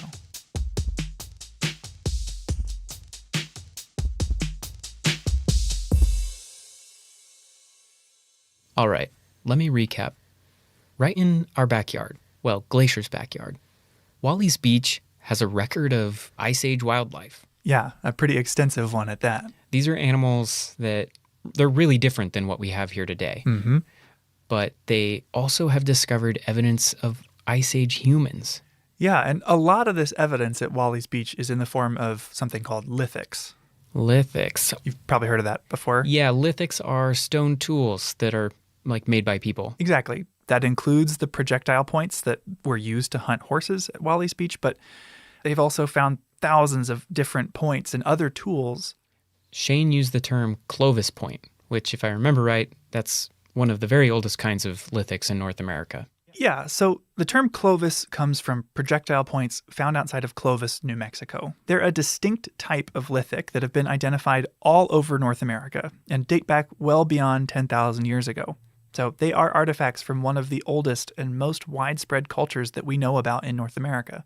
So beyond their tools, beyond these lithics, do we know much about Clovis people? Like what their lives were like? I mean, the short answer is no, we don't know much. The topic of Pleistocene era people is always going to be a mystery for the foreseeable future. We have to assume that life was pretty challenging because of the geographic, ecological aspects of that era. This is Shane Doyle. Yes, my name is Dr. Shane Doyle. I'm a member of the Upsalaga Nation. I'm an educational and cultural consultant. I live in Bozeman, Montana. And, I hail from Crow Agency. Another Shane. 2 Shanes in one episode. Yes, but I called Shane Doyle because he has studied and worked to understand these Ice Age cultures. Lithics, the points that they used, are really the best evidence that we have. We don't have a lot of human materials to understand that time period outside of the hunting and other tools that these folks made. Some of the only materials durable enough to survive these last 10,000 years or more are stones and bones. So even as scientists develop new and better technologies like ground-penetrating radar and aerial imagery, we're still limited by what little is left. I don't think we have a lot of data that we can really turn to that will really provide us with a more comprehensive picture of what life was like for Pleistocene era native people. So I think we kind of have to use our imagination. This is where we get back to the conundrum we found with the Missoula floods, the limitations of imagination. I talked with retired Forest Service archaeologist Carl Davis, and he pointed out that the presence of stone tools and absence of anything else has affected our understanding of these cultures by focusing on the masculine aspects of ancient life. And archaeologists, who were primarily male for many, many years, that's what they really got into. And women and children kind of got left in the dust because the evidence of women's activities, this wonderful perishable industry of all kinds of things, there's no evidence. We certainly can assume they're wearing, carefully crafted, tightly sewn clothes and stuff, but we don't have any evidence whatsoever. So we don't really know what they looked like, what they ate, what language they spoke. And our understanding of these communities has been shaped by more than just projectile points.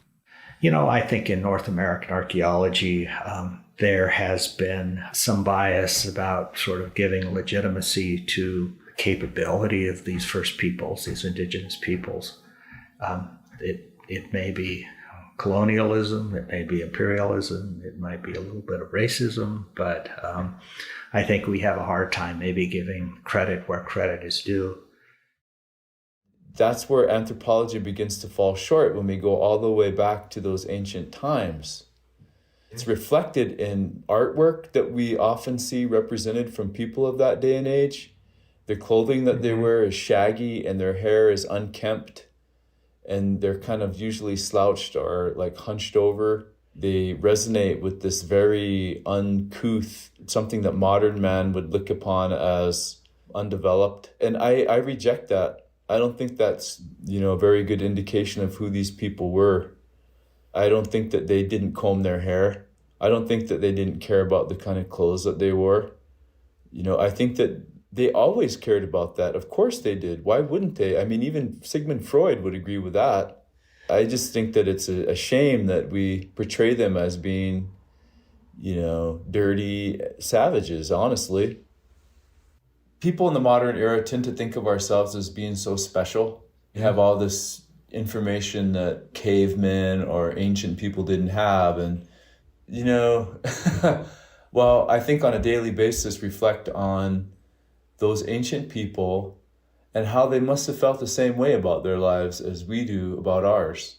Obviously they didn't have nearly the kind of technology that we do, but think about how they must have been comparing their lives to other species, animals that didn't have the ability to talk or sing or dance or laugh or cry out of inspiration or joy. I mean, the emotional realm and spiritual ceremonial aspects of ancient life must have made those people feel like they were on the edge of tomorrow. And as we talk about these cultures, wonder about their daily lives, try to imagine how they treated one another, what they valued, and who they loved. Shane emphasized that there is a lot more to these people than we will ever find buried in the ground. And I think that's another thing that anthropologists often forget about is that the trade culture was more than just material trade. These people wanted to learn about one another. They wanted to hear their stories. They wanted to know about their ceremonies. They wanted to know about their knowledge. That was the real trade culture. The material came along with it. In the end, it might just be the social world that we thought had disappeared that can help us better understand this time after all. I developed a course on Montana Plains Indians. During the process of creating that course, I looked at the different star stories of the tribes here in Montana, and it was clear to me that they shared common stories, and the stories were very, very important. But when you consider that, we have at least half a dozen language families represented here in Montana, completely different languages. And so we're talking about languages where they don't even share a common sound. So how could it be then that these different speaking people would have the exact same star stories down to the minutiae, just the smallest details of people's names and the things that they did and how those things are reflected in the sky and on the ground, and the same stars and the same geographic features? I mean, all those things to me showed that these folks must have been in communication, in deep communication with one another. Different cultures with different languages, living in different places, who still found a way to communicate. And it wasn't just star stories that they were sharing. It was technology, where and how to harvest teepee poles, how to stitch hides together, and harvest wild plants. They were so determined to share with each other their knowledge and the best of their communities that they created a language independently of themselves. That, plain sign language exists really in and unto itself. Plain Sign Language was the original American Sign Language, born out of trade between communities across the Great Plains. The Plain Sign Language, I don't think probably dates all the way back to the Pleistocene era, but I do believe that the passage of the Clovis technology from community to community across the continent, all those communications and all of those different trade networks, that's where the seed of that was planted. These insights from oral traditions can help us to imagine the cultures of these ancient communities. Curious, kind, and cooperative pioneers living here despite its hostile and icy climate. And as Perry found, oral history can also preserve a record of specific moments in time. I wanted to talk to Sally Thompson, an anthropologist whose work with tribes throughout the Northwest found that indigenous communities have preserved memories of the Ice Age. One of the task force members was telling me a story once of his clan's migration. And I said, wow, Ray, it sounds like you're taking me back to the late Pleistocene. And he said, well, I think I am. So he thought for a while, and then he said, we sing it. It's a chant. We repeat it the same way, the same time of year, in a ceremonial way. It's like your silent night. You wouldn't change the words. He said some of those words are so old we don't understand them anymore. Wow. So that really was life-changing for me, and I started paying attention in a very different way. I know Sally from her book, People Before the Park, which she wrote with the Blackfeet and Kootenai tribes, sharing their traditional culture and lifeways here in Northwest Montana. Well, my name's Sally Thompson, and really what we're talking about today, I'd like to say I'm a student, not an expert. I love that. I'm a student of what Native people have to teach us. One thing she's learned is that oral traditions hold records of Ice Age floods, the phenomena that geologists squabbled about for decades. Some cultures have remembered them for thousands of years. Imagine the time when immense sheets of ice were extending down from Canada all across northern North America. To imagine it's not just filling the valleys, it's overlapping all but the very tallest peaks. Yeah, so picture you're standing on top of one of those peaks, and all you can see to the north and the east is ice. When I hear this, I picture a glacier and the Flathead Valley full of ice and water from glacial Lake Missoula. But this describes the ice margin all along the northern edge of the U.S. Sally interviewed people from tribes all up and down the Columbia River, whose drainage system covers most of Washington, Idaho, and northwest Montana. One of these tribes is the Kootenai. The Kootenai people are unique. They're not related to anyone anywhere. It may be because of where they were in these cataclysmic times that they were the only ones who survived. So most people have relatives, but the Kootenays are considered by anthropologists or linguists to be an isolated people, the only ones. And this is their story. Was it like before a tsunami where sensitive people think something's changing, or you hear this incredible sound and somehow you know to run up? Perhaps you've experienced, some flooding before, and you know you need to go up, and you just keep running, and somehow some people manage to survive that. Then you see people have run to the top of Rattlesnake Mountain on the Columbia and try and picture what happened. I interviewed a Coeur d'Alene elder one time. Felix Arepa told me, after he thought it through in his own language, the way his grandparents had told him the story, then he explained to me that the words they used were something like, everything changed, even the landscape. This is a record of a human experience with these floods. Someone witnessed them, walked through the world they left behind, and shared that story with their community. Yet, despite knowing that, it's still difficult to place yourself in their shoes, to see their point of view rather than our own.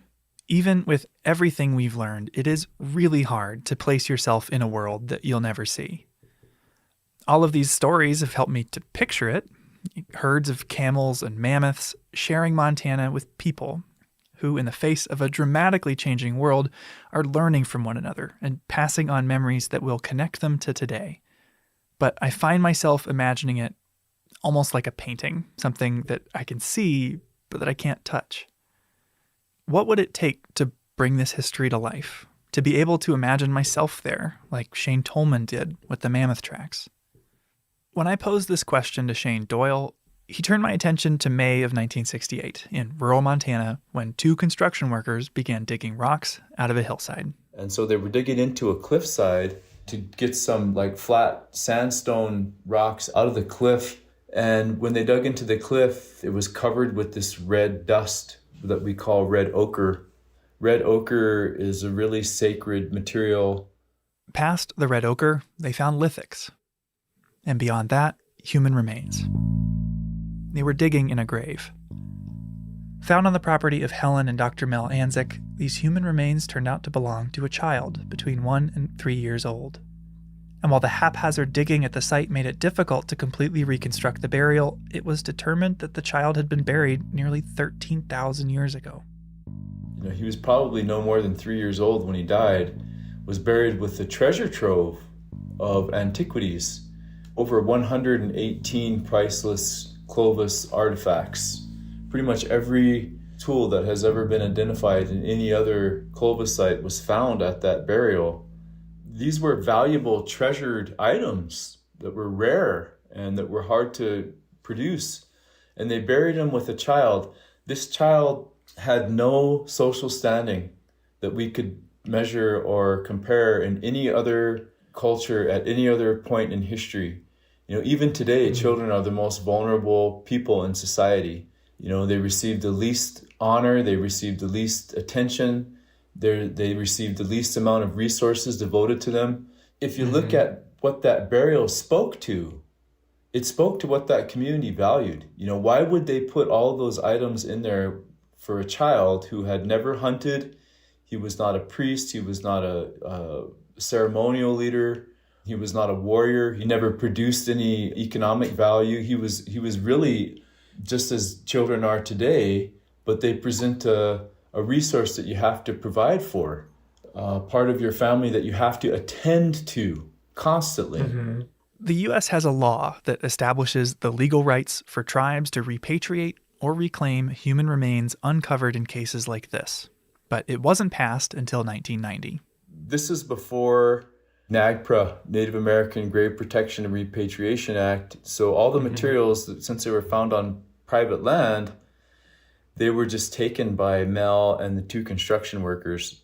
The human remains, Mel gave those to his daughter, but at the time they were taken by a scientist, an archaeologist who took them down to his lab in Arizona. The remains stay in Arizona for about 30 years until eventually they're returned to Sarah Anzik, the granddaughter of Mel and Helen. Once Sarah got them, turns out she was the molecular biologist. She had an interest in studying the remains to see if she could find out who this person was, who this child was. And, she said before that she just knew that this child had a story to tell and that it was an important story and that she wanted to help the child tell that story.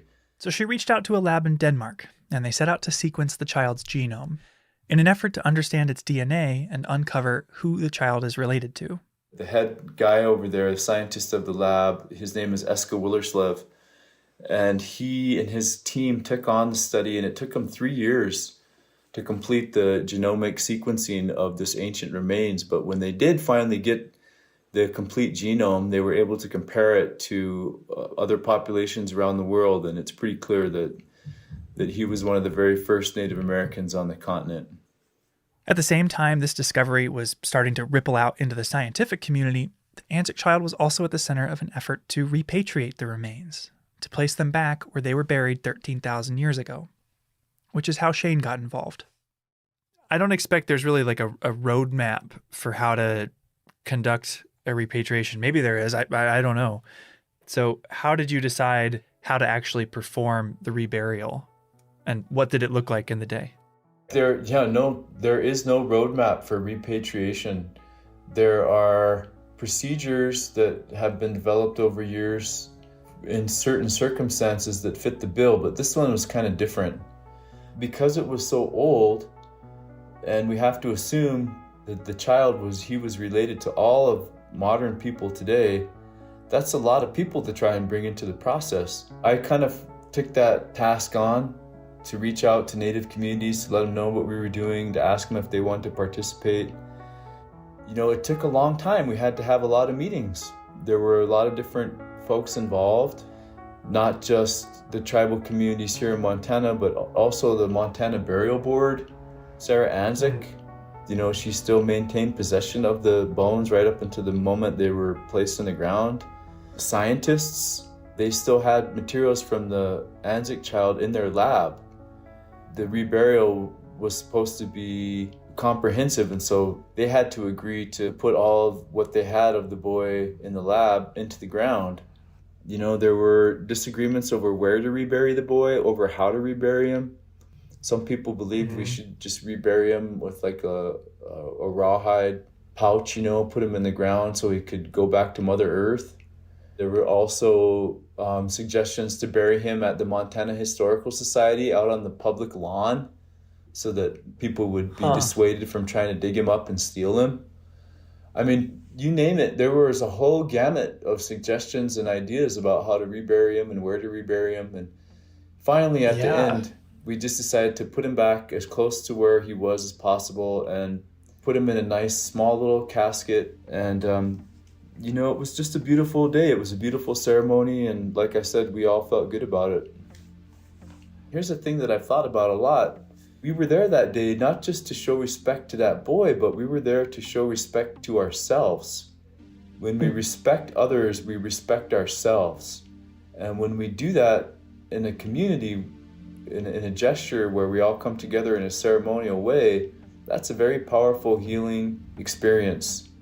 Do you think that the Anzik site, Pleistocene people, and this deep time can teach us about ourselves or even the future?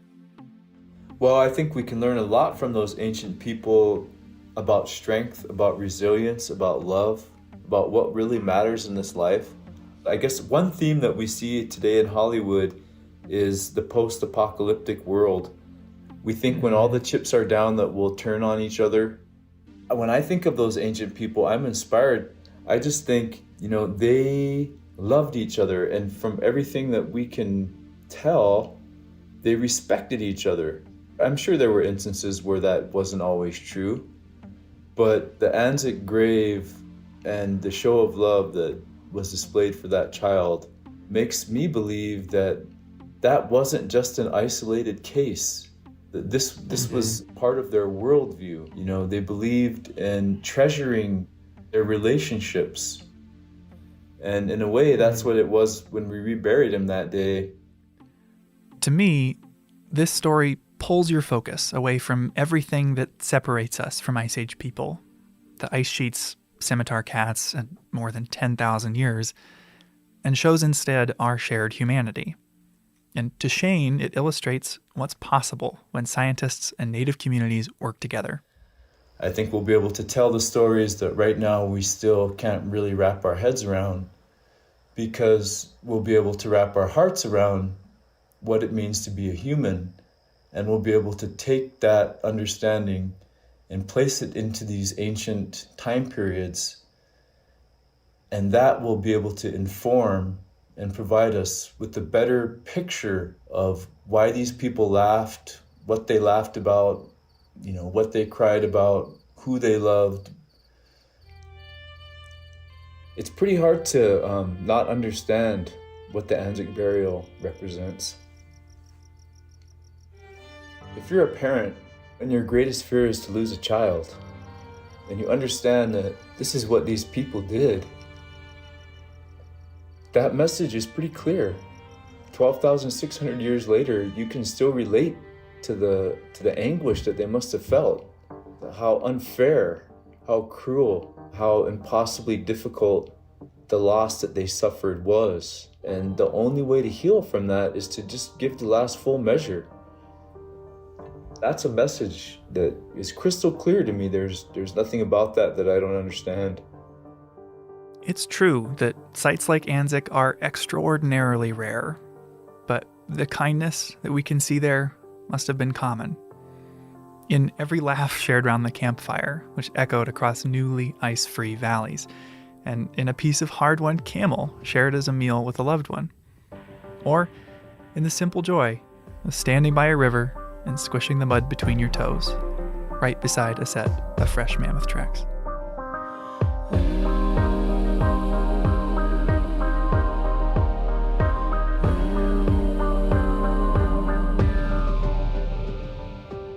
Headwaters is a production of Glacier National Park, with support from our partner, the Glacier National Park Conservancy.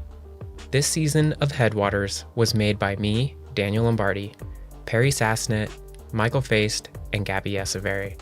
We could not have made Season 3 without Lacey Kowalski or Melissa Slodek, and Sierra Mendelko, Brent Rowley, Darren Lewis, the Glacier National Park Archives, and the Montana Historical Society. Special thanks this episode to Shane Tolman for driving to meet us. And sharing your bug spray. Shane Doyle, Carl Davis, Roz Gerstein. Thanks, Mom. Sally Thompson, Justin Radford, Andrew Smith, Vic Baker, and Ethan, our captain from the Glacier Park Boat Company. Thanks for listening.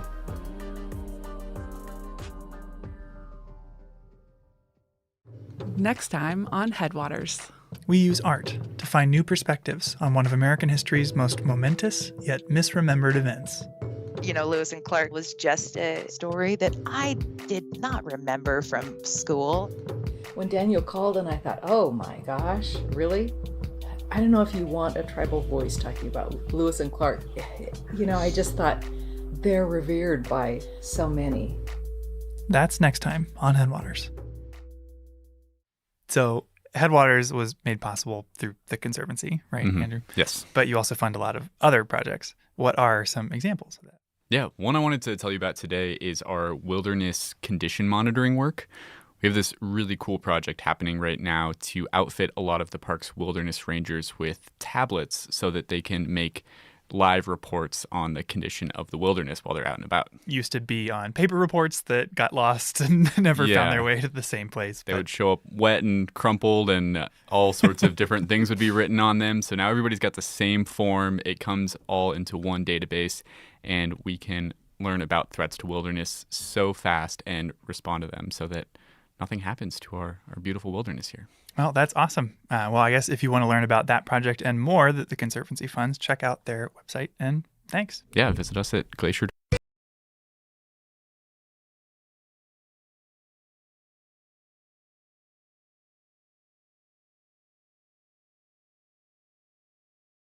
Welcome to Apgar Village.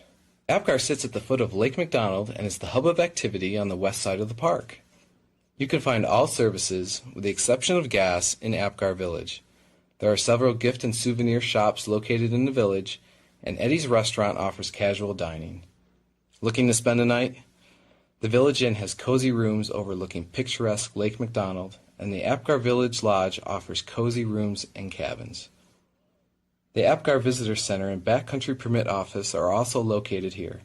Whether you are just here for a drive-through visit or are planning a multi-day backcountry adventure, friendly rangers provide visitors with hiking and trip planning information.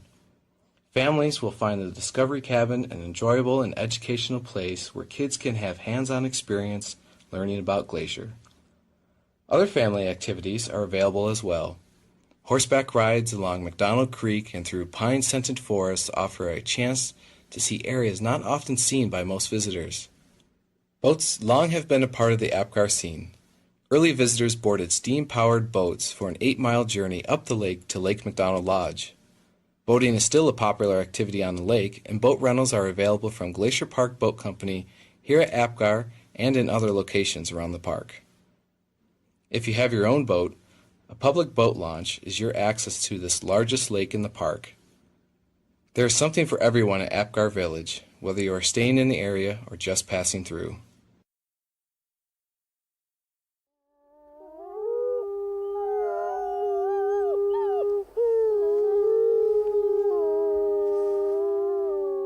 From Yellowstone National Park, this is what we do.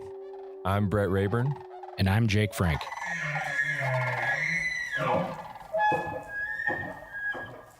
So I have a question for you to kick this off. Okay. What's the biggest fish that you've ever caught? The biggest fish I've ever caught, I used to live in Alaska, and I went halibut fishing, and I caught like a 40-pound halibut. Okay.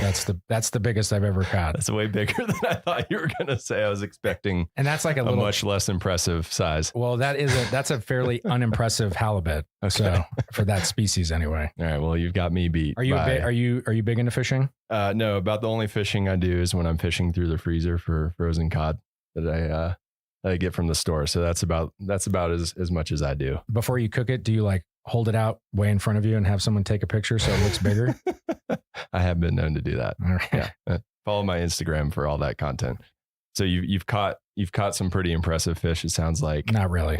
If you turn over that paper in front of you, there's something on there that I would like you to try to pronounce. You have not seen this before, so this is. Joe, right. Let's see. Can I sound it out? So, Oncorhynchus clarkii lewisi.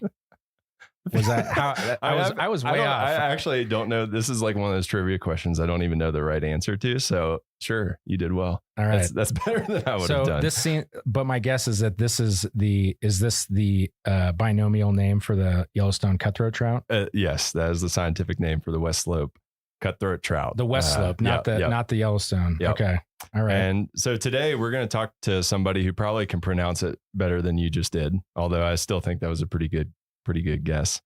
Our guest today is Pat Bigelow, a fisheries biologist who spends a lot of her time on the waters of Yellowstone National Park. So welcome, Pat. How's it going? Hey, Brett. And hey, Jake. It's going great. It's a beautiful day today. Yeah, it is. And you did pretty good. Oncorhynchus. Oncorhynchus. All right. So I was in the wheelhouse. Yeah. I loved the Lewis Clarkey. Is that how you say it? Or is it a long I? That works. Lewis Clarkey. Yep. That's awesome. All right. I wonder where that came from. I don't speak a lot of Latin. So I guess we'll just jump right into it. How long have you been working as a fisheries biologist? Well, as any job, how long have you been at Yellowstone National Park? I've been here in this job for 23 years. Wow. I've been working in fisheries for 36 years, probably. So fresh out of middle school. Yeah. Exactly. Yeah. I was really fortunate that I got some great opportunities early in life. Very cool. And so how did you get your start here 23 years ago? Actually, my first fish job was here in 1979. Wow. Okay. I was in Bozeman working a summer job, and I went down to the unemployment office to see, if I could just get something better. And there was a poster up on the wall for Young Adult Conservation Corps in Yellowstone National Park. And I jumped at it. It sounded interesting. I came down here. We had I don't know if you guys are familiar with the Yak camp, but when we were actual Corps members, we had a girls' dorm, boys' dorm, and a dining hall, and 6 Corps members to a room. You each had a bunk bed, a foot locker, and half of a clothes locker, and no dividers or anything like that. You know, you definitely felt like you had just been recruited into some kind of institution. Some ways it is that, maybe. Yeah. But it was great because we had 100 Corps members who all worked for different offices in the park. And I was very fortunate, a friend of mine and I that started at the same time to work with Fish and Wildlife Service. And back then, Fish and Wildlife Service did the fisheries work in Yellowstone. When did that change? That went from fisheries to Park Service? Yeah, to Park Service. I think it was in 96. Okay.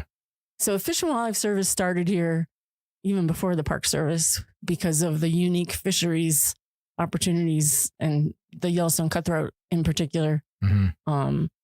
And then they established a research station in the 50s. They had a hatchery here early on, early 20s, 30s, into the 50s. And then after that, they kind of went more to a research station. And then they had a management office, which is who I worked for, that advised the Park Service, kind of like a fish and game agency, advises the state on how to set their regulations. Fish and Wildlife Service kind of kept the Park Service up to date on their. And my history is not great, but if I remember reading, it's even before the National Park Service, there was like the predecessor to the Fish and Wildlife Services who stocked the lakes and did a lot of the fishery stuff in Yellowstone. Correct. U.S. Fish Commission back even as early as 1889. Yeah. We're doing some stocking in Yellowstone National Park. Wow. Yeah. A lot of history. Yeah. Yeah. Yeah. Fisheries history in the park is really kind of a reflection of fisheries management history for the country. Really. Mm-hmm. Wow. Yeah. Yeah. That's awesome. So when you started, did you know, it sounds like you kind of just saw a poster and got a little lucky in that way. Did you know that there were jobs where people worked with fish in national parks? I hate to say, I probably shouldn't even tell you this, but when we can edit it out if we need to. When I first moved to Bozeman, one of my coworkers said, well, have you been to Yellowstone Park yet? Because I was trying to figure out what to do for the weekend. And I said, what do you mean a park? Is it, like Ferris wheel? Yeah, does it have slides? I have had visitors ask me where the zip lines are. So yeah, I think that's well, to be fair, they're in West Yellowstone. So that's true. And I want to say I was very young then. So sure. Lots to learn. Yeah. So you were pleasantly surprised that there were actually jobs where you could do that. It was awesome. Cool. And one of my first full weeks working for the Fish and Wildlife Service, they were doing their annual survey on Yellowstone Lake of the cutthroat trout. And so it meant spending a week on a boat gill netting on the lake. And we spent a night in the Park Service cabin on Peel Island because we were doing work in that area and we wanted to stay close to it. And unlike typical weather on Yellowstone Lake, it was bluebird days and flat, calm water the whole full week. And then the cutthroat that we were catching, if you haven't ever seen a cutthroat trout, they are a beautiful fish. Can you describe them for those of us who haven't seen one? So they're called cutthroat because they have a red slash on either side under their jaw. And they, kind of a typical trout. They have the same, body form, and then black spots more on the tail, and you get less as you move forward toward the head. But they can get really brightly colored. They tend to be olive, yellowy, brown, and they can, especially during spawning season, they can get these brilliant red sides and opercular plates and stuff. They're just beautiful. That's cool. When we came out on the boat this summer, when you guys were doing your research, you were pulling out some hogs. They were huge. Yeah. Yeah. So you've caught a fish bigger than Jake's 40 pound. Not a cutthroat. It's all about competition here. So describe to us like a typical day. So obviously there's going to be a lot of variance, but if someone asked you what your typical day like is as a fisheries biologist, what was it like? What would you tell them? Well, so it does really vary a lot. Obviously in the winter, we're not doing a lot of field work. We are in the office kind of processing everything that happened last year and trying to plan ahead for next year, which includes hiring, which can be a lot of work. Doing a lot of presentations to let people know what we know and where we think we need to go next and all that kind of thing. But the field work in the summer, all my work is on Yellowstone Lake, and it's a beautiful lake.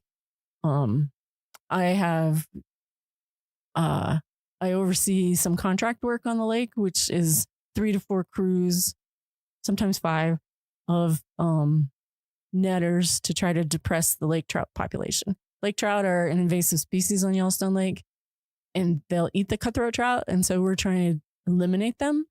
We're not likely going to eliminate them, but hopefully we're going to suppress them to the point where they're no longer having an impact on the cutthroat trout population.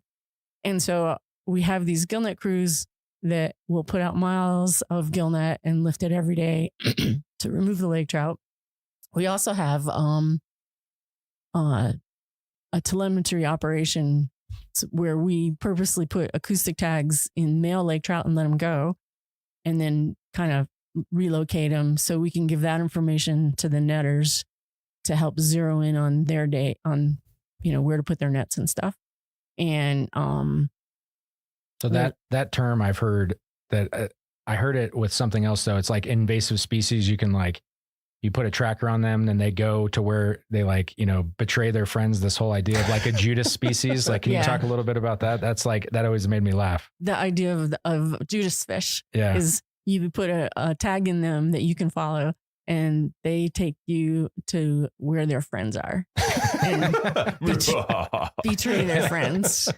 And it's not, we pretty much know where all the lake trout habitat is, but they move around a lot, and depending on the time of year and the water temperatures, they'll be at different depths. So a lot of times the Judas fish helps you really zero in on the depths to be fishing at, which also helps you avoid the cutthroat trout if you know exactly what depths the lake trout are at.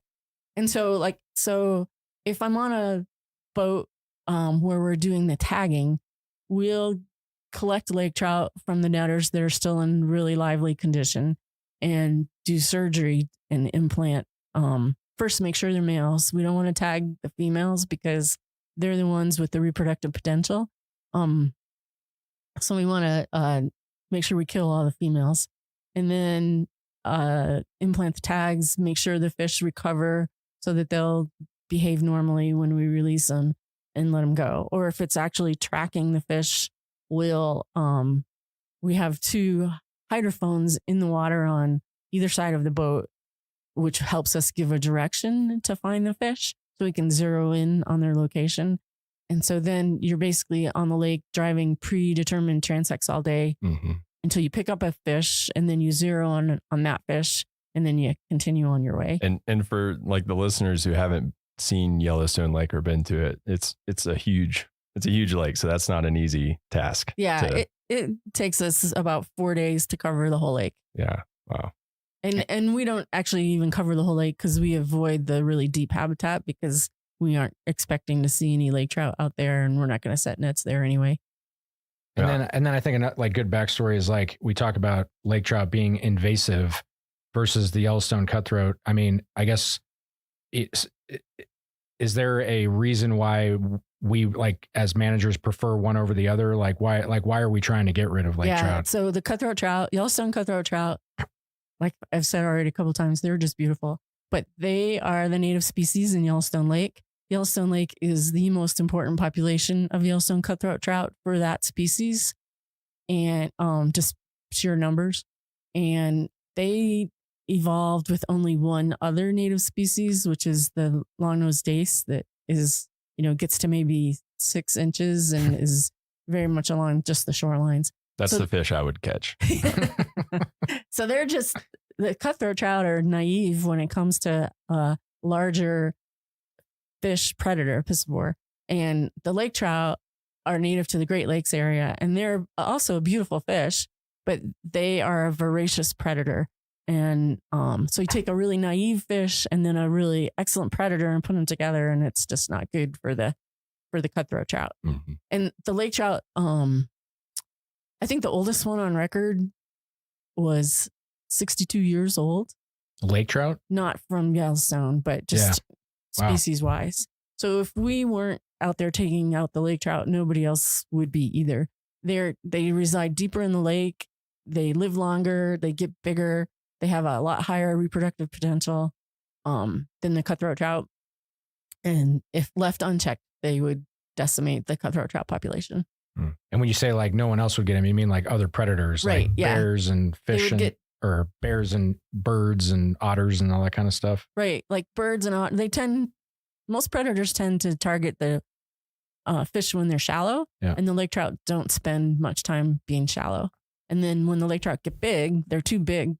Like an osprey might try to grab a big fish, and then I haven't seen this personally, but one of my coworkers has seen an osprey grab even a cutthroat that was too big for it, and then it couldn't fly off, and it actually drowned. Oh wow! Because they have a hard time letting go of a fish once they get their talons through it's it. like the monkey with the banana. Yeah. in the barrel situation.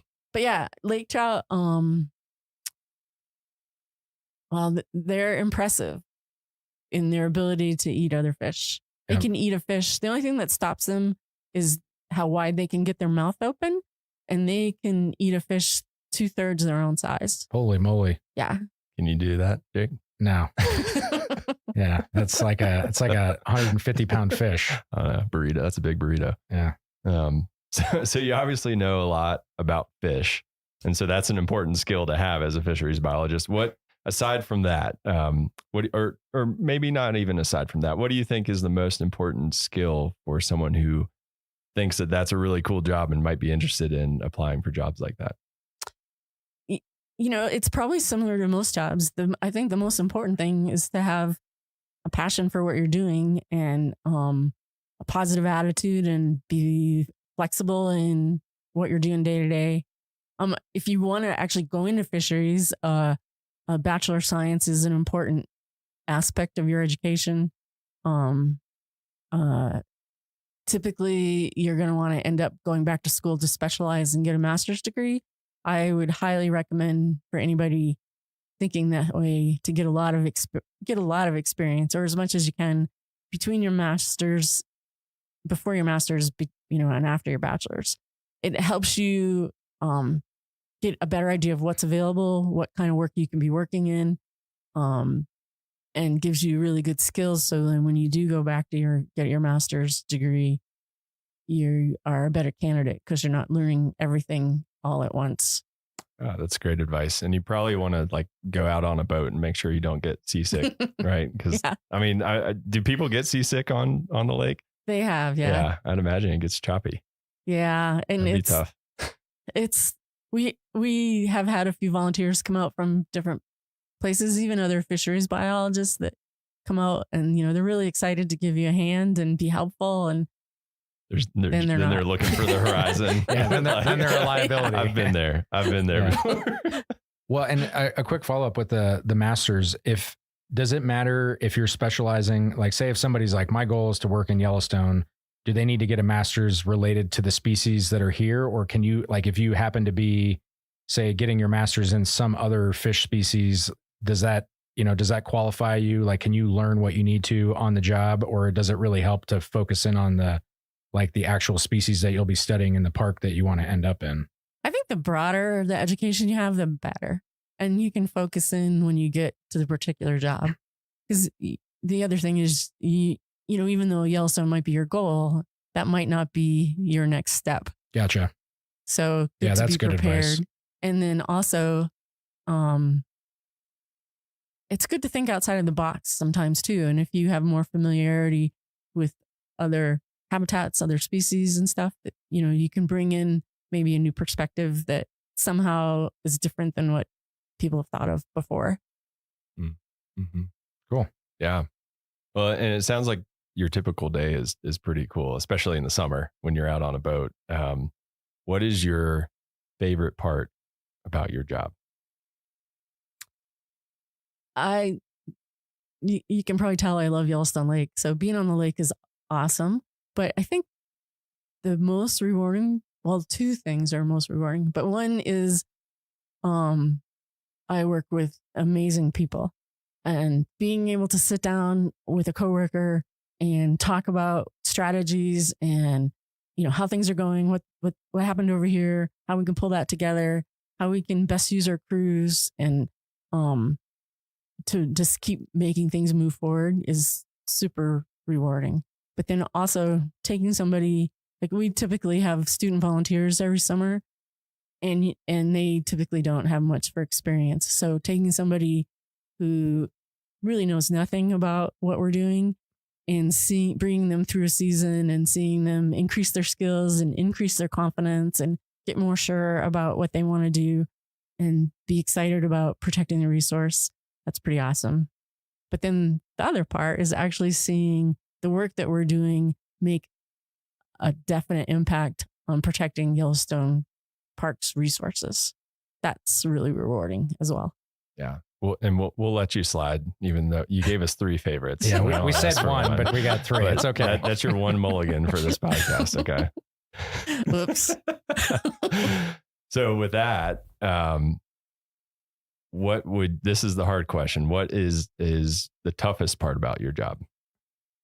That's a really good question too. You can get frustrated with the inability to do things as quick as you want because you have to go through proper procedures to make sure, just because I think something's really good to do doesn't mean it is. So there's a lot of checks and balances that you have to go through. Surprisingly. Red tape? Yeah. And then, so that can be really frustrating. And then also, supervision can be really challenging. It's important to be able to work well with people, and not just work well with them, but communication is such an important aspect of all parts of life. And even though everybody communicates every day, it just amazes me that we all have so much more to learn on how to communicate better. So if I have an employee, for instance, how to help them be their best and get the best out of them can be really challenging, especially if for some reason they shouldn't have taken the job and don't really want to be there. Yeah. And you mentioned earlier that you're doing hiring right now. How many people are a part of your operation? So in the fisheries program, we have Todd Cole's our leader. Brian Ertel and I are both full fish biologists that have been here quite a long time. Andy Pachani is a new streams biologist who's doing great work. And then right now we have 2 student biologists. They're in the Pathways program, Cody Vendor and Drew McDonald. And each of us hires, with the exception of Todd, but each of us that are in the biologist series hire 2 technicians and 1 intern for the summer. So you guys are a big operation. Mm-hmm. Yeah. And then on top of that, we have the contract crew that does a lot of the suppression netting, not all of it, but most of it. And they will have up to 20 people. Yeah. And there's a lot of time, effort, and money that go into the fisheries program. Yeah. Yep. And Cody and I work on the lake mostly. Brian Ertel and Andy cover streams outside of the Yellowstone Lake area. Is that kind of how you divide it up? It's like the lake. They're the ones that get seasick, and then everything else. Is that how you divide your guys' work? Is the lake, and then everything that's not Yellowstone Lake? That's kind of the dividing line. Yeah. And Brian focuses more on Yellowstone cutthroat, where Andy focuses a little bit more on the West Slope cutthroat. But since they're both doing river stream work, they work together a lot. Gotcha. So you talked a little bit about kind of the tougher parts of the job. So what is it about the Park Service that keeps you here and brought you here and keeps you here, I guess? Well, just the protection of the natural resources, keeping the environment as intact as possible, and just the ecosystem function and all that. Those are all great buzzwords, but it's the beauty of everything working together that really draws you in, and it makes you really enjoy it. Yeah, and some of our listeners might not be super familiar with the National Park Service mission. We all had to get it tattooed on us when we took the jobs, and Jake's is on his lower back, I think, right? Is it still there? I can neither confirm nor deny. but essentially, the mission is preserving the natural and cultural resources, like you said, for the enjoyment, education, and inspiration of this and future generations. So, and you've touched on this, but how does your job contribute to this mission? It seems like a pretty direct and easy to see thing. We're spending a lot of time and effort suppressing the lake trout population so that the cutthroat trout population in Yellowstone Lake can thrive. And because that's the major population for that species of fish, it helps that whole species thrive. And it's a beautiful fish. Did I say that already? Yeah. You can say that one twice. That's okay. And then what I've learned here, like not being a big fisherman or person who fishes, I don't know what the non-gendered version of that is, but people love to fish. It's like crazy how many people are here in the summer. So it's like, and the whole idea of being the homeland of the Yellowstone cutthroat trout. I mean, it's like, this is like the world's largest population of that fish, right? Mm-hmm. So people come here to catch that. And it seems like, protecting it, and then people have that direct enjoyment. I mean, it seems like everybody appreciates being able to get out there and catch that big fish and put it on the gram. Yeah. And not only, think about going out on Yellowstone Lake. This is a huge lake, and there's, 3 buildings on the entire lake. I mean, maybe a couple more, depending on how far away from the water you want to measure, but it's just spectacular. Yeah. Yeah. You're out there. Mm-hmm. You're out there. All right. Well, before we wrap up, we're going to get into what we call the nitty gritty here. So I don't want to scare listeners away. There's a fair warning. There's going to be some government jargon, but fear not, we've got your back. So we have an introductory episode, along with some links that we're going to put in the show notes that will explain all this in detail. So that said, for people interested in this type of career, and you've kind of already talked about the education aspect of it.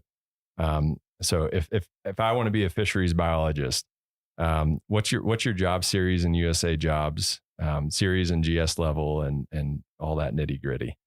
So my GS level is GS 11, and my job series is fisheries biologist 0482.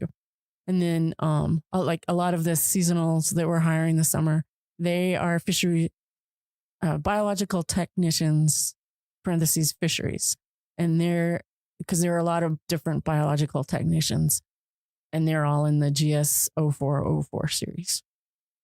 Awesome. Cool. And aside from the education aspect, is there any other formal training that someone needs to have to apply for this position, or?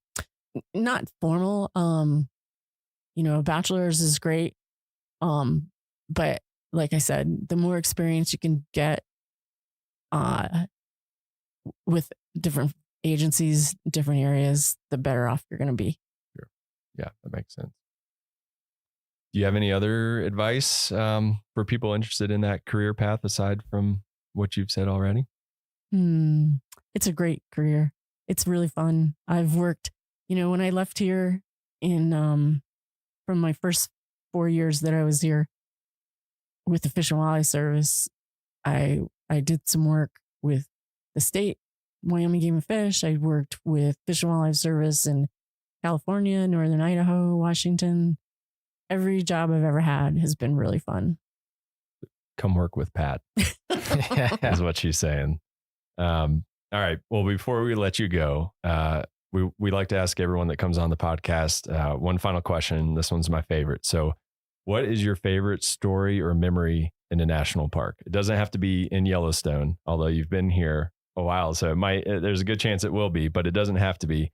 It can be, a trip you took during annual leave or something. But do you have any defining story or memory from a national park? There's so many to choose from. This one's really fish related though, so I'll share it. We were doing a snorkel survey on the Olympic Peninsula, and we were snorkeling Chinook salmon, which get quite big. Spring Chinook salmon in particular, they like to hide their head. They're kind of like a little kid in that if their eyes are covered, they think you can't see them. And so when you're snorkeling for them, you got to really look at the root wads and things, because they kind of stick their head in the root wad, and then you might miss them if you're not really looking closely. So I was coming down this stretch of stream that was actually pretty wide and flat and no cover. And the spring Chinook, I could see him. He was just in the mid-water column in front of me over this gravel bar. And he saw me, and he just sunk down and sat on the bottom. And I was getting closer because I was coming downstream. And as I got closer, he got as close to the bottom as he could. And then he actually rolled over and laid on his side. Until I did. Yeah. Until I went by. And then he just took off. That's awesome. If he was wearing a turtleneck shirt, he would have slumped into it. It was just so funny to see him actually trying to hide where he had nothing to hide. That's amazing. And you'd never heard of that type of behavior before, or is it just something you hadn't seen before? I had not heard or seen it. So it just made me laugh. That's awesome. So you're making scientific observations on your vacations even. Actually, that was work. Oh, that was work. Well, work vacation. Yeah. Sometimes the line gets blurred. Right. Can I tell you my favorite question? Yeah. That you've ever been asked, you mean? Yeah. Somebody once asked me why all the Civil War battles were fought in national parks. That is a great question. What is that? That's a causation. What's the whole thing? Correlation, not causation. Yeah. What was your answer? I honestly thought they were kidding, so I started laughing. So you just laughed. And I said, "Well, people were very civil back then." And then I could see by the look, he wasn't kidding, and so I got real apologetic real fast. I think that happens to all of us. You get caught off guard with the question because people joke with us all the time. Yeah. They ask us silly questions. So and especially the people with dry humor, that's really hard to tell. It's I don't know what to do with that. Yeah. Well, awesome. Well, Pat, thank you so much for joining us. It was really cool hearing about your job and learning a little bit more about fish too. So I'm excited to go fishing. I think when the season starts. I think I am also excited to fish, but I have this weird. I like the touching of fish. I don't know how hard to grab them or not. I feel like I'm strangling them. Yeah, and I don't want to mess their slime up. But then they know when I'm not holding them tight enough, and then they flop around, and then I drop them. So I just what's the safe hand? Can we get an extra credit question here? What's the safe handling for someone who's fishing? What do you wear gloves? Do you not wear gloves? We wear gloves. Yeah. The water is really cold for no other reason, but it helps protect the fish and it helps give you a little bit milder grip, but you don't want to grip them tight. I feel like I'm going to squeeze the life out of them. Yeah. And if you're angling, don't grip it like a burrito. Right. Do it like if you're angling, if you can keep them in the water while you're handling them, that keeps them calmer too. I've seen that hashtag keep them wet. Yeah. Okay. And grip it like a burrito, not a baby. Yeah. Right. Which, anyways, we'll leave it there. Anyways, thanks for joining us. Yeah. Thanks for having me. Yeah. It's great talking with you, Pat. Yeah. Thanks for joining. That's it for this week's episode of What We Do. Thanks again to our guest, Pat Bigelow. And if you like what we do, rate and review the show wherever you listen. Every positive review helps new people find the show, so we really appreciate it. If you have questions or you want to learn more about a particular job, contact us using the form at go.nps.gov/whatwedopodcast. Thanks for listening.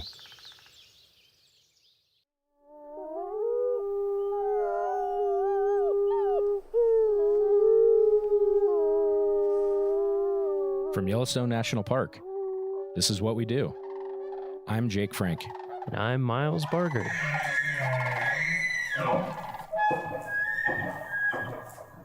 Miles, how's it going? Going great. Yeah? How are you? Good. How was your drive to work today? Very short. Yeah. How are the roads?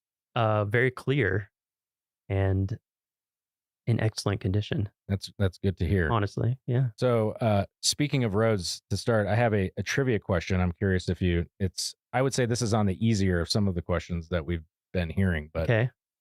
Do you know how many miles of road are in Yellowstone National Park? 475?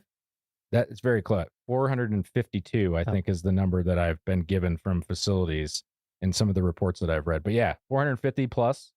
And that's roughly the distance between like DC and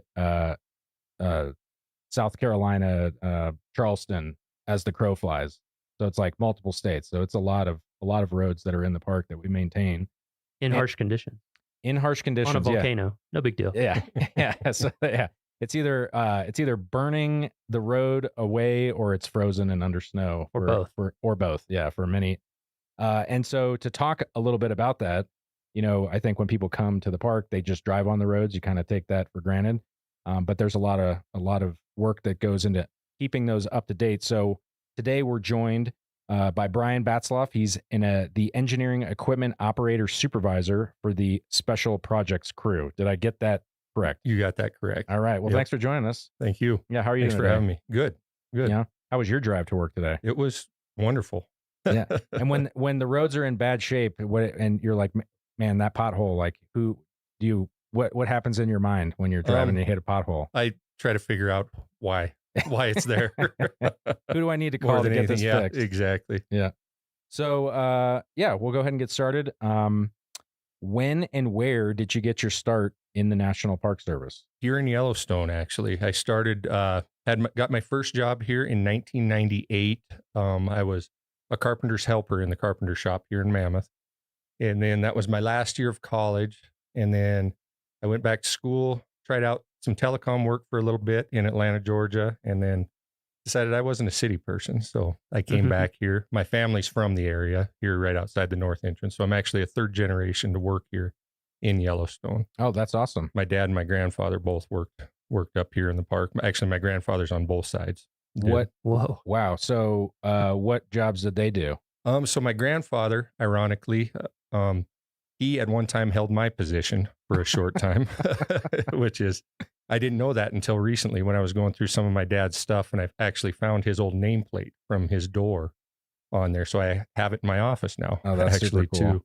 But no, he came, I believe in the 50s, shortly after World War II, after he got out of there, and he came with his uncle to Yellowstone and started his career out in Grant Village, and then kind of worked his way into Mammoth here. And then I think when he retired, he was the foreman for the carpenter shop.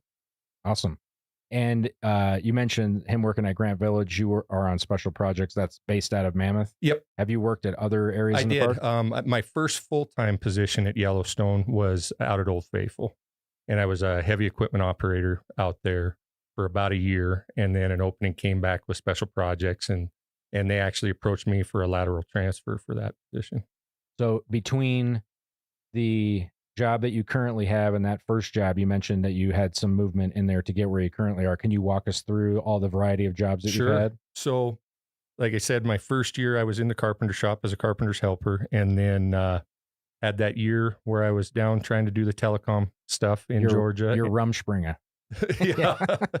And then when I came back, I actually applied for a labor position with special projects. And when I got that job, I enjoyed the work. And so I just tried to take in as much as I could with the job and everything, and saw what I could do. And then my next position with them was a seasonal truck driver, motor vehicle operator for them. And then eventually when I was able to get on at Old Faithful as a heavy equipment operator, and then transferred into Mammoth, then worked my way up to be the work lead for special projects. And then here probably 3 years ago, I was hired as a supervisor for special projects. Awesome. Yeah, it's really cool. Like a lot of the jobs in the Park Service, this is like a theme that we've noticed, I think, is that people need to move around a lot to kind of, have to find advancement. But Yellowstone, because it's big enough, that there is also that opportunity for a lot of people that there's a more linear there's more linear ladder opportunities here than other parks. Like a lot of times it's just, you might be the only heavy equipment operator and it's at a certain level. And if you want to promote, you got to go somewhere else. That's correct. So yeah, that's cool to hear. Do you have a typical day? And like, you know, I know that there's seasons, like, sure, but like, you know, for us, there's really not a typical day. I mean, we have our big projects, our large projects in the summer, which consist of paving projects and chip sealing projects, which are road maintenance that we have to do every year, certain sections of the road. But, you know, there's always the stuff that comes up, and that seems to be a daily occurrence, especially with the higher visitation and use and everything. We see more and more stuff that actually wouldn't normally, you know, be there as far as that goes.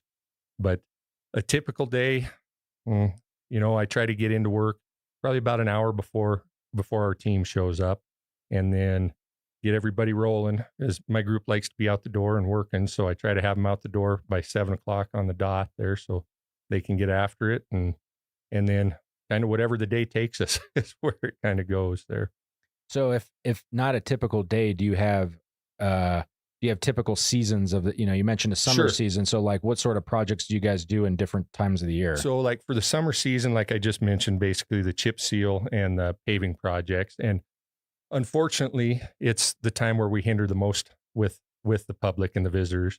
But with the way our work is, it's depends on the weather. You know, I mean, we can't work in the real cold temperatures. We can't do this work if there's a lot of moisture, you know. So unfortunately, July, August is when we're the busiest. And, you know, we do create a lot of traffic problems out there in the park, but it is for the betterment so that they can have nice surfaces to see the park on, you know. And then in the fall, we start winding down a little bit, and we actually start gearing up for spring opening, for opening the park in the spring, because that is it takes us about 3 months to do all of our plowing. We start to open the park after snowmobiles in March, the first week of March. And we typically don't get done until about, usually it's Memorial Day weekend is what we shoot for, but the first week of June, a lot of years. Wow.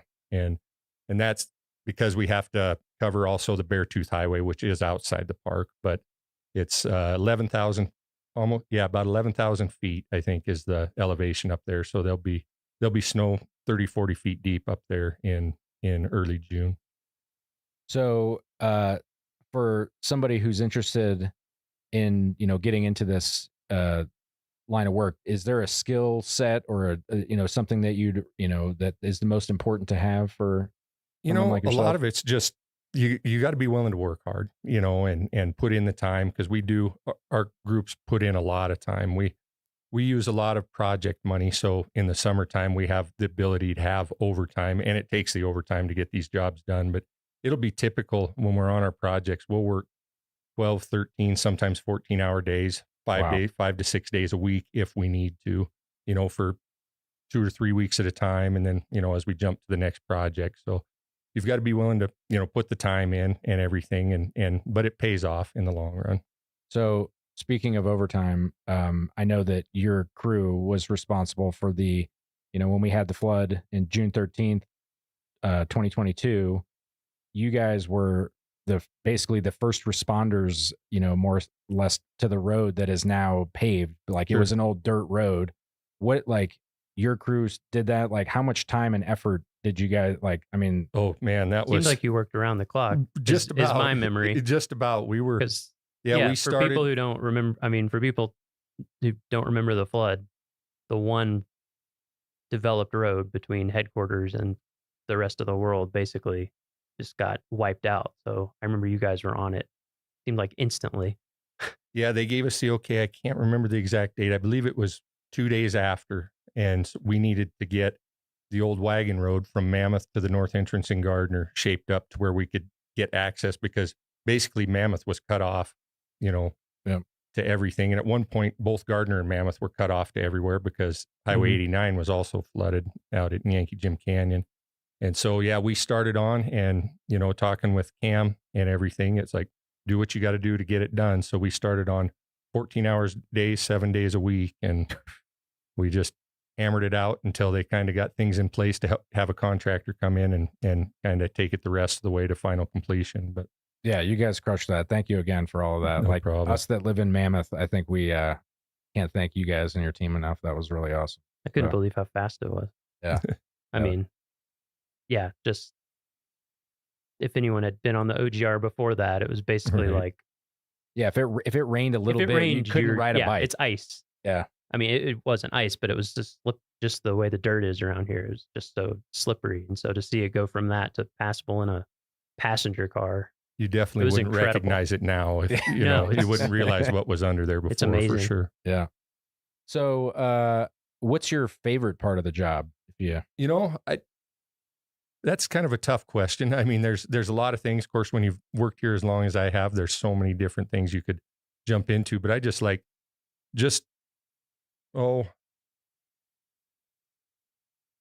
more of the challenge, you know, of everything. And like I mentioned before, with the higher visitation, so that creates its own challenges, and to try to not ruin the visitor experience for everybody. So the challenges that go into planning the projects and making sure that everything's up and running, I think is probably what I enjoy the most of it. And it creates a lot of stress as well. But so yeah, like on the flip side, you have things that we all love about working in a national park. Are there any, like, what's your biggest challenge or the hardest part of your job? Again, I think it would be the planning phase, because there's so many variables. I mean, between weather, between traffic, between just anything that, I mean, just for instance, the OGR, just all of a sudden that threw our whole summer into chaos, because we still had to get our normal work done too that summer. And it just, and that's kind of the way we run a little bit, is get our stuff done, and then whatever else pops up, we'll try to fit that into and go from there. Were you guys able to take a break that winter once it snowed and the road was there? Like somewhat. We ended up having a fairly decent winter that winter also. So this winter has actually been kind of a blessing for us. Yeah. So, you know, with the challenges, like, you know, obviously if everything's great all the time, then there's no, you know, reason to leave. But with challenges, like even with those, what keeps you here? What keeps you in the green and gray? You know, it goes back to the challenges. I mean, I like the challenge. I like to be able to push myself and push my team, and they like to be pushed, and me to be able to say that I went out and look at what we did for that project and be happy with what we did, and have people to come back and even tell us and compliment. I mean, just like you guys' compliments with us, you know, here, I mean, that the pride that we have in our work is really. Do you have is there a moment in your Park Service career that kind of stands out as like a defining moment, or something that you did, or like something that you look back on and you're like, man, we did that? Like, you know, I mean, if you put it that way, there could be so many, just because of what we do with what we have and what we have to do. I could probably say that for a lot of things, you know, and everything. I can't say that there's one specific thing. I mean, I just look back, there's a lot of years, and I look back and say, wow, we accomplished that much. I mean, I guess the OGR would be a great example though, you know, for that, because that's not just us either. I mean, the whole team, the whole park came together for that. Yeah. You know, we had a major role in it, but there was a lot more involved than just us. Yeah. So, you know, we've had a lot of people talk about, you know, how they feel like, you know, the mission of the National Park Service, and, you know, keeping this place in great shape for visitors and for future generations. When we think of, you know, national parks, a lot of people think about the resource itself. You guys are working on roads. You know, how do you see yourself fitting into this mission? Like, what is the, like, how do you feel that you personally and your team contributes to that larger mission? Well, the infrastructure is major. I mean, that's the major of what the visitors, you know, that's their main travel ways, and that makes the experience of their trip to the park. If the infrastructure is poor, they might have the most beautiful scenery, but if they have to drive over terrible roads and, you know, to get there and are miserable doing it, then, you know, they're not going to have a good time and enjoy themselves. So it's important what we do and what we have to do here. Do you have a lot of employees that come into the Park Service from like private industry contractors, things like that? You or know, we get a few. Because I'm just curious what the experience is like. Like it's different. I'm sure. Like you said, planning around the visitors and Yep, and it's so with what we do, we're so varied in the different tasks that we perform. So we'll get a few private, people that come from private professional settings and everything. But a lot of people, I mean, for us, for a lot of years, it's been a lot of development. We've had to develop a lot of people and everything because a lot of private sector stuff is more centralized on, I do this. They don't have maybe as wide a range of what their skill sets and what they're needed to be. And it doesn't seem like we get as many applicants from the private sector. And I don't know if that is pay gap difference or where that comes from, but we do a lot of interdevelopment for us. And so is there like a formal training or, for somebody who is wanting to get into this, like how does one get into your line of work? So there is formal trainings out there. There's a lot of like tech schools and things like that will do the trainings, heavy equipment trainings, truck driving trainings for commercial driver's license and things like that. We don't require necessarily any formal training. We do have obviously the trainings that we do through the Park Service and that we do through our department, and everything to keep everything up. And the in-house trainings we do to develop our people is kind of the direction we go. But in order to get these jobs, obviously, you do have to have some experience, with the heavy equipment. You probably need a driver's license. And a driver's license, yes, obviously. And so we require all of our heavy equipment operators have to have a commercial driver's license, Class A Type 1. And so they have to be able to maintain one of those licenses to perform the duties. But other than that, for the most part, no formal training is necessarily required for it. Gotcha. So this is, for the people that are listening that are interested in this type of career, and if they were to go on USA Jobs and look for this, what is the series of your job like? And the people that work for you, do you have that? I believe you actually. Yeah. I wrote it down because I don't remember it off the top of my head. Well, and we're laughing with ourselves because it's like this. It's so in the weeds. You apply for it and then you're like, I forget what my job was. Yeah. So the series is actually for the equipment operators is 5716. We actually do have a couple of other series that are for our seasonals. And I think 3502 is one, and that would be kind of our entry level positions there. And those are seasonal positions. And then I think 5703 is for our seasonal motor vehicle operators that drive our dump trucks and things like that. And what grade are those entry level positions? So the entry level for the labor positions are WG5s, and then our seasonal truck drivers would be WG8s. Gotcha. Cool. So, do you have any advice for somebody other than, obviously have your grandfather work in a park and Sure. you're born into it is, not everybody can do that. But right. Now that you've been in it, you've been doing it for a while, for somebody who is, looking at, transitioning, getting out of the city and wanting to come drive a truck in Yellowstone, what sort of advice? I would say, first of all, get your license. Yeah. Obviously, your commercial driver's license, and apply. Just apply.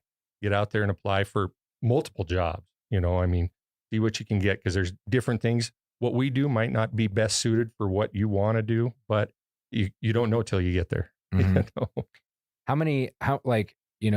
I think I've heard that Yellowstone has one of the largest fleets of vehicles out of like every park. We have like 1,200 or something like that. How many heavy equipment machines do we have that you guys run? That's actually a really good question. We have probably just of heavy equipment. This isn't counting our dump trucks, our tractor trailers, our pickups, and our utility trailers and things like that. We have over 70 pieces of equipment just for special projects. Wow. Different piece of equipment. So for our, for all the 5-year-old boys that are listening that want to know all the different pieces of equipment, can you rattle off some of the ones that you guys have that you use? Yeah, I can. So we use road graders. We actually have 5 of those just on special projects. We have front end loaders, bulldozers, rotary snow plows. That's usually everyone's favorite. I got to ride in one with you. Yep, Yeah, that was awesome. Yeah. Yep. And those are pretty amazing machines. The ones we have right now will move, I think, 3,500 tons of snow an hour. Oof. And yeah, and we have 7 of those.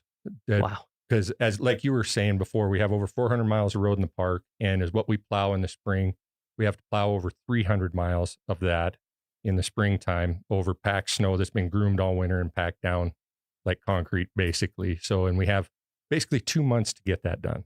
Yeah. So, yeah, that's crazy. Have you seen the operation before, Miles? Like, have you ever seen like in person? I haven't seen the full operation. I was just wondering I've seen pictures, but I was wondering what the full cadre of vehicles is. It's pretty, if you get a chance, I think if you can look on YouTube and look up Minute Out in It. Yep. I think is what it's called. And that gives a pretty good show. It's a pretty good video and of most of the equipment working. And that's our park plowing here, which that operation is a little different than when we're up on the Beartooth Pass because snow conditions are a little bit different.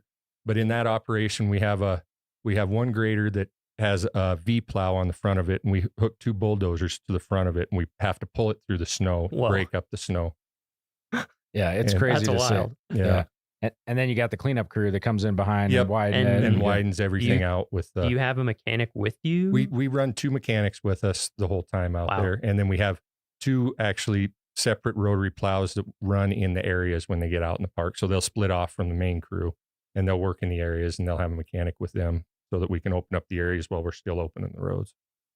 Yeah, it's so I've had amazing. When my first year here, I came after winter and it was the spring plowing, and I had the opportunity to go out. I think we were at Lake, right? Yep, it's we like were in that between Lake and Grant. Yep. Yeah, and Brian was running the rotary plow, and just like it like hucks snow forever. It's really cool to see that. And then I think 2 winters ago, I went up to the Beartooths, and it was like a lower snow year, but it still was like a 35-foot wall of snow. What's the name of that big famous curve? They call it the bar drift there. Yeah, and I don't know the full history on it, but it has to do with years ago, back when the state of Montana and the state of Wyoming would meet, because the state of Montana plows the Montana side, and then we take care of the Wyoming side.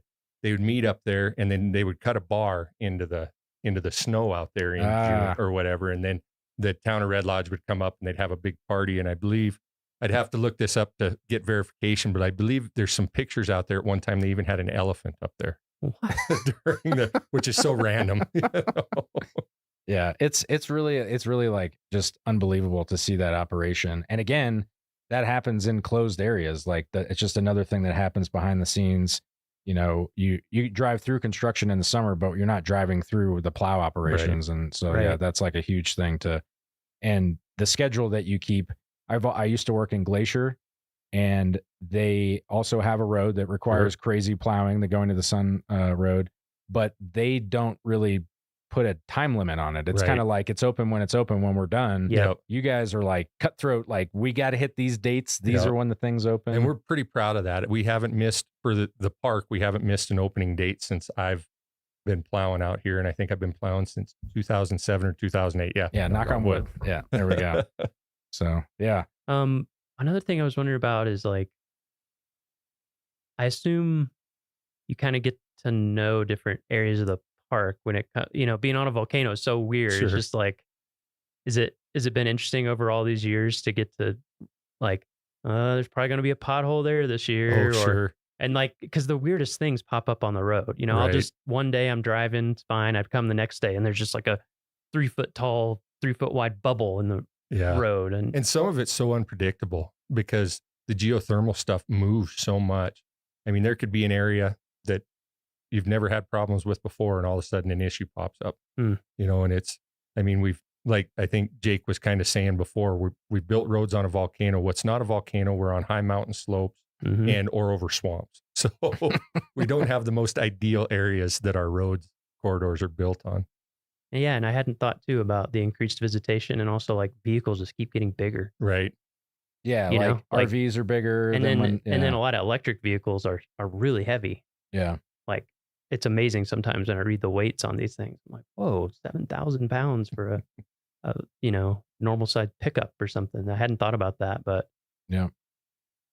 So before we go, one of the last things that we like to ask everybody is, it doesn't have to be work related. I mean, if it was, then that's great. But do you have a favorite story of, in a national park, whether vacation or on work time, just like something where you're like, man, this is such a cool thing that I'm a part of, that I get, Probably, and it's not really a story because it encompasses a few years of time, but I was able to actually, when my dad's last few years here, I was able to work beside him a little bit. He worked in a separate crew. He worked for the North District maintenance crew at the time, but I was able to work alongside him on a lot of projects and stuff his last few years before he retired. So that's pretty amazing when you look at the scope of what the Park Service entails and everything. Yeah, that is pretty cool. Did you guys have a father-son friendly competition going on whose work was the best? Oh, there's always that. Yeah. I mean, whether it's even now. Yeah. So, that was awesome. Thanks for joining us today. I don't know, Miles, do you have any other things you'd like to ask? No, I don't think so. Yeah. Well, thank you guys for having me. Yeah, thank you so much. And we appreciate, again, all the work that you guys do, and especially all the work that, hopefully you guys can relax this winter a little bit from the winter 2 winters ago and all that OGR stuff. So. Yeah. Well, thanks again. I appreciate the time and getting the word out there on what we do. Because we are kind of one of the behind the scenes type of people. They might see us out there and everything, but a lot of people don't know actually what we really do. So, yeah. Well, that's it for this week's episode of What We Do. Thanks again to our guest, Brian Batzloff. If you like what we do, rate and review the show wherever you listen, because every positive review helps new listeners find the show. If you have questions or you want to learn more about a particular job, contact us using the form at go.nps.gov/whatwedopodcast. Thanks for listening. Headwaters is brought to you by the Glacier National Park Conservancy. Picture a National Park Service ranger station. What does it look like? Maybe a big log cabin with a mossy pitched roof and a creaky screen door? Glacier does have plenty of those, but my office is in park headquarters, which has some strong mid-century middle school energy. And working here, I'm always happening upon obsolete relics of bygone eras. Handwritten memos, ink stamps, a fax machine. I haven't found a typewriter yet, but I wouldn't be surprised to find one lurking in a drawer. Only a few decades ago, people in this building used those things all the time. But like a lot of people, many rangers' jobs have changed pretty dramatically in the last 40 years. Mine definitely has. But in this episode, we're spending a day with a ranger whose office, equipment, and duties haven't changed much at all in 40 or even 100 years. Can you drag this dead goat out of the waterfall? That's a weird one. The marmot's living in the toilet again. Meet Wilderness Ranger Laura Funk. She has long, sandy blonde braids and bright blue eyes. She wears the park uniform with a little mud on her boots, and she loves to laugh at the absurdities of life in the backcountry. I immediately want to be her friend. My laundry is a bucket with a metal plunger that people call an Alaska Maytag. And I think it gets the clothes cleaner, but I don't think people necessarily think my clothes are clean. Alongside her colleagues, General and Tank, both horses, and Ellen the mule, Laura helps steward and patrol the Belly River Valley of the park. Yeah, if someone were to say, picture a historic ranger station, an iconic valley, it's Belly River. One of her favorite things about the Belly is that there are no roads. So unlike the rest of Glacier's ranger stations, you can't drive here. The Belly River Ranger Station is located 6 miles into Glacier's wilderness. You either have to hike in or ride a pony. I interviewed Laura in the ranger station, but also while she lugged gear around and rode a horse, who occasionally took an interest in my microphone. Would you like to be interviewed, General? Hello, hello. He went for it. Is he gonna eat it? Just sniffing. We have 2 rangers, myself and Allison, the commissioned ranger. There's a trail crew, which varies in size, 2 to 4. And we have 3 head of stock, and that makes up our entire staff. The Belly River Ranger Station is a brown log cabin, a Park Service specialty, with white window frames and a flagpole out front. It sits between a creek and a wide-open meadow where the horses graze, and its covered porch faces west, towards steep-sided rocky peaks. It's a very traditional scene, and so is life out here. So I live off-grid. I live in a one-room cabin with a propane stove, and we do get running water for a few months of the season. Otherwise, we have to haul our water from the creek. I do not have a bathroom connected to my house. I have to walk to the outhouse. Yeah, I mean, you start to lose track of time and age and everything out here. Some of that kind of stuff fades away. Because then you're like, is it 2020 or is it 1920? There's elk running around and there's a fence that looks just about the same. I'm reading books and hauling my water from the creek. When I tell my friends I work for the Park Service, I think this might be what they picture. But in a lot of ways, the agency is looking to the future, trying to modernize our infrastructure, lower our carbon emissions, and tell our stories differently. Parks have podcasts now, for example. It seems like a vestige of the past to come to the Belly and see Laura still riding horses, packing gear on mules, and living in the backcountry. And honestly, I wonder how long this way of life, this type of ranger, can last. But I know I want to experience it before it's too late.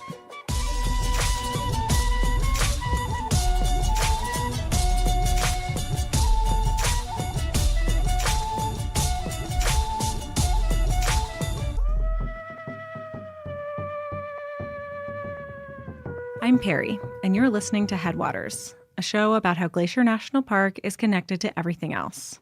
And today, I'm tagging along for a day in the life with the person who might have the coolest job in the park. All right, today we've got the horses and mules saddled, and we're going to head out, take care of a ranger business. Today's ranger business is going up toward Helen Lake to pick up and pack out some leftover supplies. Michael and I walk in front of the stock while Laura rides, since apparently they prefer to follow us. Come on, keep up with the humans, keep up with the humans. Apparently, horses have abandonment issues, so even though we didn't really need both tank and general, everyone came along for the ride. All right, how does everyone feel today? Okay? Good? Good? Yep. For most park staff, our ranger business is pretty specific. Giving a campfire program, studying plants, managing the park's budget, making a podcast. But for Laura, almost anything could be her ranger business on a given day. I'm a wilderness ranger, and I'm specially trained on the Wilderness Act and wilderness values and character. But in the end, my day-to-day is a lot of general ranger duties, whether it's bear management, EMS, maintenance, pulling weeds. There are specialists for each of these things. Bear biologists, search and rescue, trail crew, invasive plant crew. But Laura and other rangers like her pitch in to keep things going day to day. Well, it takes a whole team to manage Glacier, right? That's why we have the experts. And so I'll call them in if we have something major. I can fix a toilet, but if the whole outhouse goes down, I gotta call trail crew.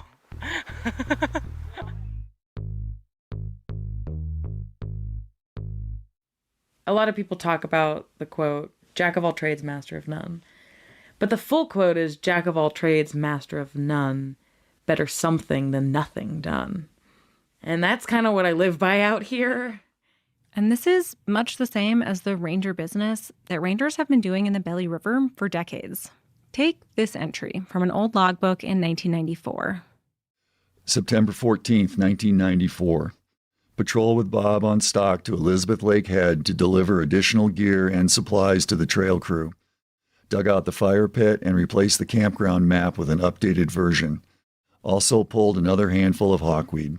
Chuck Cameron. Every day when Laura gets back from the field, she writes down the day's activities and events in a big green government-issued logbook. She and her predecessors have been doing this since the earliest days of the ranger station here. From Chuck 30 years ago to some of the earliest Belly River Rangers back to 1929. June 5th, 1929. Station to Red Gap Pass and return. Distance 16 miles. Mounted. Object, cleaning trail and looking over trail conditions. Game scene. 1 mountain goat, 2 deer, 1 elk. Weather clear. Temperature 41 degrees at 7 a.m. Joe Himes. But these days, this type of work is becoming more and more rare. Even this ranger station used to be staffed in the winter, but hasn't been for a long time. Spots like mine that are remote I think there's less and less these days. Glacier has only a handful of wilderness rangers and just a single backcountry ranger station. And throughout the Park Service, these kinds of places and the people with the skills to staff them are disappearing.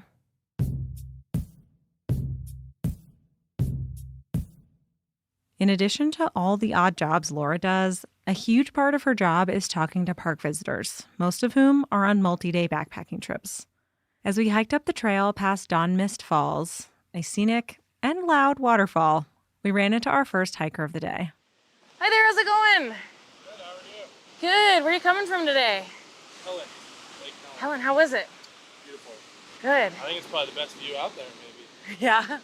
A lot of people say it's their favorite. She asks where they've been and where they're going. Cool, do you have a permit I could take a look at? Oh, yeah. Helen Glenn's Goat Hunt. Cool. What a great trip. And she'll chat about their trip, making sure they have what they need. Any questions about anything they covered in the permit office? No, I think I'm good. Hopefully this the food gets lighter. Yeah, I mean, every pass will be easier. Yes. Yeah, have fun on your trip. Belly River is my favorite place, but Goat Hunt's second, and you're going to both, so. And sometimes they have something more unusual to report. You know, maybe they saw a bear or a wolf or something really interesting that I can then report to the biologists. Or, you know, like I was saying, they often will report whether the food hang pole's damaged or the marmot's living in the toilet again. Most days, though, she patrols, checks the campgrounds, gives the pit toilet a once-over, makes sure food is stored properly, and gives a helping hand where it's needed. So every once in a while I come across a food hang and it's not high enough. Most backcountry campgrounds have a food hang pole, where you toss a rope over and then pull your food up, securing it 10 feet off the ground. Just high enough to keep it away from curious bears. Oh, hi there. How's it going? Yeah, I just lifted your hang because it wasn't the 10 feet. Yeah, sorry about that. That's That was okay. my first bear hang, so. Oh, okay, well. Not the prettiest. It's okay. Just make sure, like, if you notice I had it all the way to the top. Do you actually mind showing me what knots you did? Yeah, I'll show you. Cool. Today, Laura uses her educational ranger charm to teach a camper the best knots for the job. So I use the form of a trucker hitch. And so then what I do is I come through.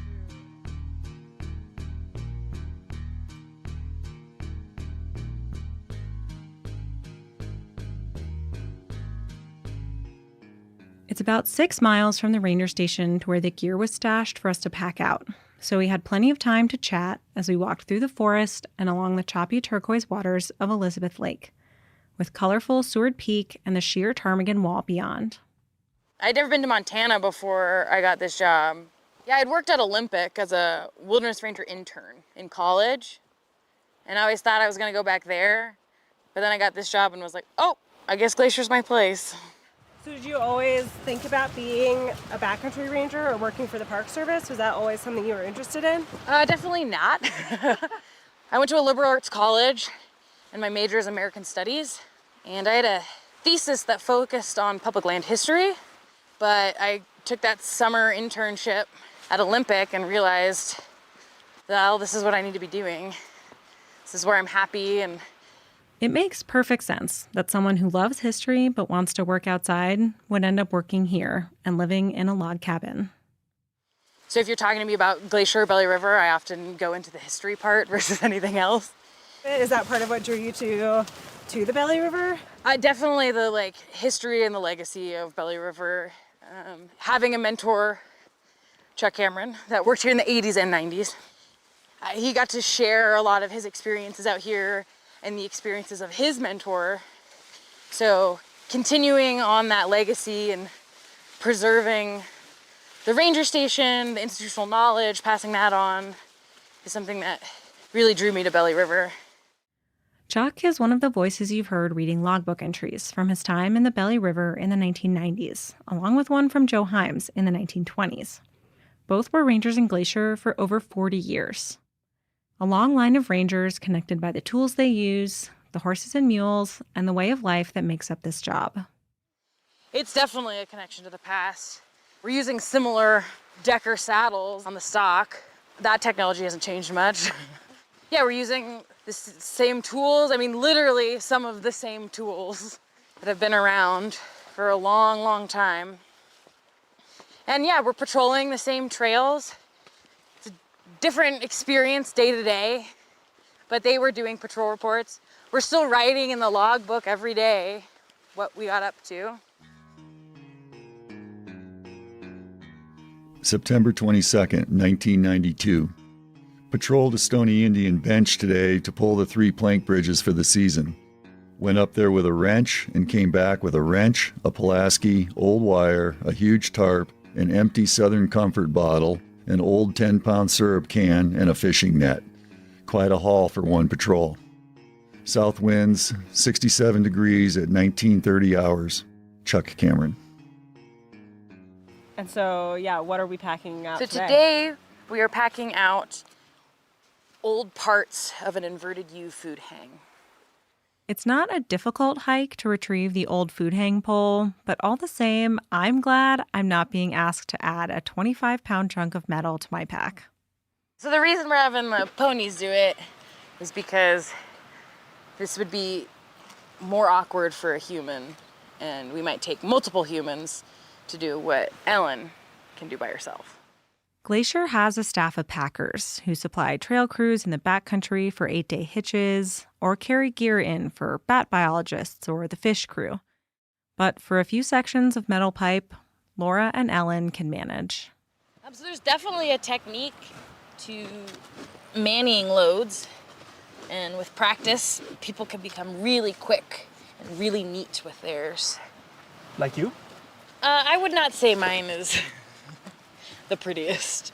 I've seen some very lovely loads come through. Packing loads on a mule is quite an art. Ever since horses and mules were domesticated thousands of years ago, people have been packing things on them. And Laura is quick to say she's no expert. I'm not a packer, I'm a ranger who happens to pack. I learned from other experienced rangers. I learned by going along with the packers over the years, learning from them and their different styles. But this spring I had the opportunity to go to the 9 Mile Wildlands Training Center in Missoula and attended their basic packing course. And I got the opportunity to attend this thanks to the help and funding of the Glacier Conservancy, which I really appreciate. Mules are especially popular for packing because they're strong and sure-footed. Their personalities vary, but Ellen is a keeper. But mules are fun. They've got really strong personalities. Each one's very different. How would you describe Ellen's personality? She's very social. She's patient with me, you know, because I had her 2 years ago, so she was helping me learn. Affectionate, even. But she'll give you a look. She's like, what are you doing? Basically, Laura puts the metal pipes into boxes that look like giant dresser drawers. Ellen can carry one load on each side after Laura makes sure they weigh the same. She wraps them up in a canvas tarp called a manty, and then finally ties them onto the metal rings of the pack saddle with some elaborate rope work. Sometimes you see it in their eyes when like a weird load comes over. They're like, oh, really? You're going to put that on me? It seems straightforward enough, but it takes a lot of adjusting to get the loads to sit just right. It's kind of like packing and repacking and adjusting your own giant pack for an overnight trip, except way heavier. All right, hey. All right. A lot of packing seems to me to be tying and untying things. I think you got it. Am I ready to be a ranger who packs? You're ready, you're a ranger packer.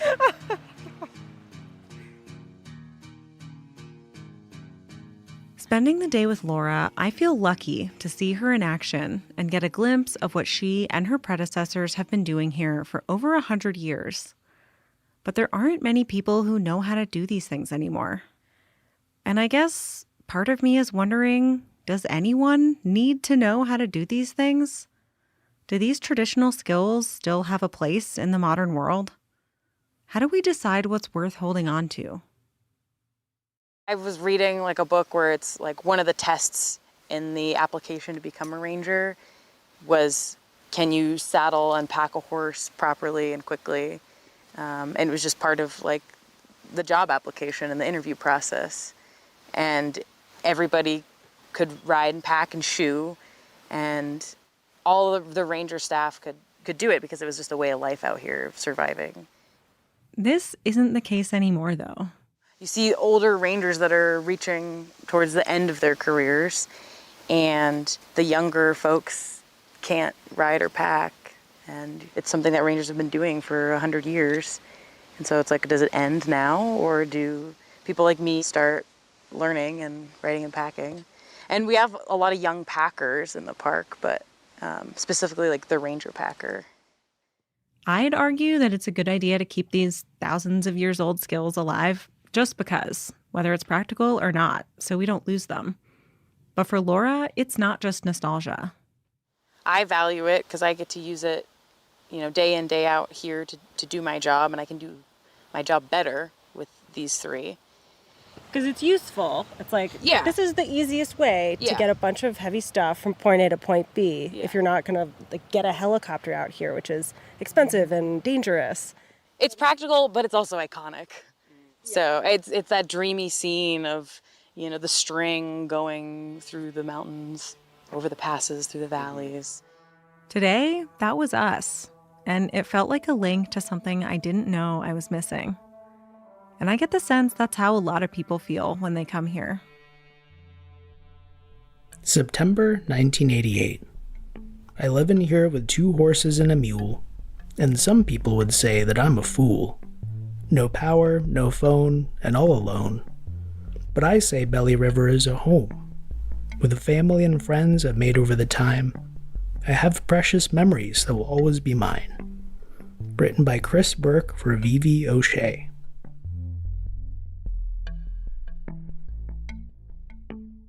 We get back late in the day, and Laura takes care of General, Tank, and Ellen before sending them off to their evening pasture. The peaks turn rosy with alpenglow, the nighthawks call, and Laura gives us a tour of the station, which is a functioning ranger station, of course, but is also basically a museum of Belly River history. So this is the ranger station office. We have a library, medical supplies, base station radio. The telephone doesn't work anymore. For the record, the telephone is like a 1900 telephone with the little bells that look like eyes and the receiver on the side. I feel like I would describe this room as filled with ranger whimsy.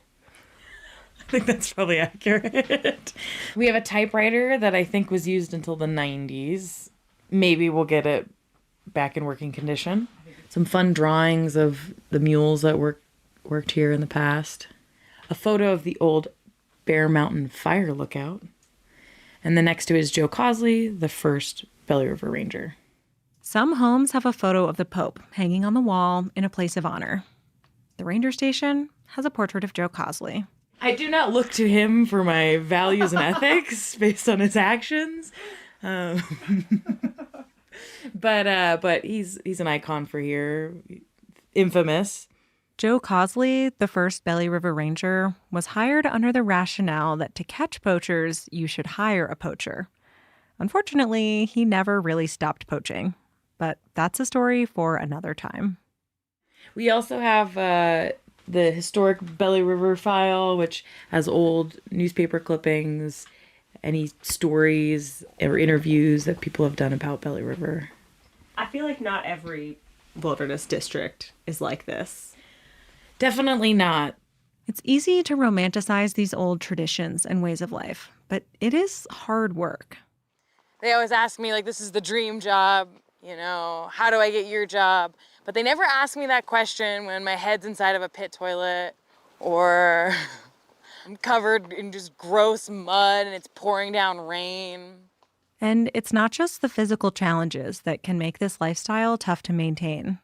There are also logistical challenges to arranging your life in a way that you can do this job. And not everyone can do it. At this point in my life, I don't mind being seasonal. I like the change. I like the work.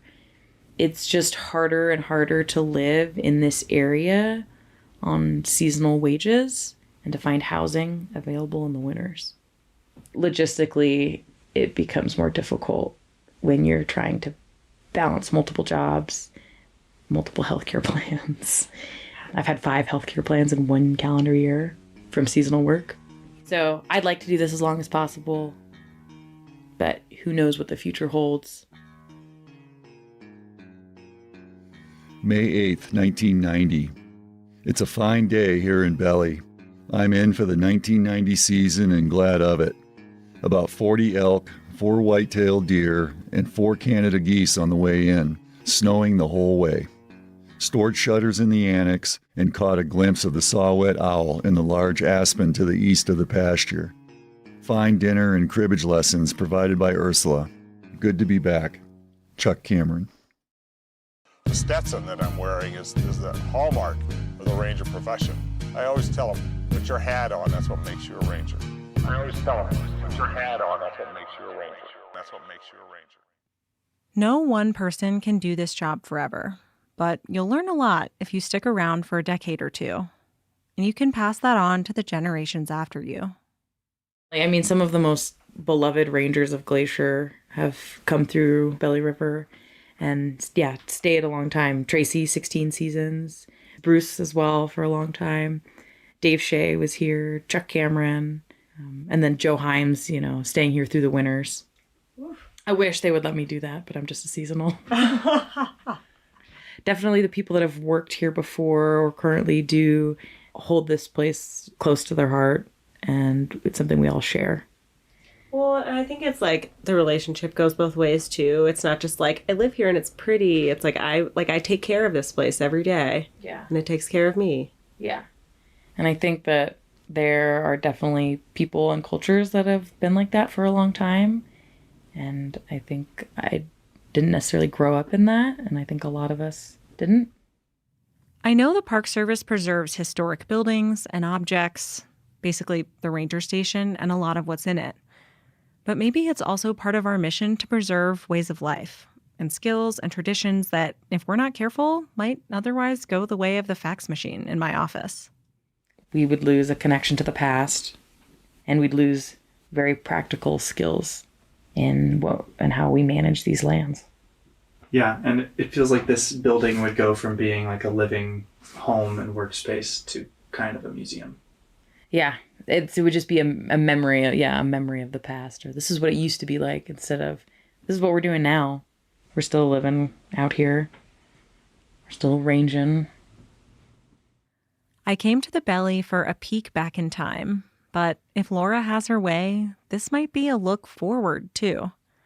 There will be other Belly River Rangers decades from now, packing mules, looking back at her entries in the logbook, and taking care of ranger business. October 4th, 1989. Final morning in the station. Mopped the floor, final cleaning, covered the generator, shutters on. I guess that's it. It's been a fine season. Please take care of this place, whoever uses it. It is a unique place indeed. Radio 10-7, and I'm gone. South winds and 60 degrees at 1200 hours. Chuck Cameron.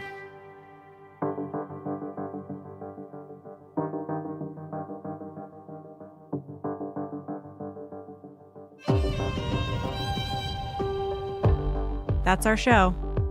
Headwaters is a production of Glacier National Park and is supported by the Glacier National Park Conservancy. We could not make this show without them. You can learn more about what they do at glacier.org. Headwaters is made possible with help from Lacey Kowalski, Melissa Slottick, and so many people throughout the Glacier community, especially the natural and cultural resource teams. We're grateful for all of you. Our music this season is by the brilliant Frank Walm. The show's cover art is by our sweet friend Stella Null. Check out Frank and Stella's work at the links in our show notes. Special thanks this episode to Laura Funk, the whole Belly River staff, including Ellen the Mule, and the trail crew for letting us use their cabin. We appreciate Chuck Cameron reading his logbook entries and the park's archive staff for giving us access to them. And shout out to Alex Stilson for always being willing to lend a hand. Besides sharing this episode with a friend who might appreciate it, you can help us out by leaving us a rating and review in your podcast app. Thanks for listening. In this episode, we shared a few logbook entries from Chuck Cameron, former Belly River Ranger and a mentor to Laura. Well, this year, he's retiring. He's done really incredible things, saved lives, like literally saved lives, and has meant a lot to a lot of people. And I've heard a lot of rangers say, well, I want to be like Chuck. And that kind of gives me hope. Next time on Headwaters, we sit down with Chuck and hear about his legendary career in Glacier.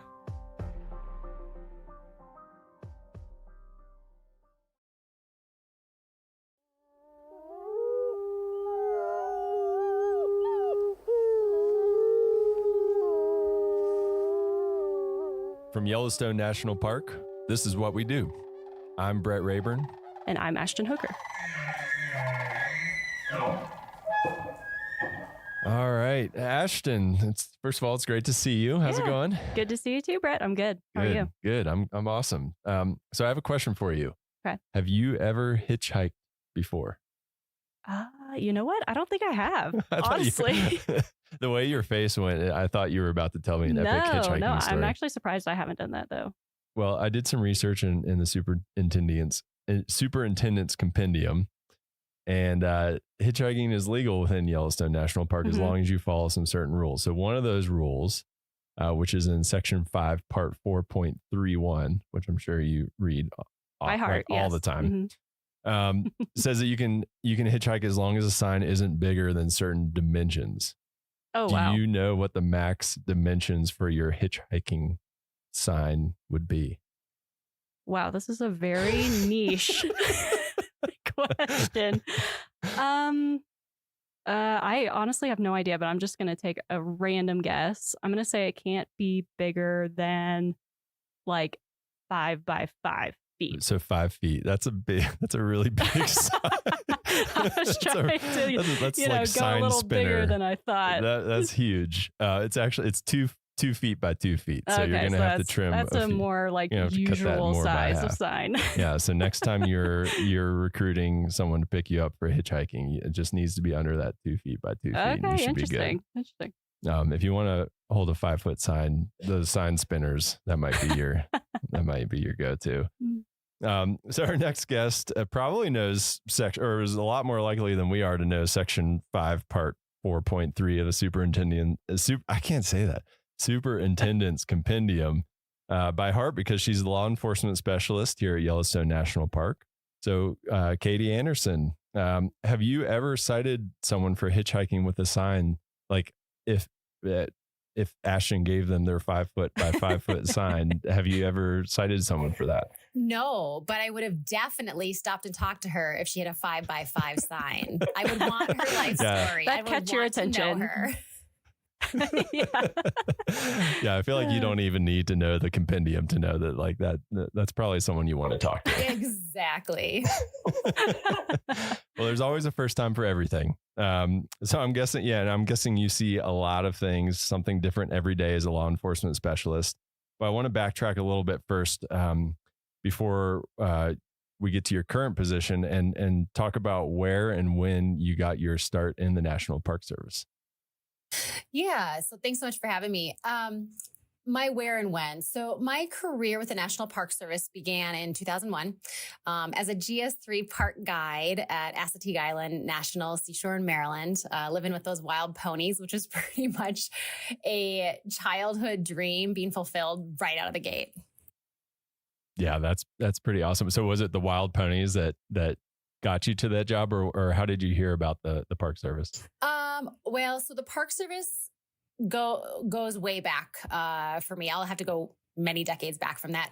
It pretty much goes back to about the late 1950s when my grandparents jumped on the Ranger 3, which is a vessel that takes visitors from the mainland of Michigan and takes them out to an archipelago of islands in Lake Superior called Isle Royale. And the island, as it's sort of lovingly called by all of us who sort of grew up there or grew up going there, along with my family, were super instrumental in my formative years in instilling a strong conservation ethic and just in turn inherently me knowing that my life work was going to end up being working on preserving wild and public lands like Isle Royale. So did you grow up near Isle Royale then, or just vacation there? Yeah, I grew up in northern Minnesota. And so that was, we always kind of came from that Grand Portage side out to the island. But the island has always been a huge part of my life. That's a big bucket list park for me. I've never been there. Oh, it's incredible. Have you been there, Ashton? No, actually, I just visited northern Minnesota last fall, but we were there just after the boat, like the ferries went out to Isle Royale. So we have to make another trip next time. Yeah. Definitely bucket list. Yeah. Yeah. So you kind of started out with that background of the conservation ethics kind of being instilled in you from a young age. And then you got that job at Assateague. How did you, as soon as you got that job, were you like, this is what I want to do? This is where I belong. Yeah, it is. I mean, I knew it, like growing up, there was no question that this is what I was going to do. The National Park Service. It was just really refining what part of the Park Service I was going to be part of.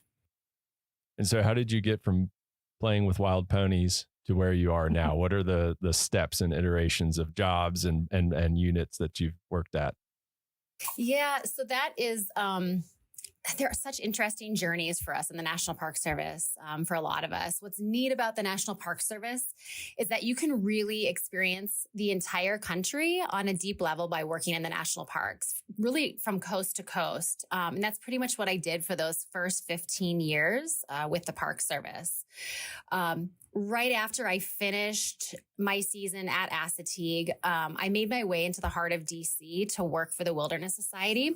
And I was interning for them and really just getting amazing exposure to the Hill and really understanding how important the work of the nonprofit world was, but also how it coincided with the federal government agencies and, decisions being made on the Capitol. And so spent a good chunk of time there, really kind of digging into how do I get on permanently with the National Park Service. After I finished up my DC work, I ended up going up to Acadia National Park in Maine and spent a fall up there counting raptors. That was another big part of my life growing up in northern Minnesota. We had big flight migration routes. And so was an intern up there, a volunteer up there as well, just really kind of starting to build my resume and figure out how I could get my foot in the door full time.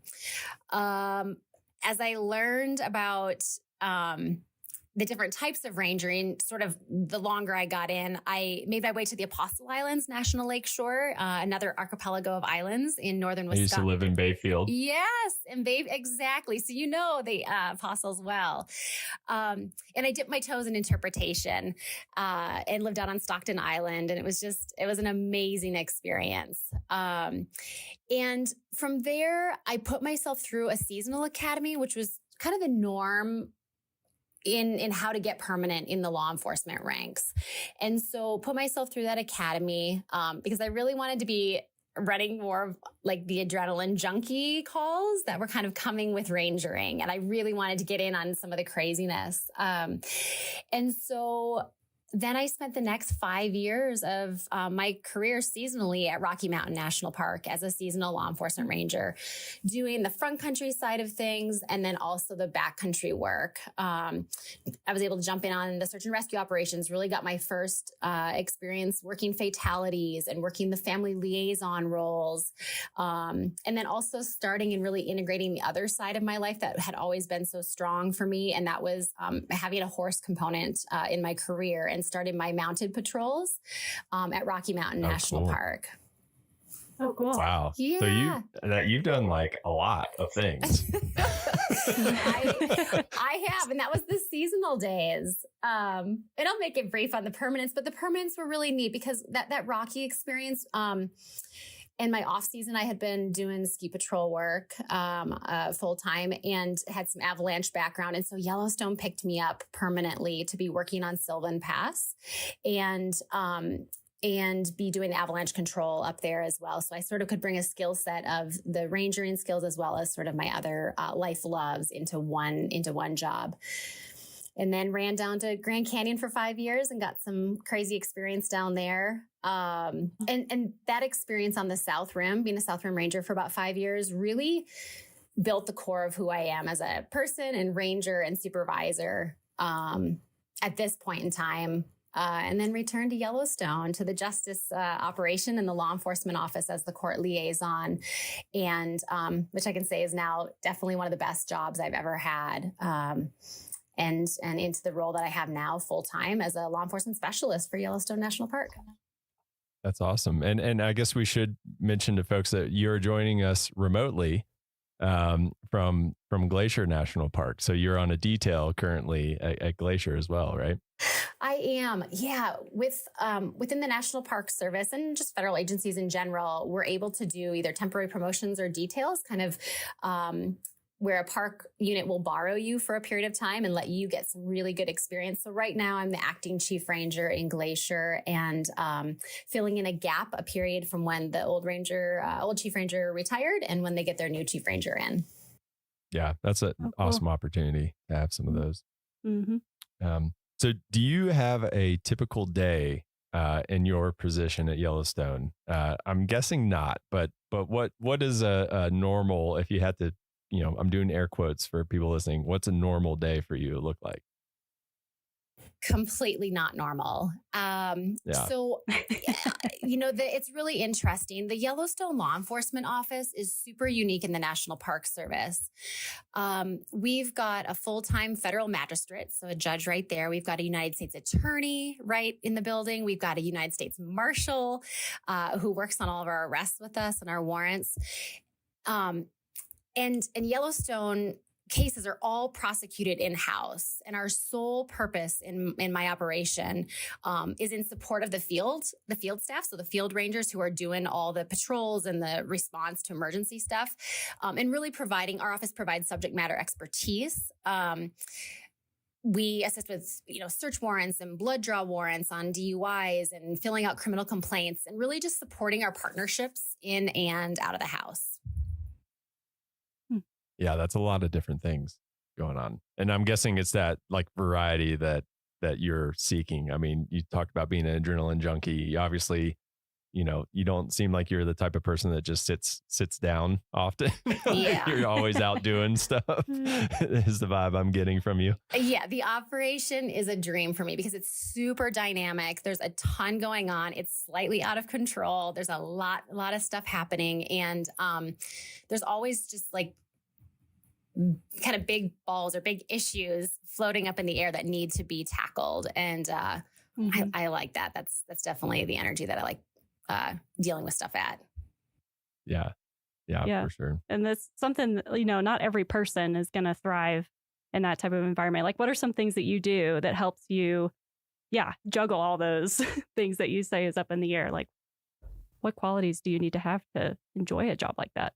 I think there has to be sort of a natural comfort level with multitasking things. And I'm not sure if that's an ADD portion of my universe or something else, but being able to ride the waves of chaos a little bit and be okay with that and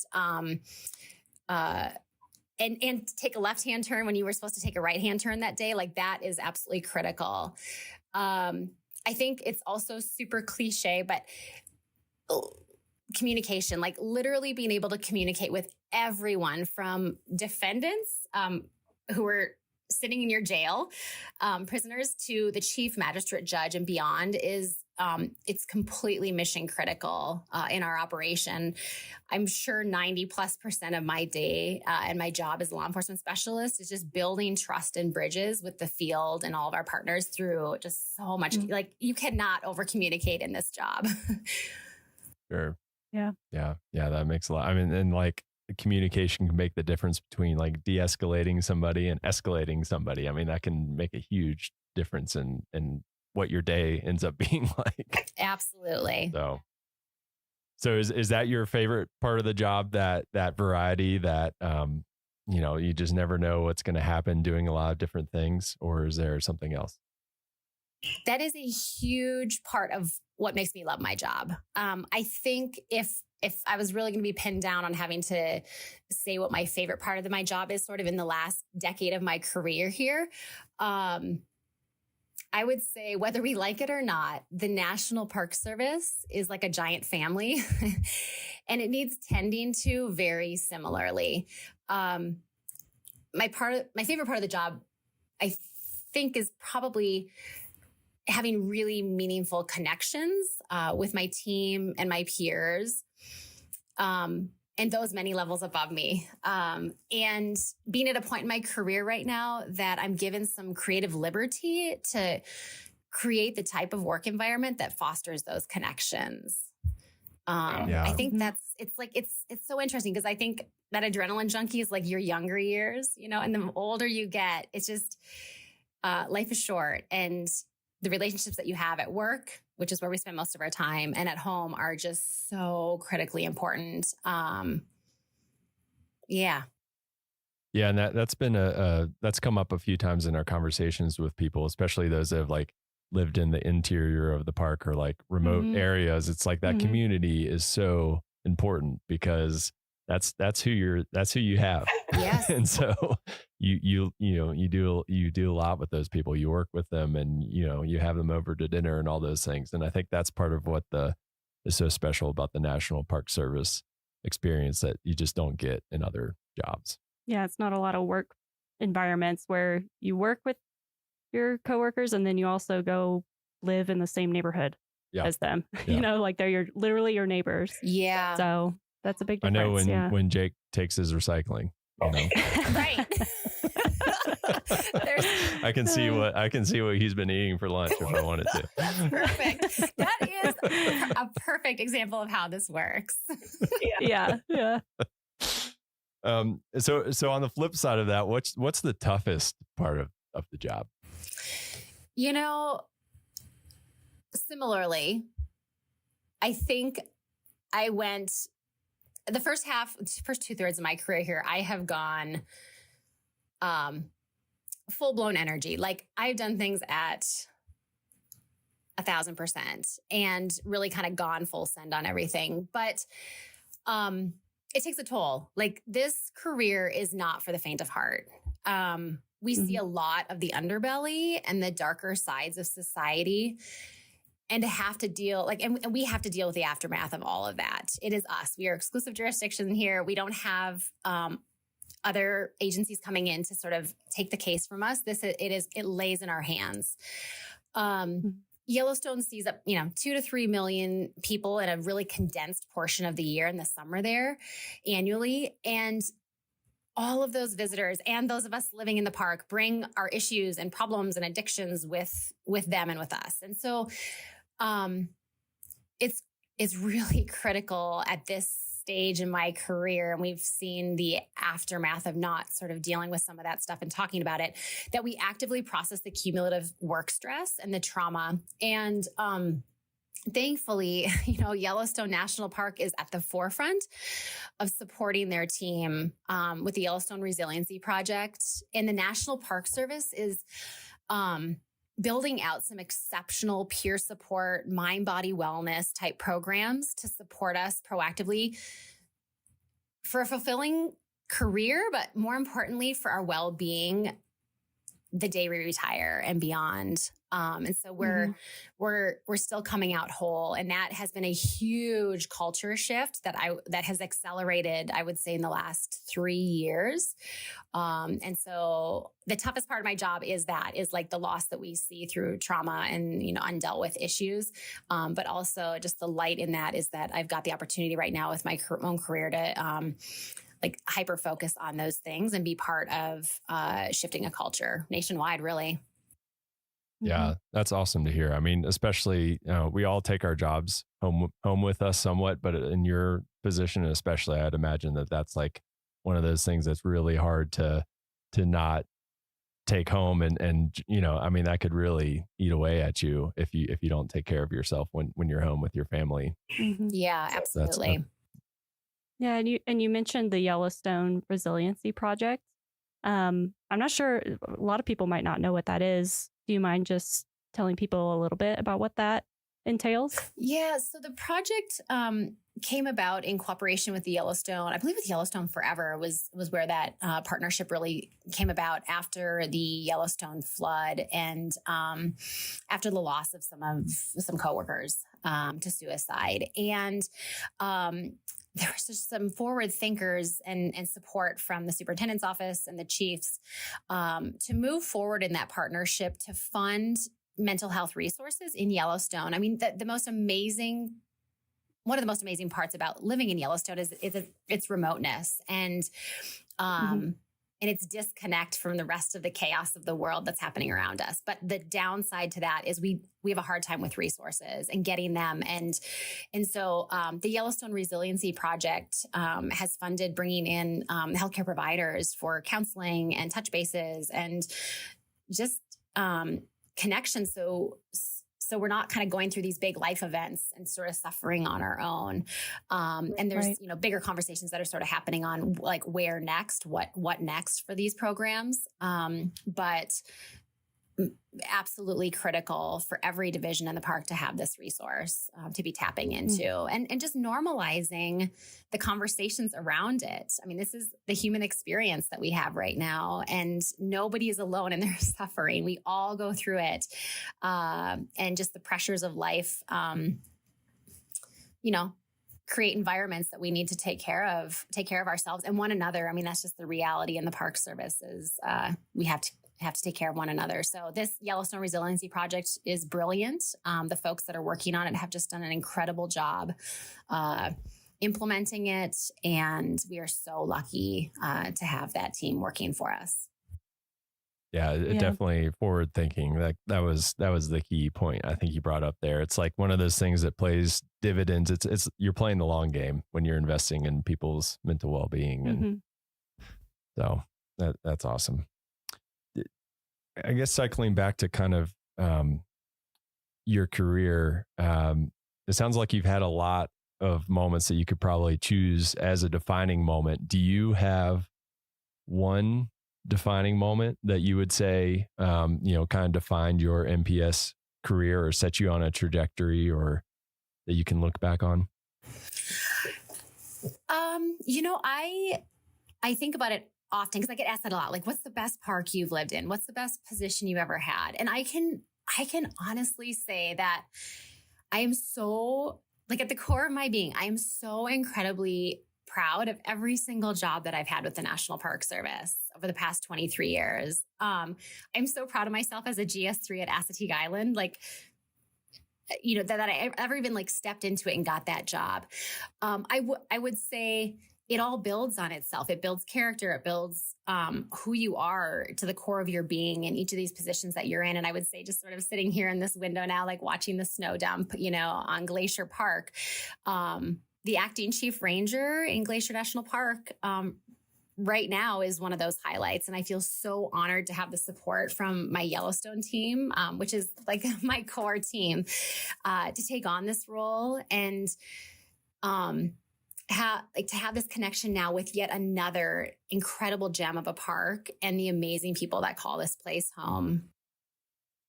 Yeah, you have all these connections to places where people like they're on people's bucket list. Like they're happy to just make it to one of those in a lifetime. And you've got all these special memories at so many. And we all do. I mean, that's kind of why we all do what we do, I guess, in a way. So lucky. That's awesome. Yeah. Since it was such a good answer, I'll let you get away with.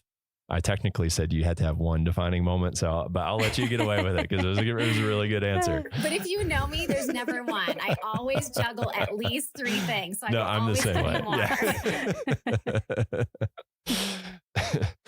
Yeah. So, and this is a pretty, probably a more straight connection than some of the other people that we've interviewed. But how does your job contribute to the Park Service mission? So, the Park Service mission is kind of drives everything that we do, and it's at the forefront of our minds every day. But so how does your job contribute to that? I would say it takes a massive village of committed public servants to come anywhere near fulfilling the mission of the National Park Service. I am just a cog in the wheel, but at the core, I truly believe that my work is super meaningful and impactful. And I feel that every single day, whether it's helping the field rangers with a complex victim case as we run the victim witness program in my office, or supporting the prosecution on a significant poaching case. I love my job. And, I've heard people say that like, you shouldn't love your job because it'll never love you back. And I just am unconvinced of that. And I think you need to find deep joy in the work that you're doing and believe truly that it's making an impact and it's for the greater good. And I never question that, no matter how hard my days are. I know that like I'm giving back way bigger than I'm getting, and I'm totally okay with that. Yeah, that's awesome. Well, and someone has to keep Ashton with her 5 foot by 5 foot hitchhiking sign. You got to keep me in check. On the right side of the law. Unreasonable, Ashton. Hey, I went big. Yeah, Can't keep blame these me for people that. in check over here. So for those of people who are listening to this and are just like, wow, that sounds like an awesome job, like me. Like I'm like, wow, that sounds like. So what series do I look at in USA Jobs to do what you're doing? Yeah.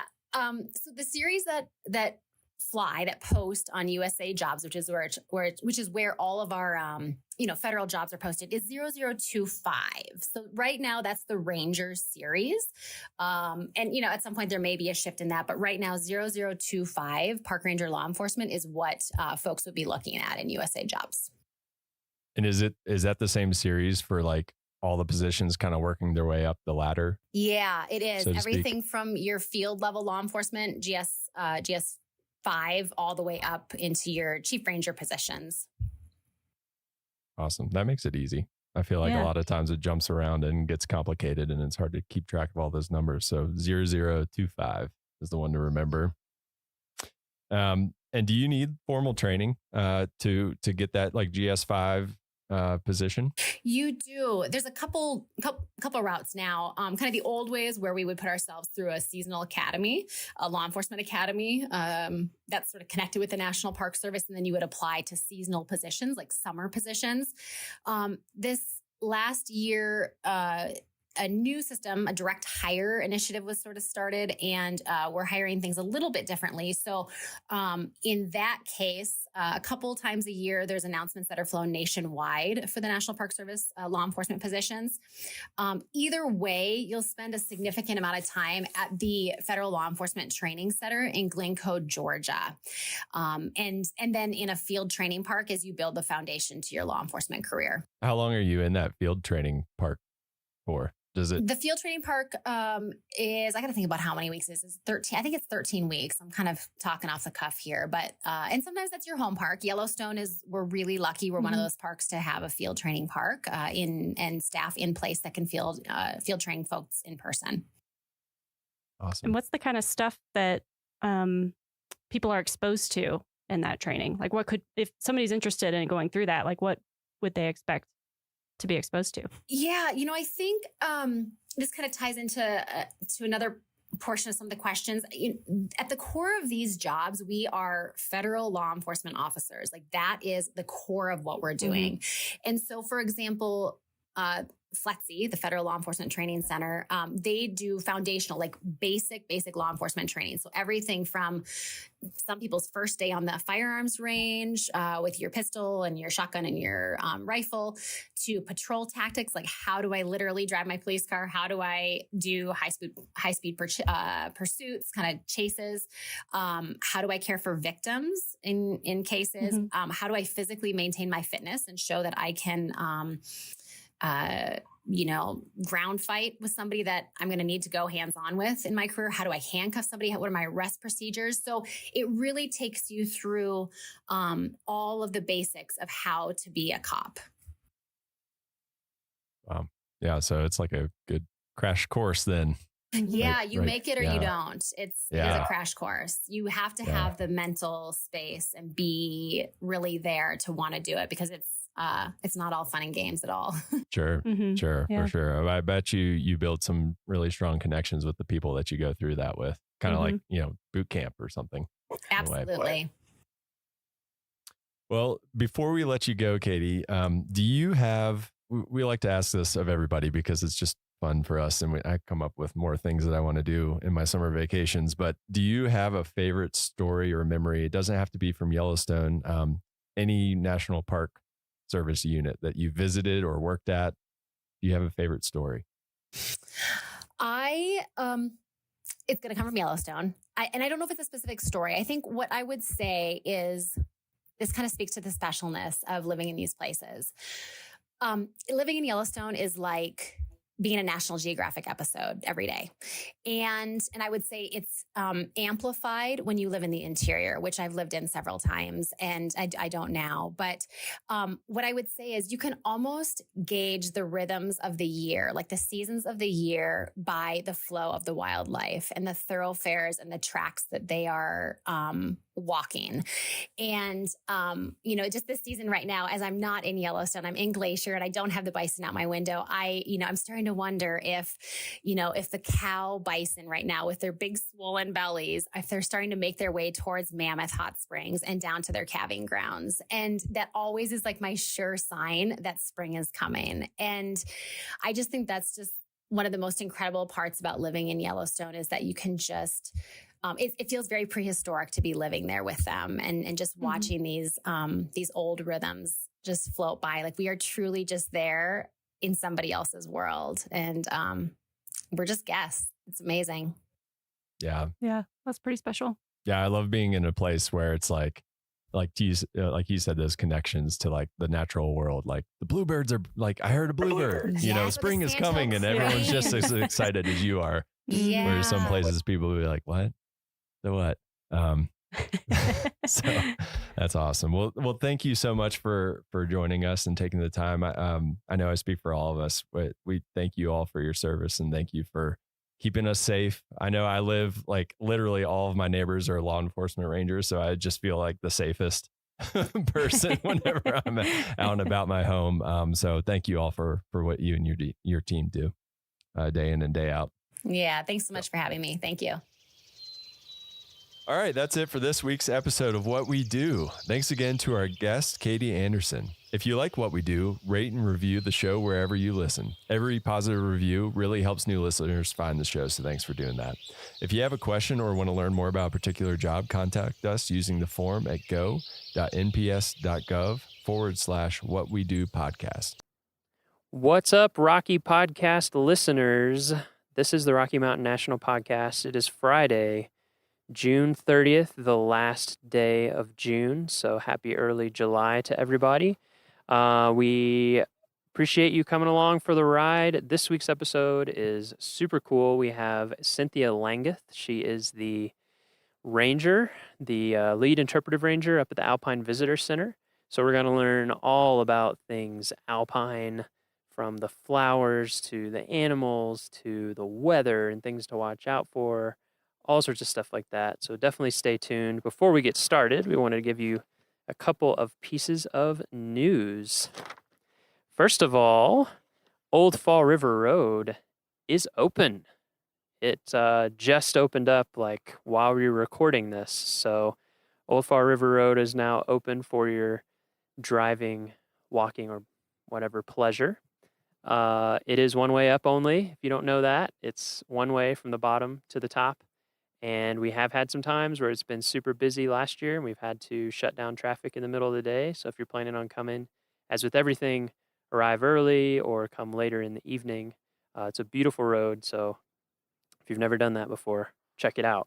And it leads up to the Alpine Visitor Center, where Cynthia and all of our Alpine Rangers are that we're going to talk about today on the podcast.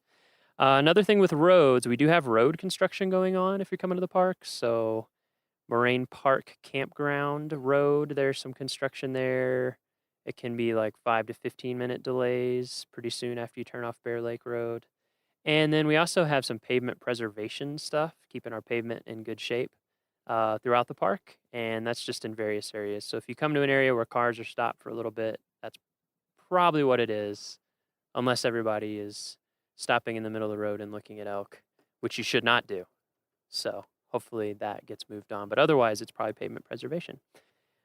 We've got a program coming up that we want to tell you about. It is Climbing Longs Peak. So this is going to be some of our climbing rangers that live and breathe Longs Peak every day as their job, talking about climbing Colorado's favorite 14er, Longs Peak. They're going to talk about climbing and hiking routes, lessons learned, how to prepare and manage for risks, and all the things that are involved if you're thinking about a climb.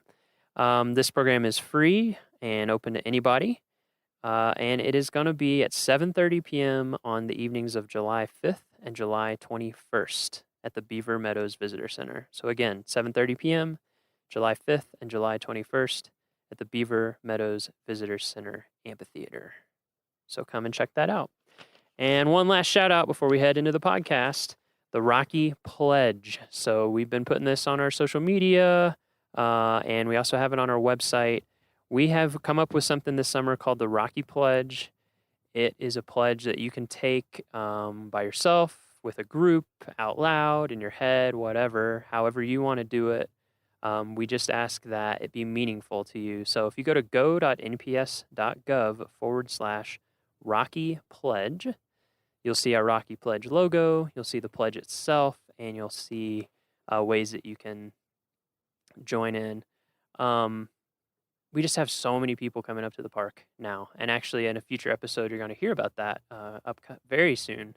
We're going to have Kyle Patterson, the public information officer for the park, here, and we're going to talk about the pledge and what you can do to help keep Rocky beautiful and protected. So go there to learn more about that.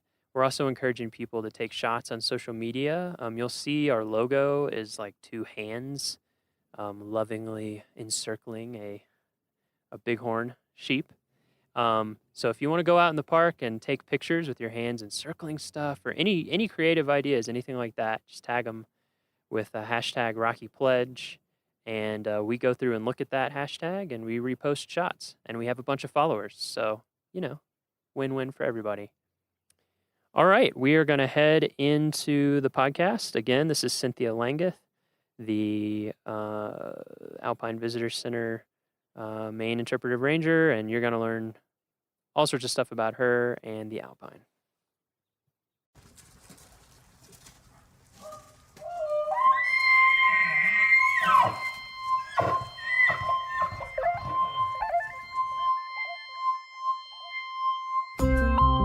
You need a Britney Spears mic. Yeah, that'd be awesome. Here, everyone put on these Britney Spears mics. Okay, so I will give you a little intro before the beginning of the podcast, so we won't have to go through your full name and everything. So we will start out. Yeah. Then you can monitor, listen in, to hear myself talk. I hear voices in my head, and it's mine. I hear my own voice in my head. We don't have an exact outline. That's okay. We just kind of freewheel. We can wing it. So we'll start with Cynthia. What do you do here at Rocky Mountain National Park? Like, what's your official title? So my official title is Park Ranger, Interpretation, and EMT, which is kind of an interesting combination. Yes. But I primarily spend my time in the summers in the alpine tundra of the park and manage the Alpine Visitor Center operation. What about in the winter?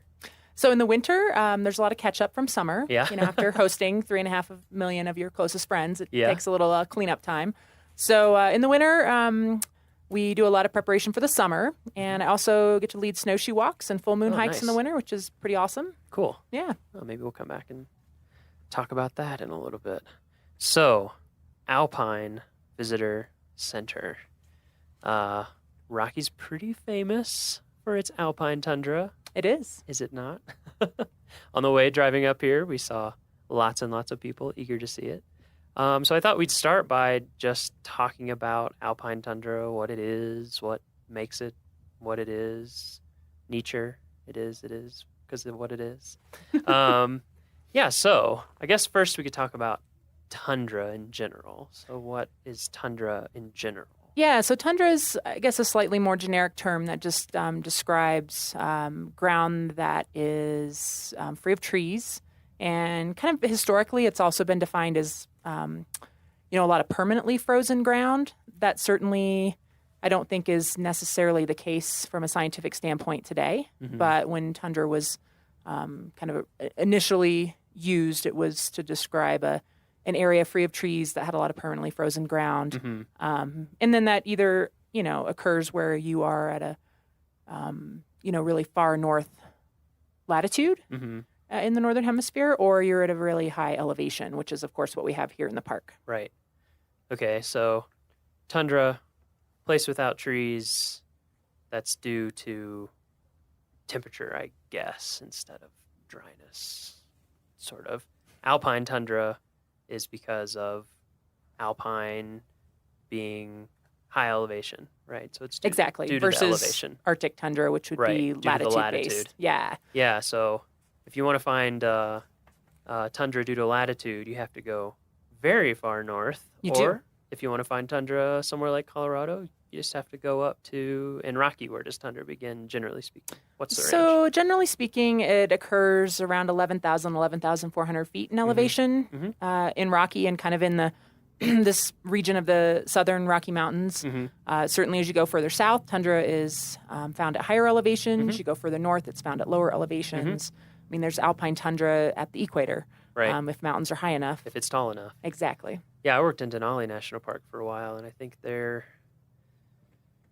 south-facing slopes was around 2,400 feet, and north-facing was around 1,800 or something like that. And yeah, you just keep going north, and eventually it's sea level. Yeah, you Takes a while. don't have trees even at sea level, Yeah, which is exactly. pretty amazing. So at that 11,000 foot mark here, approximately, in Rocky, what is it about that elevation that makes it so there are no trees? So, certainly there's a lot of factors that influence tree line, but the primary driver is temperature. Trees need a long enough period during the summer to basically grow into trees.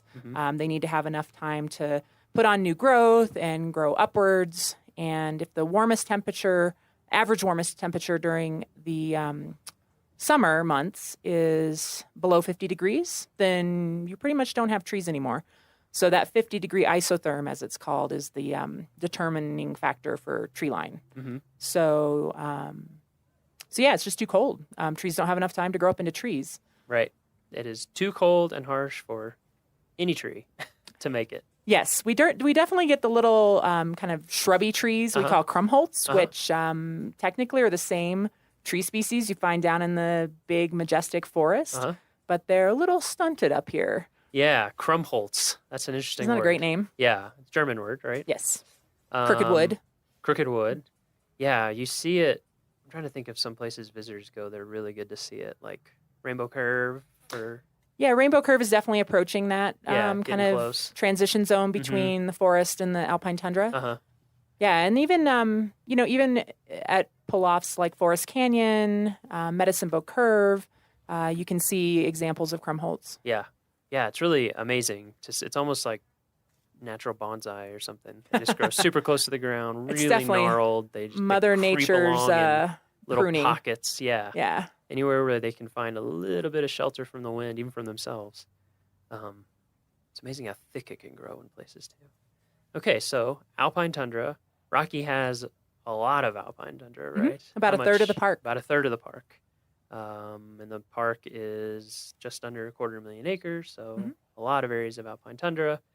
And I think one of the things that makes Rocky so cool and unique is that we have this road that takes you right up into alpine tundra. It's paved. You can see it in the summer when the road is open. And so when people are driving up, that's what they're seeing. One thing that I want to make sure we talk about, so we'll talk about it now with the alpine tundra. So no trees can grow up here, but other stuff can grow up here. What other kind of things grow on the alpine tundra, and when do they grow? Yeah, so surprisingly, I think to a lot of visitors and even staff when they first start working here, is how diverse the alpine tundra is. You know, 35 miles an hour in your car can kind of look like a lawn. But when you stop and really spend some time taking a closer look, there's actually over 300 plant species that make their home in the alpine tundra here in the park. Yeah. Some of those are endemic to high elevations in this area. So they're only found? They're only found kind of in the southern Rocky Mountains. And then some of them are circumpolar. You'll find them in tundra up above the Arctic Circle. You'll find them in other mountain regions in the world. So it's a pretty cool mix of plant species, a lot of flowering plants, which certainly is what draws a lot of people that come here up into the high elevations in the summers to see the wildflowers. Yeah. And then it's just amazing how tiny and slow growing they can be.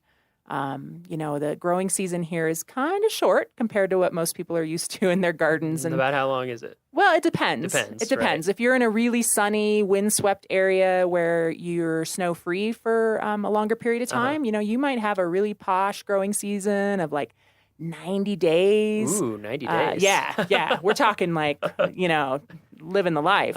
And then other plant communities, other areas in the tundra where there's really late-lying snow may only have a 35 or 40-day growing season. Wow. So you don't have a lot of time to do business as a plant. So you kind of have to have some, you know, tricks up your sleeve in order to start growing at lower temperatures and put your flowers out into the world a little earlier than a lot of lower elevation plants. So it's pretty interesting. Yeah, what are some of the tricks? Well, certainly being able to photosynthesize at much lower temperatures than your counterparts down low. So a lot of alpine plants will start growing when temperatures are still, you know, 32, 34 degrees Fahrenheit, just above freezing, really. Yeah. And then just growing quickly and putting a lot of energy into flowering right away because it's actually more energy intensive to make seeds. So you want to have a longer period of the summer where you're putting that energy into making seeds for the next generation. So a lot of plants up here flower pretty early. And then they have, you know, hair and that's red one that I think is pigments really cool. and waxy coatings and just all kinds of different adaptations depending on which plant you're talking about. Yeah. And it's just really cool to get to know the alpine plants a little more and, you know, just really be surprised and I think impressed by how uniquely adapted life is up here. I mean, they've done studies where they've taken high elevation plants down to greenhouses and they drop dead. Really? They're like, life is too good. I just can't take it. Yeah. So it's kind of cool. It's kind of cool that some of these plants only can grow here in this what seems like impossible, harsh environment. Yeah, I remember, when I first started working up in Alaska and we would, you know, be out and just to see all the different kinds of plants. And that was another thing, like you're saying, circumpolar or just tundra in general plants. I recognize so many plants here. Some of them are the same species, some of them are really close, even though it's so far away, which I thought was amazing. Yeah. Same thing with the hair and all those different adaptations. And I also think the diversity is amazing. I guess, is that because, like you're saying, conditions vary so much from place to place, and it is so on the limit of where it's possible to grow that just small changes in, like you're saying, snow freeness or sun exposure or moisture retention or soils, is that what drives that amazing amount of diversity that you can sometimes see? I think so. You know, it's really interesting up here. You can walk just a short distance and transition from one very kind of specific plant community into another that's very different, you know, from a super dry, rocky, windswept fell field into a more lush meadow. You know, another 100 yards down a trail, you might come to a wetland. So it really is, you know, it's like a big city that's got all these really unique neighborhoods, you know, ethnically and architecturally and economically, it's just, it's the same thing, but it's, the natural world doing that on a smaller scale. And I think the point that you made is really, really good, is that I think this happens too a lot of times in desert parks or just anywhere where the conditions are difficult, is that when you're driving through, even at 35 or 25 miles an hour, it kind of looks like, there's not that much going on out there. And then if you stop and you actually start walking some of our trails, which we can talk about, and you look closer, you realize, whoa, there's so much stuff. You almost have to get your nose down in the ground. If you ever see anybody with their nose in the ground and their butt in the air, they're probably smelling or just taking pictures of their flowers. We call them belly flowers, because you have to get on your belly to actually appreciate them. Exactly. Yeah. This is one thing I want to make sure that we cover, is that I want to talk about our tundra protection areas that we have in the park and why those exist. And so let's talk about that first. So we have tundra protection zones in the park areas. Could you talk about that a little bit? Yeah. So I think one of the things that I really kind of admire about the alpine tundra is its incredible ability to adapt and overcome this really harsh environmental conditions. But at the same time, because of the harsh environmental conditions, it's also really fragile. So because plants grow so slowly up here, a few careless footprints can wipe out decades worth of growth for some of these species. So we learned from a lot of research that was done back in the 1960s that tundra is really slow to recover from trampling. And because we get so many visitors and we have kind of, localized the impacts up here with our major viewpoints and parking areas in those particular spots, it's just not feasible to let folks kind of wander around on the tundra itself, right? Because there's too many feet, and they're going to cause long-term damage that is going to take 50 plus years to recover if no one continues to step on it. Right. So so in those areas we've created tundra protection zones where you actually are required by park regulation to stay on paved trails or in parking areas. And that's simply to limit the impacts of thousands of people, daily during our peak visitation months, from really causing, almost irreversible damage to the tundra plant communities in those areas. So it's really important in those high visitation areas that folks are staying on those paved trails and really allowing the tundra to thrive. Yeah, I think that's something that surprises tons of people. Is just like it takes a really long time for these tiny plants to grow, and when they get trampled, it can take so long for them to grow back. And there's species that put on like 3 leaves in a year. Yeah, that's amazing. And then next year they put on 3 more leaves. Or they're like a dinner plate sized plant when they're 50 years old. So you can wipe out quite a bit of growth just by accidentally grinding your foot when you're walking across the tundra. Yeah, that's amazing. So if people do want to be able to see and kind of walk through the tundra, get close to a lot of flowers, but not trample it and ruin it for the next 50 years and keep it beautiful for everybody, where are some places that you like to send people here to look and see everything up close firsthand? Yeah, well, there's definitely a lot of smaller pull-offs along Trail Ridge Road up above tree line where 2 or 3 cars can stop and people can get out, and then it's totally fine to walk on the tundra. It's resilient enough that it can handle being stepped on a handful of times in a span of a few days. And in those areas, if folks are real careful and they, walk on bare spots and rocks when they can and walk softly on the plants when they are stepping on them, it's really not going to cause long-term damage. And in fact, it's a great way to get to know the tundra a little bit more. So really any of those smaller pull-offs where we don't have, large parking areas and signs that indicate you need to stay on a paved trail, it's fine to go out on the tundra. And it's interesting, a lot of visitors don't realize that you can walk on the tundra outside those tundra protection areas. And another great way to experience the alpine tundra and get to walk, off trail and really get down on your belly and check out the flowers is to go with one of our tundra nature walks, which are offered daily through the summer at 9:30 a.m. And we definitely take folks off trail on those hikes. And so it's 9:30 a.m. every morning at the Alpine Visitor Center. Visitor Center. Go out with a ranger. Through early August. Oh, that's awesome. Our last podcast, if anyone missed it, you can tune in. We talked with Kathy Brazelton a lot about ranger programs in general and all the stuff that's going on. So that's a really good one. Up here, what are some other ranger programs at Alpine Visitor Center that people might be into? So in addition to the Tundra Nature Walks, which we offer every day, we have a talk about the human history of the area, kind of specifically around the roads and routes people have taken through the mountains over time.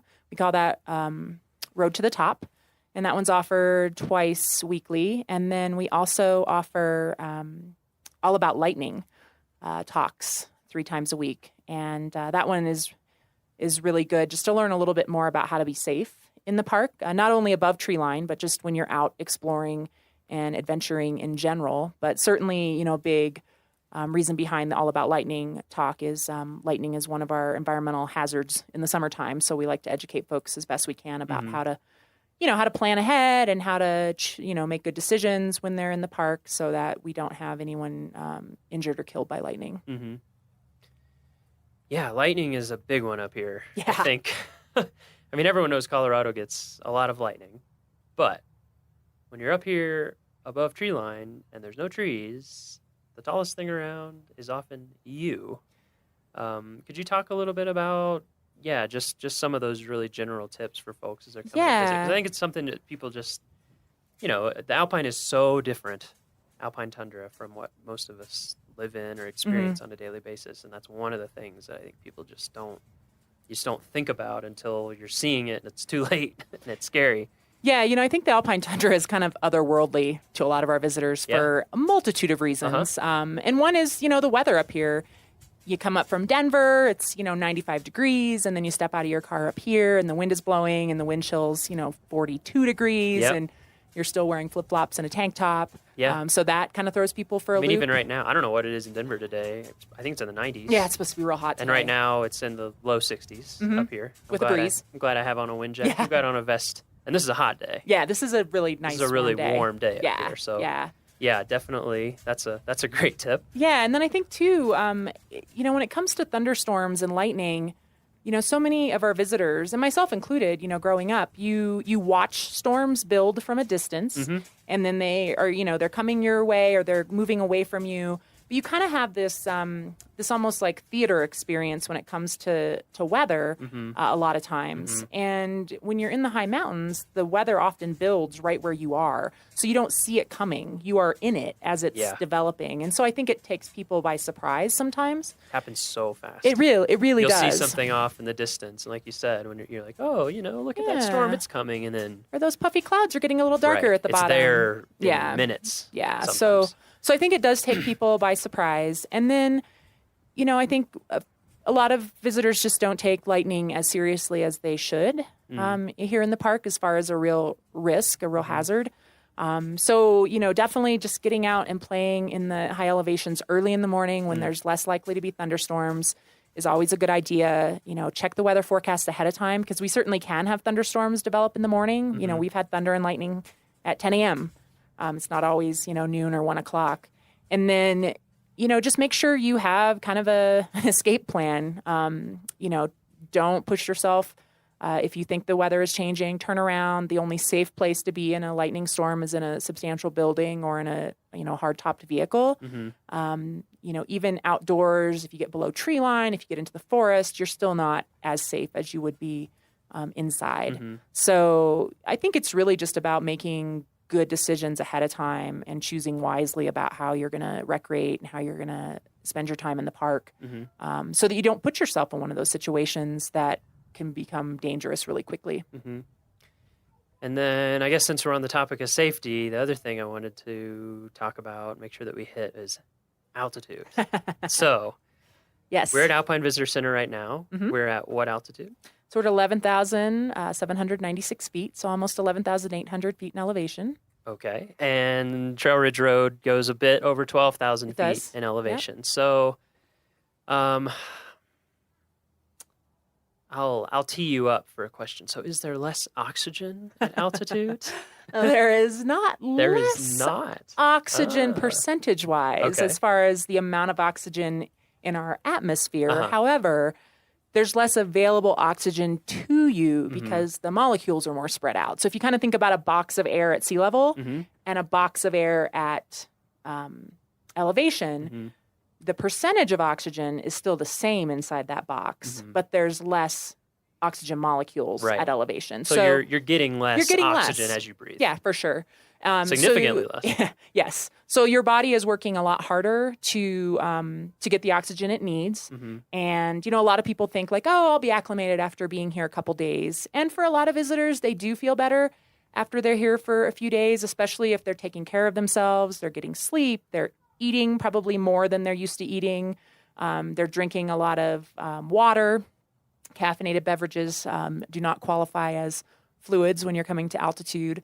So those are all things that help. They help. Eat some, eat a little bit more food, get some more rest. You'll drink find some you're more probably water. a little hungrier than you normally are. You need to drink more water because one, the environment here is very dry. And then two, your body's just working harder to get what it needs. So you're using up more energy, more, liquid in your system. So those things can help. They definitely can help. But you don't fully acclimate until about 3 months, right? Which is the bad news, right? Because your red blood cells have about a 3-month life cycle. So you don't get rid of the old low elevation red blood cells, all of them, until the 3-month mark, and create those nice new red blood cells that carry more oxygen. So while most people will often feel better after being here for a few days or a week, physiologically you're not going to be acclimated for quite some time. And how does it make people feel? What are some of the some of the basic symptoms? So, for a lot of people, they feel short of breath, a little lightheaded, a little fuzzy. Folks will often get a mild headache. Just kind of feeling blah. Yeah, you just feel kind of. Yeah, just kind of run down. And that's honestly pretty normal for most folks. Yeah. But what will happen is a lot of times it freaks you out, right? Like, why can't I catch my breath? I just did a short walk across the parking lot. Yep. So now I'm freaking out because I can't catch my breath. Yep. So now I can't catch my breath more. Right. And so I'm freaking out even more. And now I'm getting a little dizzy. And, it's kind of it's like a self-fulfilling prophecy. I've thought about that. So just that feeling stresses people out. Yeah, it totally stresses people out. It compounds causes anxiety. Itself. Okay. So, so if people are coming up, especially, I know people. I did this when I first came here. I flew in from D.C. area, drove up to Estes Park. Oh, we have a few hours before dinner. Let's drive up to Alpine Visitor Center. So you're basically going from sea level to almost 12,000 feet in no time. Yeah. And just standing around, you can feel dizzy, even if you're a perfectly healthy person. So one thing is, just recognize that those are some normal symptoms. And then what if you're up here and that they do start to get, like if your headache starts to get really acute, bad, or it starts hurting, or you're just feeling crappy. Really bad headache. You can't catch your breath no matter what you do, no matter how long you rest. Dizzy enough that you have to sit down or you're going to fall down. Those are definitely more concerning symptoms. And all of the rangers that work here at the Alpine Visitor Center are emergency medical technicians. Oh, okay. Everybody. And everybody. It's a requirement of the job here. And we have a medical clinic attached to the visitor center where we can certainly treat visitors who are having a more serious reaction to altitude or something else. A lot of people with pre-existing medical conditions will find that when they come to altitude, it really aggravates their condition, and something that they might have had relatively good control over at home now is manifesting itself as a more serious medical emergency. So we certainly take those things very seriously and are happy to help folks that are having a more serious reaction to the altitude. So folks shouldn't hesitate to come on into the Alpine Visitor Center and talk to a ranger if they aren't sure if what they're feeling is, quote, normal or not. Right. Good. That's great. And then even if you're having mild symptoms, the best cure is? The only cure is to go down. The best and only cure. Yes. Go down in elevation. Yes. You'll be getting more oxygen. You will feel better. Descend. Yes, descend. Good. I think those are a lot of the safety things that I just wanted to make sure that we covered from the get-go. So we'll come back to Alpine stuff, Alpine Visitor Center, Alpine everything. But let's talk about you. Are you excited? I'm excited. I can tell how excited you are. So Cynthia, where are you from originally? So I grew up in Missouri. Missouri, where in So Missouri? Midwest. For our Missouri listeners. So kind of the west central part of the state. Okay. Small town near Warrensburg, Missouri. Uh-huh. And when you were growing up, were you guys big national parks travelers? We were. Mountain folks went out to the mountains, yeah? Yeah, my dad was pretty opposed to going east of our home. Yeah. So we always went west and we visited national parks. That's just kind of what we did. We had family that lived near Yellowstone and Grand Teton National Park, near the Redwoods in California. So about every summer we took some sort of family road trip for a week or two and hit national parks. So, that was just kind of normal for me growing up. That's where we went on vacation. Yeah. We were definitely, though, the park visitor that stopped at the visitor center and got a map and then stopped at the overlooks and took pictures, walked the little nature trail, and then moved on to the next national park. Okay. We weren't hikers. We weren't campers. We never went to a ranger-led program, which I find kind of ironic since I turned into a ranger that leads programs. Yeah. And I knew I wanted to be a park ranger by the time I was about 12, even though I Really? had no clue what they did. I just knew How they did you had know? to. Well, because they got to live and work in places like this, and that was good enough for me at that age. So, the older I got, I kind of figured out what park rangers actually did, Right. and But it at still first, sounded it was cool. just you went to a lot of parks And I wanted to and you thought, be wow, there that is cool. all the time. I want to be there more. Yeah, I think it was really the landscapes, the the aesthetics of Western landscapes that really hooked me, and that kind of spoke to me on a level even as a preteen and teenager that was really meaningful, and I knew I need to be in these places. So, Do you have any siblings? I do have an older brother. Does he feel like that? He Or was he more definitely. like, oh, this is fun, but whatever? Well, he actually does outdoor Okay. photography and videography. So we both kind of ended up in fields that could have been somewhat predicted by our upbringing. And why do you think your parents were so into the national park thing? Was it because you said you did it ever since you were little? Had they done that with their parents? My dad did. Okay. He grew up, well, kind of, to a certain extent. They traveled a lot to Florida, so he grew up going to the beach in the winter months. He lived in Michigan. And then my mom grew up on a farm in Nebraska, so kind of wide open spaces have always been special to her. And yeah, I think that was just kind of their thing. Yeah. And then I think a lot of it had to do too with where some of our close family lived and was situated as well. It was like if you go to Jackson, Wyoming, of course you're going to visit Grand Teton National Park and Yellowstone National Park, and You would that's where I had relatives and Right. So I think they both just were really drawn to the same kind of Western landscapes. I remember them really being into photography. And What's the first park you remember visiting? the first park I remember visiting is probably the Redwoods. In California. And I remember the big trees, and then I also remember falling in the ocean and thinking I was going to get sucked out to sea. And then my mom having to shake out my little pink pants in the parking lot and sitting in my underwear in the back seat of the car was very embarrassing. So Okay, so that sealed it in that your memory. did. That's a very Yeah. vivid memory Yeah. for me as a child. Were there any smaller parks or less well-known parks that you remember going to that stick in your head? I remember Craters of the Moon. Oh, okay. In Idaho? Yeah, that one was really cool as a kid. The whole, lava fields, but then ice caves, was just really, really interesting. I remember kind of, skating in my tennis shoes in the ice caves, in early June when it was pretty warm outside. Yeah, So hot. it was really, that was a really interesting. It's kind of site. southeast Idaho, is that correct? Yeah, southeast, south central, Yeah, Craters yeah. of the Moon. Yep. For folks who don't know about that, I'm asking people these things because I'm trying to highlight some of the units that people might not know about other than Rocky. Yeah. And that's a really amazing, like you said, just bizarre place. super just cool. Fields of volcanic rock and Mhm. ice caves, and it's pretty remote. Really interesting. Yeah. That's a cool one. That's definitely one I remember. And then I remember as a teenager visiting Fort Laramie. Oh yeah, that's National Historic Park, and I really liked that park. I was kind of into history at the time. Yeah. And just found kind of Western history really fascinating. And yeah, I thought Fort Laramie was really cool. Yeah, so that's down in southeast Wyoming, past Guernsey, which which I'm sure many of our listeners are familiar with Guernsey, just look it up, Fort Laramie. It's really neat how it's been as different buildings restored to different time periods, and they've done a lot of work restoring it. And unlike Rocky, which is a very busy park, it is not a super busy park. So you really have a lot of things to yourself. Yeah.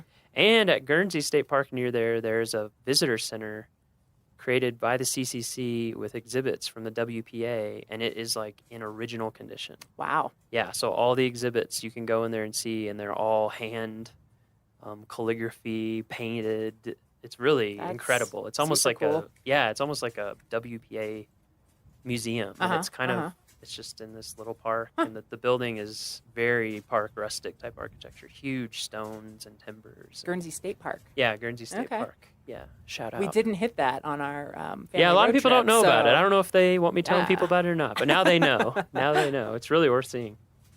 So you knew you wanted to be a park ranger when you were 12. Mm-hmm. How did you go about making that dream a reality? So when I was looking into where to go to college, I definitely looked for programs that, were known in the kind of parks field, had parks and recreation majors, tourism majors, those sorts of things. So I quickly kind of narrowed it down to just a handful of universities. And of course, dreamed big about going out of state, but then financial reality set in, and I ended up going to the University of Missouri, which has a good parks, recreation, and tourism program. And so I kind of went into it not knowing exactly what I would focus on, but pretty quickly realized kind of the interpretive educational side of things was what I was most interested in. And why did that interest you the most? I think I definitely was an extrovert in high school, loved drama and, kind of being in the thick of things all the time. And so that appealed to me, like being the educational ranger, being the one giving the programs, kind of, entertaining visitors to a certain extent. And just also learning about these places.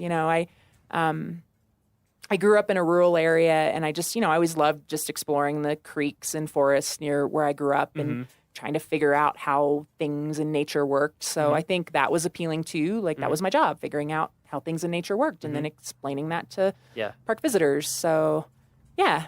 Yeah, it was kind of similar. It's like, oh, I get to learn about all sorts of stuff and entertain people. Exactly. Be the center of attention. This Sign is me up. This is awesome. fun. And you get to learn about so Exactly. many different things, which I think is And you're is really, always really learning, cool. because there's You have to. You never are going to know everything. Yeah, So it's it's like constant. this constant, like, oh wow, that's really interesting. Yeah. So you went there. What was your first park? It didn't have to be park service, but park job of some kind. Did you do like internship? I did. So I actually worked at a state historic site in Missouri one summer, giving tours of a lodge, a historic home. Bothwell Lodge State Historic Site near Sedalia, Missouri. Bothwell. Yeah. So Look that it up. was That was a cool experience. Yeah. And then I actually got an internship in the National Park Service because I always knew that, growing up in Missouri, I wanted to move out west. So I don't think my family or my friends ever expected me to stay in Missouri. So I was pretty excited when I got a internship at Rocky Mountain National Park between my junior and senior year. That was your first in college. internship. Was here. It was here, which is funny because this wasn't one of the parks we visited a lot as a kid. I think I'd come here once with my parents when I was maybe like 13 or 14. Yeah. And I remember thinking it was beautiful, but it wasn't one of the landscapes that was kind of burned into my memory as a kid growing up. Yeah. Like Grand Tetons and Grand Canyon and Southwest Utah. Right. Was kind of burned into my memory more. Yeah. So I found it kind of ironic that I ended up here, and then this has become obviously a really special place to me over time. Yeah. What were you doing with that internship? So I was doing interpretation. Okay. So working at the visitor centers and Yeah. leading nature hikes. And since it wasn't burned into your memory, what did you come away from that summer thinking? Like, did it? Well, I think because I didn't grow up hiking and camping and doing those sorts of things. I started to dabble with that in college, kind of just locally where I went to school. And so this was the first like big Western landscape that I lived in and got to know more intimately as a hiker, I climbed Long's Peak that first summer, which was, at the time, like the hardest thing I had physically ever done. Sure. Kind of blew my mind. Yeah. And just kind of, I think, built a lot of confidence in myself as an outdoors person, being capable of hiking and camping. Like I planned a backpacking trip to the Grand Canyon after working here that summer for a bunch of my friends who had none of us had ever backpacked before. So it was kind of an epic fail in some ways, but also really awesome.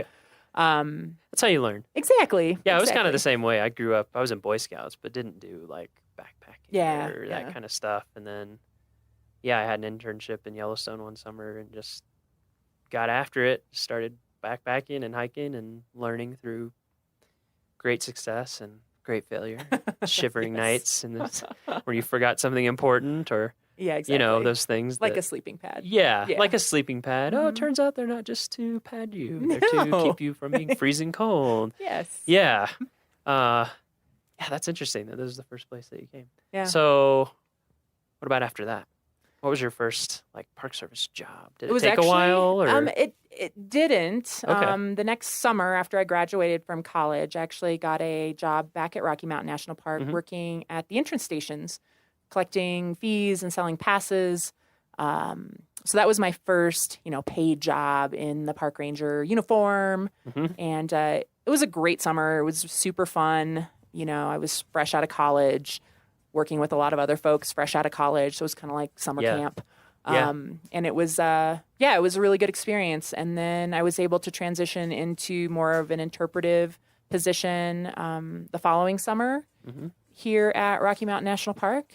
And then I started popping around a little bit more to other national parks, which was kind of one of my goals when I was a seasonal park ranger. So I worked a summer in Olympic National Park. I love Olympic. Oh, man. Talk about an amazing backcountry park. Yeah, that's a crazy place.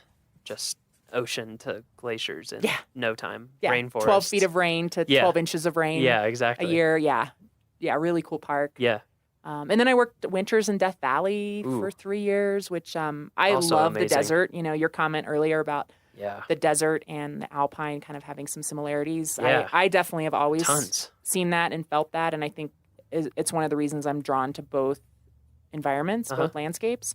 Yeah. But yeah, Death Valley was incredible. Talk about just, I don't know, just such a vast place that just, I guess for me, the desert, you either love it or you don't. Yeah, that seems to be the case. There's not a lot of in between, and I absolutely love the desert. So that was a really cool experience. Yeah, I do spending too. winters there. And I found that too because I also love alpine. I mean, that's one of the reasons why I was up in Alaska for a while, and I went to Death Valley, I guess a little bit before I started working here, so a few years back, and to make their new map.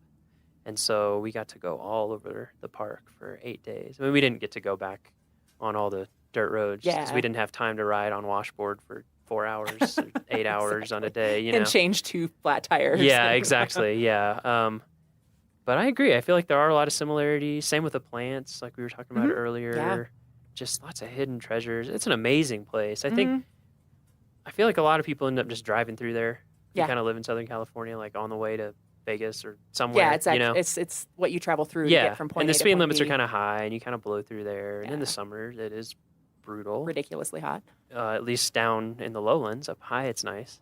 But yeah, an amazing place. And that's the largest National Park Service unit in the lower 48, right? It is. Yeah, it's around 3 million acres. So it's huge. 1.5 times the size of Yellowstone. I think a lot of people don't realize that either. Yeah. And it has an amazing map. I'm just kidding. It is a pretty cool map, but that was a really fun It's a one to pretty make. cool place. I believe it has a pretty cool Yeah, it is. It is a really cool place. And then what about after that? And then I came back here for several seasons. I actually worked as a seasonal park ranger at the Alpine Visitor Center, which was really fun. And then eventually decided that, if I was going to make a career of this, I, needed to have year-round work. Yep. And it took a few years, but I eventually got a permanent year-round job with the National Park Service at Point Reyes National Seashore, which was a really cool change from working in desert parks and mountain parks to go to a seashore and learn marine mammals and marine weather and pelagic birds and, all of the really cool things about, kind of coastal California. Yeah. And I was there for a couple years, and it was really a neat area to live to visit a lot of other National Park Service sites, you know, everything in the San Francisco area. It's amazing how close it is to San Francisco. Yeah. So much stuff. Yeah. Did you work out at it was the really lighthouse cool. ever? I did. Did you live out there? I did not. Okay. No. That always seemed hardcore to me, the people. Yeah, the wind. It's like the Alpine. The wind is It's pretty just brutal. nonstop. Yeah. And fog comes through there too, right? A little bit. Not too much. A little bit. Yeah, Point Reyes is awesome. Yeah. So I worked there, and then Joshua Tree National Park. Ooh, man. In Southern California, and then back here at Rocky. So you've hit a lot of great places. Yeah, I'm kind of picky. I have to, I have to be in a place that kind of feeds my soul. Yeah, it speaks to you, right? I like to visit a lot of, everything in the National Park Service. I feel is, valuable and important and inspirational and really cool to visit. But not all of the National Park Service sites are places I would want to work, just because I need to be really personally kind of excited about. Yeah, I think that's the place I important. live. When I was doing that job where I was making maps, I traveled to all kinds of sites from big parks like this down to tiny little Revolutionary War battlefields and everything in between. And it's the people that were at those sites were excited about those sites. So I think it's great. Yeah, it's like there's niches for lots of different people. And in fact, I think a lot of people end up in these little subcultures of the NPS, which is what I've kind of learned. Like I remember when I was down at some Civil War parks in the South, they were like, yeah, the Cannonball Circuit. It's like people who they love the Civil War. And I feel like especially in interpretation, like you have to love. You have to love the stories you're telling. Yeah, you have to. Yeah. If you don't love it, you'll either get bored of it or whatever, and then it shows for the visitors. You're not going to be as effective at actually doing your job. Yeah, that's great that you're able to be in so many places that work for you. And so since you've been back at Rocky, have you always been at the Alpine Visitor Center? The first couple years I was back here, I was not up at the Alpine Visitor Center. Yeah. I was down on the east side of the park, helping run the Sheep Lakes operation, which is another really cool place in Rocky. A lot of great people that dedicate their time to working there and helping protect the bighorn sheep and tell that story to the visitors. Yeah, so that's down in Horseshoe Park. Fastest way is from Fall River entrance, right? Yeah. Yep. Just, for our visitors, look it up on our website, Fall River entrance, Sheep Lakes information. So you did that for a little bit. I did. But, honestly, one of my dreams in coming back to Rocky Mountain National Park was to work at the Alpine Visitor Center and to kind of manage this part of the park from an interpretive standpoint. I just love the high elevation. It's really for me what makes Rocky really special. Yeah. It's the part of the park that I love the most. So when I was able to come back up here and start, managing the Alpine Visitor Center and recruiting volunteers and park staff that were also really excited about this environment. It's been awesome. It's going to be hard to leave. Yeah, man. It's hard to top this, no pun intended. It is the highest elevation parks visitor center in the National Park Service, for those who might not know. Yeah, surprisingly, the second highest elevation visitor center, I'm pretty sure, is in Hawaii. Really? Yeah, I think it's on Haleakala, yeah. That makes sense. I never thought about that. But a lot of people would not expect that. Yeah, I hadn't thought about that. I remember one winter I almost took an internship there in Haleakala, and they were like, yeah, by the way, it's real cold up here and remote. It is very high I think their visitor center is at like 10,000 feet. Yeah, it's really high up there. Like it gets below freezing a lot. Hawaii is an amazing place. So you've been up here running the Alpine Visitor Center for a while. What are some of I'm sure there are many, challenges of running the Alpine Visitor Center? Because it's such a crazy place to build anything. It is, and that's honestly what I tell my staff, my new staff in the spring, before we can even get up here, because the road is still closed. Yeah, when can you usually get up here?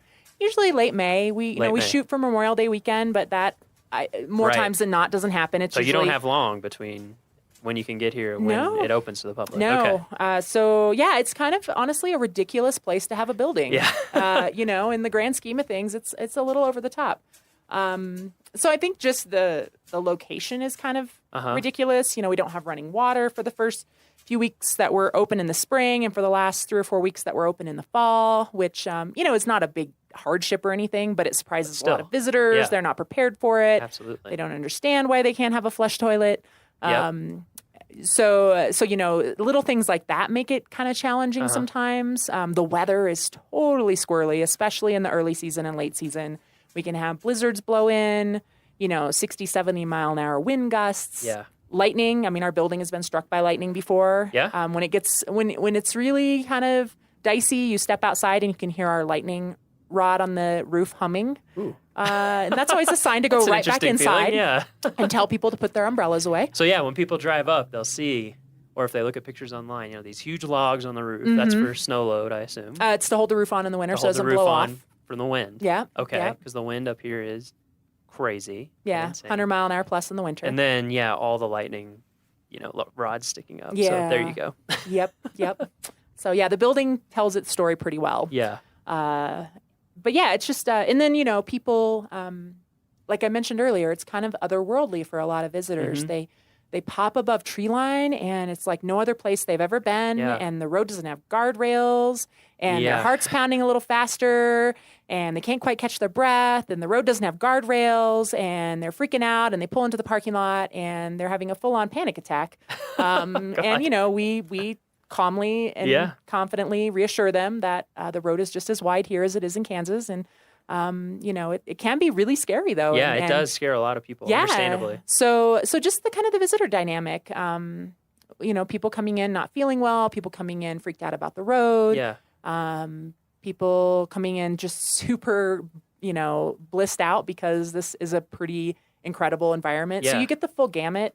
So you never quite know what your day is going to bring, right. which is one of the reasons I love it. Mm-hmm. But yeah, it can be an interesting place to work for sure. Yeah. What is it about the Alpine for you that speaks to you? I mean, I certainly can relate to that because I find the same thing. The first time that I went above tree line, I guess probably was in Yellowstone, and I was just like, this is it. This is it for me. I just immediately loved it. And I think as many people as there are who are kind of freaked out by it, there's a lot of people who have that feeling. But what is it for you that keeps the magic going? I kind of think it's a combination of the just the visual landscape, the incredible views, the fact that you can see mountain ranges that are, 40, 50 miles away. Mm-hmm. That it's such this wide open expanse of a landscape.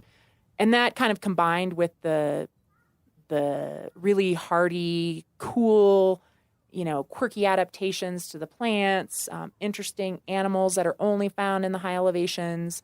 I'm definitely a plant person, so I geek out on the alpine flowers, totally. And just the fact that it's like such a harsh environment and the weather and the climate really shape it on some super in super nuanced ways that I just find really intriguing. And I'm always discovering something new. And it's just an incredible landscape. It's my happy place. It's where I go in my head when I need to be in my happy place. Yeah, that's a good point about one thing I always like is kind of the rawness because things are so on the edge that you can see natural processes fairly clearly compared to lots of places. There's not trees covering up or there's complexity, of course. There's a lot of complexity, but there's also a certain straightforwardness about it. It's pared down a little bit. Yeah, you can just see how, even looking out here, you can see how on steeper slopes, grasses will kind of shift down and you can see how frost affects things and you can see how slope affects things. Right, exactly. That's a big one is, seeing north facing versus south facing or east or west and how that has an effect. And you just see all these natural things kind of laid out in front of you. And then, too, the power is you can't ignore it. You can have no illusion that you're in charge. It's just because every day that illusion will be shattered by something. Yeah. And to me, also, it feels a little bit like going into space because it's you get a little bit of the year where you can come up here and be relatively comfortable as a biological human. And then most of the year is just completely unsurvivable for a person. Basically. Super harsh. Yeah, it's just crazy. One thing I wanted to come back to, because you mentioned a little bit earlier, and I think a lot of visitors may not know the kind of human history of Trail Ridge, and before it was a road, just Trail Ridge. Can you talk about that a little bit and what it was used for, and the role that it played for different cultures? Yeah, so the human history here goes back at least 12,000 years. Wow. We found archaeological evidence in the park of people using the high country, especially, way back. Yeah. And, kind of seasonally, of course, just like you just mentioned, it's not the kind of environment that humans can live in year round, but, it's a very rich environment in the summer as far as animal migration. Of course, 12,000 plus years ago, there was different species here than there is today. But, prehistoric people used this area for hunting, for gathering, for travel between kind of intermountain valleys. And the routes that they used continued to be used down into more modern native peoples. The Ute people used this area for a long time, I think at least, 500, 600 plus years. And they used those same travel corridors that the prehistoric people used. There wasn't this big, break. It was kind of a continuous use of this area. And once again, archaeological evidence of camps in the high country, of, spiritual significance and places of really, powerful, religion for the native people. We found, archaeological evidence of that, as well as areas where animals were captured and butchered for food. So there's a incredibly rich human history in this area, and even today we're learning more about that human history and how different spiritual sites in the park might be tied together and might have ties to the seasons or to astronomical events, or to other sites at lower elevation, and how they might be linked. And then kind of the late arrivals on the scene, the Arapaho, in the 1800s came into this area, and, the Arapaho and Ute are still consider this a very significant place in their culture. A lot of spiritual significance still here. The rivers in particular here, the fact that so many rivers start in the park is really significant. And then these high elevation areas, some of the kind of spiritual sites are still considered really sacred to Ute and Arapaho even today, which I think is cool. I think, a lot of our visitors feel a spiritual connection to this landscape, and that's not something new. That's not like, oh, they made it a national park, and now people can, have this incredible, spiritual experience and connection to this place. This has been a significant place for humans for a long, long time. Right. Yeah, it's been speaking to people for a long time. Yeah, and I think that's really cool. We're very latecomers on the scene in the grand scheme of things as the National Park Service goes. Absolutely. And I think it's interesting too that, just when people come to visit, or if you're not coming to visit but you want to look online, go to our park website, see a map, or look it up on any map, and just look at Trail Ridge, not Trail Ridge Road, but just Trail Ridge, and you'll see it just makes sense as a place to travel. And so we have the Ute Trail that you can hike on that follows pretty closely the foot trail that was used, and even Trail Ridge Road doesn't stray too far from that. It doesn't for many miles. Trail Ridge Road follows that route that was used by prehistoric and Ute and Arapaho people. Yeah, it's just I always enjoy thinking about that when I'm here. That like you said, the park itself, it's been here now over 100 years, which seems old, but is a very small drop in the bucket that people have been here for a really long time. What are the most common visitor questions that you get up here? Well, certainly about the building. Yeah. Why are the logs on the roof? Okay. It's kind of an interesting architectural component. Yeah. And So we covered that. to keep the roof from getting ripped off by insane wind. Yep, keeps the building from blowing away. We get a lot of questions about the poles along the road. Oh, yeah, that's a good one. The snow poles. Yep. A lot of people think it's to measure the depth of snow, when in fact they are put there so that the plow drivers can find the road in the spring. Yeah. which is pretty mind-boggling to think about. Yeah, if we've been for the past few years posting pictures every spring when the road crew are up here. So go on our Facebook and scroll back a little bit into May and look at some of those pictures, and you'll see why the snow poles exist. You cannot see the road. So that's what those are for. Yes, that's what those are for. We get a lot of questions just about hikes and, the wildlife up here sometimes is new for folks. Marmots and pika and some of the bird species like the white-tailed ptarmigan are unique to high mountain areas. So we get a lot of questions about that. And then because people have traveled, from the low elevations of the park to get here, they'll make note of things along the way, and we'll get questions about the dead trees that people see from the insect outbreaks that we've had in the last couple decades due to warming temperatures and longer summers and warmer, shorter winters.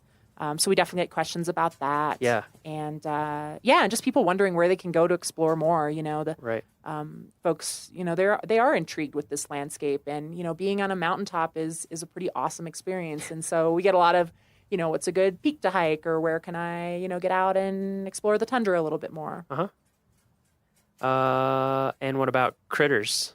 What are the critters people wonder about? Well, people definitely wonder about the marmots, the yellow-bellied marmots. Even though they're not exclusively found in the alpine tundra, people seem to notice them and see them more up here. So people wonder, what was that animal? Was it a beaver? They'll wonder what it was doing. Yeah. And then the pika, of course, the American pika, which is, at least in this part of the world, pretty much a high elevation animal. Yeah.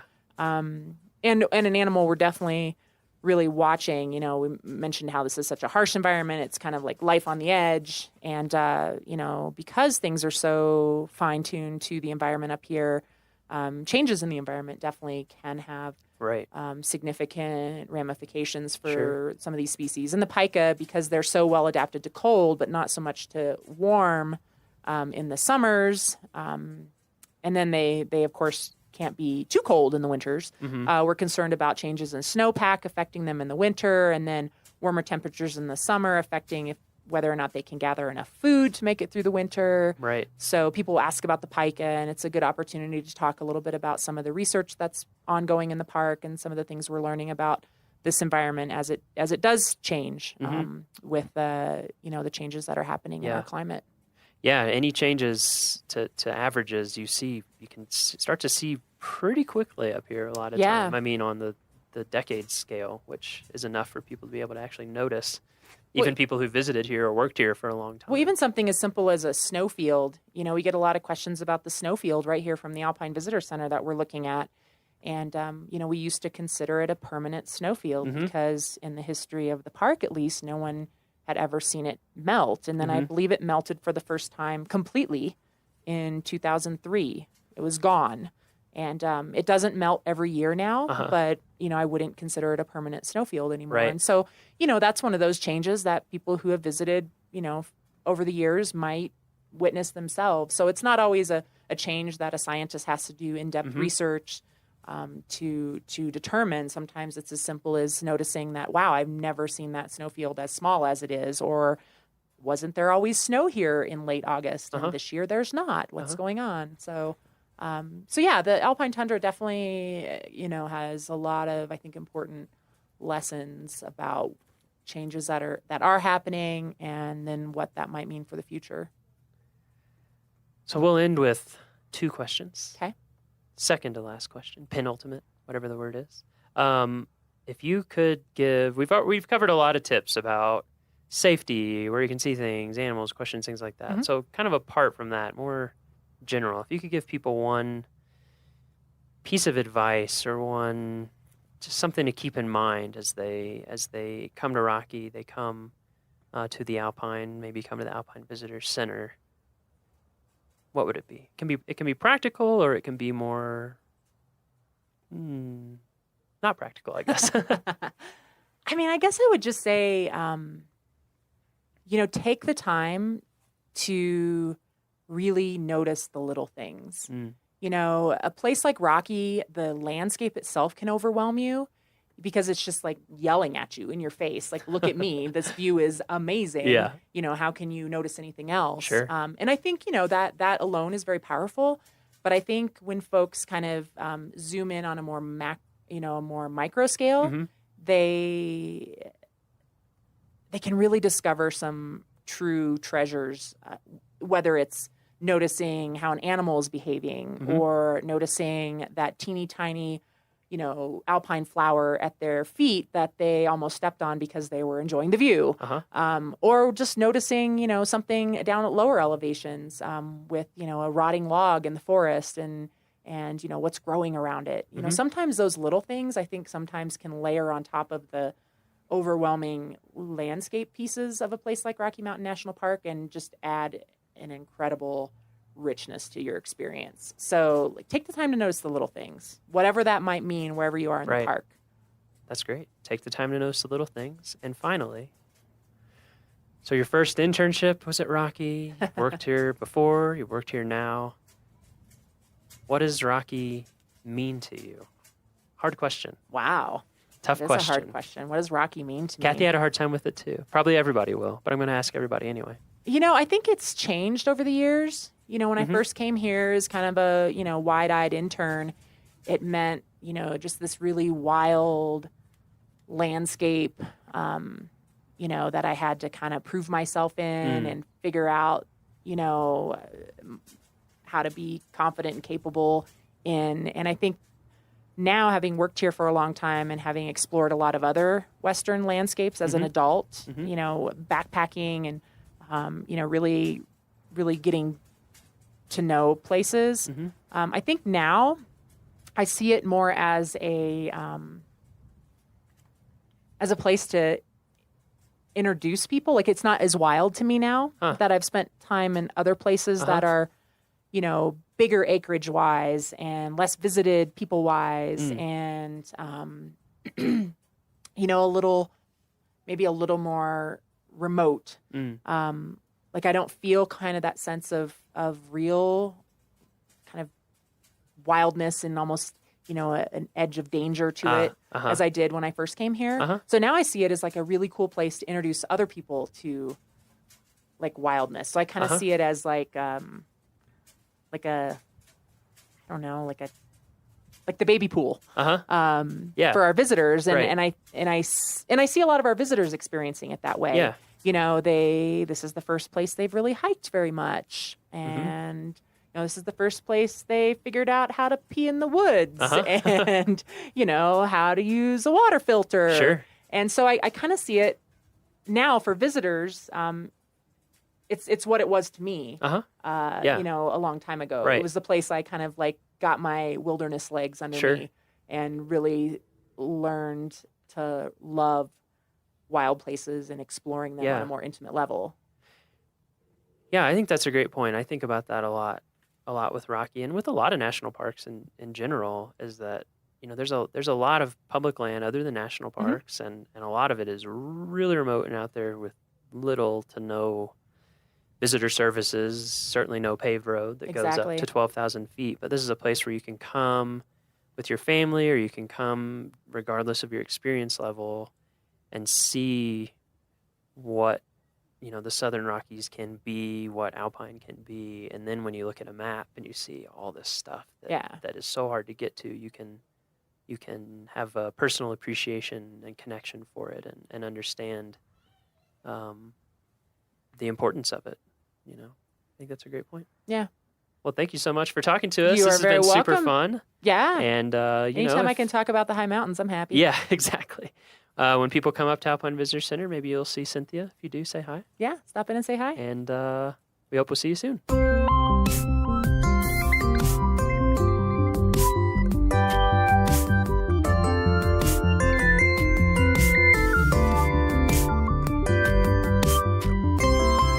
And that's our show. Thank you for joining us on this second episode of the Rocky Mountain National Podcast. We have got a ton of great episodes in the works. We've been scheduling things left and right. So, again, our public information officer, we're actually going to ride one of our shuttle buses up to Bear Lake and walk around Bear Lake and talk about the Rocky Pledge, talk about just general tips for seeing the park and learn what a public information officer does at a park. It's actually a really, really interesting job, and Kyle has a ton of cool experience to share with you. We're going to be talking to our volunteer program coordinator, our museum curator. We're going to be talking to backcountry folks, climbing rangers. We have all sorts of stuff lined up for you. So we encourage you to subscribe for all future episodes for sure. And go on iTunes and give us some reviews if you like our show. We have a couple up there already, which is great. We appreciate those. And those just help people find our podcast and help it grow. You can also go to our homepage, which is at go.nps.gov/RMNpod, where you can get show notes. You can see a few pictures. There's a transcription available. And you can actually leave comments for any of our episodes. There's a little comment section at the bottom of each post. And we would love any feedback you have for stories you would like to hear, ways the podcast could be improved, anything you have that can make this be the best it can be. So we appreciate all your feedback, and we look forward to seeing you in 2 weeks. The Rocky Mountain National Podcast is a product of Rocky Mountain National Park, one of 417 units of the National Park Service that preserve America's heritage for all, forever. Thank you so much, and we'll see you in a couple weeks.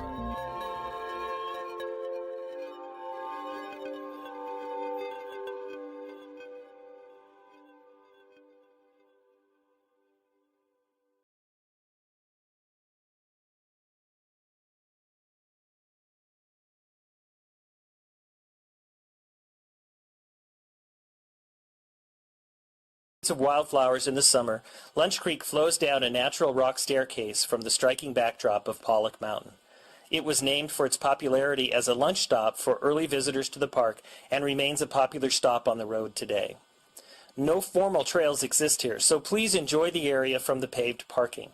Over time, park visitors have continued to venture off the road and up the creek, exploring the area, and in the process have created a network of social trails into this sensitive and fragile habitat. In order to protect the area from curious feet, Glacier National Park has performed extensive revegetation work to rehabilitate Lunch Creek and eliminate the traces of trails by replanting native vegetation. Please notice the signs marking these rehabilitated areas and do not venture in them. If you're interested in the process of revegetation, plan on visiting the park's native plant nursery at the headquarters area in West Glacier. Each year, as projects are identified, native seeds are collected prior to the disturbance, grown in the nursery, and then returned to the disturbed sites when the plants are mature enough to survive on their own. This helps to maintain the genetic integrity of specific locations around the park and provides the plants with the greatest opportunities to survive in the wild. Every Tuesday throughout the summer, tours are conducted at the Native Plant Nursery at 10 a.m. Join us at the nursery for this interesting look at an important aspect of Glacier's Natural Resources Preservation Program.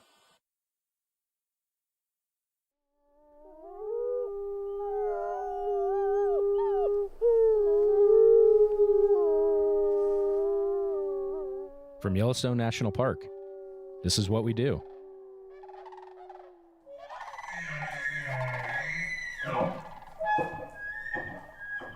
Hey, everyone, and welcome to the What We Do podcast. I'm Jake Frank. Our team of 4 will be interviewing 10 people over the next 10 weeks to take you behind the scenes to share stories from people who work for the National Park Service in the world's first national park. So first things first, hi, team. Hey, Jake. Hey, Jake. How's everybody doing? Awesome. Good.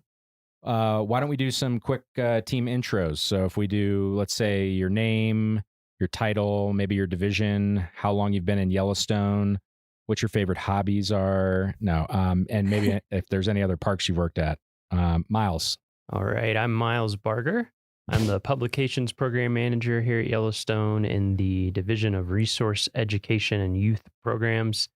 I've been in Yellowstone for about 3 years this time around. I worked here earlier in my career as well, and I've also worked at Denali National Park and Black Canyon of the Gunnison National Park and at Harper's Ferry Center. You can look that up if you want to know what it is.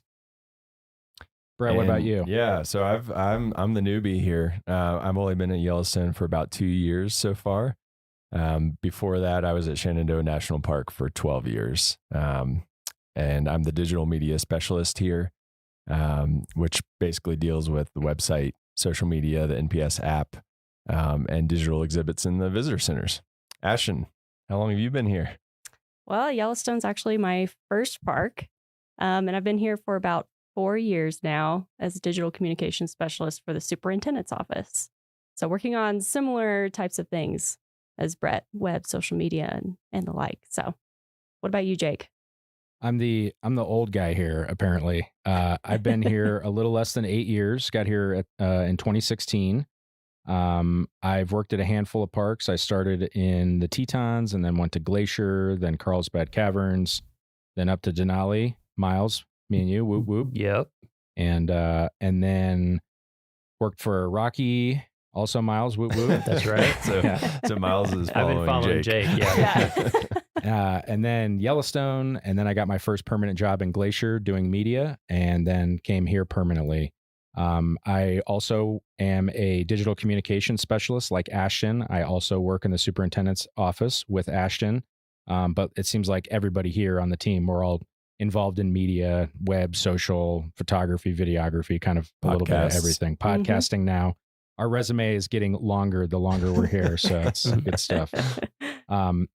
So now that you know who we are, let's give you some of the highlights of the park. So as far as the employees and the money, Yellowstone has about 750 employees each year, and 350 of those are year-round permanent employees. And in addition to our paid staff, we also have about 450 volunteers that help with various things throughout the park. We have a federal appropriation, so the money that we get from Congress, when a budget's passed, is around $40 million. But it takes at least double that to operate the park each year. So I think last year it was around $81 or $82 million. And, if you're a budget person, you're like, how does it work, to run a park on 80 million if you only get 40 million? And basically we make up the difference through other revenue streams, like, when you come to the park and pay an entrance fee, or if you're a commercial tour operator in the park. And then we also have philanthropic donations. So people who donate to the park or our nonprofit, Yellowstone Forever. And all that money is not even including the major infrastructure project dollars, because some years with projects included, we spend upwards of like $125 million each year. Yeah. And let's talk about Yellowstone's resources. Yellowstone itself is a pretty big park. We're at 2.2 million acres. Not the largest park in the lower 48. I think we're second. Death Valley is 3 million or something, but we are pretty big, 2.2 million acres. And even more than that, Yellowstone is at the heart of the surrounding area, which is known as the Greater Yellowstone Ecosystem, which is, if we didn't have these made up straight line boundaries of the park, it's where our wildlife migrate and where we share a lot of our processes and things like that. So it's a huge area. Geologically speaking, Yellowstone is an active volcano, and it sits atop a cooling magma chamber. And when water is heated by the cooling magma chamber, we get hydrothermal features like geysers and hot springs. So that's, I'd say, wildlife, and those are what we're most famous for. And the geysers and hot springs are what Yellowstone was originally set aside to protect. And Yellowstone's actually home to 10,000 hydrothermal features and over half the world's active geysers. Yeah, so if the volcano goes off, we'll be the first to let you all know. I don't think we'll be able to let them know. We'll broadcast live as soon as that happens to let you guys know. So make sure that you subscribe so that you can find that out. So Miles talked about wildlife. Obviously, if you want to see wildlife and those predator-prey relationships, Yellowstone is one of the best places in the world to see some of those interactions play out. So, we got wolves, we got grizzly bears, we got cougars, we got bison, elk, bighorn sheep, even wolverines, which I haven't seen, but hopefully, fingers crossed, I will soon. All sorts of wildlife. But it's also, this is a super special place because of the history. So for over 10,000 years before Yellowstone became the first national park, which happened in 1872, it was a place where American Indians lived and hunted and fished and gathered plants and quarried obsidian and used the thermal waters. And even today, there are 27 tribes with historic and modern connections to the land and resources within the area that we now know as Yellowstone. Yeah, and in addition to tribal history, Yellowstone is also home to a combined 25 historic sites, landmarks, and districts on the National Register of Historic Places. There are a lot of really neat historic buildings and landmarks and things like that all throughout the park. So we have a lot of cool natural and cultural resources, and that's what brings a lot of people to visit the park. On average, we receive about 4.5 million visits every year, and about 95% of that is in a 6-month period between May and October. So a lot of visitation in the summer, not so much in the winter, but I think that's the best time to visit, in my personal opinion. I concur. Yeah, winter is pretty awesome. Yeah. A report showed that tourism to Yellowstone contributes about 6,000 jobs in our gateway communities. So those are the communities that exist at just outside the park at all our entrances, and about $600 million to the local economy in 2022. That's a lot. That is a lot of money. A lot of money and a lot of people. And so we, of course, have to have all the infrastructure that you need for all that huge amount of people. And because of that, we have tons of stuff in the park. Of course, we have over 400 miles of roads. We have lots of lodging, buildings, places to eat, bathrooms, of course, trails, all sorts of stuff. And our portfolio of all that stuff totals over $4 billion worth of infrastructure. Billion, roads, like with a B? Billion with Wow. a B. That's a lot. Roads, bridges. Then there's the things you don't even think about, like water and wastewater systems. Of course, campgrounds, hotels. Then there's all the employee housing and all the facilities needed for the employees. So we're basically our own little mini state up here. Since 2020, we have invested over $1.5 billion with a B dollars into improving Yellowstone's infrastructure for you and also for future generations of visitors. And there's even more projects in the pipeline. Yeah, so that is a lot going on, and obviously we can't manage all that alone. So we rely a lot on tribes, elected officials, nonprofit groups, local communities, states, other federal agencies. They all help us to take care of Yellowstone. And when you think of Yellowstone National Park, you think of the natural features, the cultural features, but there's also really important things like hotels, restaurants, gas stations, general stores, and our concession partners run all of those. And our nonprofit partner, Yellowstone Forever, offers educational programs and runs the park stores as well, the bookstores that you see at the visitor centers. So they also support the park through philanthropic dollars that are really important to us. Yeah, so as you can see, there's no shortage of things to talk about when it comes to Yellowstone. We could go on and on probably all day. There's a lot to talk about. And there's a lot of content about all this stuff and more on natural and cultural resources in the park. And you can find a lot of that information on our park's website, which is nps.gov/YELL. Yeah. And then, with all of that great information about the natural and cultural resources, we realized that there wasn't really any content around the non-historical human resources of the park. Obviously, we have a ton of history of the people who, were here in the past, but not a lot about the people that are here right now who do the work to keep the lights on in the park year round. And that's when we came up with our idea for our What We Do Wednesdays social media campaign in 2019. And since then, we've been highlighting our employees and what they do through photos and stories on our social media platforms. It's been really well received both internally and externally. We have coworkers all the time. They're like, wow, that was cool. I didn't know that so-and-so did that. And so we thought, hey, why don't we, try to develop some longer form content, and boom, now we got a podcast. What We Do podcast is our new brainchild. Yes. And it's a pretty awesome brainchild, I think. So with this podcast, we're operating under the assumption that if something is interesting to us, that it'll also be interesting to you, our listeners. And that being said, one of our intended audiences is current and future NPS employees too. So we intend to cover some information that may get a bit jargony, like how to get jobs in Yellowstone and, all the things that make Yellowstone work. And if you know anything about government agencies, we love acronyms and special terms. TLAs. That's right. Exactly. TLAs. Yeah. 3-letter acronyms.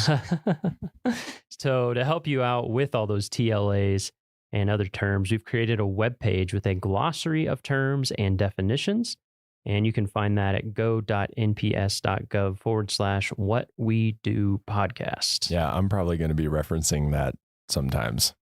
I think so, literally too. had a meeting yesterday that was a BMA IDT.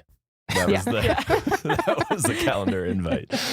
So, no, but generally speaking, here are 3 things that we think that you should know about jobs in the federal government. So this is kind of the insider's look into getting jobs in the federal government from those of us who have done that a few times.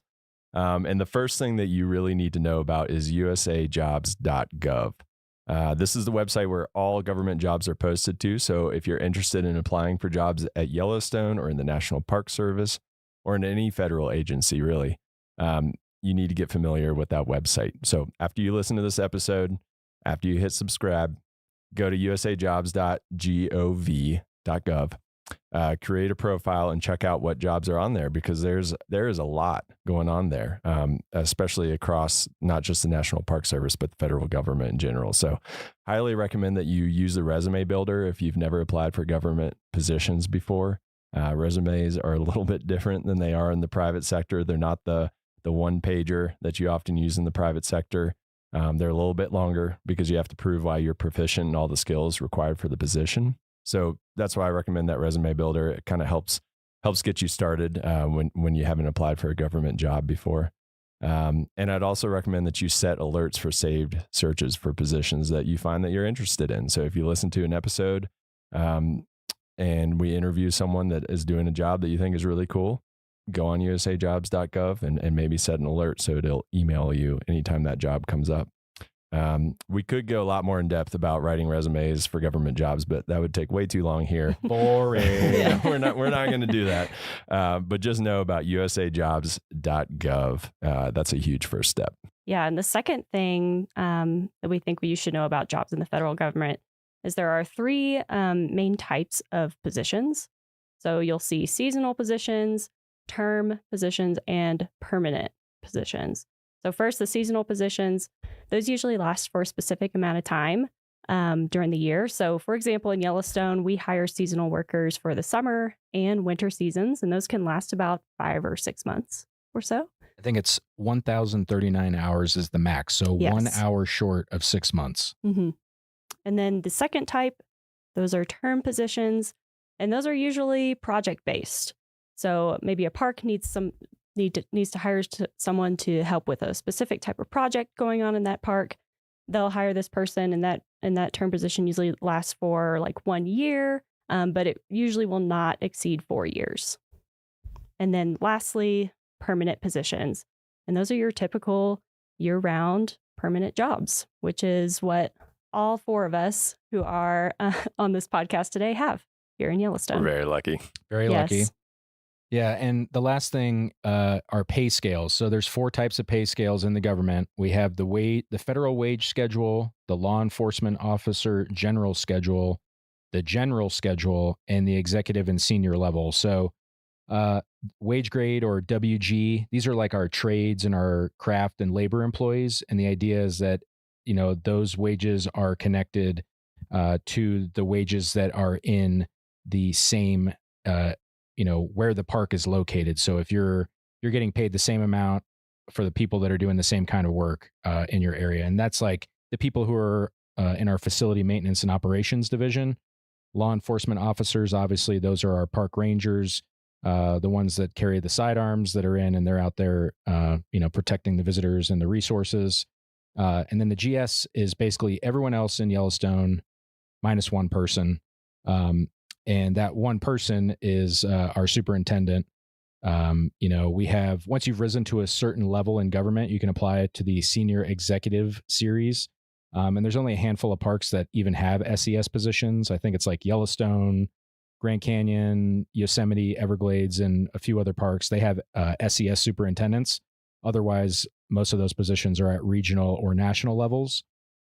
But within the first 3, each pay scale, so whether you're wage grade, GS, or LEO, there's 15 grades, so 1 through 15, and then each grade has 10 steps, 1 through 10. So for example, you might hear someone say like, I'm a GS 11-4 or 11 step 4. And that means they're on the general schedule, grade 11 step 4. And the reason we explain all this is because all of this information is public knowledge. So when you apply for a job, you can actually see what you'll start at and what you can max out to. It's all public information on the Office of Personnel Management site, or OPM. I don't want to get out of this without using an acronym. All right. So Yellowstone is a big park. It's got a lot of employees and a lot of important issues going on all the time. That's part of the fun of this podcast. Even the people who work here, we don't know everything that's going on. That is definitely true. I feel like I learn about new projects or jobs or things on a regular basis. Absolutely. Yeah, and with 750 employees, I've already met a few coworkers that I didn't even know I had doing this podcast. So it's been a lot of fun. We hope you enjoy those conversations as much as we have, and kind of develop an appreciation for what it takes to keep Yellowstone, this huge national park, up and running. And, maybe some of our listeners will be our future coworkers. Who knows? That would be awesome. That would be cool. Anything else, team? I don't think so. Nope. No. I think that does it. All right. Well, thank you for listening, and we hope you.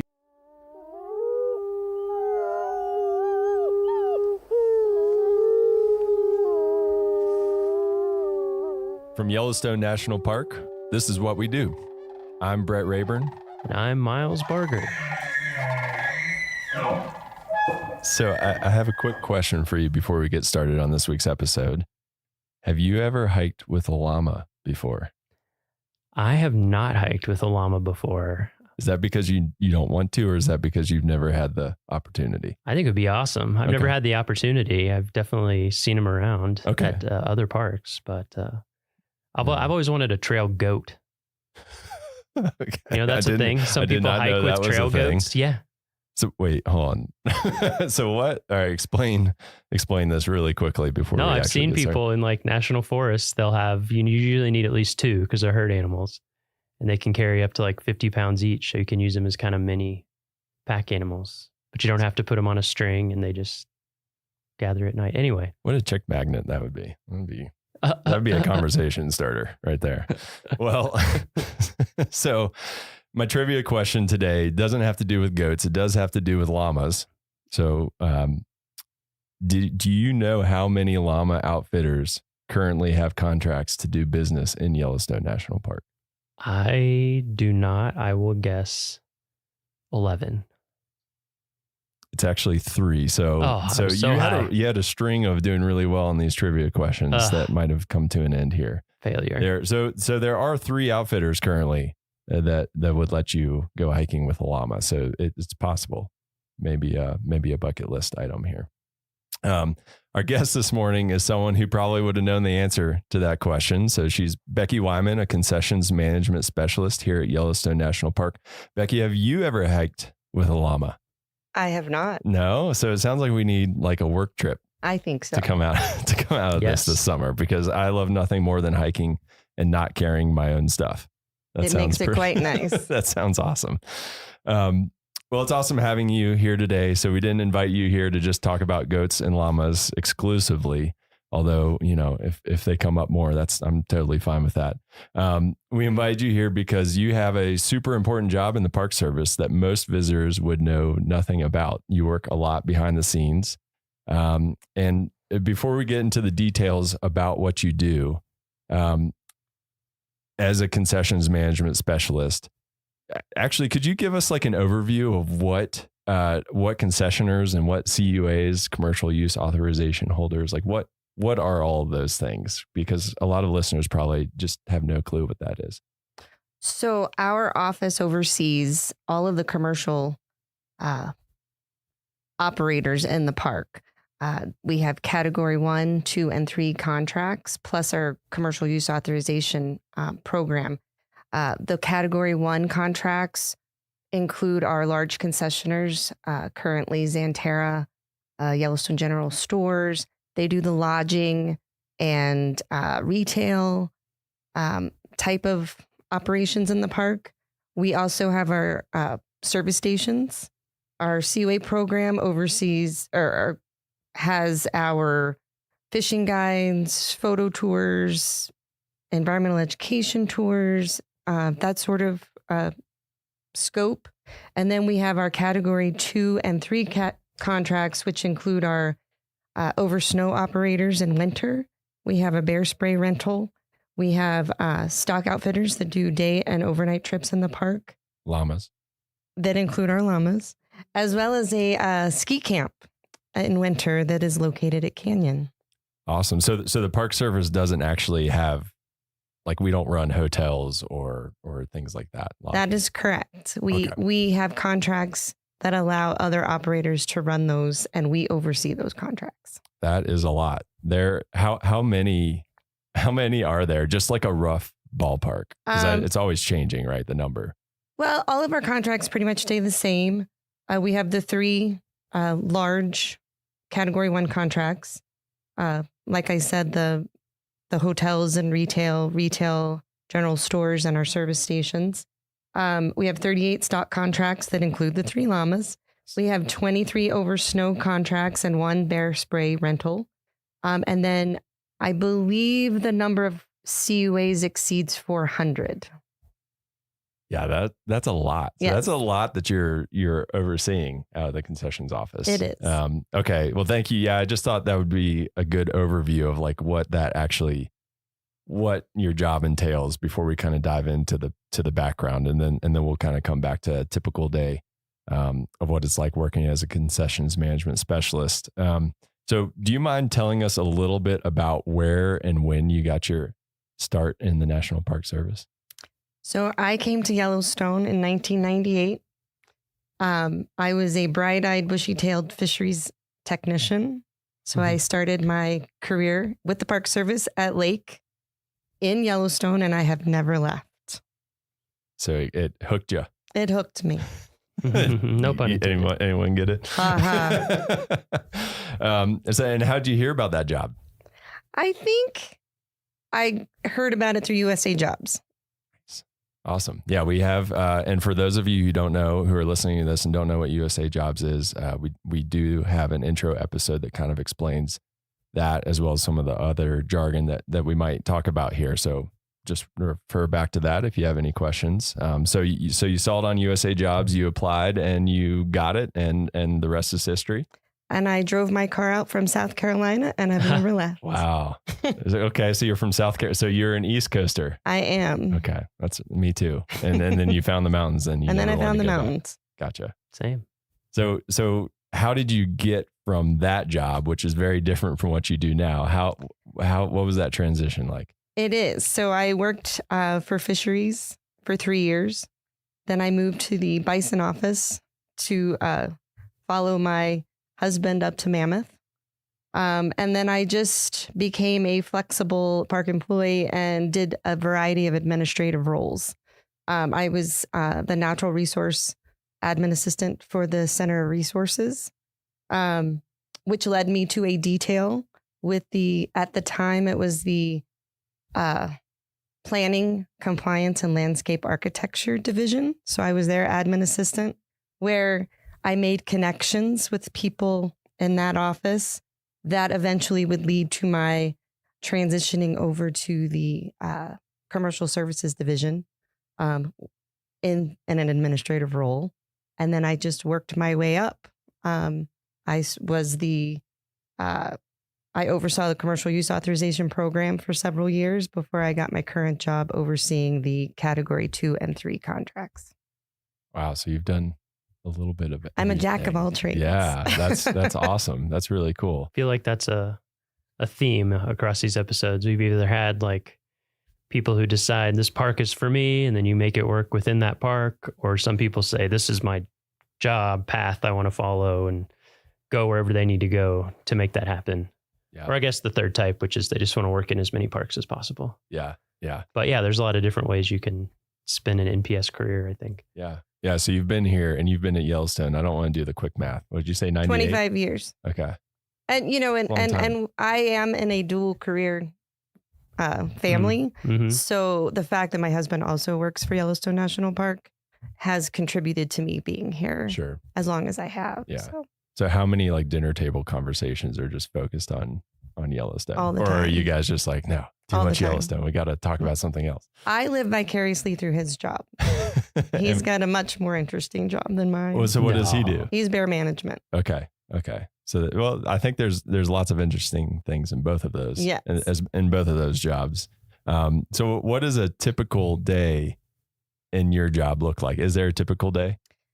Yeah, typically I'm in the office on the computer, answering phone calls and emails. It's a lot of paper pushing, I guess you could call it. But part of that is just communicating with our concessioners.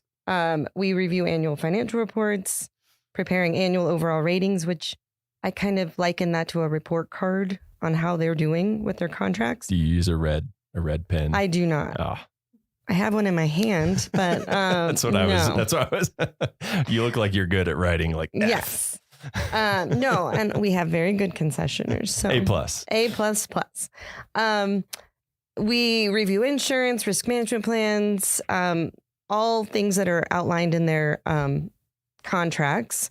Part of my job requires periodic valuations of the concessioners, and this lets us get out into the park to monitor how they're doing, making sure they're meeting service standards as outlined in their operating plans, making sure they're providing a quality visitor service, making sure the facilities are well maintained, and just ensuring the safety of the visitor and their employees. The part that I like most is I occasionally get to go out on horseback rides, ride on snowmobiles, or even take a ski trip every once in a while. So that's what gets me out in the park. So that's what I like. So you're kind of, are you doing like the undercover boss type of situation where you're like kind of hiding in the ranks of visitors? We on may the snowmobile? entail secret shoppers, but usually they know who I am. So it's not quite as if secret. you've been here 25 years. Yes. It's hard to be secret.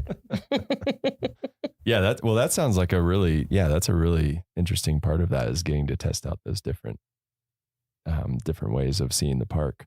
So that was a lot of different functions and tasks that you have. So what do you think is the most important one to be successful at your job? I think communication skills and establishing relationships is the most important part of my job. Yeah, because you're talking with a variety of people from a variety of backgrounds. Right. Many of which I don't always relate to. Sure. So being flexible and just patient is very a really good thing to keep in mind. Yeah. I think that's definitely an important thing. Yeah, I feel like this past winter we've seen a lot of that because we've had such crazy snow conditions, by which I mean until later in the winter, hardly any snow.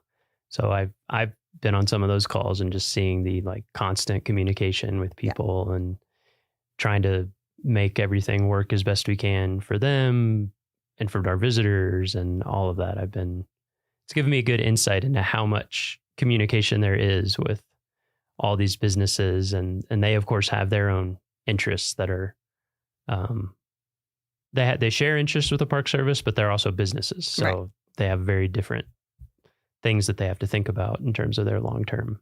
And Yellowstone's had a few hits lately with the flood, the lack of snowfall. Just it's impacted different people in different ways the last few years. Yeah, COVID. It can be challenging to operate businesses on a volcano with crazy weather and you're at the whims of Mother Nature. Yeah. So I think you kind of already touched on this, but is your favorite part of the job getting to go out on those snowmobile trips and pack trips and llama trips? And anytime I can get out of the office is a good day. Yeah.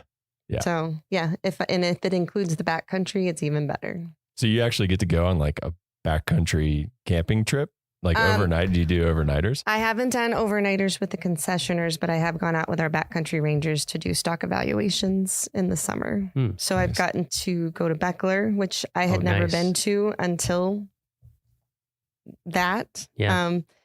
Last summer I got to go to Thoroughfare. Cool. And so Some pretty remote, some of the more remote areas of the park. Yeah. Yes. Both places I would like to go and haven't made it to yet. So that's pretty awesome. Yeah. Cool. Yeah, that sounds awesome. And I guess on the flip side of that, what's the toughest part of your job? I think the toughest part of my job is just keeping up with everything. Even though Yellowstone is closed in the spring and fall, we're always preparing for the next season.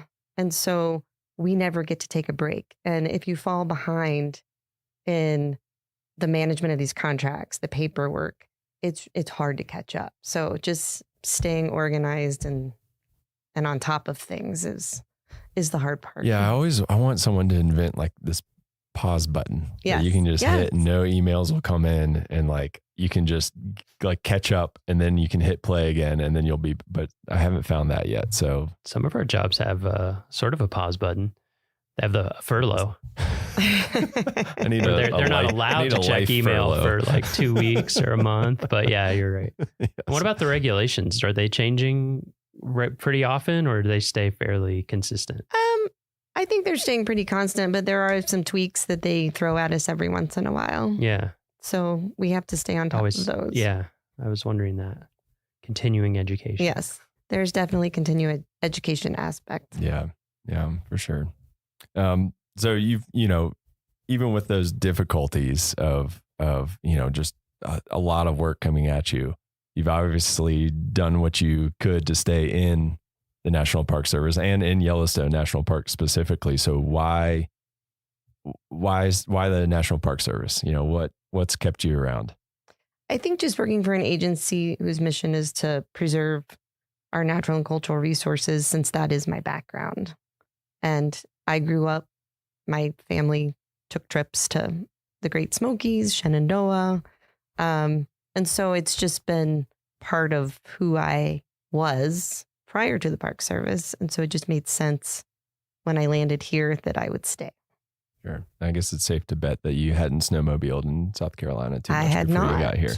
There was many firsts out here. Yeah, that's one of the cool things about this place is there's always a new experience kind of right around the corner that keeps you motivated, right? Yes. Yellowstone just gets some people, and you just can't leave.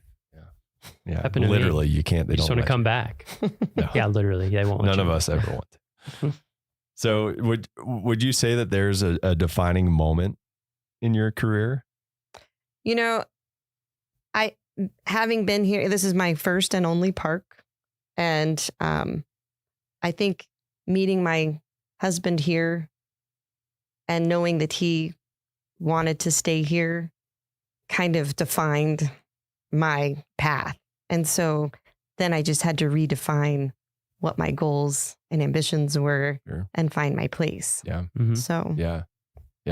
I mean that makes sense. Do you guys spend time in the park on the weekends and that, or are you guys? We used to do that a lot more. Yeah. Now we have 2 teenagers, so they keep us pretty busy. Yeah, volleyball games and basketball games. That's the challenging part living in a remote area is that aspect of it. So can you kind of touch on that really quickly? Like that's an interesting perspective, raising a family in a remote location like this.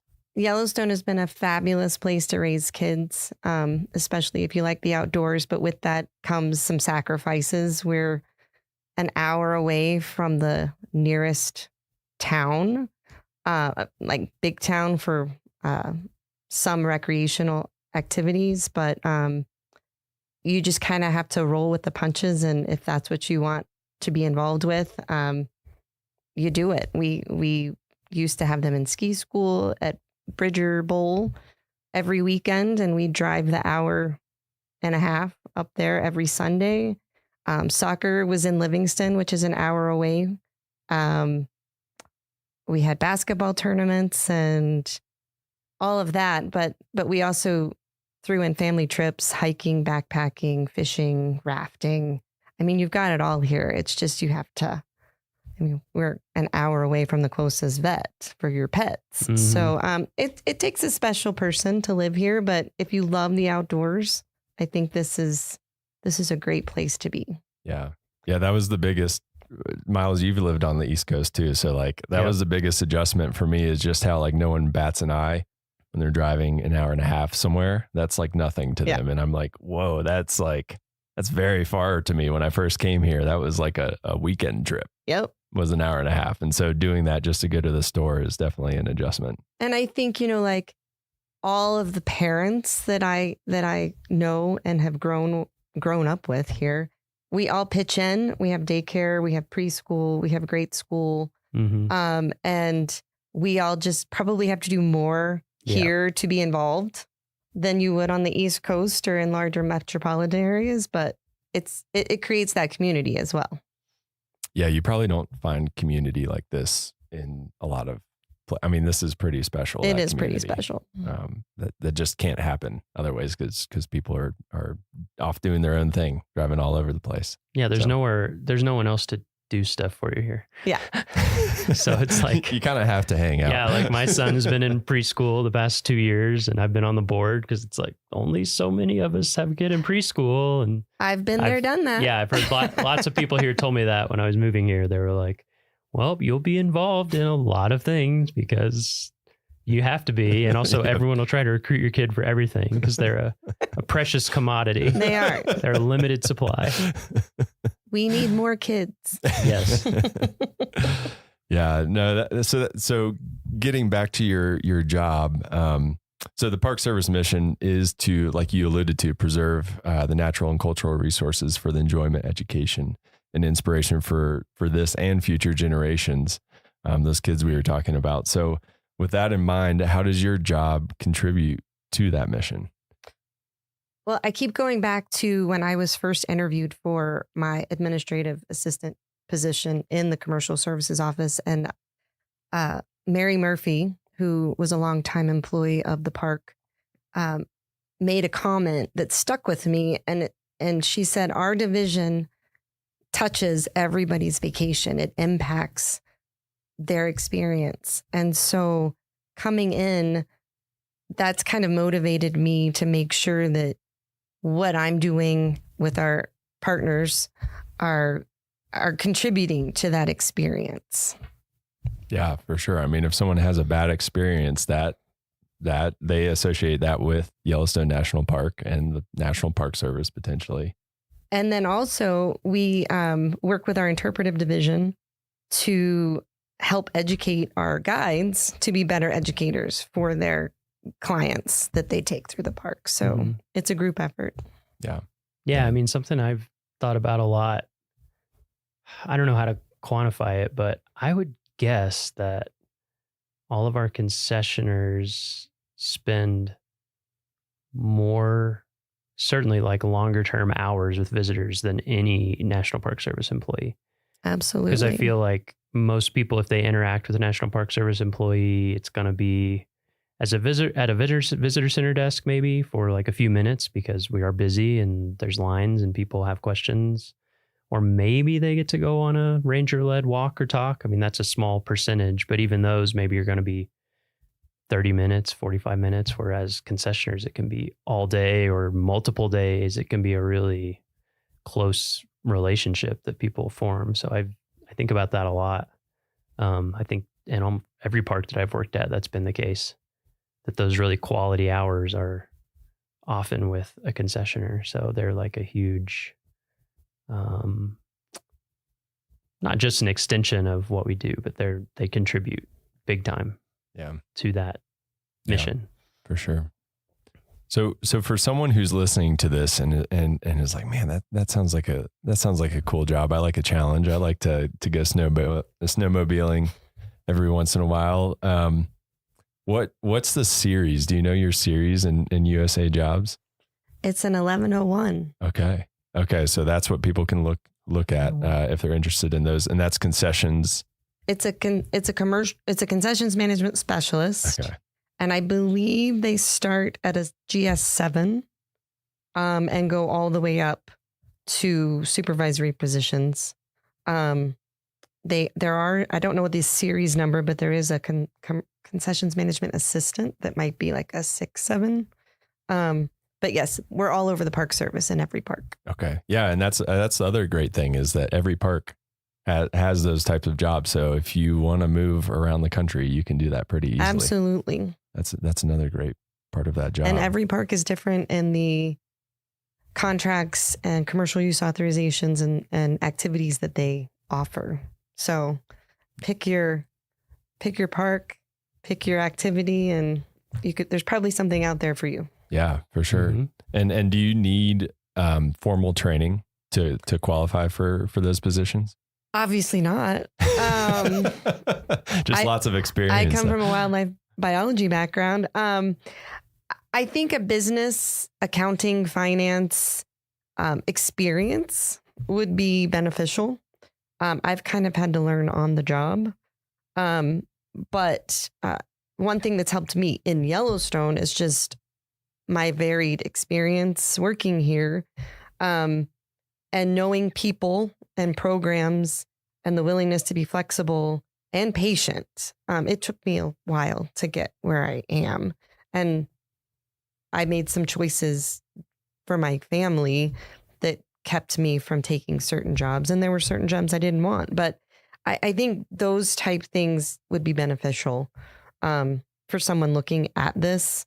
I don't know that you need like an accounting degree, but I definitely think, people that have run small businesses or worked in, we have one of my coworkers worked, in a cell phone company, just having that knowledge of other business, having that acumen would be helpful.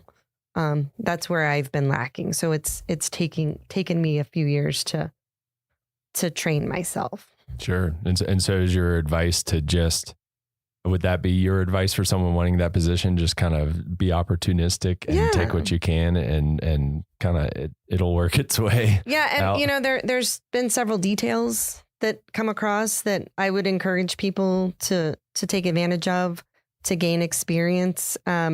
Once you get into the program, our Washington office offers annual trainings with asset management, pricing and evaluation, financial management, commercial use authorizations to kind of bring everybody up to speed, because it is kind of a different aspect of the Park Service.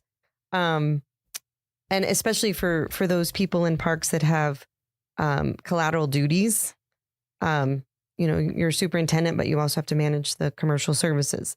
It helps with those type things. But I do think there's some introductory trainings on DOI talent that anyone can take. Like, I think there's an introduction to commercial services just to give you some background on the program. Yeah, that give you that solid foundation to get started and kind of learn more about it. Well, that all sounds, that's great advice. I think super applicable to a lot of people listening. Do you have a favorite, before we let you go, do you have a favorite memory in Yellowstone National Park? I'm guessing you have a few in 25 years. But you can only pick one. That's my rule. Okay. Well, very strict. After 25 years, I have too many. So I'm going to pick one that's not in Yellowstone. Yeah, that's totally Before I came to Yellowstone, I worked for the Fish and Wildlife Service in Vernal, Utah. And we worked in Dinosaur National Monument. So my favorite memory is just, I worked for an endangered fish project, electrofishing down the Yampa through the park. It was my first job out of college and the best one ever. Can you describe to those who don't know what electrofishing is? Because it sounds like some heavy metal band from the 80s or something. Well, we had a raft with electrodes that came out from a boom on the front of the raft, and it had a platform, and we turned the generator on to create the current, and we would go through the rapids with the electricity on, and the fish would get stunned and float to the top, and we'd have large nets hanging off the front of the boat that we would scoop the fish up and bring them in and tag them if they were the right type of fish. And no fish are harmed in that is correct. They are okay for our listeners out there. Did you get any like really weird random species that kind of floated to the top? No, it was an endangered fish project, so we were looking for specific fish. Okay. And so they were few and far between. Yeah. But you just got to make sure that you don't fall in the water when those electrodes I've heard are on. that's one of the like most amazing rafting canyons it's beautiful. in the country. It is beautiful. Yeah. I would love to go back. That's another group trip that we can take. Did you go through the gates of taking Lodore? llamas. That's the one on a section I have rafting not trip. done. Gates of so Lodore. I Yeah. have My that father-in-law's on my done list. it, and he's like says it's unbelievable. Yeah. Nice. And it's a great name.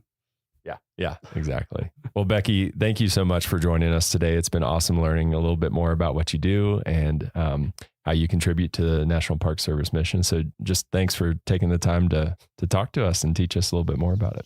My pleasure.